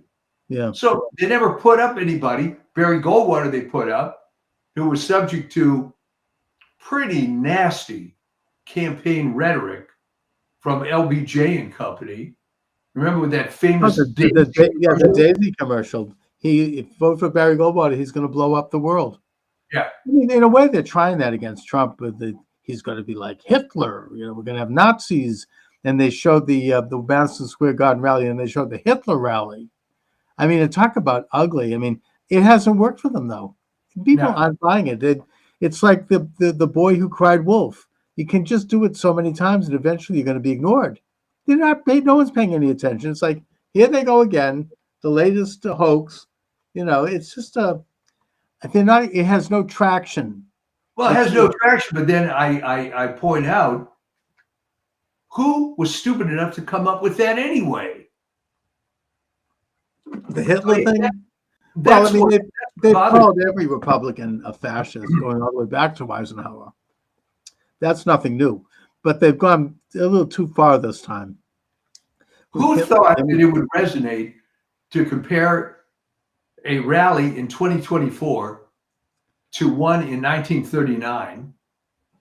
What does that have to do with you? And they went in all in with that. I mean, you had the lead up to it, and it just didn't fly. Nobody bought that. But Chuck, what was the point? All right, maybe they thought they could rally their own supporters. They thought this reflects the very base of the Democratic left. But what's the analogy? The fact that it would, first of all, it's ridiculous. It's completely fabricated. It's an utter lie. There's no analogy, but I think they're doing it because they want. It's like a dog whistle to their reporters. Yeah, they're going to drum up. Try to get people out to the polls. You have to stop Trump. He's going to be like Hitler, And it hasn't worked. It hasn't worked among Jews either, by the way. Trump, I predict, is going to get a big percentage of Jews. I think especially in Philadelphia, and the governor there, who happens to be Jewish, that being Josh Shapiro, I don't think he's showing all that much energy in terms of helping. No, I was going to say that. I think you're being polite here. Yeah, I think that he's very actively doing nothing. Exactly. Because he got screwed. And he doesn't have any interest in it. Plus, he actually is popular there, and he can see that Harris, he's like any other Democratic politician. He's moving away from her like a Chesapeake Bay crab. Yeah. They're like going sideways. Yeah. They don't want to be associated with her. She's like, it's like what happened. I talked about this last time. What ultimately happened to Michael Dukakis. They're going to move away. They don't want to be seen with them. This person doesn't exist. I have nothing to do with this. I think Shapiro is thanking God that he didn't get picked by her. He bit the bullet on that one. Yeah. And he'll be around for another round, and he's fine. But so anyway, if anybody would like to report on anything that they're seeing out there, we're still live here. We're going to wrap it up soon, but you can call in 508-637-5596, 508-637-5596. This is the most important election in American history. It's as important as the election of George Washington, going all the way back. I mean, this is, this is monumental in terms of which direction this country is going to go. You have, domestically, you have somebody who wants to come in and stop this crazy, inflation, which is leading America into like Banana Republic territory. Internationally, we're on the verge of World War III. I think that it's now being reported that Ukraine is collapsing. They have maybe about a few more months left. They've run out of men. They've run out of ammunition, and they're losing. And if Trump's elected, he's going to find a formula for peace there. He's going to bring Putin and This is a Zelensky. live show, folks, and I think I have to answer the door. Okay, But take it, Chuck, for a minute. okay. He's going to bring Putin and Zelensky into a room somewhere, probably Camp David, and he's going to force them to come up with a peace and stop the war, stop the killing, stop the fighting. If Harris gets in, God forbid, there's going to be a nuclear war, because that's what they've always wanted. I mean, there's now video out which shows that Biden actually gave Putin a green light to invade Ukraine because they wanted this war.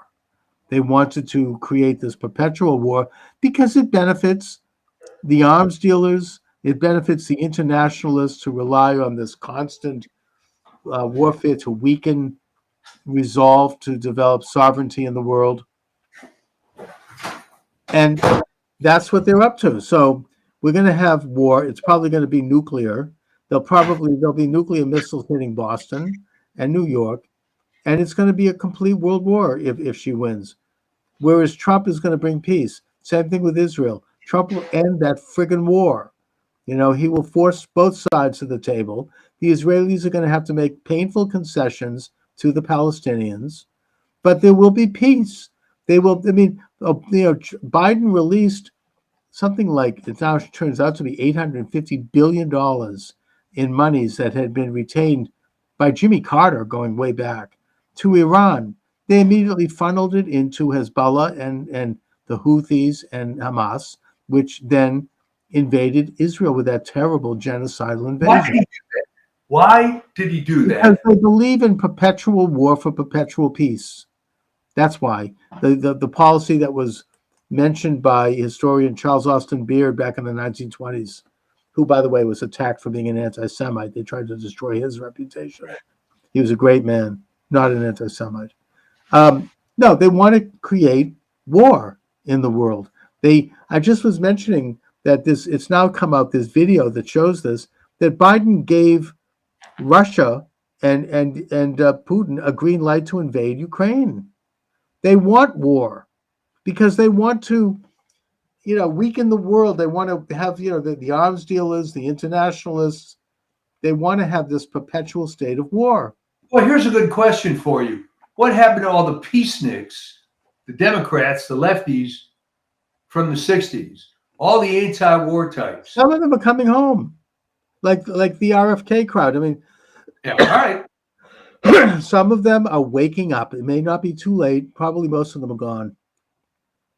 But there is some, I think there has been some awakening of people to this internationalist illuminated agenda that seeks to weaken sovereignty, to weaken the United States, and to turn us into a province of the world. That's why they're inflating the dollar. That's why they're engaging in international war. That's why they're telling municipalities that men can be women and women can be men. This is all part of this bigger agenda. And Trump is openly and articulately countering it. To me, it'll be a miracle if he wins. It'll be an event that proves that there is a God. It almost makes me want to become Christian. Hey, I mean, I don't know. the greatest Jew of all time, baby. Yeah, I know. I'm just saying, I only say that because it makes me become a believer in God in all of the forms. It's just something miraculous. Here's something to think about on this military-industrial complex, the term created by Eisenhower on his 1961 farewell address.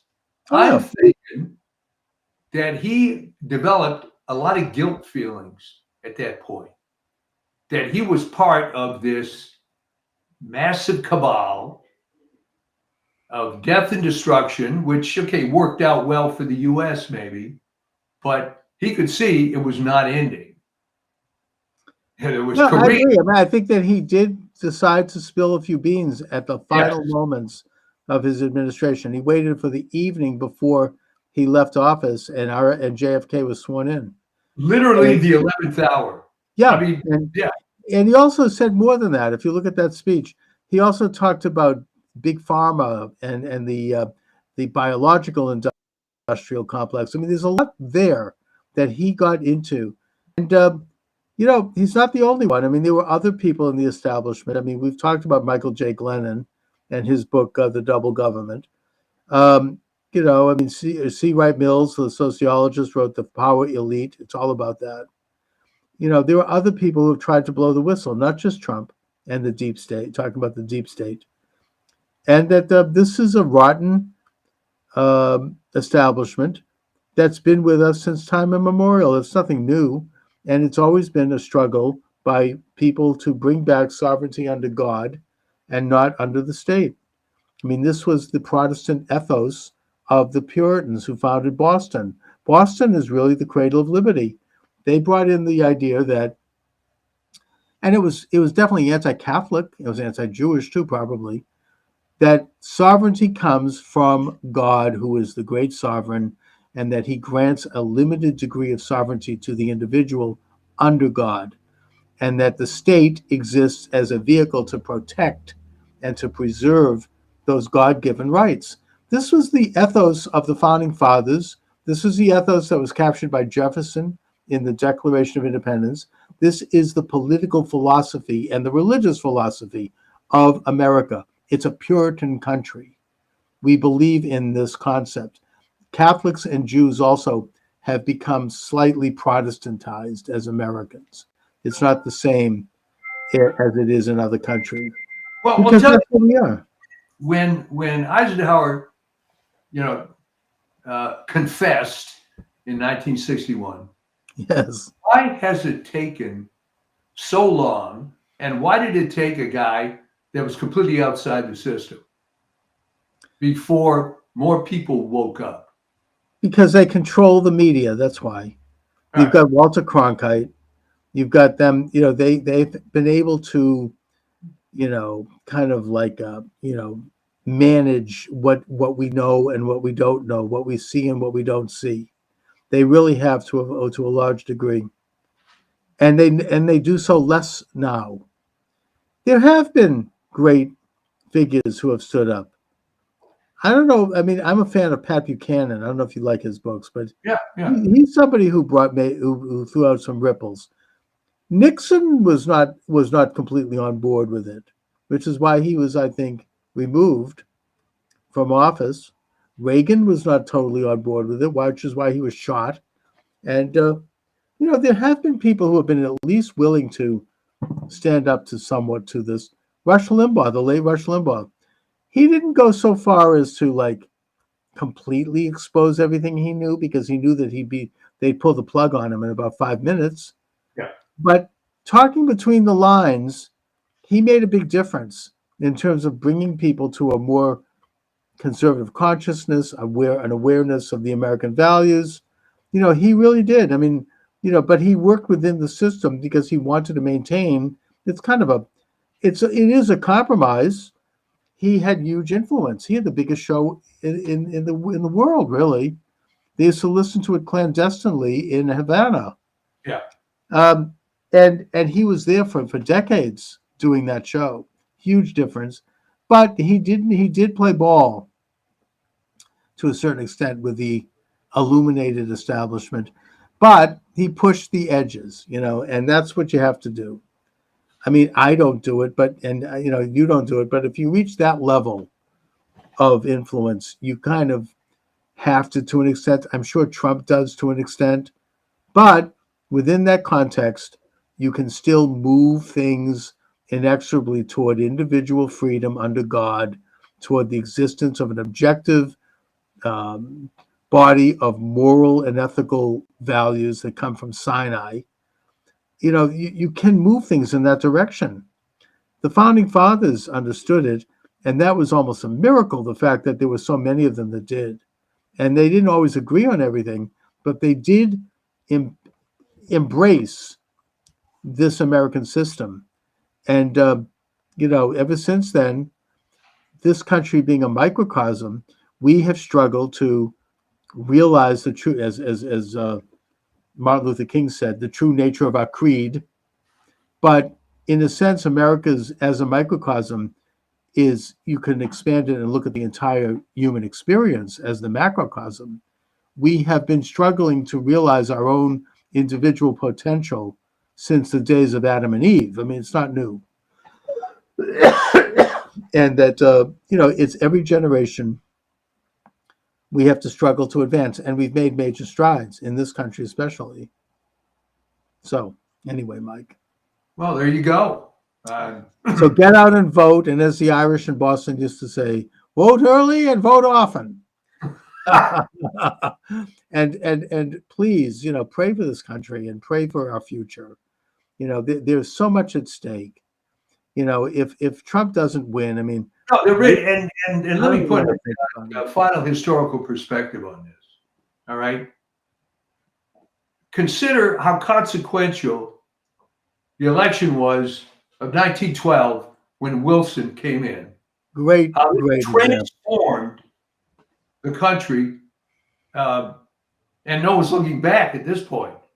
All right. That's where all this left-wing stuff came from, and it just marched on and on. That's a great example, because that year, the entire country changed. Yeah.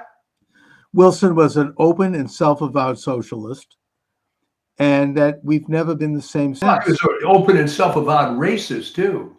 Oh, yeah. And he was an internationalist. He got us involved in World War I, which is unnecessary. He basically embedded the United States into this international agenda. He was very open about it, and there were people around him who were even more open about it, like Edward Mandell House, who actually who coined the phrase New World Order. Yeah. And he did it. He got in there through trickery. I mean, they convinced Teddy Roosevelt, who I think was a great man, but he had some weaknesses. He had an ego, to come in and run, as a bull moose, and that split the vote so that Wilson could be snuck in.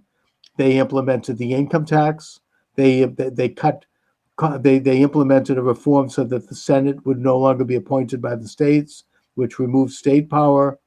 They reduced the size of the U.S. House. They implemented the first social experiment, which was prohibition, right? Who the federal government should have no role in whether our people drink. They implemented World War. He was an unmitigated disaster, and the election of that guy changed the course of the United States, and not for the better. Oh, absolutely. I mean, he implemented, as part of the Income Tax Act, you had exemptions for foundations and nonprofits. That's the only way they could get through. Yeah, the multi-billionaires could park their money and use it to influence our politics, buy politicians, hire their layabout children for fat jobs, create this aristocracy in this country, this informal aristocracy. David Horowitz from the Horowitz Center has done a good job of writing about that. And just generally speaking, it's been a shift in sovereignty from the individual to the state. It's a big subject, maybe too big to get into, but you bring it up very well, Mike. But right now, if you haven't voted, you got to vote. You bring it up well, because that is what can happen. There can be a major change in the way we see ourselves, the way we govern ourselves, by who is elected. It does matter. It's significant. That's a good example of 1912. That's right. That happen again. Anyways, Mike, I'll talk to you next week, and God bless America. Get out and vote. Let's not have any illusions. Get out and vote. Thank you. All right. Mike, take care. See everybody next time.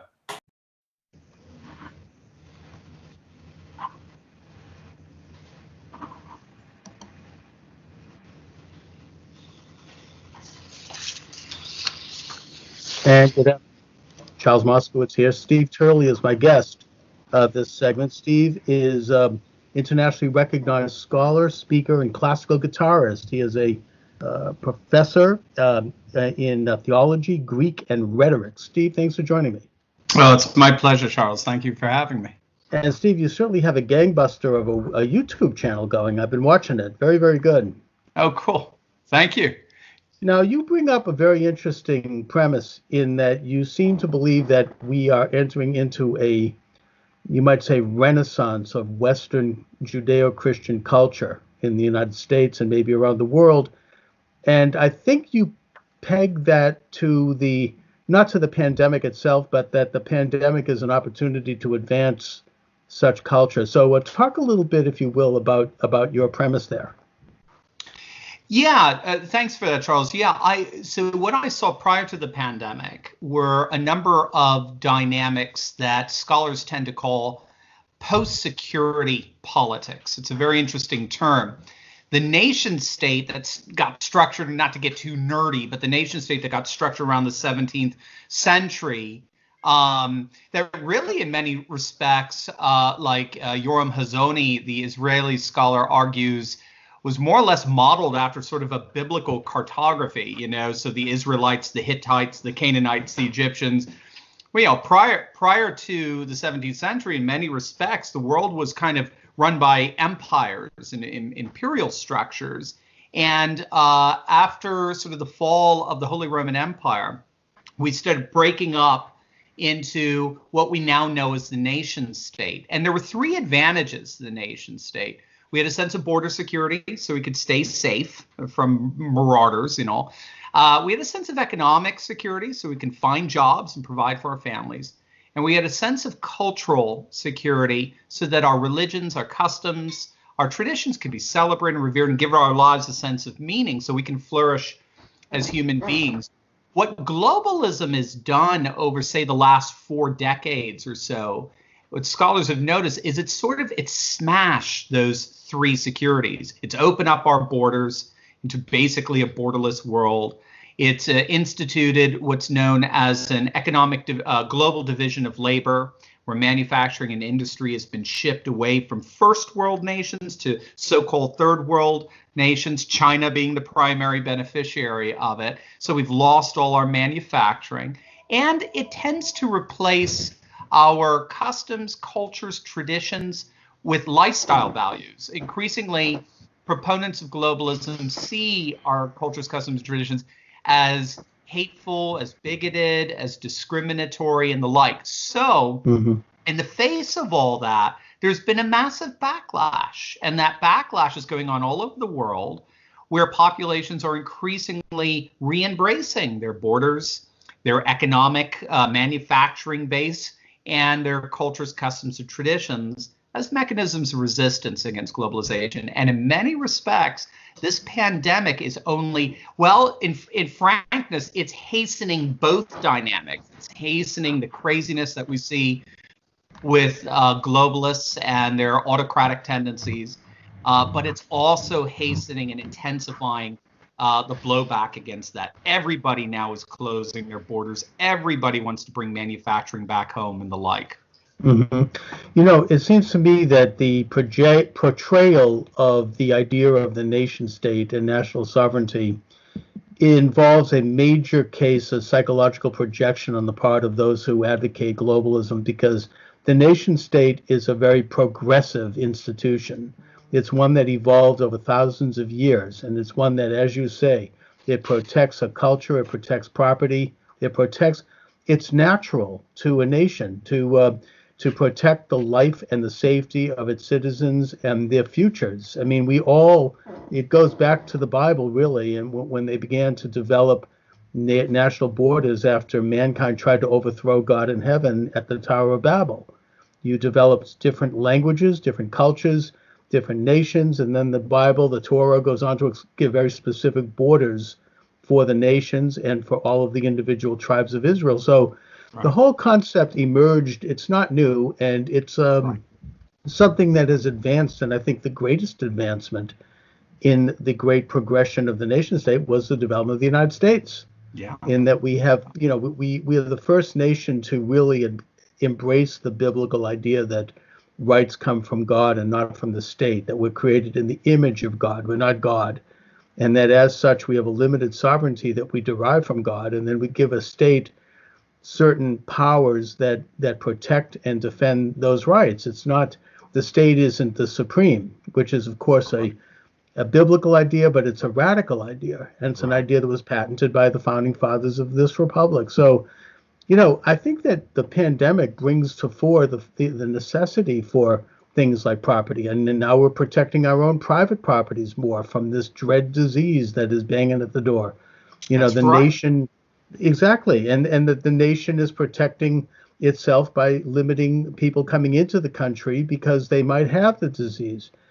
And I think that even the European Union, which is very globalist, as you say, they've begun to protect their borders because that's what you do naturally. I mean, the animal kingdom understands this. A bird understands this. Try to interfere with the bird's nest and see what happens. Dogs understand it. Go too close to a dog and see what happens. The idea of the nation state or the idea of the individual property is a natural thing. It's kind of hardwired into us, and this movement to erase it and to try to claim that it's anachronistic or something is actually an unnatural development.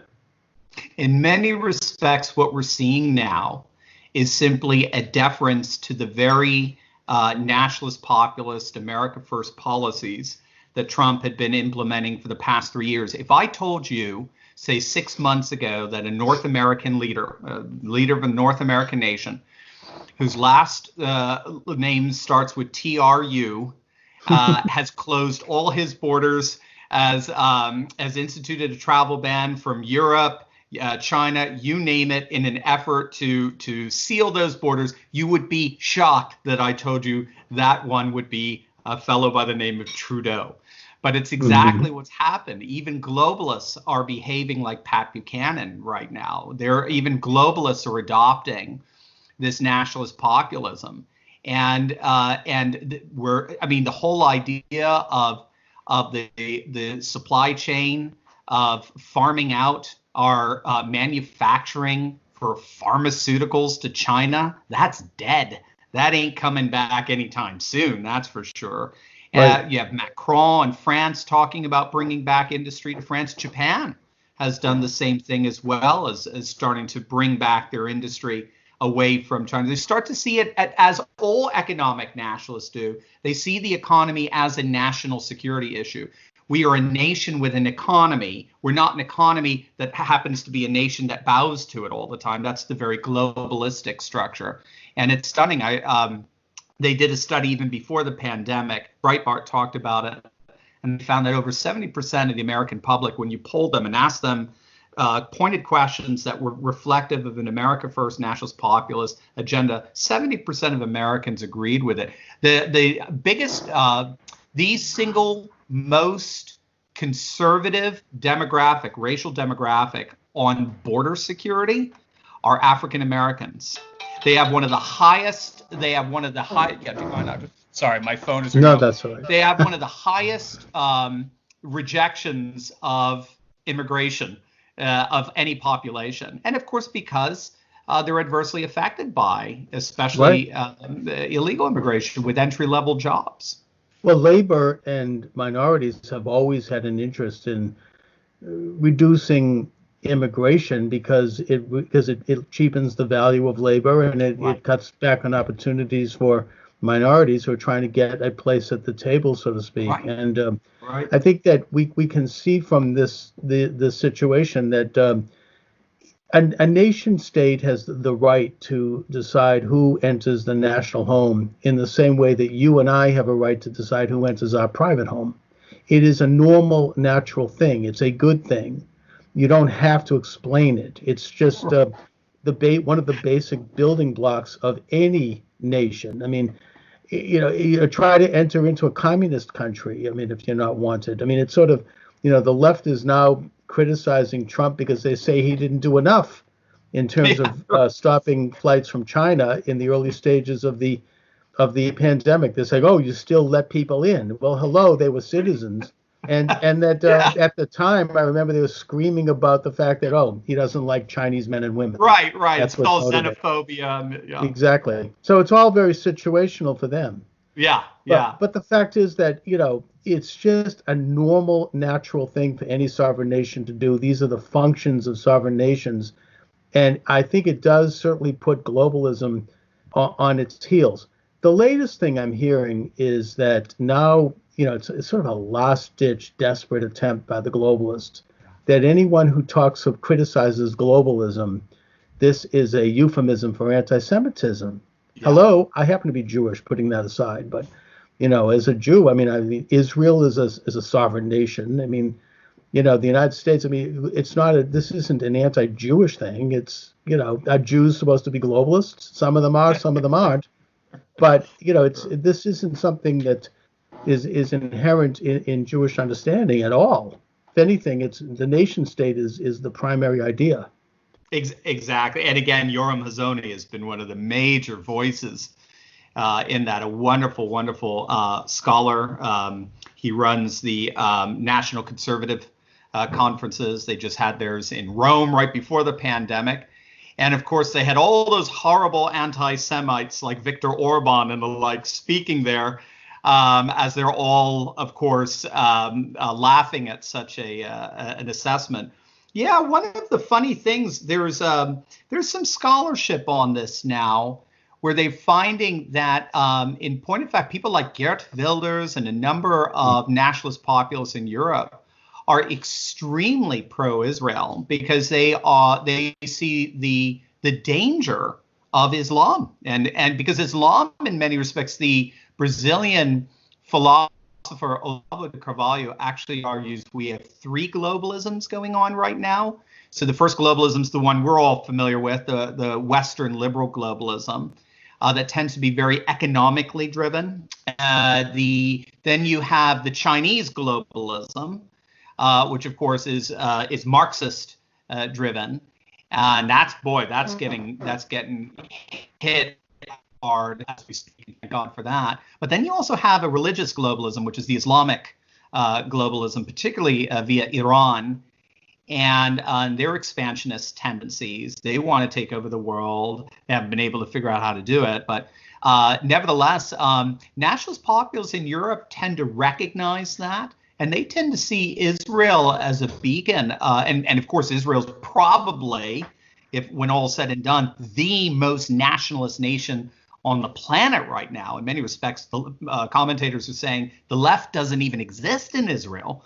The best they have is a center. The best is the white and blue party that just got formed. I mean, Likud is your consensus party, and then of course you have all the orthodox third parties, as it were. There's not even a left anymore, really, in Israel. So the nationalist populist right, particularly Trump, of course, have looked at Israel as actually inspiration in the midst of all this, especially as they're trying to fight their particular globalist enemy, which is militant Islam. Right, and I think that Israel has always reached out an olive branch of peace to Arab and Islamic countries, saying, we're an example of a nation that has created our own sovereignty.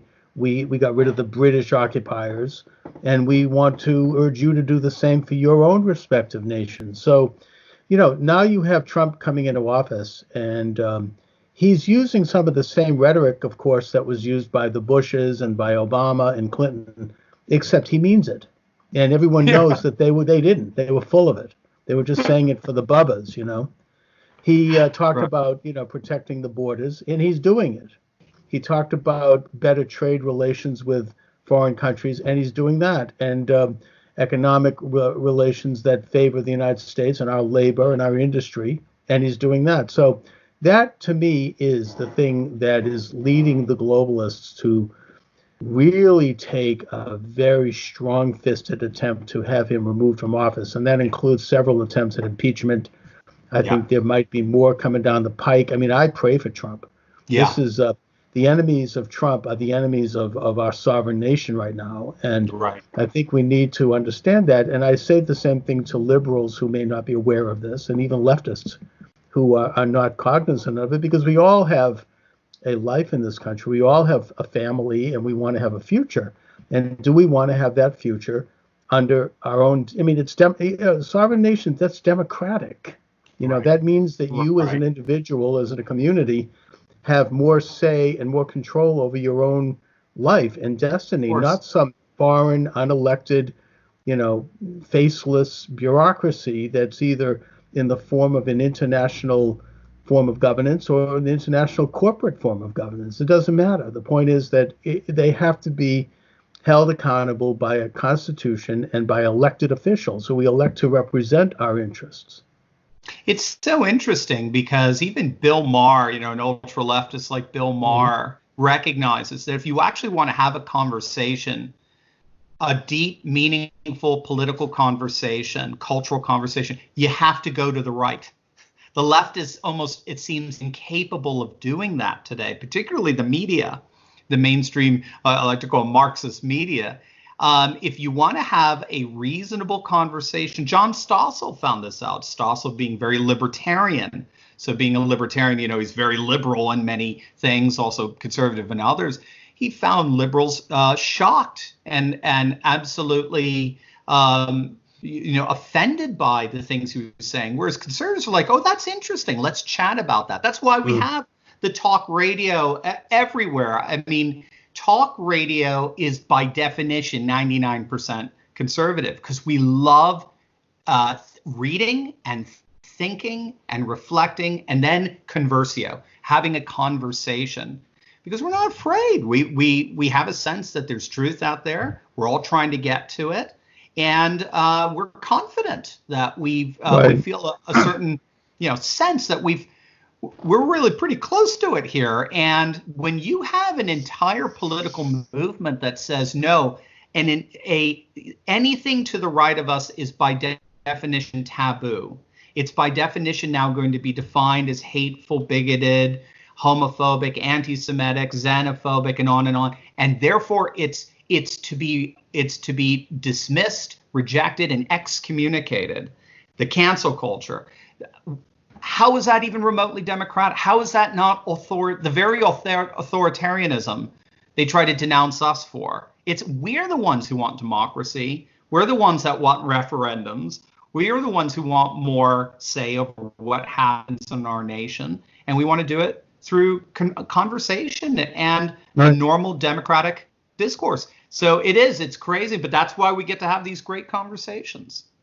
That's right. I mean, it's a major case, again, of projection because the left is very solitary and conformist in its views. Their arguments have more to do with degrees of how fast they want to go or personality disputes, but not on ideology. I mean, the ideology, whether they're conscious of it or not, tends to be the same.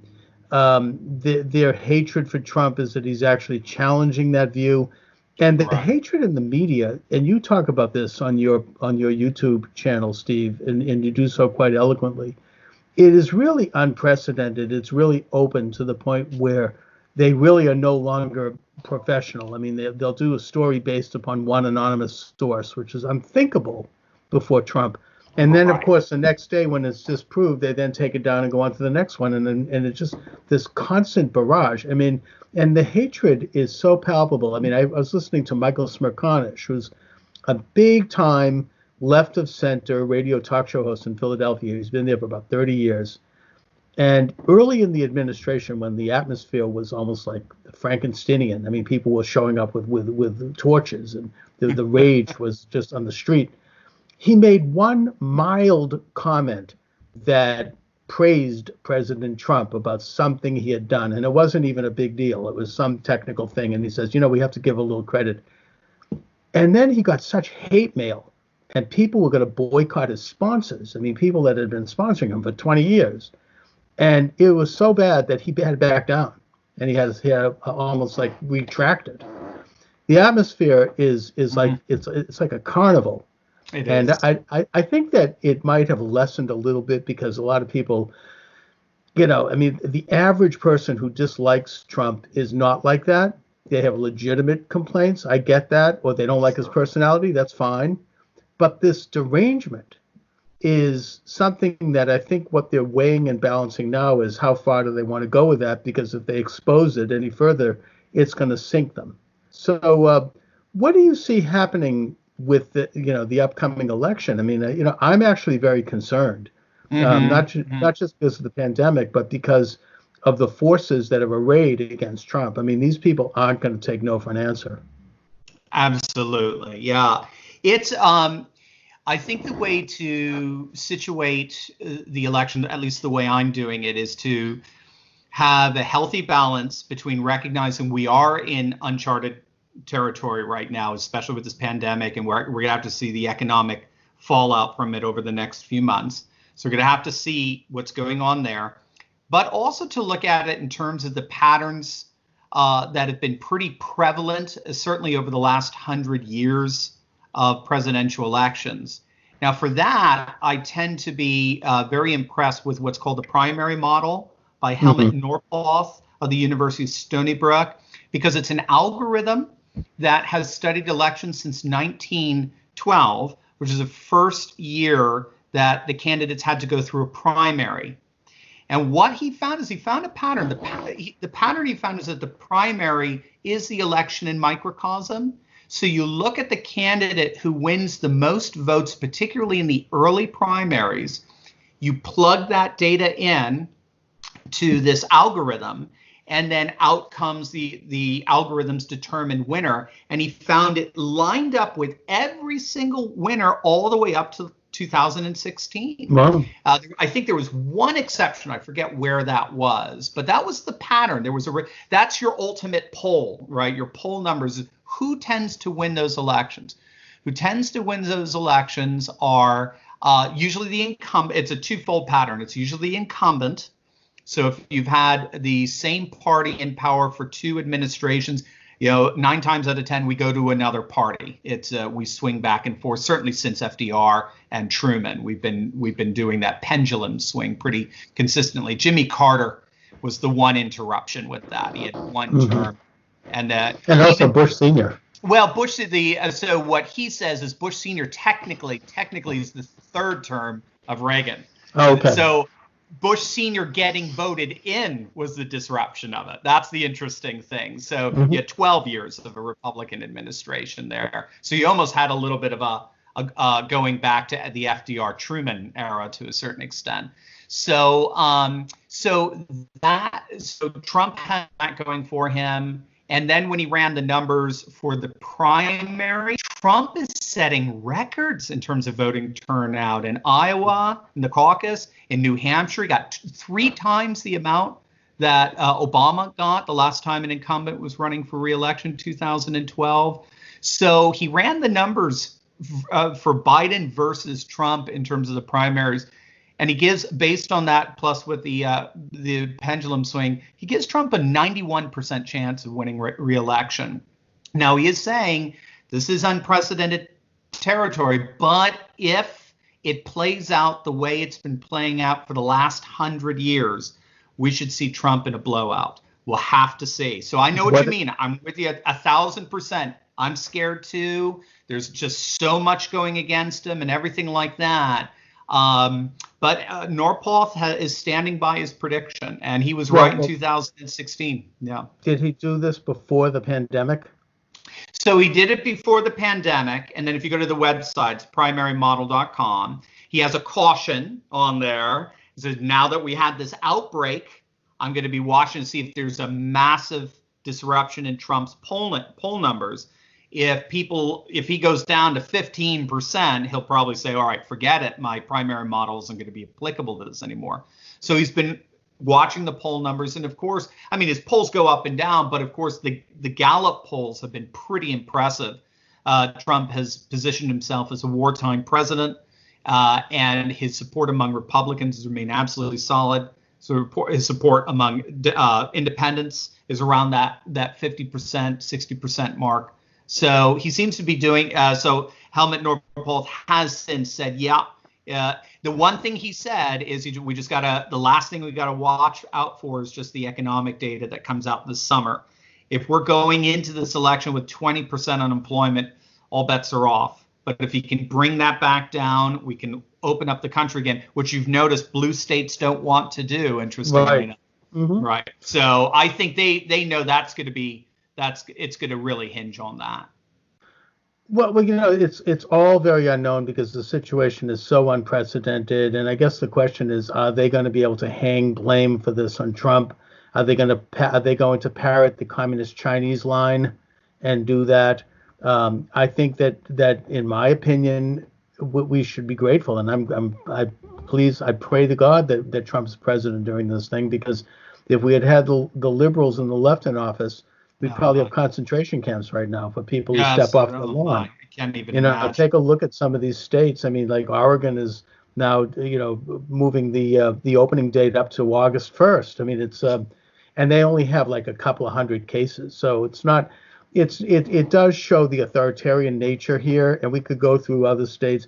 My own state of Massachusetts actually has been somewhat moderate so far. Okay. I guess maybe because we have a Republican governor. I don't know, but it's not as bad as Michigan or as some of these other states where they're arresting people for going to church.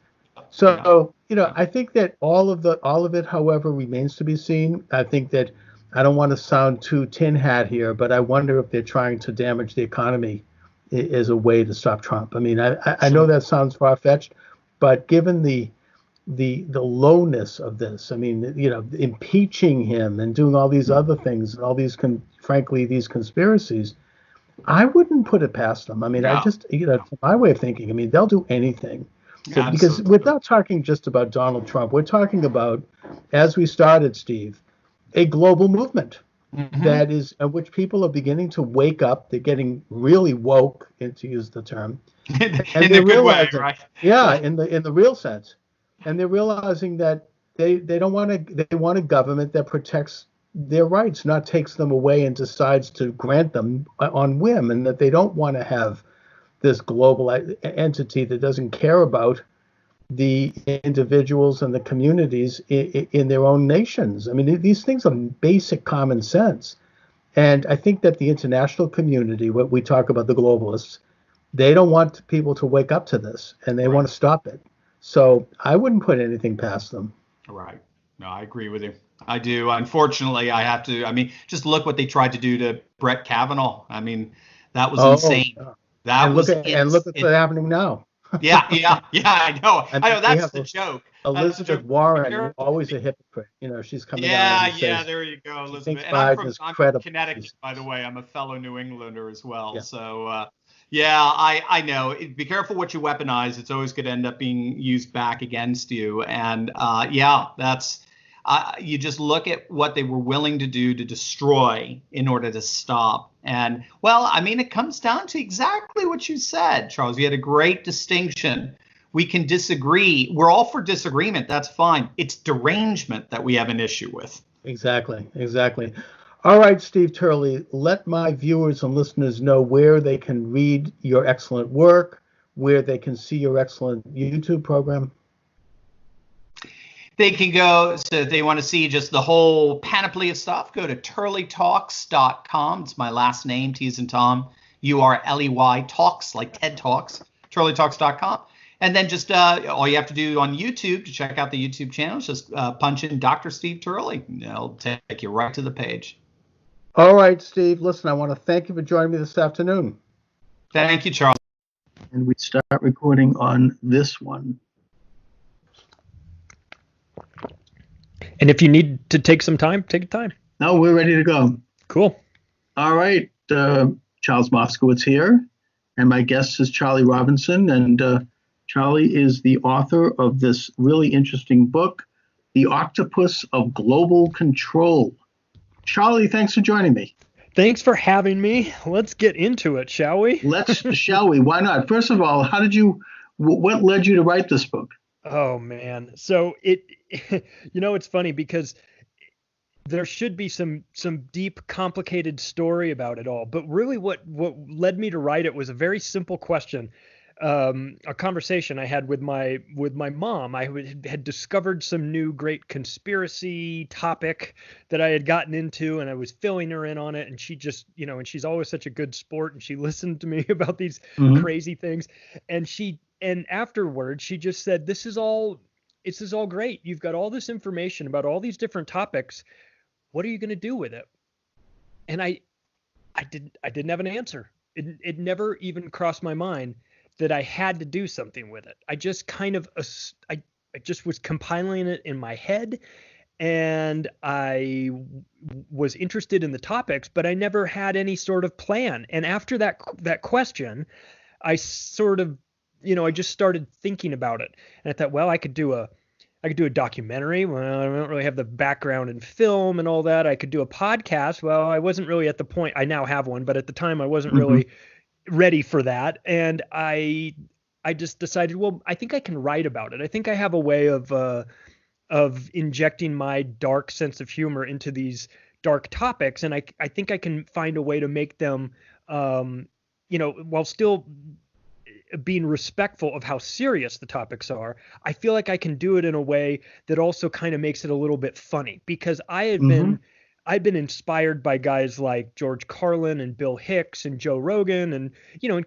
comedians, and Jon Stewart, that comedians that had understood the political slant, and they could tell you a story about it, and you would get the gist of the story, but you'd still find yourself laughing at it too. So I figured if I could find a way to kind of do that, that would be a good part. But then I also remembered that back, I don't know, I think this might have been 2006 or so.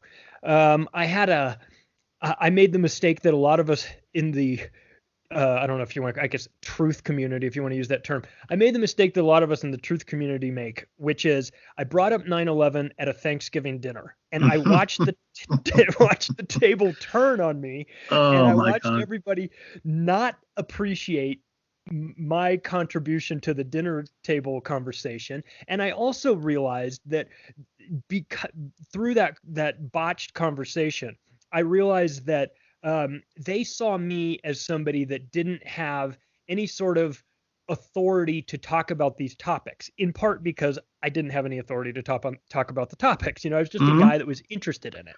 Right. But I felt like, you obviously you don't take your notes with you to a Thanksgiving dinner, but I felt like if I had that conversation again, what I would have done was I would have brought in the words of, not me, because they didn't value my opinion on it. This was my in-laws family at the time. They didn't value my opinion on it, but they did value other people's opinions. So so for instance, I felt like if I would say, if you heard Henry Kissinger say this, would you believe it? If you heard David Rockefeller talk about the New World Order, would it be more real? What about Bill Clinton? You like Hillary Clinton. What if you heard Hillary Clinton talking about it? So I started thinking about that conversation. And when I wrote the book, so the structure of the book was that, yes, I've got my opinions on these topics, and yes, I brought in a dark sense of humor, but then I also brought in quotes from over 500 different people that had a front row seat to some of these events. Either they were involved in it, or they were witnesses to it, or they had some interesting take on it. So that's where I was able to pull in some George Carlin quotes and some Bill Hicks, but also Rothschilds and things like that. The format of the book is I'm talking about these 8 tentacles of this octopus, but then I'm also peppering it not with footnotes, but with quote footnotes. So I would talk about how they had this plan for a one world government, but then I would inject the quotes that was them talking about it, behind the scenes and everything. So that's how the book came about. And I wrote it in total secrecy because I didn't think I would finish it, or I wasn't sure if I'd finish it. And when it finally came out, and when the boxes when the first batch of books got delivered to my house, I hadn't told my wife I was writing a book, which is maybe not the best strategy. I left for the day, or I was out doing something, and the boxes came, and my wife didn't know what they were, and she opened them and found all these books, a 540-page book, flipped it over on the back, and there's my picture on the back of it.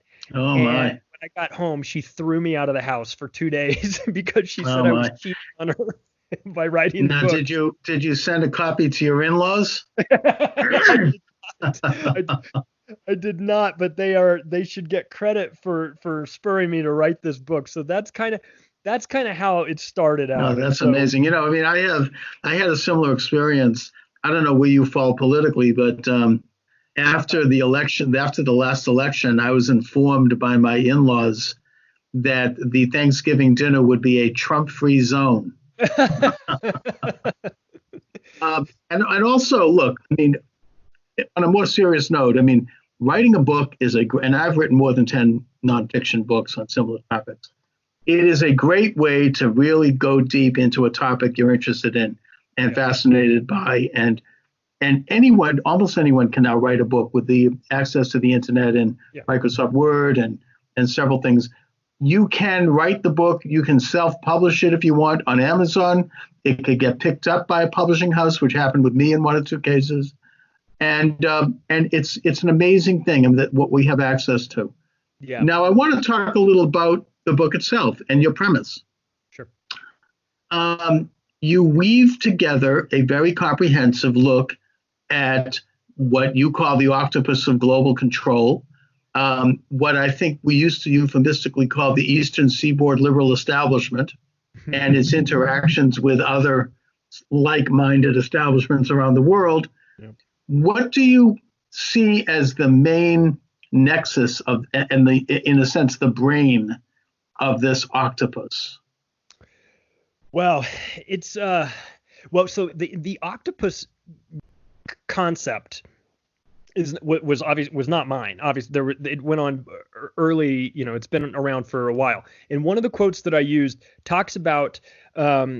It's a quote from a guy named John Francis Hyland, and he talks about this octopus with its sprawling tentacles that have captured the state, the courthouses and the media and the banking and the government. And he's going on this long thing, and he says, let me be specific. I am talking about the Rockefeller Standard Oil interests. And when you get to the very end of this guy's 3-paragraph quote, he was the mayor of New York City. It was 1922, and if you would remove that and put 2020, his statement would have been as relevant today as it was 100 years ago. So what occurred to me was that this has been around for a very long time, and in the brains behind it is this group of banking. God, I hate to use the word elite because there's nothing elite about them in the sense of being good people. They're reprehensible people, but elite in the sense that they consider themselves to be above everybody else.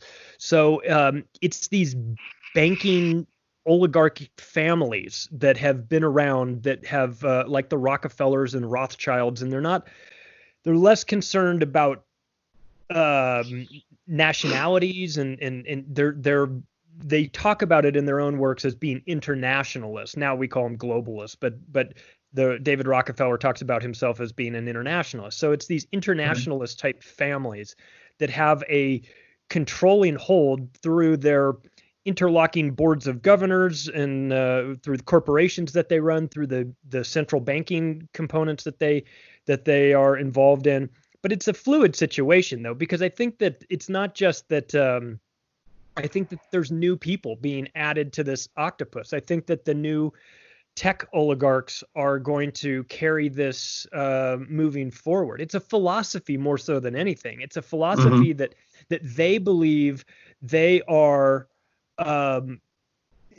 They look at themselves as being the people that are making the tough decisions for humanity. They are doing the work that needs to be done, and that we should actually be thanking them for stepping up to the plate and taking care of this. And we see this, we're starting to see this now in a more modern context with what Bill Gates is involved in. And he would definitely be part of this group, part of this octopus. And you see him stepping up and saying things like, in order to get the economy back and get people out, everybody's going to have to take this vaccination. We're going to need to see where everybody is. And, and he says it in such a matter of fact way, as if like, oh, okay, well, we'll just follow you. But this is the mentality that they have. They've been either in control of their large corporate interests. They have tons of money. They're psychopathic in nature. They have a messiah complex, I would say. For sure. I mean, they believe that and a lot of them are well-meaning, but they believe they live in this kind of ethereal bubble that's resulted from either inherited success or actual success, to the point where they've gotten used to power and they believe that they want to reach out and exercise their visions on the rest of us, that somehow they're smarter than the rest of us. Yeah. And while some of them are well-meaning, I think some of them are not well-meaning, they're sinister, they nevertheless believe in this kind of informal international governments that by which they leave in place the governments of the world, they leave in place the religions of the world, they leave in place the cultural institutions and the economic institutions of the world, but they would quietly exercise their power to control these things. And I think it was Whittaker Chambers in his book Witness, which is one of my favorite books. He referred to it as a conspiracy of gentlemen. Mm. You know, it's not like a literal conspiracy where you have a bunch of people sitting around smoking cigars and, you know, drinking scotch, you know, in some wood paneled room somewhere. It's a people who are like-minded, who think similarly, and who hear each other and make sure that that particular type of voice and that particular means of communication is the predominant one that is heard. A perfect example of that is Barack Obama. Mm-hmm. And he's a classic example of somebody who was fixing parking tickets, and all of a sudden he's catapulted into the presidency, and he spoke that kind of language, that sort of double talk, that sophistic style where it's all coded and it's a lot of dog whistles and indirection. And, you know, you hear that when you hear that, it was French scholar Alain Benescon who referred to it as the language of totalitarianism. Mm. It's not real. And the reason, one of the reasons that they so much hate and despise Trump is because he doesn't engage in that kind of language. He speaks plainly. He can be crude and certainly he can be cruel, but is what it is. It's not, and when he says things, he means it. It's not like, I mean, Obama, Clinton, they all gave a lot of speak about strengthening America's borders and stopping illegal immigration and that kind of thing. But no, everybody knew they didn't mean it. And if you listen to the way they said it, you knew they didn't mean it because it was couched in this kind of doublespeak. Yep. Whereas with President Trump, he says it and he means it and he's doing it. Yep. So this is a major stick in the eye of this establishmentese, this internationalist set that scorns things like sovereign nations and belief in a creator of the universe and individual rights, you know, and has contempt for those things as being backward and anachronistic. Yeah. Yeah, and people have always said, well, what are these guys just sitting around, you know, like you said, sitting around a smoky table and, you know, plotting out how to rule the world. It's like, well, they don't need to. They know what's good for them. They understand what works for them. They understand what benefits their industries, and they have relationships with other people, high-ranking people that understand the plan as well. And do they have meetings? Yes, of course they have meetings. They have Bilderberg meetings and Council on Foreign Relations and Trilateral Commission. They have all of these things, but above those organizations is a group of people that understand what works best for them, and they all understand what does best for them. So they push the policies that will benefit them in terms of either making them more money, which is not as high on the list as maybe everybody thinks, because when you have access to the central banks, you have access to the money, but it's more about controlling the minds of people and shrinking the power into as few hands as possible, and playing this game where they make it look like the nation states are calling the shots on all of these things and that the presidents are calling the shots. I totally agree with you. When you're Bill Clinton or you're Barack Obama or George H.W. Bush, that when you watch them speak, there's two speeches in one. There's always two speeches in one. There's one that goes out to the public, and then there's one that you can interpret much differently based on understanding the words that they use, the phrases that they use. there's even coded language, like like the way they use their hands when they put their thumb on top of they make a fist and put their thumb on top, and they do this. It's a very unnatural. If you watch politicians give speeches, when they do that, it's like a trigger mechanism. It's like waving a big banner that says, "I'm lying to you right now." I'm lying to you. Well, they affect certain mannerisms that are very studied, like the way Bill Clinton would bite his lower lip. I mean, this meant that he actually cared about anyone but himself, which we all know he didn't. Right. And I think they practice in front of a mirror how to deliver and how to gesture their arms. I would suggest, and I don't mean that, I'm not trying to say here that they are the equivalent by any means, but I think that one of the public figures that they study as a matter of rote was Adolf Hitler. Oh, yeah. Right. Oh, I mean, sure. a master communicator. He knew how to, he would start, if you listen to his speeches, he starts very soft and then he gradually builds and builds. And by the end, he's screaming and gesturing. And it's an emotional, I mean, the tactics were very studied. This wasn't an accident. It was how to hypnotize people, it's like a form of wizardry. I mean, how to create a mass experience. It's something that Edward Bernays, speaking of Rockefeller, I think he was his brother-in-law. He's considered the father of marketing. He wrote a book called Propaganda in the early 20th century, where he basically taught Americans to have bacon and eggs for breakfast. Yeah. He taught women to smoke. I mean, there were these Torches kind of of liberty. Yeah. I mean, to manipulate, it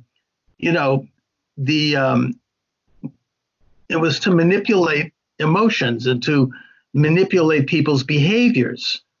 That was what it was all about. I mean, it's this is a very carefully studied thing. This is the whole art and science of psychology.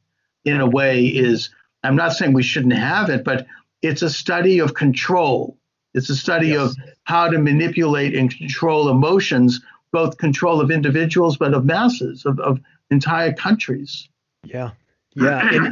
And you're right when you talk about Hitler. If you watch his videos, some of his speeches, he'll step up to the podium and he'll stand there for like 2 minutes and not say anything. He'll just put his hand, fold his hands together and stand there and wait. And the crowd is roaring. And after a minute, it starts to get a little calm. And after 2 minutes, it's silent. And then he starts very softly. And they even went so far as this. It's an interesting study because they would manipulate all the senses. Like they would manipulate what you see with bonfires at night. What they would have smells, they would have sounds, it was kind of like a multimedia experience. And people would get caught up in it emotionally to the point where women were fainting.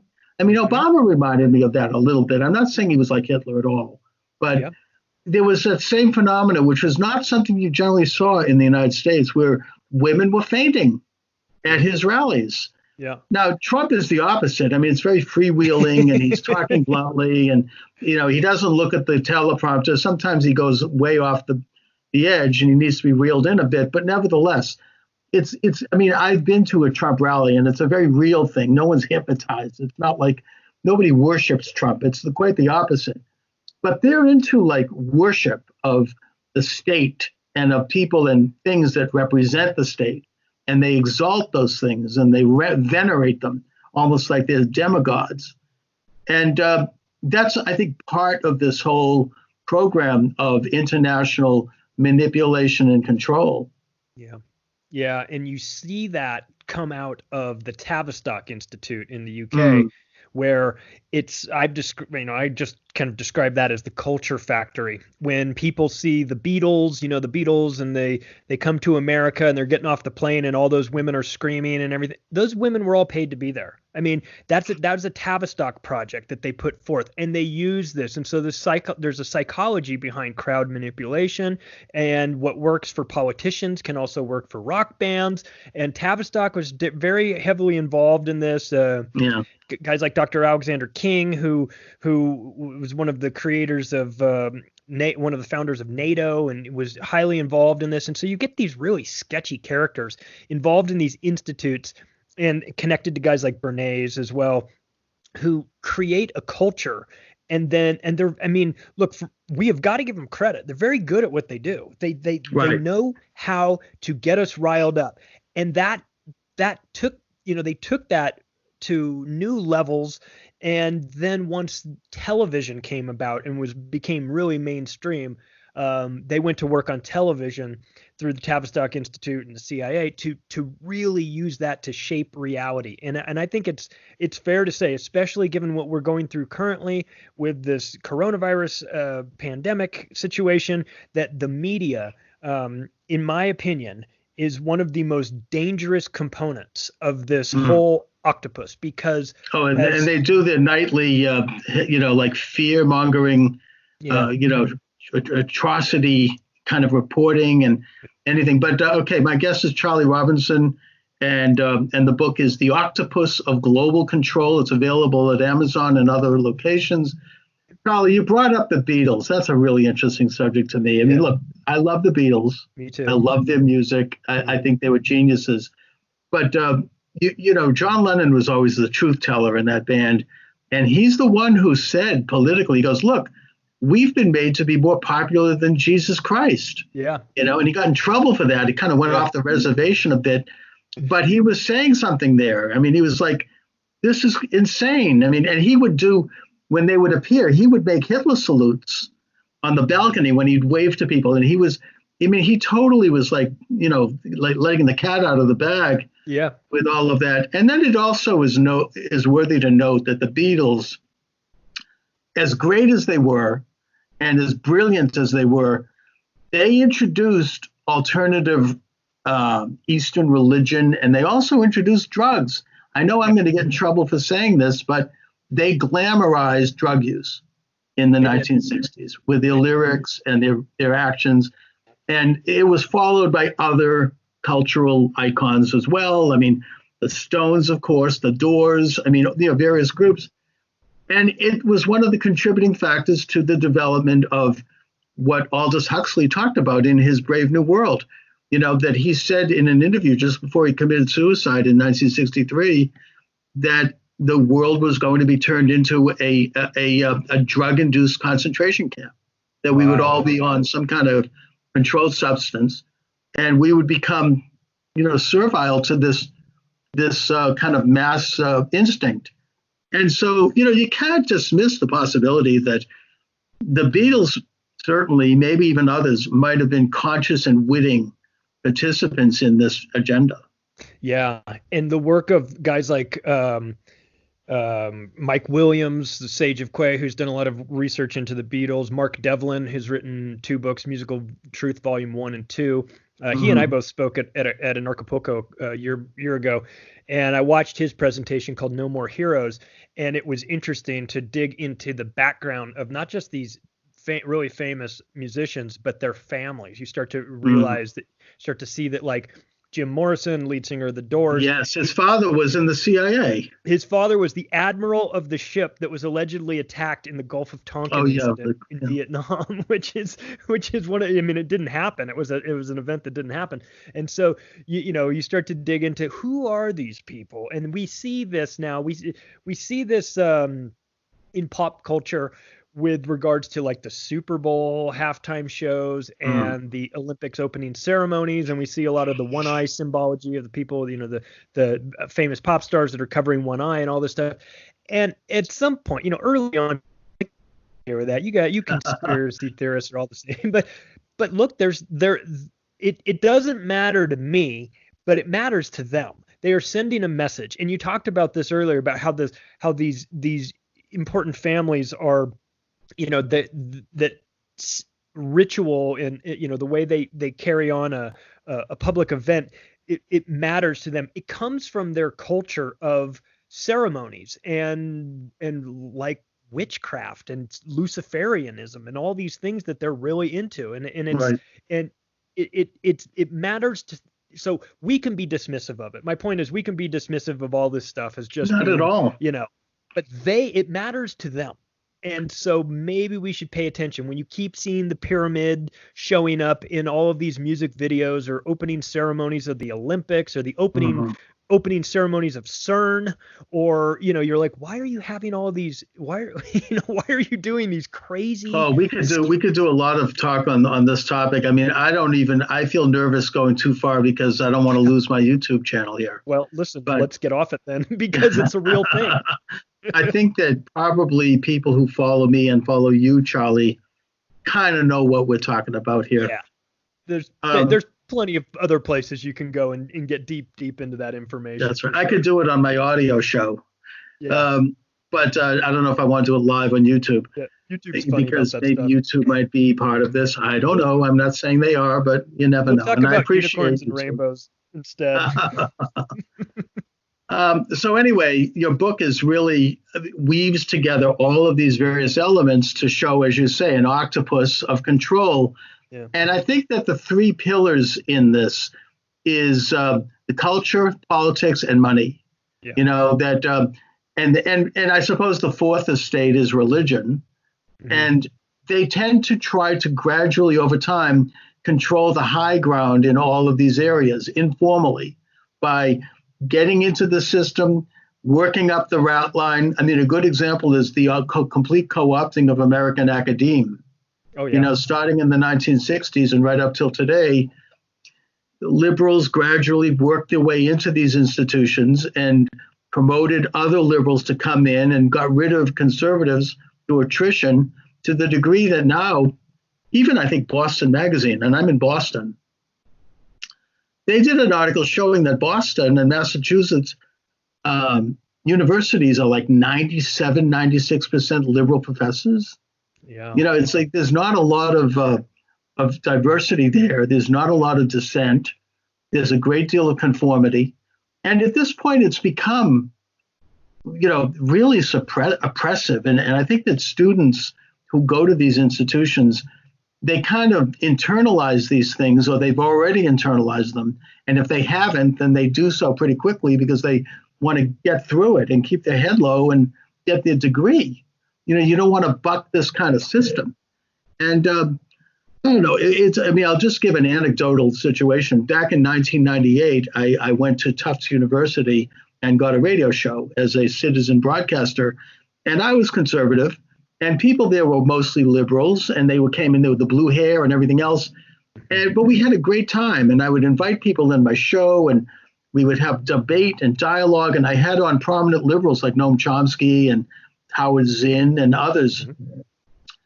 And then I left that station, and I think it was 15 years later, in 2015, I came back and decided to do a show. And it was like Rumpelstiltskin waking up after having been asleep for 30 years. It was a whole different atmosphere. Nobody would talk to me. Eventually, I was reported to the anti-bias police. And then the newspaper did a story on me, calling me all kinds of names. And they moved my show to like 3 o'clock in the morning. Right. And it just was like a very kind of fascistic attitude. I mean, everything had changed. People were afraid.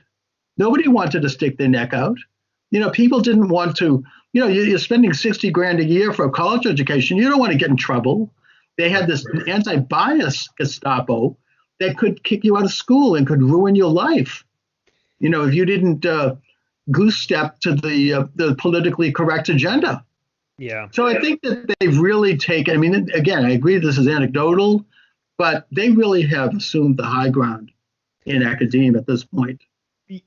Yeah, they've used tenure as a way to reward those professors that are towing the proper line that they want, and use it as, the carrot for others to get on board. If you want, it's kind of like the Supreme Court. You give someone a job for life, and then you're like, okay, well, then you lose all control over them. I mean, there's nothing you can do to them at that point. What are you going to, so you've got college professors that are rewarded with tenure for doing it the way that the university wants them to do it.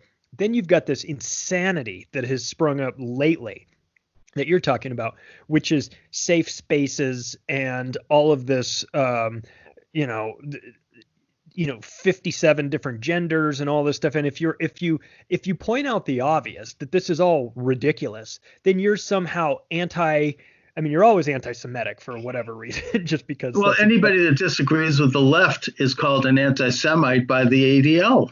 Right. And it's nothing to do with Judaism. I'm a Jew, by the way, and I think that they're one of the worst groups. I mean, it's ridiculous. Yeah, You know, if you don't goose step to the left, you're an anti-Semite, and they can put you under a microscope. I mean, black groups are doing the same thing. If you don't goose step to the left, you're racist. Gay groups, if you don't goose step to their agenda, you're anti-gay. I mean, it's ridiculous. It's how about I'm anti-insanity. You know, I don't. Yeah. I went to USC, which is, you know, in LA, and I got out of there in '95, and there was none of this stuff, you know. But I don't know why. I don't, you know. I have a daughter who's 8. When she decides to go to college, if she chooses that route, you know, I don't want her to be in a school that says, "Oh, somebody has called you a bad name. Well, we've got a safe space for you." Because then you're starting to teach them that the world is filled with safe spaces. And like, listen, some of this is God. like No, I mean, I was broadcasting at Tufts, as I said, right. I came back during the Trump election, and people were like weeping, and they had to set up like safe rooms where people could play with Play-Doh, like they had reverted back to nursery school. It's crazy. I mean, and you know, this is a time, whether you like Trump or not, we should have been celebrating the fact that we had a peaceful election, we'd had a change of power, that we have a democracy in the broad sense within a Republican context, and that we're going to have a new administration, whether you like it or not. I celebrated when Obama was elected, even though I didn't vote for him, because that's the system. I mean, you know, you go into opposition, a loyal opposition, where you then criticize policies. You don't become the resistance. That's a communist term. You know, it's just anyway.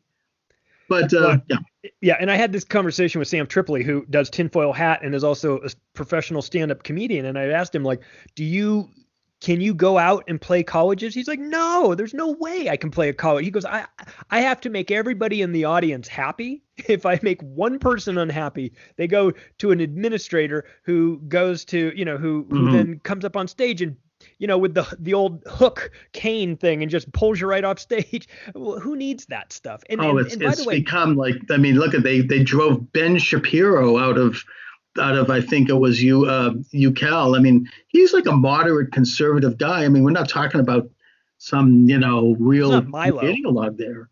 And I mean, they came up with pitchforks and burning. Yeah. You know, they were like crashing the door down. Yeah. It's insane to me, but and this very well could be a product of what we were talking about earlier with this kind of mass manipulation and you know, the establishment using the means of communication, the media and the culture to present something in a way that is so pervasive and so over the top that people come to, you know, they internalize it, they are conditioned by it. Yeah, and when you want to make a huge impact on society, if you're these maniac controllers and you want to impact society, it makes sense, you know, like Adolf Hitler says, give me control of the textbooks and I control the next generation. So you've got them infiltrating not just the colleges and universities to get those kids thinking the way they want them to think, but also taking it a step earlier and going after the curriculum of schools. And one of the things that we saw early on was the Rockefellers and Carnegies putting lots of money into the compulsory schooling system. And we have Bill Gates in his new version of this, and he's one of the new Rockefellers, you know, hiding behind his foundation.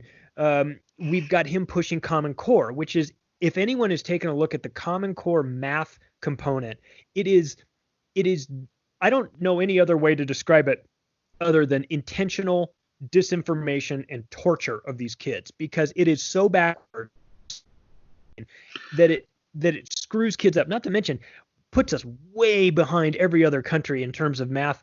Well, what they're doing is they've invented a new way to do equations that is so convoluted and complex that it doesn't get to the basic function of arithmetic, where you actually can solve problems. It becomes something else that, I mean, it's creating a dyslexic impulse. And I mean, my friend, the late Dr. Samuel Blumenfeld, wrote many books about this. He used to come on my show all the time. And he talks about how phonics, which is the way you learn English, because English is a phonetic language, and you develop a reflex by which you put vowels and consonants together to form words. it was replaced by look, say reading, and it was done deliberately by this establishment, starting with John Dewey, who was the father of quote unquote progressive education. And what it did was require the new reader to memorize words as if they're pictographs. It created a dyslexic impulse. You didn't really read, you were guessing, and you were like looking at sentences and kind of glossing over them and kind of grasping at their meaning. And the result was, according not just to Sam, but to a lot of researchers who are legitimate people, including this Harvard professor, her name escapes me right now, the result was dyslexia and eventually ADD and other social disorders. Wow. Because, I mean, if you can read, you can become a real independent sovereign citizen. And that was interrupted by this whole rotten look-say method. And the Rockefellers had their fingerprints all over that one, by the way. Yeah.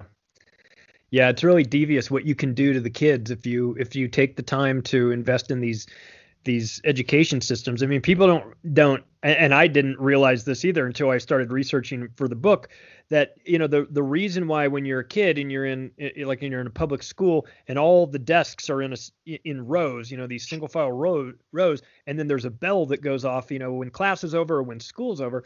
It's that the Carnegies and Rockefellers wanted to create a simulation that would mimic the working in a factory, because they own the factories, and they wanted these kids to go in, get this, you know, like a minimum type education, so that, as George Carlin says, they're smart enough to work the machines, but dumb enough to not realize how badly they're getting screwed. And they incorporate the bells and the factory, you know, the desks in a straight line and all these things, so that when a kid goes into school, this becomes very normal. And when they get out of school and they go to work at a factory, that also becomes just a continuation of this.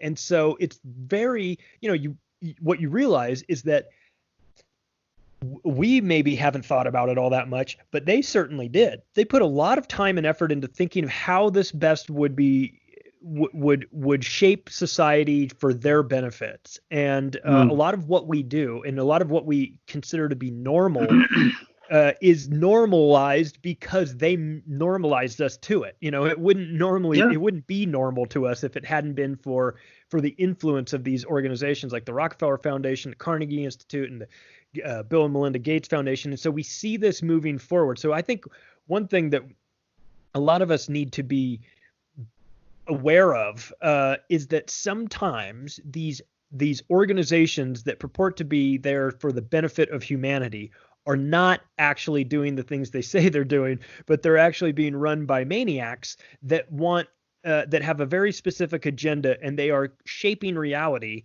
to fit their needs. And so somebody that thinks, oh, the Rockefeller Foundation is out there doing all this great work. No. The Rockefeller Foundation was created because the Rockefeller family was so hated by society because their companies had treated people so poorly that there was a massive revolt against them.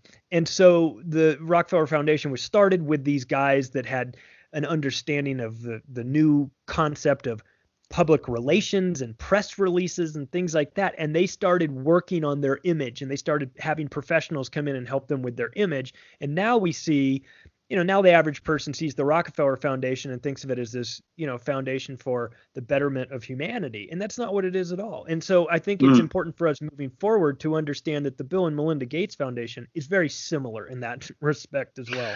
Right. No, I think you're right. I mean, they might do some good work as window dressing, but the fact is that part of the 1913 passage of the 16th Amendment, which was the direct taxation of income, and we need to realize that wasn't the case before that. Before that, the federal government raised money from tariffs and from apportionment from the states. The states would do taxes, and it was much more democratic in that sense. This gave the government the right to directly tax your income and also know everything about you from your tax return. But one of the addendums to that bill was the creation of foundations and nonprofits, which allowed these huge, behemoth, wealthy families like the Rockefellers and the Brown brothers and the Harrimans and these industrialists to put their money into these nonprofit silos, which they could then do two things. They could hire their kids, their ne'er-do-well children, and give them fat jobs and friends, and they could use the money to transform society outside of government by influencing in the culture and using money to do that. Yeah. And the Rockefellers were part of that. They were a big part of it, but there's a lot of these foundations that have gone on ever since. I think a good source of information on this is David Horowitz from the Freedom Center, wrote a book about it a couple of years ago that really documents how enormous the Carnegie Institute, the Ford Foundation, all of these people, the incredible amount of money they have and how they wield that money to fix our culture in a way that fits their image of how we should be, I should say. Now, again, I'm not saying they don't do also good work. I like the fact that they finance the Boston Symphony Orchestra. Why not? I'm talking about there's other aspects to it that are less visible. Let's put it that way. Yeah, they've got to do something good, right? Or else no one will buy it. So right. they go around and they do things from time to time that benefit people. But more than anything, it's a tax shelter, and it's a vehicle that they use to so that they don't lose all of their wealth through once they die. So it's either easy for them to pass it on to their future generations and all these things. So yeah, it's always a very suspect when you look at these large organizations that say that they're out to help humanity. Look, some of them have an intention to do good things. The smaller ones are usually, and they actually, I don't mean to be partisan about it, but the more conservative ones are. And of course, we knew that they were screwed over during the Obama years. They weren't allowed to get tax exempt status, thanks to Lois Lerner, who pled the fifth about 50 times before Congress and who met with Obama and who made sure that suddenly conservatives were waking up and saying, hey, we could do this too. We can form nonprofits. We can create foundations. And they said, oh, no, sorry, that's not meant for you. But anyway, Charlie, I'm reaching toward the end of the segment. So sure.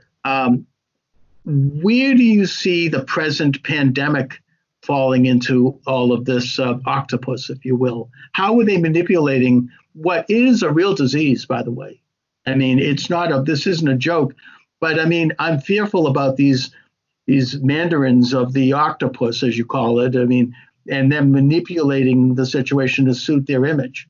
Yeah, for sure. They'll take advantage of every sort of crisis that they get because it creates chaos and panic, and it becomes this whole, the problem reaction solution sort of situation. So it almost doesn't matter whether an event is real or faked, staged, or not as organic as it appears, because the damage that's done as a result of it is what really matters. Because we're seeing things like everybody's lining up to just loot the government as much as they can. You've got big business asking for money. You've got industries that have that should never get government handouts or tax breaks or things like the cruise line industry when they register all their ships in Liberia and in Western Africa and then the Kennedy Center. What's that? The Kennedy Center got $27 million. Right. Harvard got a big chunk of money. They've got more money than the Vatican. I mean, they've got like a $60 billion endowment, and they're taking money out of that. Yeah, anybody that everybody sees this opportunity and they go. Although they did return it after it became public, but yeah, exactly. They had, but that's actually surprised me that they returned it because I would have expected them to just pocket it. But everybody's got their hands out in situations like this. The big pharma, which I don't trust at all, they're deeply involved in this, of course, with Bill Gates. Well, they want to make. I mean, I think that's why they are discounting hydroxychloroquine, which, by the way, from what I understand, is very effective and very low risk. But the problem with hydroxychloroquine is it's cheap. It's been on the market since the 1930s or 50s, and you can get a 1 month supply for $20. Yeah. The drug companies aren't going to make money on that. No. So they don't want that. They want to have like these new expensive things that they can put on the market, and the stock price goes way up, and you've got these the vaccines, which are very questionable. Yep. And they end up really cashing in on it, and then raise the price of Medicare and healthcare goes up because it all gets billed to the government. But anyways, Charlie, again, let my listeners and viewers know where they can get your excellent book. Oh, sure. You can get the book at Amazon. If you like the paperback version, you can get it at Amazon, or you can get it at barnesandnoble.com. If you like the digital version, you can also get it there, or you can get it at my website, which is theoctopusofglobalcontrol.com. And I have a podcast called Macro Aggressions, which is on Apple Podcasts and Spotify and iHeartRadio, and also on David Icke's new video platform called Iconic. So you can check that out. But yeah, anybody that wants to connect with me can do so through the website as well. And let's not go shape-shifting anytime soon either. No, we will not. We will not go shape-shifting. No, I like David Icke. Anyways, Charlie, listen, thanks for joining me. I'll put a link up to all of your sites on the YouTube channel as well. Awesome. Thanks so much, and Charles. I appreciate it. I appreciate you reaching out. All right. Have a good one. Thanks. You too. Bye. All right. Bye-bye. All right, Charlie, I'll send you a link to YouTube once it's up. Right on. I appreciate it. Thanks so much. Thanks for reaching out to me. This is fun. I love talking to interesting people. Yeah, me too. Thanks a lot. Thanks, man. I'll talk to you soon. Bye. All right. Bye-bye. All right. Thank you for joining me, everyone. Charles Moskowitz here. Welcome to the program. And my guest emanating from Israel is Captain Elkanah Cohen. He is the author of the new book, October 7th, The War Against Hamas Through the Eyes of an Israeli Commando Officer. Elkanah, thank you for joining me today. Thank you. It's a great privilege to be here. Well, I'm glad to really finally have someone directly from Israel who is on the front line of this whole situation. Obviously, we're all concerned about Israel. Especially since this horrendous attack. And, certainly those of us who support Israel are. We're not talking about those who don't. But I'd like you to, first of all, start a little bit in our discussion on a more personal note and talk about what you went through on that day and how you dealt with the situation. All right. So before telling my experience, I want to tell a little bit about myself. Okay. So as you said, my name is Elkanah Cohen. I'm 27 years old. Mm-hmm. Most of my friends call me Kuno, which means that you are also welcome to call me Kuno. Thank you. Newlywed, expecting father, and finally a student, also captain in reserve, and right now I'm in a break. And above all of that, love my country. And when you tell me to describe how was it for me, so I think October 7, not just for me, for everyone, was a shocking experience. That morning, I slept in my in-laws. I slept in their bomb shelter. I don't know if anyone knows, but it's not quite rare to have a bomb shelter in Israel. Almost every house in Israel have a bomb shelter. This was the empty room, so this is where we slept, me and my wife. And at 5:30 in the morning, she woke me up terrified, and she told me that 100 of terrorists are chasing us, and I couldn't use my gun for some reason. I'm usually walk with a gun, and for some reason I couldn't activate my gun. I told her, Shiran, don't worry, it's just a nightmare. I hugged her and I went back to sleep. And hours later, I was awake by the siren and the missile, and I realized that something happened. To be honest, I went back to sleep. I sometimes here in Israel, it's happened, unfortunately. Right. And then hour later, when I woke up, I realized that it's not just a regular thing. And I ran into my house, which is 15 minutes walk. I opened my phone. I'm religious, and usually I'm not using my phone during holidays. Right. But I opened my phone, I called my commander, and I asked him, you'll see what's happened, and just for you, let you know I'm here, and whatever it takes. And he told me, all right, prepare your stuff. I actually don't know anything what's happening yet and now. And while I'm turning off that phone call, I'm getting another phone call of my friend Gabi from a unit, and he told me, that Shiran, Elkana, where is Shiran? Shiran, she's my wife. I met her on my active service. She also served in my unit. And he told me, you and your wife both called up. And for people who doing reserve, it's fine for me to get to called up. But me and my wife at the same time getting called up in a holiday, Right. I realized that we are in something. Something big. Now, Yeah. is your parents-in-law located near Gaza, or where in general were they? Where were they? So I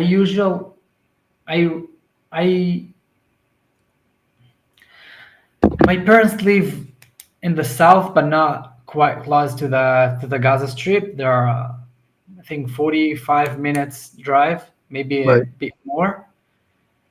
But we didn't needed to hear from our parents. Everything was burning here. Like, I got phone calls. I've got nothing even started yet, and I already figured that some of my friends already got murdered, unfortunately. And me and my wife, as I told you, we went to the base together. And that time I got another phone call of my friends from my old team, the one that I used to train with, from my active service, and I decided to join them and to be part of their team. Usually, as I'm a captain, and I have a different job, different Mm-hmm. place to be.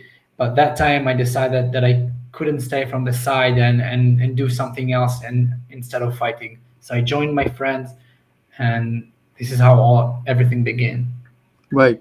So, the thing that impressed me a lot in this horrible situation was how Israel really pulled itself together completely. And I mean that as a society and politically and militarily, the people started to just go out there.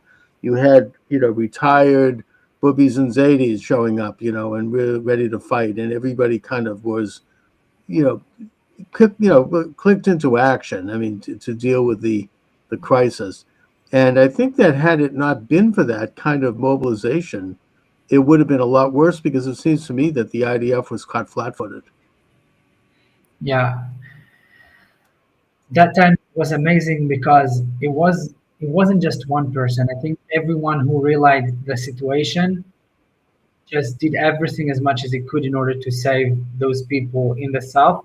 Some of them went to the bases, some of them took their own pistol and went down to the Gaza Strip in order to fight. It was amazing because usually when you see terror attack happen, most of the time you can see people running away. But in our case, people run into the terror attack, into the breaching, in order to fight and to protect their brothers and sisters that are getting slaughtered right now. So I think it's part of our Jewish DNA and the Israeli culture, not just the Jewish, because I can tell you that there was also Muslims who ran and Christians. There's a Muslim bus driver who saved many people. I mean, it was just everybody mobilized in Israel. And it was an extraordinary aspect to the story, one that is very inspiring in the face of this horrendous atrocity. Now, there are people on the on the anti-Semitic side of the fence who are denying the level of atrocities that were committed by these terrorists pouring over into Israel, but yet they were filming it themselves. They had their own smartphones, and they were making videos and bragging and sending it back to people saying, look at how many Jews I killed.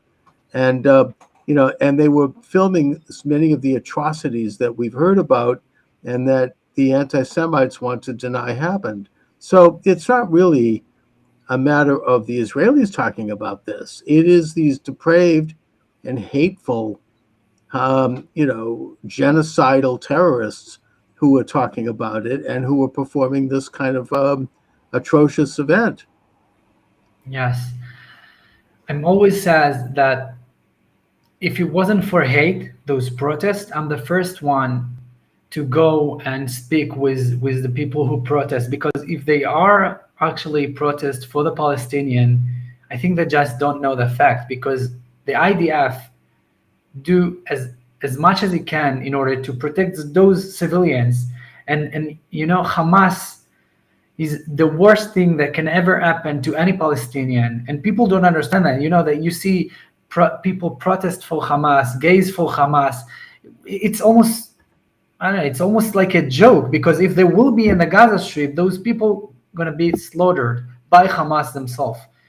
So, well, it's not rational, and it's also very well funded by Qatar and others who contribute huge sums of money to American colleges, and they have successfully pitched this, you know, this atrocity propaganda to the left and to the same people who came out, you know, against Trump. I mean, not to get into a political issue, but, you know, the Pussy Hat ralliers and all the rest, and the people who burned American cities, particularly black neighborhoods after George Floyd's death. These are the same motley crew of people who are now agitating against Israel. And again, this isn't an issue of whether or not Israel should negotiate the so-called two-state solution. It's more a group of people who want to destroy Israel and openly do so. And that they began the agitation within hours after the attack. So Israel didn't really respond yet. I mean, Israel, I think there was several weeks before Israel responded by going into Gaza. So, you know, it's pretty obvious what their agenda is. So, Elkanah, then you're deployed. Can you talk a little bit about that? What happened in Gaza in terms of deployment? And has the operation been successful? I mean, I wonder if it has not been as successful as we might assume. Not that you can talk about specifics. I understand that. So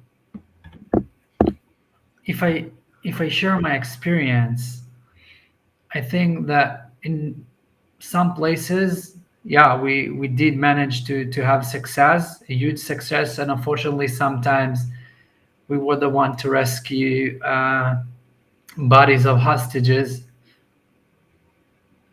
that were kidnapped and slaughtered. So, you know, it's always sad because you feel like it is a success. You rescue your own people, but you rescue bodies, and it's hard to feel. It's hard to realize that you call it as a success. It's not really a success, but No. but yeah, we did manage to bring the body of the family, to bring their loved one into bury, which is also a big thing. And we discover lots of terror tunnels that used Hamas, and we destroyed them. And we figure that almost every house at the Gaza Strip, I don't know to speak for all the Gaza Strip. I can talk about the places that I've been to. Okay. And the places that I've been to, they were full with ammunition. The entire houses was full with ammunition.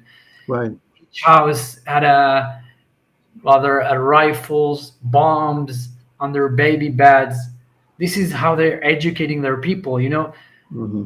Once we went through a school and I found a notebook, and I saw the Israel map inside the books. It was in a historical or a geographic book or something like that.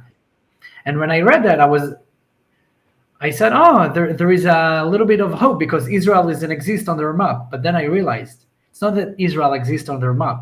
There is no Israel. There was Palestine. Exactly. And the state of Israel. It's not just the Gaza Strip. They want everything. They want to wipe us out. Of course, putting aside the fact that they actually expropriated the word Palestine, which was the description of the Jewish state before independence. So you have a situation where Israel has to fight this very, very difficult urban atmosphere of war, where people are setting up their munitions and their missiles inside their own homes with their children right there, and their wives and children, their parents, their family. And they seem to be doing this deliberately because they want to see people. I'm talking maybe the Hamas leadership. They want to see their people killed so they can use that as propaganda against Israel and to kind of hook into some of these anti-Semitic tropes about the Jews as, being somehow mean people and involved in atrocities. And they hide behind their own families as a way to do this. So Israel has to go in, unfortunately, in order to find the people who are killing Israelis and who are military targets. They have to go in and find them and try to take them out without hurting innocent people, which is almost impossible. Yeah, it's very difficult, and they're using that because for them it's a weapon.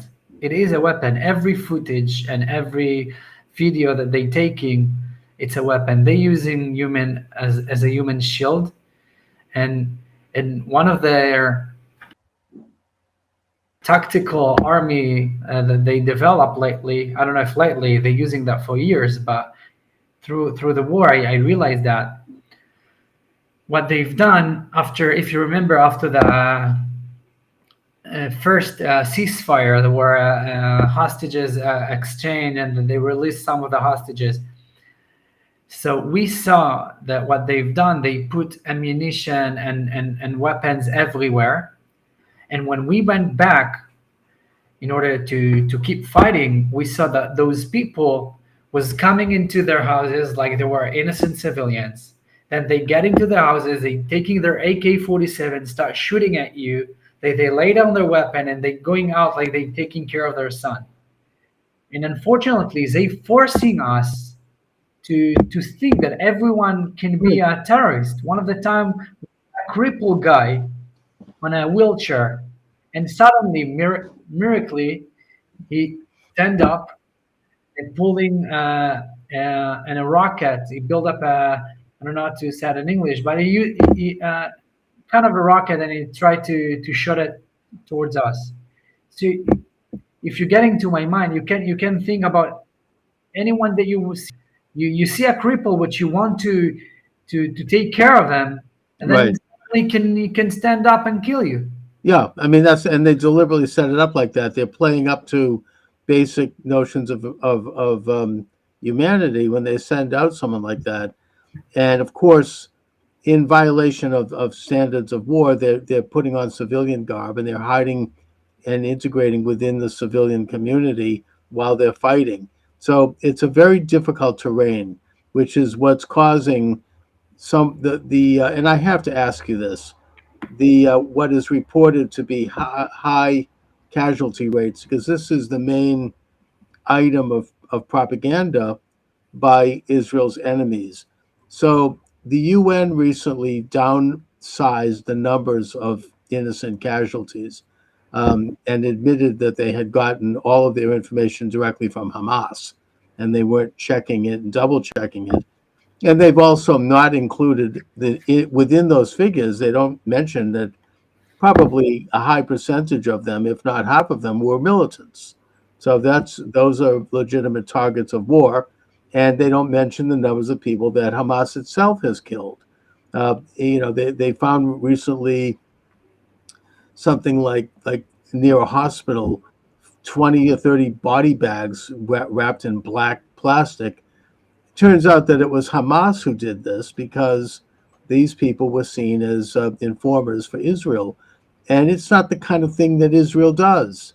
It just didn't look quite right. But yet that's reported as, Israel is engaging in cruel activities and, atrocities. What is the actual, do you have any handle on what are the real numbers? Because we are concerned about innocent people being killed. It's a very difficult situation, but how does that actually break down?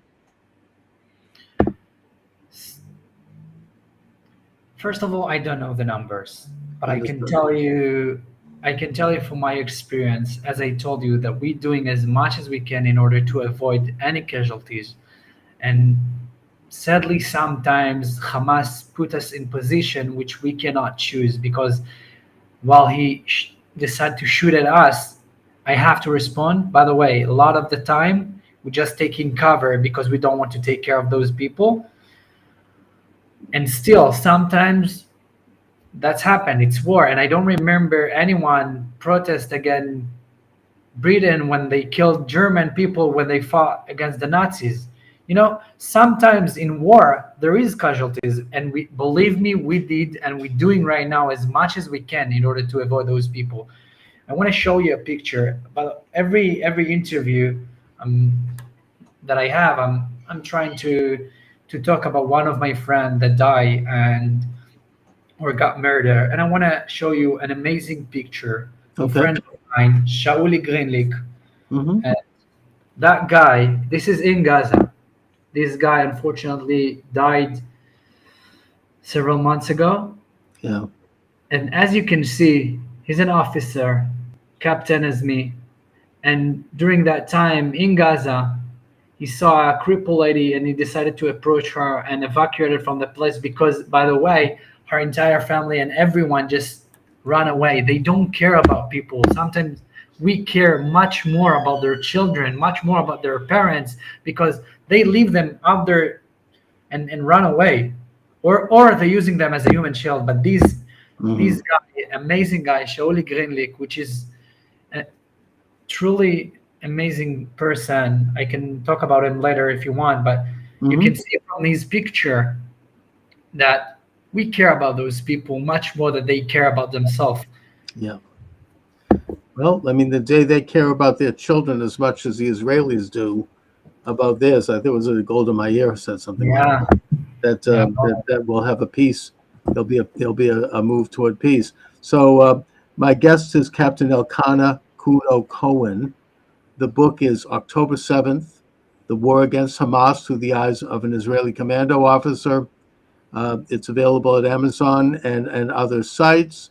You seem to have covered the map politically, in that you have a blurb from both Prime Minister Benjamin Netanyahu and also from former Prime Minister Naftali Bennett. Why did the prisoner from Jabalia reveal to IDF soldiers that he had millions of shekels hidden in his home? It's a great question, and the reason will shock you. The reason he told us that he had millions of shekels and dollars in his house was we were needed to interrogate him and to send him into some interrogator in order to realize if he somehow connected to the October 7 attack. And right before we took him, he told us in Hebrew, by the way. And it's important for people to understand why they talk in Hebrew. It's because they're working in Israel. A lot of them, I think every person in the Gaza Strip have cousins or uncle that getting salaries and getting paid in Israel, and still they decide to do what they do. So he approached us and said in Hebrew, I'll say it in English, not in Hebrew. But he said, I have all of that amount of money in my house. So my friend asked him, why do you telling me that? You want to lead me into a bomb, into a how you say, a booby trap? Yeah. So he told them, no, the reason that I'm telling you that it's because if I leave my house, the Palestinian people who lives here, the Gaza people will, the first second after I'm going to leave my house, they're going to steal everything. And you know what? I'm trust you. I trust the IDF soldiers. And it sounds weird, but I think that you can hear huge truths in this sentence, because they know that they can trust on us and that we are actually moral and working with humanity code that they can trust us, while they acting like animals. Lots of them. Well, I mean, I think that maybe one of the things that's been learned from this whole war is that the Hamas, which of course Gaza was handed over to the Palestinian Authority on a silver platter in 1995 by Prime Minister Ariel Sharon, and Jews were ethnically cleansed from their villages, and their factories and farms were turned over to the Palestinian Authority, and money poured in from all over the world, including the U.S. taxpayer, to try to create a peaceful society there, one that could, and all Israel asked in return was just peace. They weren't asking for anything else. They weren't even asking for recognition. They just, they wanted the end of the hostilities. And this was an opportunity for the Palestinian Authority to turn Gaza into what would be the equivalent of Hong Kong. I mean, they're talking about beachfront property. These people are not poor there. You take a look at Gaza, from pictures. I mean, this is like the French Riviera. And they could definitely could make it as an amazing place. I think they have the nicest beaches in our area. It's beautiful, and Israel handed it to them, and they could have created a peaceful state alongside Israel, but instead they took all of their money and they poured it into this war machine, this incredible network of tunnels, which it's unbelievable. I mean, the football field size buildings underground with tunnels that connect, hundreds of miles of sophisticated tunnels, and they immediately started to fire missiles into Israel. Engaging in acts of war. They immediately started to ship shipments of armaments, like from the Karine B, and that's why Israel had to put a blockade. And they started to do other stuff, the flying in the terror balloons, the gas balloons to burn Israeli fields, and of course, eventually they showed up with the hang gliders with machine guns. So, here you have a corrupt leadership there. That, they're going to steal every penny they can, and instead of investing it in their own people, they're going to build a war machine in Israel and engage actively in a war against Israel. Not to mention that they siphon off enough so that these guys in Qatar have a bank account like $3 billion each.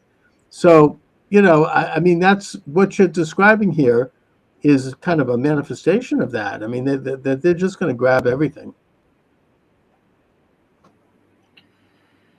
You're saying hardly. I'm agreed with that.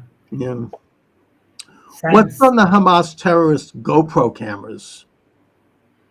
So one of the time, one of the soldiers in my division found a GoPro, and beside the fact that they were filming everything, as everyone knows, as you start in the beginning, you said people try to say they did that, but they document them themselves and put it online on social media.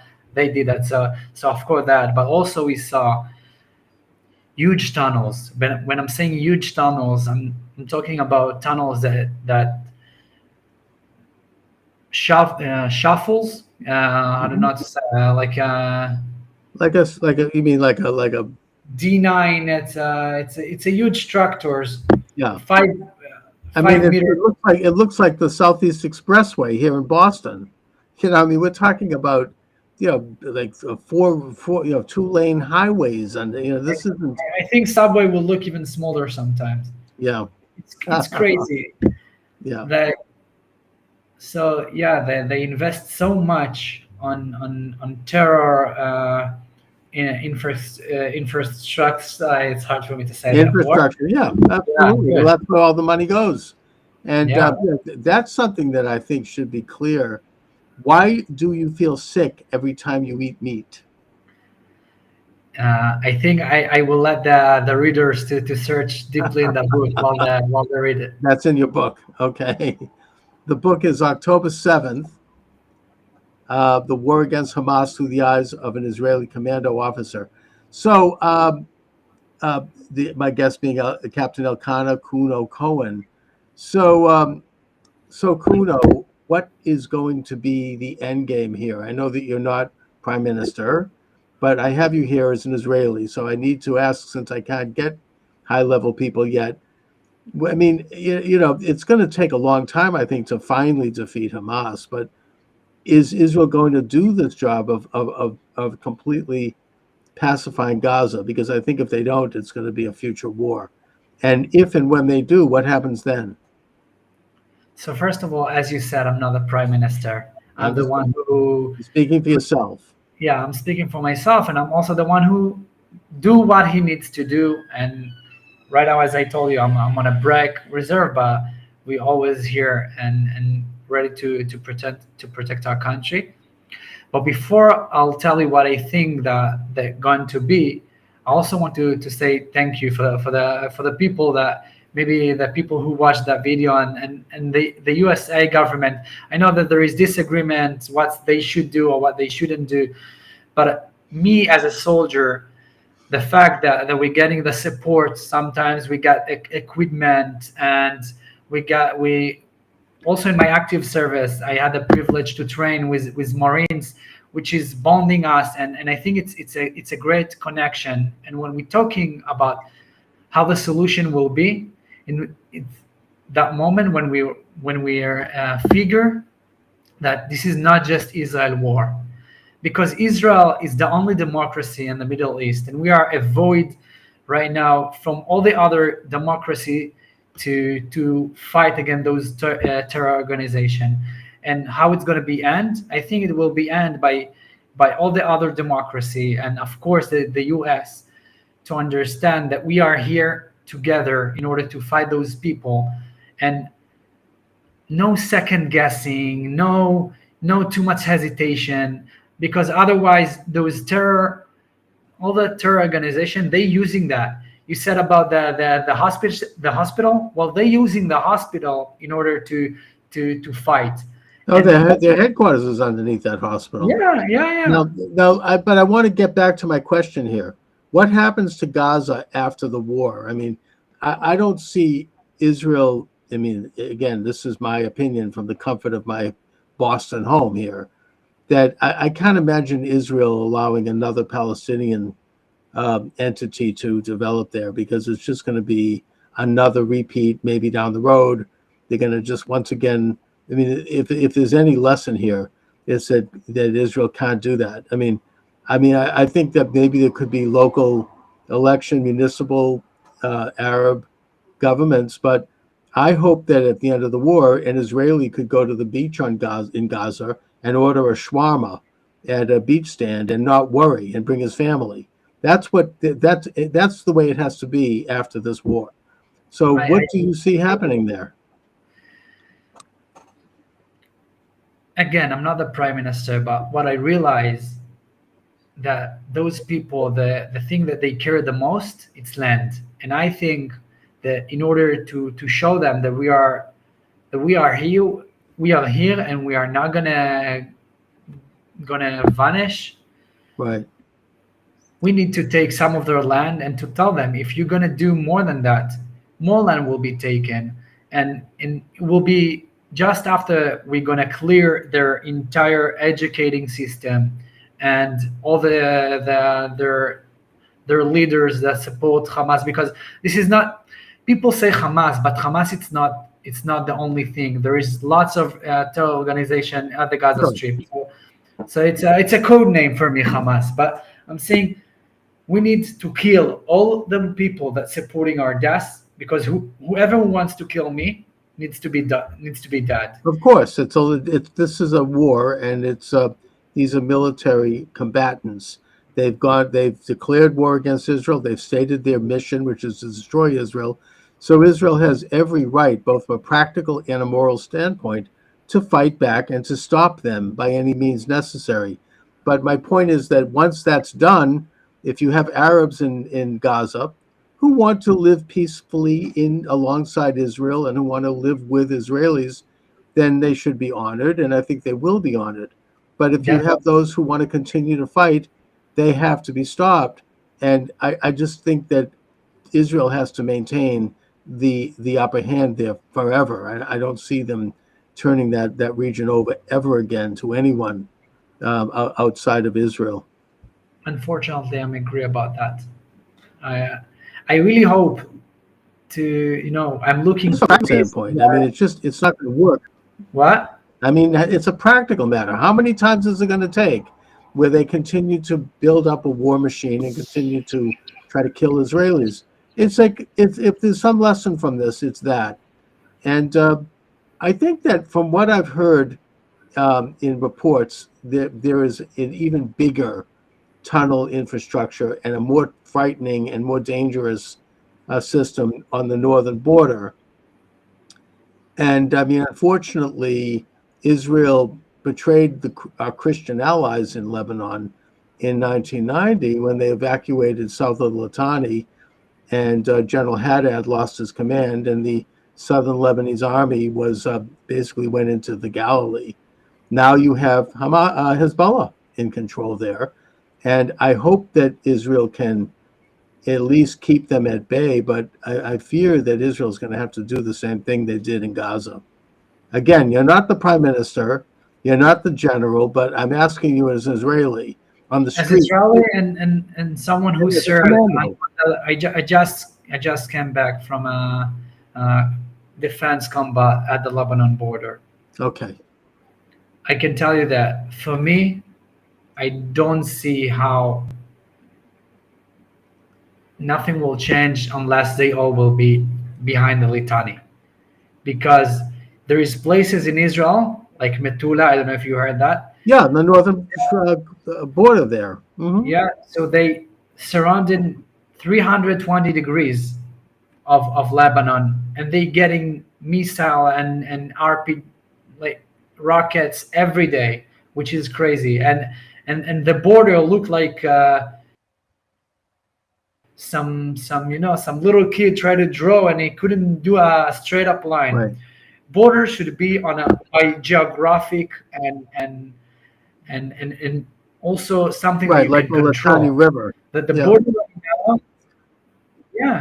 And when you have river and you have high hills to control it, it makes sense. But when they have higher hills than you, and you surrounded by mountain that they control over your villages, it's cannot be like that, because as you know, we don't shoot them. We don't want them to die, but they do that to us. So if we want to live side by side, that even if they want to kill us, let's say, we have to have the insurance that they can shut us every Right. time they want. Well, I mean, Israel learned this lesson in 1967 when they took over the Golan. The Syrians were firing from the heights into Israel, and it's simply a matter of practicality that to protect the country from these enemies, and they're not going anywhere. They have to ensure that there is, as the French say, a cordon sanitaire to preserve the border. I just hope that it's done carefully and swiftly, and with limited numbers of casualties on both the Israeli and the Lebanese side. And I hope that Israel is able to make an alliance with the Lebanese Christian government in terms of completely eradicating Hezbollah. I wish for that, and people Yeah. don't understand that. The IDF, and it's not the IDF. When you say the IDF, it's like it's a big term. It's a system. Well, I'm not talking as the IDF. Everyone in my unit, we don't want to fight. No, We want, we are young people. Of Some of course. us have families, expecting fathers. The last thing that we want to do is war. We hate to participate war, but sometimes we realize that we have to do that. And when we have to do that, we will do that with all of our power. But until then, we don't want that. And we hope that there will be as non-casualties at all. And of course. Yeah, that's I it. mean it's heartbreaking to think about the fact that Israelis, my fellow Jews in Israel, have to fight this ongoing war, but that's the reality. I mean, they have to operate from a position of strength and awareness of the nature of an enemy that's never going to back down. Israel, after the horrible attack of October, as a society, seemed to pull itself together. There was very serious conflicts going on between the anti-Netanyahu. I don't want to get into that, but I just want to say that it was concerning. It reminded me of the historically what we learn in Hebrew school about the destruction of the Second Temple. That it wasn't really the Romans; they just stood by and watched. It was the factions that became so hateful toward each other that they killed each other, and the place fell apart. I hope that doesn't describe Israel today. I know that it seems like everybody has kind of circled the wagons. Is there any societal change now in Israel where people are a little bit more cohesive? I know that I understand there are major conflicts on both sides, and some of those are very real. But is there more concern now with preserving the society and the state? So you're right. At the beginning of the war, before October 7, we were super divisive. and I think this is what allow our enemy to attack us. And right after that, we saw an amazing unity in our nation, it's not just nation, in Israel, Arab, Muslim, Christian, Jews, everyone got together. And unfortunately, I feel that maybe we're going in a little bit on the wrong way right now. Okay. But I always says that this is the mission of all the soldiers. In between our units, even those we have people from all the stream of the Israeli stream, super left wing, right wing. Right. We all can communicate, and we are trust each other, and I think that this is the mission of every soldier. They're coming back from a fight. You're finished, not finished. You need to go and to show that this is a possibility of living together. And I think also will be an example for the entire world, because right now you can see what happened in USA. It's the same thing. And I think people should realize that we can communicate. We need to communicate, and this is our only way to survive. Because otherwise, we will unfortunately get to the point that you just mentioned before the Second Temple Mount. Right. Now, Kuno, I want to kind of wrap it up by just asking you generally, because this is, I think, a major concern for those of us in the United States who support Israel. How are Israelis feeling now? I mean, after this horrible event, and I'm sure that it's affected a lot of things. It's affected probably tourism. It's affected the fact that, as you say, Gazan Arabs worked in Israel and they got salaries, and turns out that they were spying on Israel in some cases. How are people feeling? I mean, is there a sense of optimism? And how are Israelis dealing with this kind of pressure? I think Israelis are great, and they have huge spirit. Of course, unfortunately, I can show you, this is my book in Hebrew. Mm-hmm. And unfortunately, I lost 26 friends during the fight. I write their name, all of them here. So I'm not saying that we're not dealing with a lot, and unfortunately, we're waiting for our entire hostages to come back. So yeah, we have some serious bad things that's going on, and we need to take care of them. But beside that, I think we have great spirit, and it's amazing to see how we survive over and over again. It's, we're talking right now about October 7th, but there was the Holocaust. It's not a new thing. Even the Egyptians tried to wipe us out. So I think one of the most incredible things about the Jews that we are here to thrive, and we have the ability and the spirit for that. And yeah. And we're able to persevere and even thrive and have a good time in the face of some very harsh and difficult circumstances that come up from time to time. And that's just the reality that we're in. It's an interesting subject. We could get into that. I mean, theologically, it's a big subject, so we'll have to leave it there. But I just want to thank you very much for joining me today, Captain Cohen. Captain Elkanah Kuno Cohen. The book is October 7th, The War Against Hamas, Through the Eyes of an Israeli Commando Officer. Kuno, is there any website that you'd like to share with our listeners, or any more information about you and what you're working on? Yeah, so if people want to pre-order the book, they can go into my site. It's elkanah-cohen.com.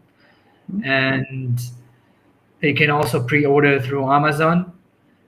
I'm also, by the way, on 29th of September, I'm coming to New York to give some lecture for some communities. And if people want to reach me out, they can call me. And I have all the details in my site. So it's elkanah-cohen.com. And that's it. I'm just glad that you're doing what you're doing. Thank God. I mean, you're putting a nice human face to the conflict, somebody who's been there. And, I think that I hope to see more of that. And I just really want to thank you for your service in Israel. God bless you. God bless the state of Israel. And just thank you for joining me today, Kuno. Thank you. It's a privilege. Again, privilege to talk to you. Thank you for very that. much. All right. Thanks for joining me, everyone. Charles Moskowitz here. Welcome to the program. Brent Waltz is my guest. Brent, you Indiana State Senator. You were prosecuted by the Department of Justice in the Biden administration. I want you to talk about what happened to you in the context of what I would argue has happened to a lot of people who are conservatives, Trump supporters, whatever, MAGA, since this regime was put in place, including hundreds of people who were peacefully protesting on January 6th and who were doing things like trespassing, which is not really a felony, it's more of a misdemeanor. And people like Stephen K. Bannon and others who have been prosecuted for doing things that really are not previously such matters as would require the level of prosecution and jail terms that they would receive. So before we go into your particular case, give us a little background of what's going on in this country right now, where you have, I would argue, essentially people who could be described as political prisoners.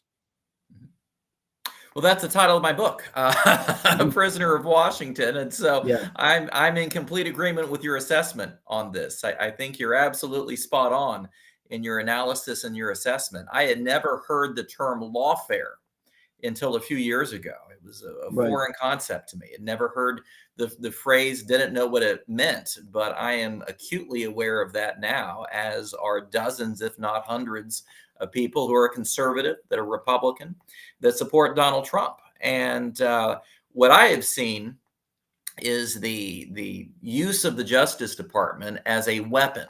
Now, if the Justice Department was an equal opportunity indicter, if you will, where they would take liberals and conservatives and say, okay, if you were coloring outside the lines, we're going to indict you and we're going to hold you accountable for your actions, then I don't think too many Americans would have a problem with that. Neither would I. But when they specifically look and target people first and then try to determine whether or not they did anything untoward or illegal, or that could be spun to be made or viewed illegal in front of a jury, that's an entirely different metric. That's an entirely different criteria that when I went to law school anyway, we were never informed that. And I find it extremely offensive. First of all, as an American citizen, I find it very troubling, as a conservative Republican and Donald Trump supporter. And I think it'll have a very chilling effect on other people who are inclined to try to support conservatives, try to support Donald Trump, donate to their causes or his campaign in the months ahead. I think that's what it's all designed to do, frankly, Charles. Oh, I think it's entirely about not only intimidation of the public in general, who are afraid to say things publicly like that they think that the 2020 election was stolen. You could end up being picked up by the FBI, which has been completely weaponized since the appointment of Mueller as FBI director back in the 1990s. And you have situations where the law itself, our system of justice, is now used by the people in power to go after their opponents, as opposed to going after real criminals like, I don't know, drug dealers or, child pedophile people, traffickers and whatnot. Instead, they're focusing on their own political opponents, both in terms of intimidating them generally and specifically taking people off the field, like they have done with Stephen K. Bannon, who's one of President Trump's chief advisors, and who they're not going to let out of prison until a few days before the election. So, we have a situation here which is really similar to what you might have in a dictatorship type of a country. I'm not saying we're an outright dictatorship, but certainly there's a sense that we're moving in that direction when you have this phenomena Alan Dershowitz, who's a Harvard law professor formerly, speaks about this very well on his own podcast, which I recommend, The Dersh Show, where he goes into it as a professor, very easy to understand terms, how this government is using our system of law and abusing it in this manner. This is not what our system of law was set up for. It's not what we're supposed to be all about, using the legal system to go after enemies, whether it be Christians protesting or standing anywhere near an abortion clinic, whether it be parents at a school board meeting who are critical of child sex change operations or masks, or Catholics or anyone else that apparently this government views as enemies. I mean, as they've referred to them as domestic terrorists. I mean, this is the kind of stuff that happens in communist China, and it's very frightening. And and we're all chilled by it. We're all chilled by the censorship of losing our shows. I mean, my show was taken off a few years ago on YouTube, and and I think that it's going to get worse before it gets better as we move toward the election day, and as they try to continue to consolidate their power. Now, Brent, I want you to talk about what happened to you over in Indiana, where you were a state senator for many years. What happened? How is it that they went after you, and why? Sure, I'd be happy to explain. I was a state senator for 12 years, conservative Republican, A+ rating with the NRA, lifetime card-carrying member, 100% rating with Indiana Right to Life. So about as conservative of a Republican as you're going to find in one of the reddest of red states.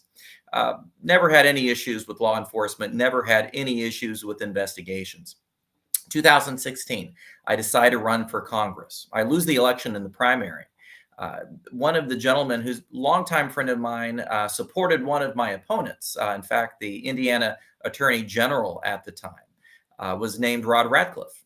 He was in the gaming industry, was a majority shareholder in a couple of casinos in Indiana. And even though he did not support my campaign, certainly I considered him a very good friend, known him for 25 years. Again, not really had any issue with law enforcement with him. He's probably one of the most investigated men in the state of Indiana because of his gaming licenses. So the Indiana State Police investigate him. He has to turn in all of his financial statements, his tax returns, his business tax returns. If he was jaywalking, he would lose his gaming license and potentially cost him tens, if not hundreds of millions of dollars. And so he is well incentivized to stay way, way, way on the correct legal side of the line on everything. In 2016, he was a strong Donald Trump supporter. He became Indiana's campaign finance chairman for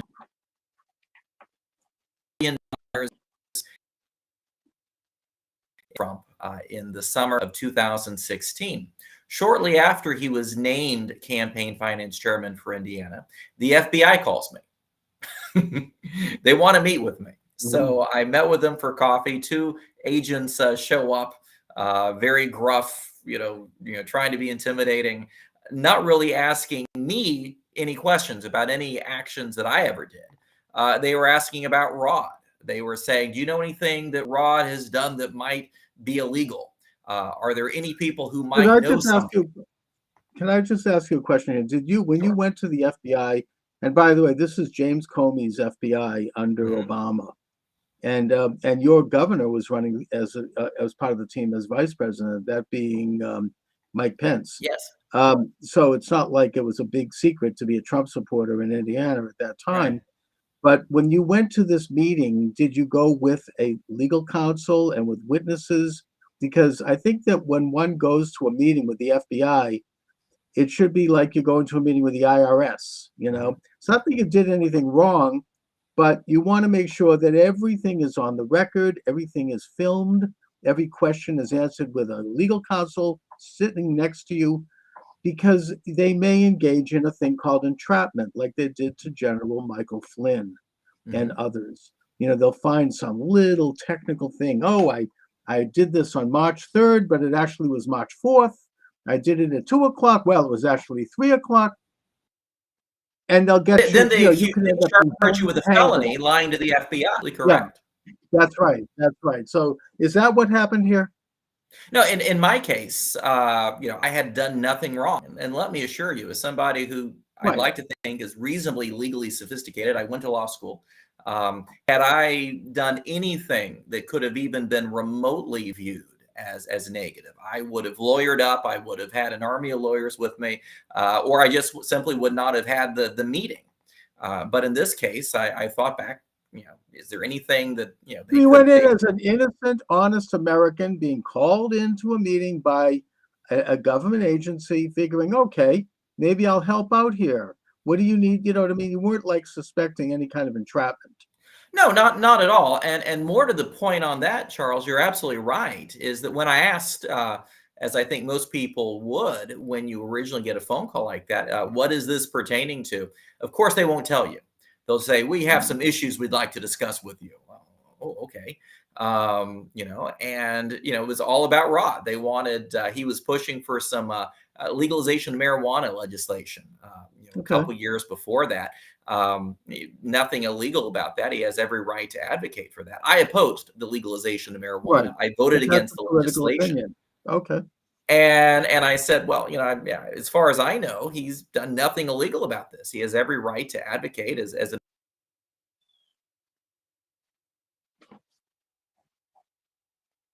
Did you lose me there? No, there you're back. Okay. He has every right to advocate this. I opposed his view, but at the same time, he has every right to advocate this position. And clearly, the FBI was not happy with the responses that I gave. And as they continued investigating, they went through all of my tax returns. They went through all of my campaign finance information. And there were a couple of donations that they viewed as questionable. There was a campaign. It's very similar to what happened with Dinesh D'Souza. You may recall. Oh, I was going to ask you about a few that. years ago with that. Apparently, he gave a little too much money to a candidate. And also, it's similar to the way they've gone after Donald Trump, in that they took a misdemeanor and they turned it into a felony and then attached it to a alleged campaign violation.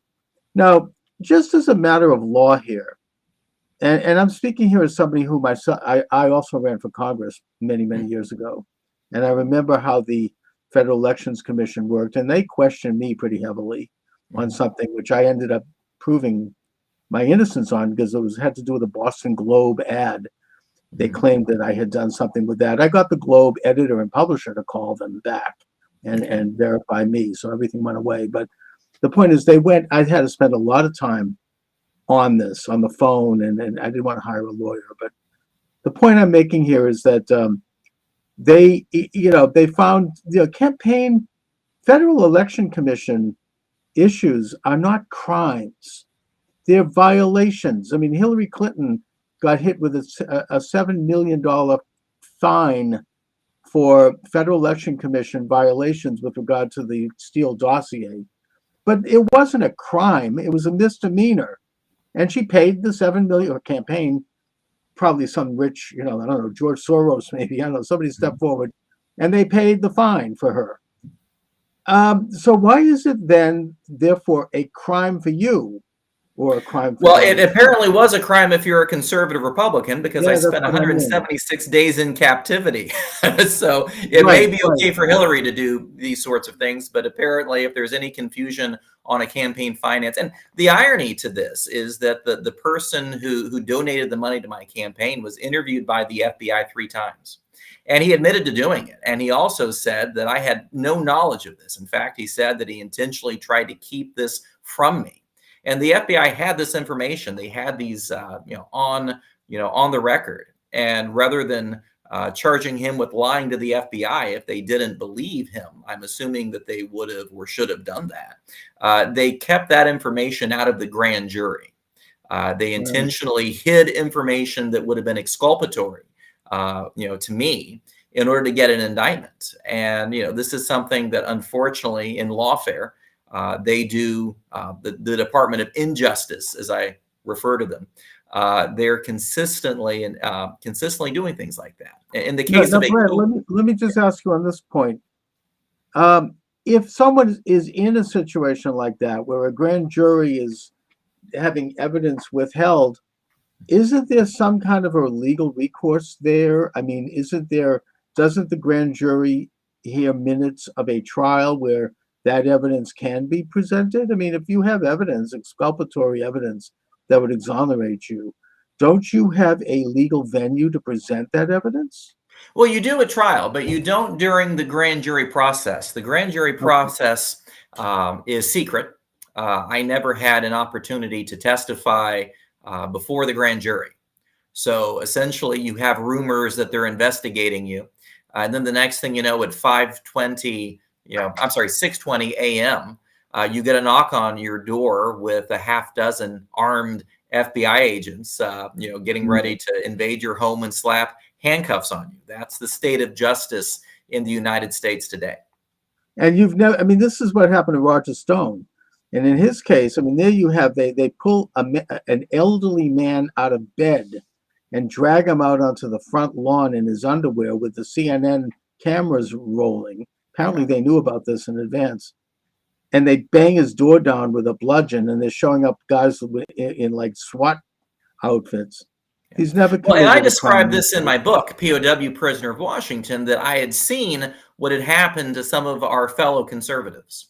And so Right. not wanting to have a picture of my hair all, sticking out or, being drug out of my home in my underwear, first thing in the morning, I took a Right. page from General Mattis, who said that during a period of high tension in North Korea, he slept fully clothed. And so that he'd be able to get up, at Yes. literally a second's notice and be Yeah, ready. but in this for case, this is America, and they're doing a perp walk. Oh, And yeah, no, it's designed to humiliate. It's designed to try to intimidation. color, I think, public perception. Well, they want Because to destroy your reputation in public. I mean, this exactly right. this is Exactly right. defamation, in the classic sense to do this. So you're dragged out into the front lawn, and then what happens? Well, actually, it was more into a black SUV, but Okay. they then go through and they put you in a local jail cell. I had a co-defendant who was the general counsel of the company that Rod Radcliffe was in charge of, and they got him on a minor income tax violation.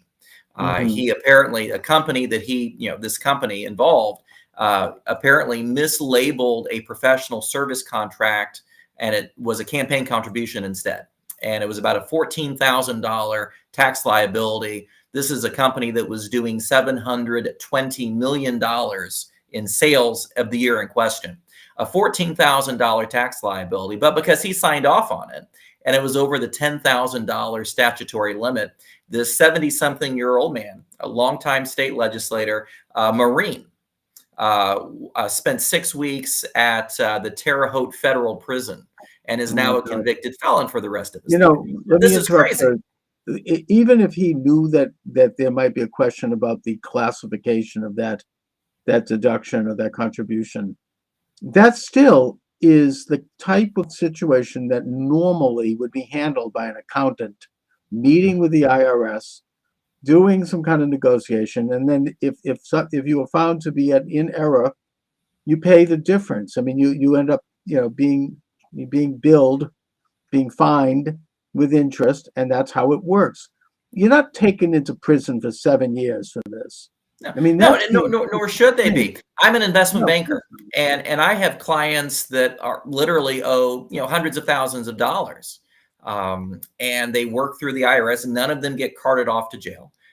They pay it maybe in installments over time. They pay a penalty, they pay interest, and they move on with their lives. It happens all the time in business. I mean, it's just, this isn't. We're talking about again about misdemeanors here, about technical violations that are usually handled with some kind of a settlement. And it particularly rankles me to think about this because under the Biden regime, they're bringing in 80,000 new IRS agents, and those are we're going to go after the rich. Nonsense.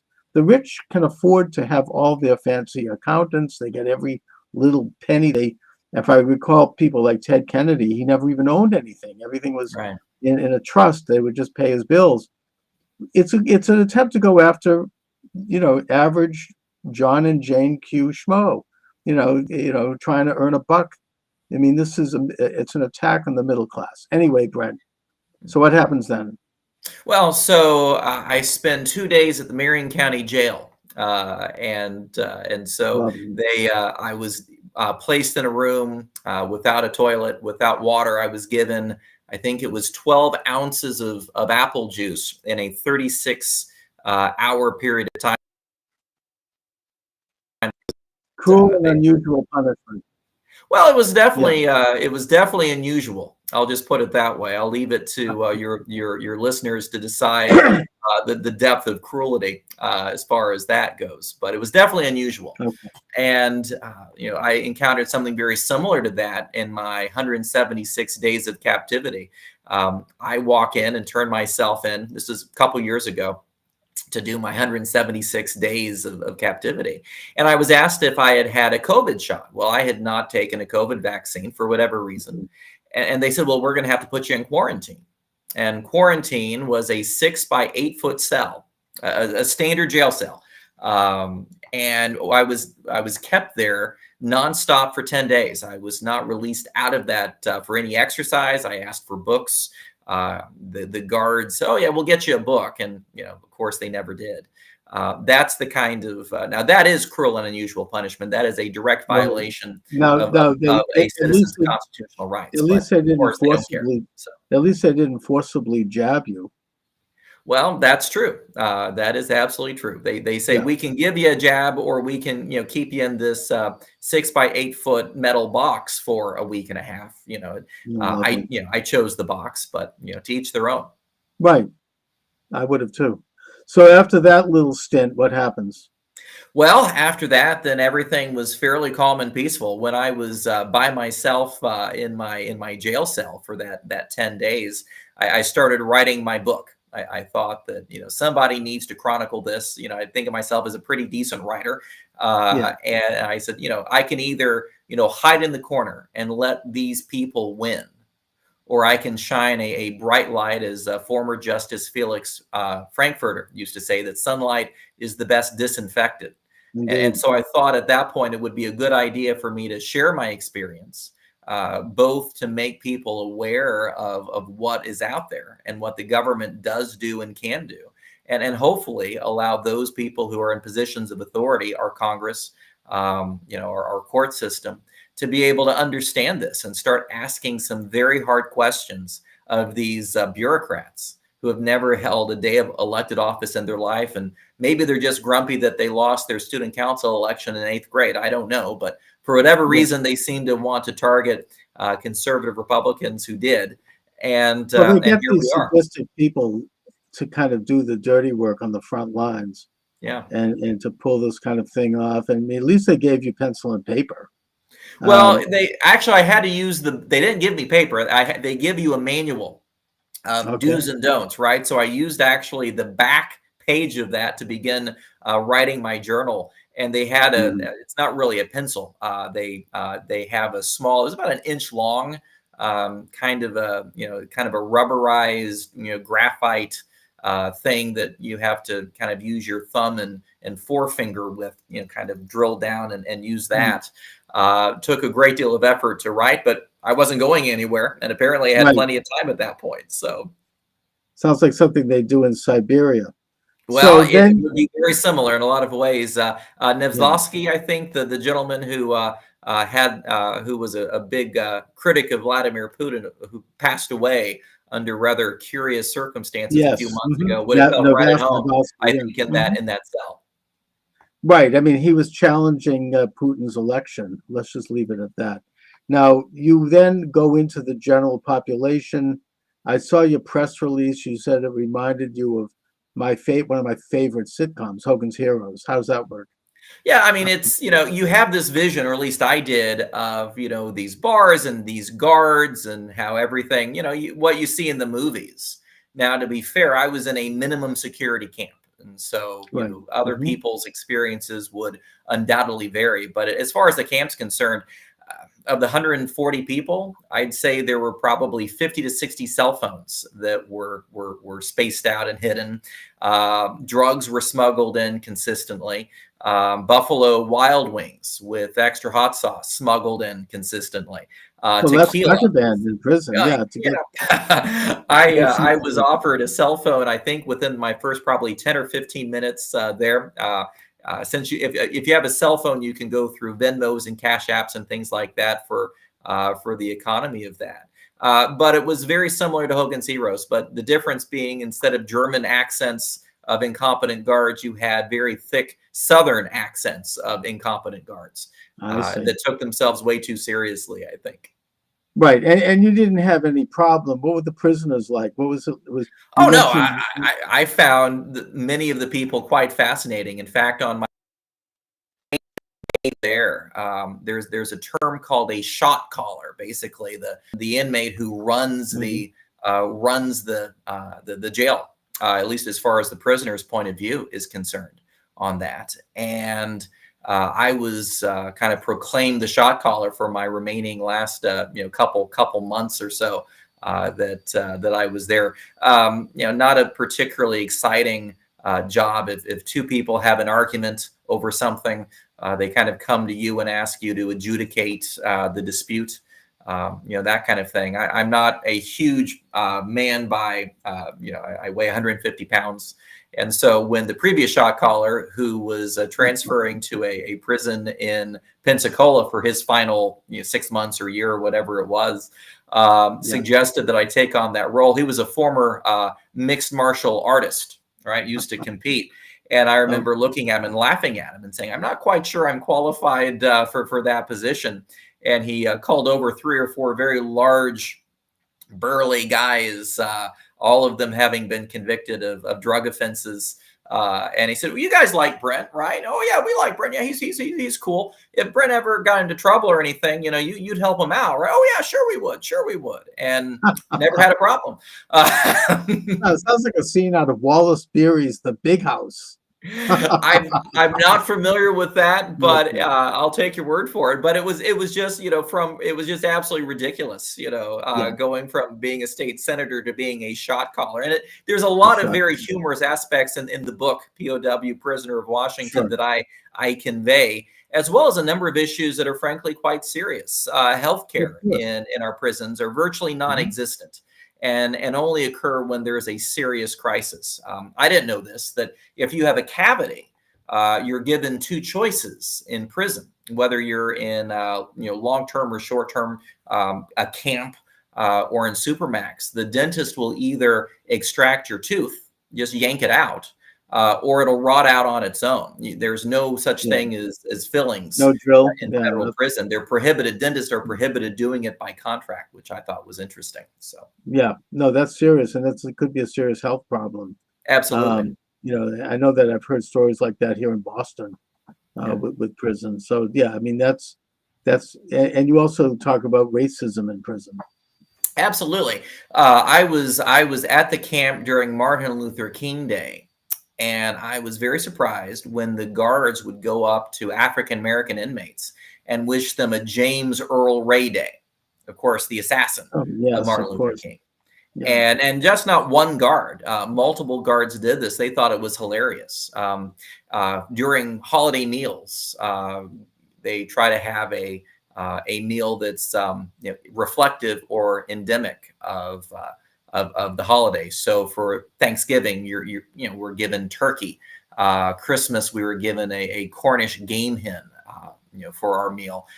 They gave us fried chicken and melon for Martin Luther King Day. You just can't make this stuff up. Well, that's a cultural thing, but it's something. Yeah, it's definitely something. So Brent, here you are. You've gone through the fire, as it were, and you've come out pretty sound and pretty safe. You seem like you're in good shape, thank God. Yeah. What are you up to now that you're out, and are you getting back into politics? Well, my first thought, of course, I'm blessed. I'm fortunate to be in a financial position that I really don't need to explain myself to a potential employer. I'm not married. My family's always been very supportive of me going through this legal process, and so I appreciate my parents and very much in this regard. And so I think it's important first to be able to publicize, my story. I don't, plan on making any money on this book. I will donate it to charity. That's not my purpose of this. It's strictly to shed some light on lawfare and what the Department of Injustice does to conservative Republican Donald Trump supporters. Personally, I continue on with my private equity venture capital business, and so and that's done fairly well, thankfully, over the years, and hopefully will continue to do so in the years and decades ahead. No, that's a great field to be in if you know what you're doing, and you seem to. Are you involved in presidential politics or Republican politics as we approach this election? Not yet. No, I certainly don't want to inject myself into the discourse as it might be a distraction. I think it's important first to be able to explain what has happened, and then let my fellow Republicans decide in what role, if any role, they would like me to play in terms of the public discourse. And so at this point, in terms of the overall public relations or public discourse, I think the best thing I can do is to shine a light, shed some light on what's happened to the Michael Flynn's of the world, the Roger Stones, the Paul Manaforts, the Peter Navarros, and the list goes on and on and on, because it's a very recurring, consistent thing. Indeed, we have political prisoners. We have, I think there's still about 200, mostly men, some women, who were detained on January 6th of 2001 on the lawn of the U.S. Capitol building, basically for trespassing, who have not yet been charged. And, you have an attorney general even now who is not only bragging about this, but who's threatening anyone who questions the upcoming election. I think people were afraid to question the 2020 election, even though we all saw what happened with our own eyes on election evening on television in real time, because they see what can happen. I mean, they can, there's polls I don't think were accurate because people are afraid to tell the truth. They don't know if that information might end up with the FBI. This is what's happened, I think, in this country. And I think that think about the inconsistency that with the mostly peaceful protesters and torching federal courthouses in Oregon and Washington State, and that reaction January 6th, and you see. Charles, it's been a pleasure speaking with you today. Yeah, Brad, for some reason I'm getting a lot of feedback. I wonder if it makes me paranoid. I think someone might be, dropping in on this show. But anyway, Brad, let our listeners here and viewers know where they can get your excellent book and anything else you'd like to share in terms of websites and whatnot. Sure. Prisoner of Washington, POW Prisoner of Washington is the name of the book. It's available on Amazon and various bookstores, but you can go on Amazon.com and pull it up anytime. Okay, Brent Waltz, I want to thank you for joining me this afternoon. Great talk. Let's stay in touch. Let me know if anything develops. You're always welcome here. All right, welcome to the program. Charles Moskowitz here. Thanks for joining me, everyone. It's an honor and a privilege to welcome Dr. Jerome Corsi to the program. Dr. Corsi has been a guest from time to time. He has been on the forefront of political and cultural analysis for the better part of the last several decades, going back to his work on the Swift boat controversy in 2004 when John Kerry was running for president. And he's got into a lot of very important issues. He's got a shelf full of books. His most recent research in 2 books is on the Kennedy assassination, and his most recent book on the topic, which he co-wrote with David W. Mantik and others, is The Assassination of President John F. Kennedy, The Final Analysis. Forensic analysis of the JFK autopsy. X-rays prove 2 headshots from the right front and 1 from the rear. So, Dr. Corsi, let's go right into it. what are the latest discoveries with regard to the Kennedy assassination? Well, I'm going to start. First of all, Charles, it's great to be back with you. Thank you for the invitation. And I want to show you the cover of the book, and then we'll start there. Okay. Here's the cover of the book. I think you can see it now. Is it clear on the screen? Mm-hmm. Is it shared? Okay. So the title is The Assassination of John F. Kennedy, The Final Analysis. And I co-authored it here, as you can see, with David Mantik. David Mantik is an MD. He's a radiation oncologist. So he's been reading X-rays for cancer patients for over 4 decades. And he also has a PhD in physics. And his PhD was on a physics topic dealing with X-rays. Now, Dr. Mantik has seen the JFK skull X-rays from the autopsy in the archives, the National Archives, 9 times more than anyone else.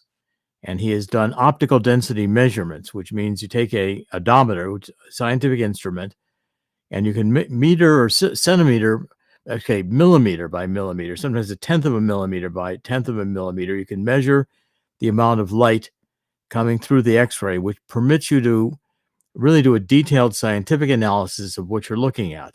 Mm-hmm.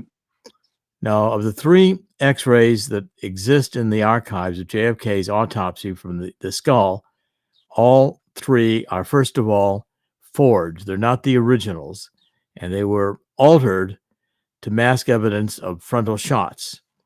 Right. Now, okay, so what you can see in the cover here, this is a Zapruder film. This is the frame.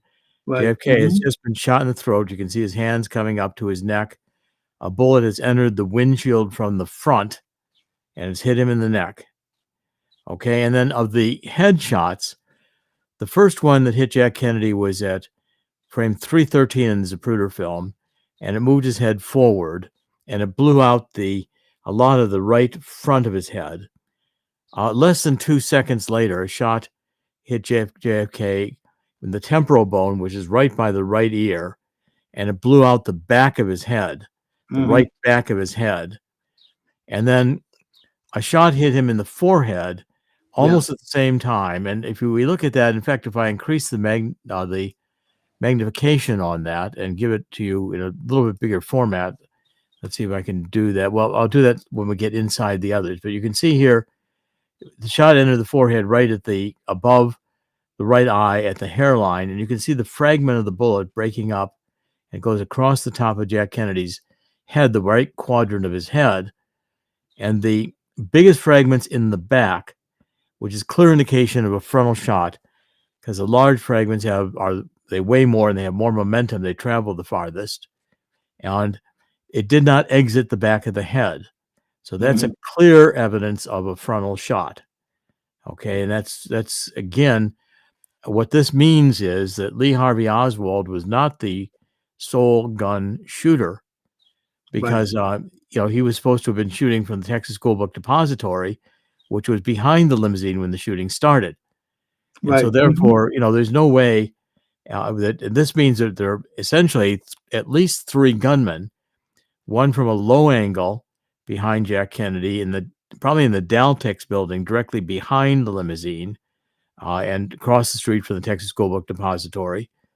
The one from the hit in the temple, this keyhole fracture right here, that shot came from the grassy knoll. And I can show you some of the Zapruder film here when we get into it in a minute. This shot up here, like the shot through the windshield, probably came from a shooter who was on the other side of the grassy knoll, the south side of Dealey Plaza, up by the railroad yard above the triple underpass. Right. So you've got a crossfire. You got 3 shooters, and this is different than other books, because here we've got scientific evidence. This is the measurement. You're looking at the X-rays. We know these X-rays are Jack Kennedy's X-rays because they are the X-rays of the teeth. The dental records match a pre-mortem before he was killed X-ray Jack Kennedy had taken of his skull that was found in the JFK Presidential Library in Boston. But this white patch back here, right, which you can see, that's too white. It's off the grade for what the range of light that can come through an X-ray. That means that this was intentionally patched and blocked from light because the shot that came here and blew out the back of the head undoubtedly did damage to this whole part of the skull. And you couldn't be permitted to see that in the x-rays, or you would have known that this was a frontal shot. Okay, now I'm going to quit sharing this for a minute, and here I want to give you a couple of other things here to think about. At Parkland Hospital, which Jack Kennedy was taken to Parkland Hospital immediately after the shooting. Right. And this was the doctors who, had the first look at Jack Kennedy, but no time to alter the wounds. And what they saw, they all said that it was two frontal shots that they saw. And I'm going to read you some of what they said. Here is a nurse. Her name is Nurse Bell. She just comes into the trauma room 1, the emergency room at Parkland, for just a couple of minutes. For literally, her job is to see how badly the patient is injured and Right. whether or not there's going to be an operation needed, because she's going to go prepare the operating room. Right. So she was the first person to see the president when he came in. Yeah, and she's taking a look at it to see how bad the wounds are. So her testimony under oath to the Warren Commission, she said, when I took the first look, I could recognize the president, but I didn't see an injury because there was no injury around his face, she explained. So she said, where's the injury? Now, Dr. Perry, who was standing there, he was trying to do a tracheotomy. He's trying to open up the bullet wound in the throat, see if they get a tube down there to get JFK breathing.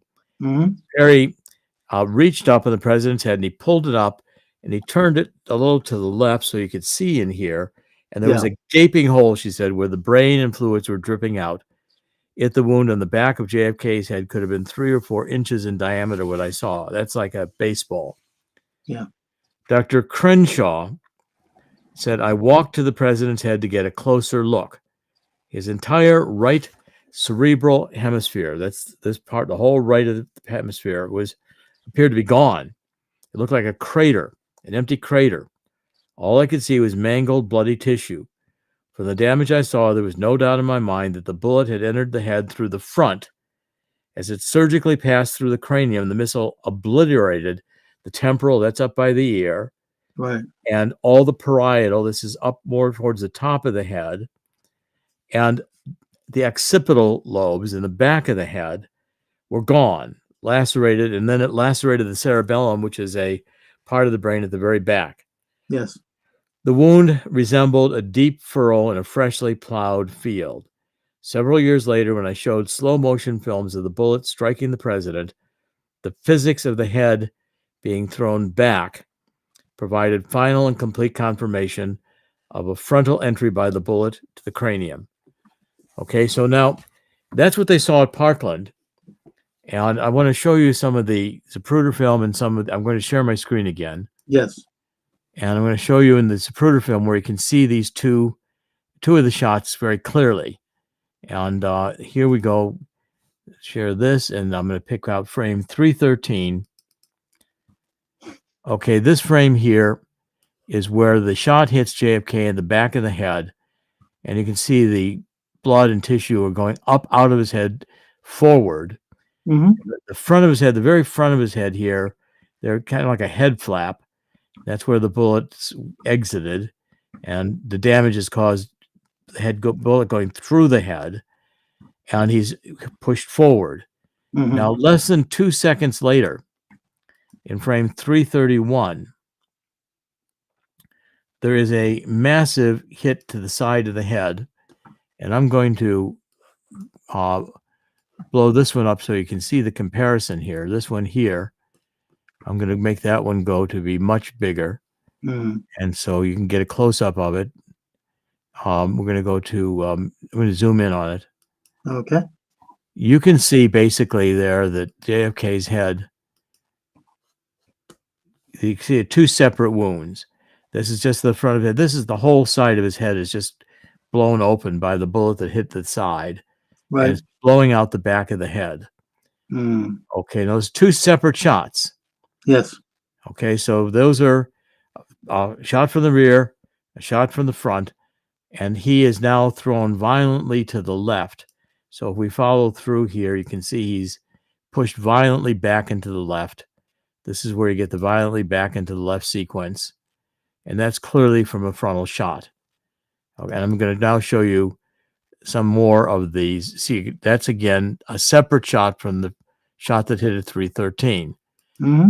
I'm going to go actually into the book, and I'm going to show you some from the book now. Okay. I'm going to quit showing this, and I'm going to pick up the screen share here of the book, Mm-hmm. and then I'm going to find the pictures I want. Let me look at the book for itself. The book is a large book, by the way. It's 500 and some pages long, and it is very, very thoroughly illustrated. Mhm. Everything we're talking about is very clearly demonstrated in the book, and you can follow it along and see exactly. We put all the medical, really detailed medical and scientific evidence in the back and appendices. So if you want to see them, you can read them. But again, it's not really required if you really want to just understand the argument of the book. Right. Now, I'm going to come up here to the frame 411. This is I'm showing you some of the Zapruder film now in frames.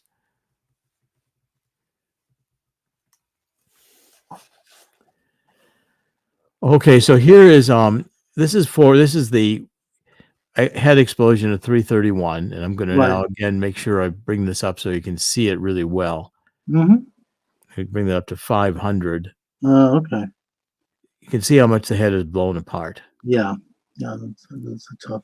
Yeah, these are gruesome pictures. No, it's I can barely, even now I can barely stand to see this. So he's moving back into the left, and Clint Hill is coming up onto this is a Secret Service agent. He's trying reaching for the hand. So the shot throws Jack Kennedy back into the left. Clint Hill gets covered by brain matter. As this officer over here gets covered by brain matter. Jackie Kennedy starts to come out of the car. Yeah. And she's reaching back. She's reaching for a piece of Jack Kennedy's brain in the back. I want to increase this one in size so that we get a good look at it. I think this part of the Zapruder film was only declassified recently. I mean, we saw a lot of it originally, but we didn't see this. I mean, in this detail, she's reaching for a piece of the brain. Mm-hmm. And when she gets the piece of the brain, and the whole point of this is it's all blown to the left. There's a fragment of Jack Kennedy's head that's actually blown on the lawn over here. Right. That's clearly a shot from the grassy knoll. Yes. Okay. And the X-rays validate that. Now, when Jackie gets it, she goes back into the car. And what she does is she tries to put Jack's head back together again. Oh. So when they're going through they're now driving further down on Elm Street, and they're going through the triple underpass, and Jack Kennedy is sitting upright. You can see his face. Yeah. You can see his ear. He's dead. Right. Back of his head, you can see this is all blown out here. Yeah. Okay. And so, Jackie was trying to get him. It's like a reaction when you break a wrist or something like that, and you think you can put it back together again. Right. But the evidence here that this is in fact these shots. I want to show you a couple. I want to show you more clearly the shot to the forehead because it's dramatically clearly a frontal shot. And again, this book now is definitive in that it lays to rest the question of whether Lee Harvey Oswald was the shooter, because no shots in this head came from the Texas School Book Depository. So we know now that the government has been lying for 60 years. Yes. And framed Lee Harvey Oswald as the shooter when they knew there was no shots coming from the Texas School Book Depository? None at all that hit his head. Right. I mean, obviously the people that did the shooting, they were very, very experienced sharpshooters. I mean, obviously. Oh, these whoever did these shooting shots were perfectly. They were just killers. Oh, yeah. They knew what they were doing. Yeah, they knew what they were doing. I mean, they don't hit Jackie. They're shooting through the windshield through two Secret Service agents. The bullet that entered the forehead created the red blob. It's a marking. This was a liquid mercury bullet. As I'm going to explain, the body showed frontal shots, and the government's explanations of the shots had to come from the back. Right. So they flew the body into Andrews Air Force Base, and as I'll tell you in a few minutes, there was pre-autopsy surgery. Before the autopsy started, the two Navy pathologists at Bethesda altered Jack Kennedy's wounds. They did pre-autopsy. And who were they? I'll get to that in just a All right. minute. Thank you. This is the track of the bullet. And so you can see it breaking up. It doesn't exit. You can't remove a liquid mercury bullet. And so therefore, this is just clear evidence of a frontal shot. Mm-hmm. And you can see it entered the front. Dr. Chesser also did an analysis of it. When it entered the front of the head, there was all these little scatter dust-like particles that came at the entry point. Right. And then a picture of it here that shows you without color, but you can see here how it looked in the X-ray, where there's clearly so that's clearly a frontal shot. Right. Mm-hmm. Now, the government had a problem in that there was a photographer who was taking pictures of in front of the limousine. His name was Alchins. He was standing in front of the limousine when the shooting happened. And so the Texas School Book Depository was seen in the background, and that picture was published in newspapers across the country within about an hour or so of the assassination. It was on the AP wire. Okay.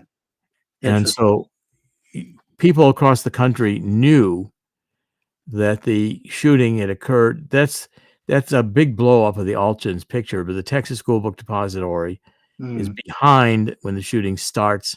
Bullets coming through the windshield here and hitting his neck. So they couldn't have had any. If Lee Harvey Oswald was a shooter, you can't have had any shots from the front. Right, of course.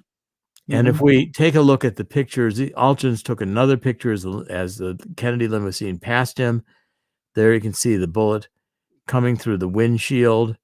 It's even clearer here in this blow up. So that's a reflection of where the bullet came through the windshield. Mm-hmm. Okay, now, when they flew Jack Kennedy's body back to, by the way, the body was taken out of Parkland Hospital at gunpoint because the autopsy pathologist showed up and he said, "This is a local murder. I am the coroner. I am going to do the autopsy in Dallas." Well, it was known that the shots came from the front, and they had a problem. They couldn't let the autopsy be done in Dallas. I'm going to read you what Clint Hill said, and then I'm going to go back to sharing in a minute. But Clint Hill gave a very good description of what of how the shots affected him. He's the Secret Service agent in the back of the car. He said, "As I approached the vehicle, JFK's limousine, there was a third shot. It hit the president in the head, the upper right of the right ear, causing a gaping hole in his head, which caused the brain matter, blood, and bone fragments spew forth out over the car, over myself. At this point, Mrs. Kennedy came out of the back seat under the trunk of the car. She was trying to relieve something that had gone off to the right rear. She did not know I was there. At that point, I grabbed Mrs. Kennedy, put her in the back seat. The president fell over onto her lap to his left." Mm-hmm. Yeah. Frontal shot. And he also said the right head of JFK's head was exposed. I could see his eyes were fixed. There was a hole in the right rear portion of his head about the size of my palm. Most of the gray matter in that area had been removed. It was scattered throughout the entire car, including on Mrs. Kennedy. So there's no doubt. And in fact, if we go back to the book, all the doctors at Parkland say that they clearly saw that this was if I go to figure 4.3 about, all the pictures taken of these doctors show that they have to go find it here for a minute. It's not exactly numbered in the manuscript. The way it got into the book, there were some changes. Okay. But you can see that in a minute, I'm going to show you the picture where all these doctors are saying he was hit in the back. By the way, that's how the bullet came in the forehead at a higher angle. That's how the bullet at the side blew out the back of his head, entering it by the right ear. Mm-hmm. And then all these doctors at Parkland, when they were asked about that's the Harper fragment that was blown out of the back of Jack Kennedy's head and was found on the lawn on the other side of the Dealey Plaza. Right. it's very clear he was shot from the front. There's another shot of the Harper fragment. And as you go through this and see what the doctors say, it's just clear the doctors are all in agreement at Parkland that he was shot. And let's see if I can find it quickly here. 4 point. It's pretty dramatic when you go. Oh, by the way, this is what Dr. Mantik's optical density measurements look like. He's taking measurements and recording them all across the skull. It's very, very detailed analysis of the. See, these are the doctors at Parkland. They're all holding the back of their head where they saw the blowout. Yeah, I see that bomb. Okay, so there was really no doubt about it. Now, when they got the airplane landed, you see Bobby Kennedy comes and runs into the front. They comes up on the stairs and gets into the front of the airplane, and they begin to take the casket out of the airplane with a lift. There's a Navy ambulance there. And the Navy ambulance, they put the casket in the Navy ambulance, and Bobby and Jackie get in the Navy ambulance, and they head off to Bethesda. And Lyndon Johnson comes and gives us a few minutes speech, very quick speech, and the lights are off. And that's at 6 p.m. on the night of the assassination, November 22nd, 1963. Now, the JFK's body arrives at Bethesda morgue a half an hour later, and it arrives in a shipping casket, a pink metal gray shipping casket. And these Navy corpsmen at Bethesda bring the shipping casket into the morgue, they open it. There's a body bag in it. They take the body bag out, but Jack Kennedy's in the body bag naked, and he's got a towel around his head. Now, that's not how Jack Kennedy left Dallas. Right. Left Dallas in a ceremonial casket that they brought up from a local funeral home, and the nurses had wrapped him in sheets, his body and his head. Yeah. So the body had gotten removed from the casket and was helicoptered to Bethesda, and it arrived in a black Navy ambulance, which was not the same ambulance that, of course, Jackie and Bobby left left to go towards Bethesda. That was a completely different hearse. I want to find the quote here from Paul O'Connor, who was one of the corpsmen that night, and he made it clear that there was. He says Paul O'Connor was interviewed. He said, Paul O'Connor, the back of the morgue opened up, and a crew of hospital corpsmen and a higher-ranking corpsman, Dennis David, brought in a plain pinkish gray, what I call a shipping casket. It was not ornate. It was not damaged. It was just pinkish gray casket. They brought it up into the morgue and set it. We had two tables in the morgue, autopsy tables. They were back to front. They weren't side by side. They were back to front. They brought it up front where we were. At that time, we opened the coffin, and inside was a body bag. Now, William Matson-Law, who did a lot of interviewing of these Navy corpsmen, interrupts. He says, "You're sure there was a body bag?" Paul O'Connor, absolutely sure there was a body bag. We unzipped it quickly. Inside was a nude body with a bloody sheet wrapped around the head of the body.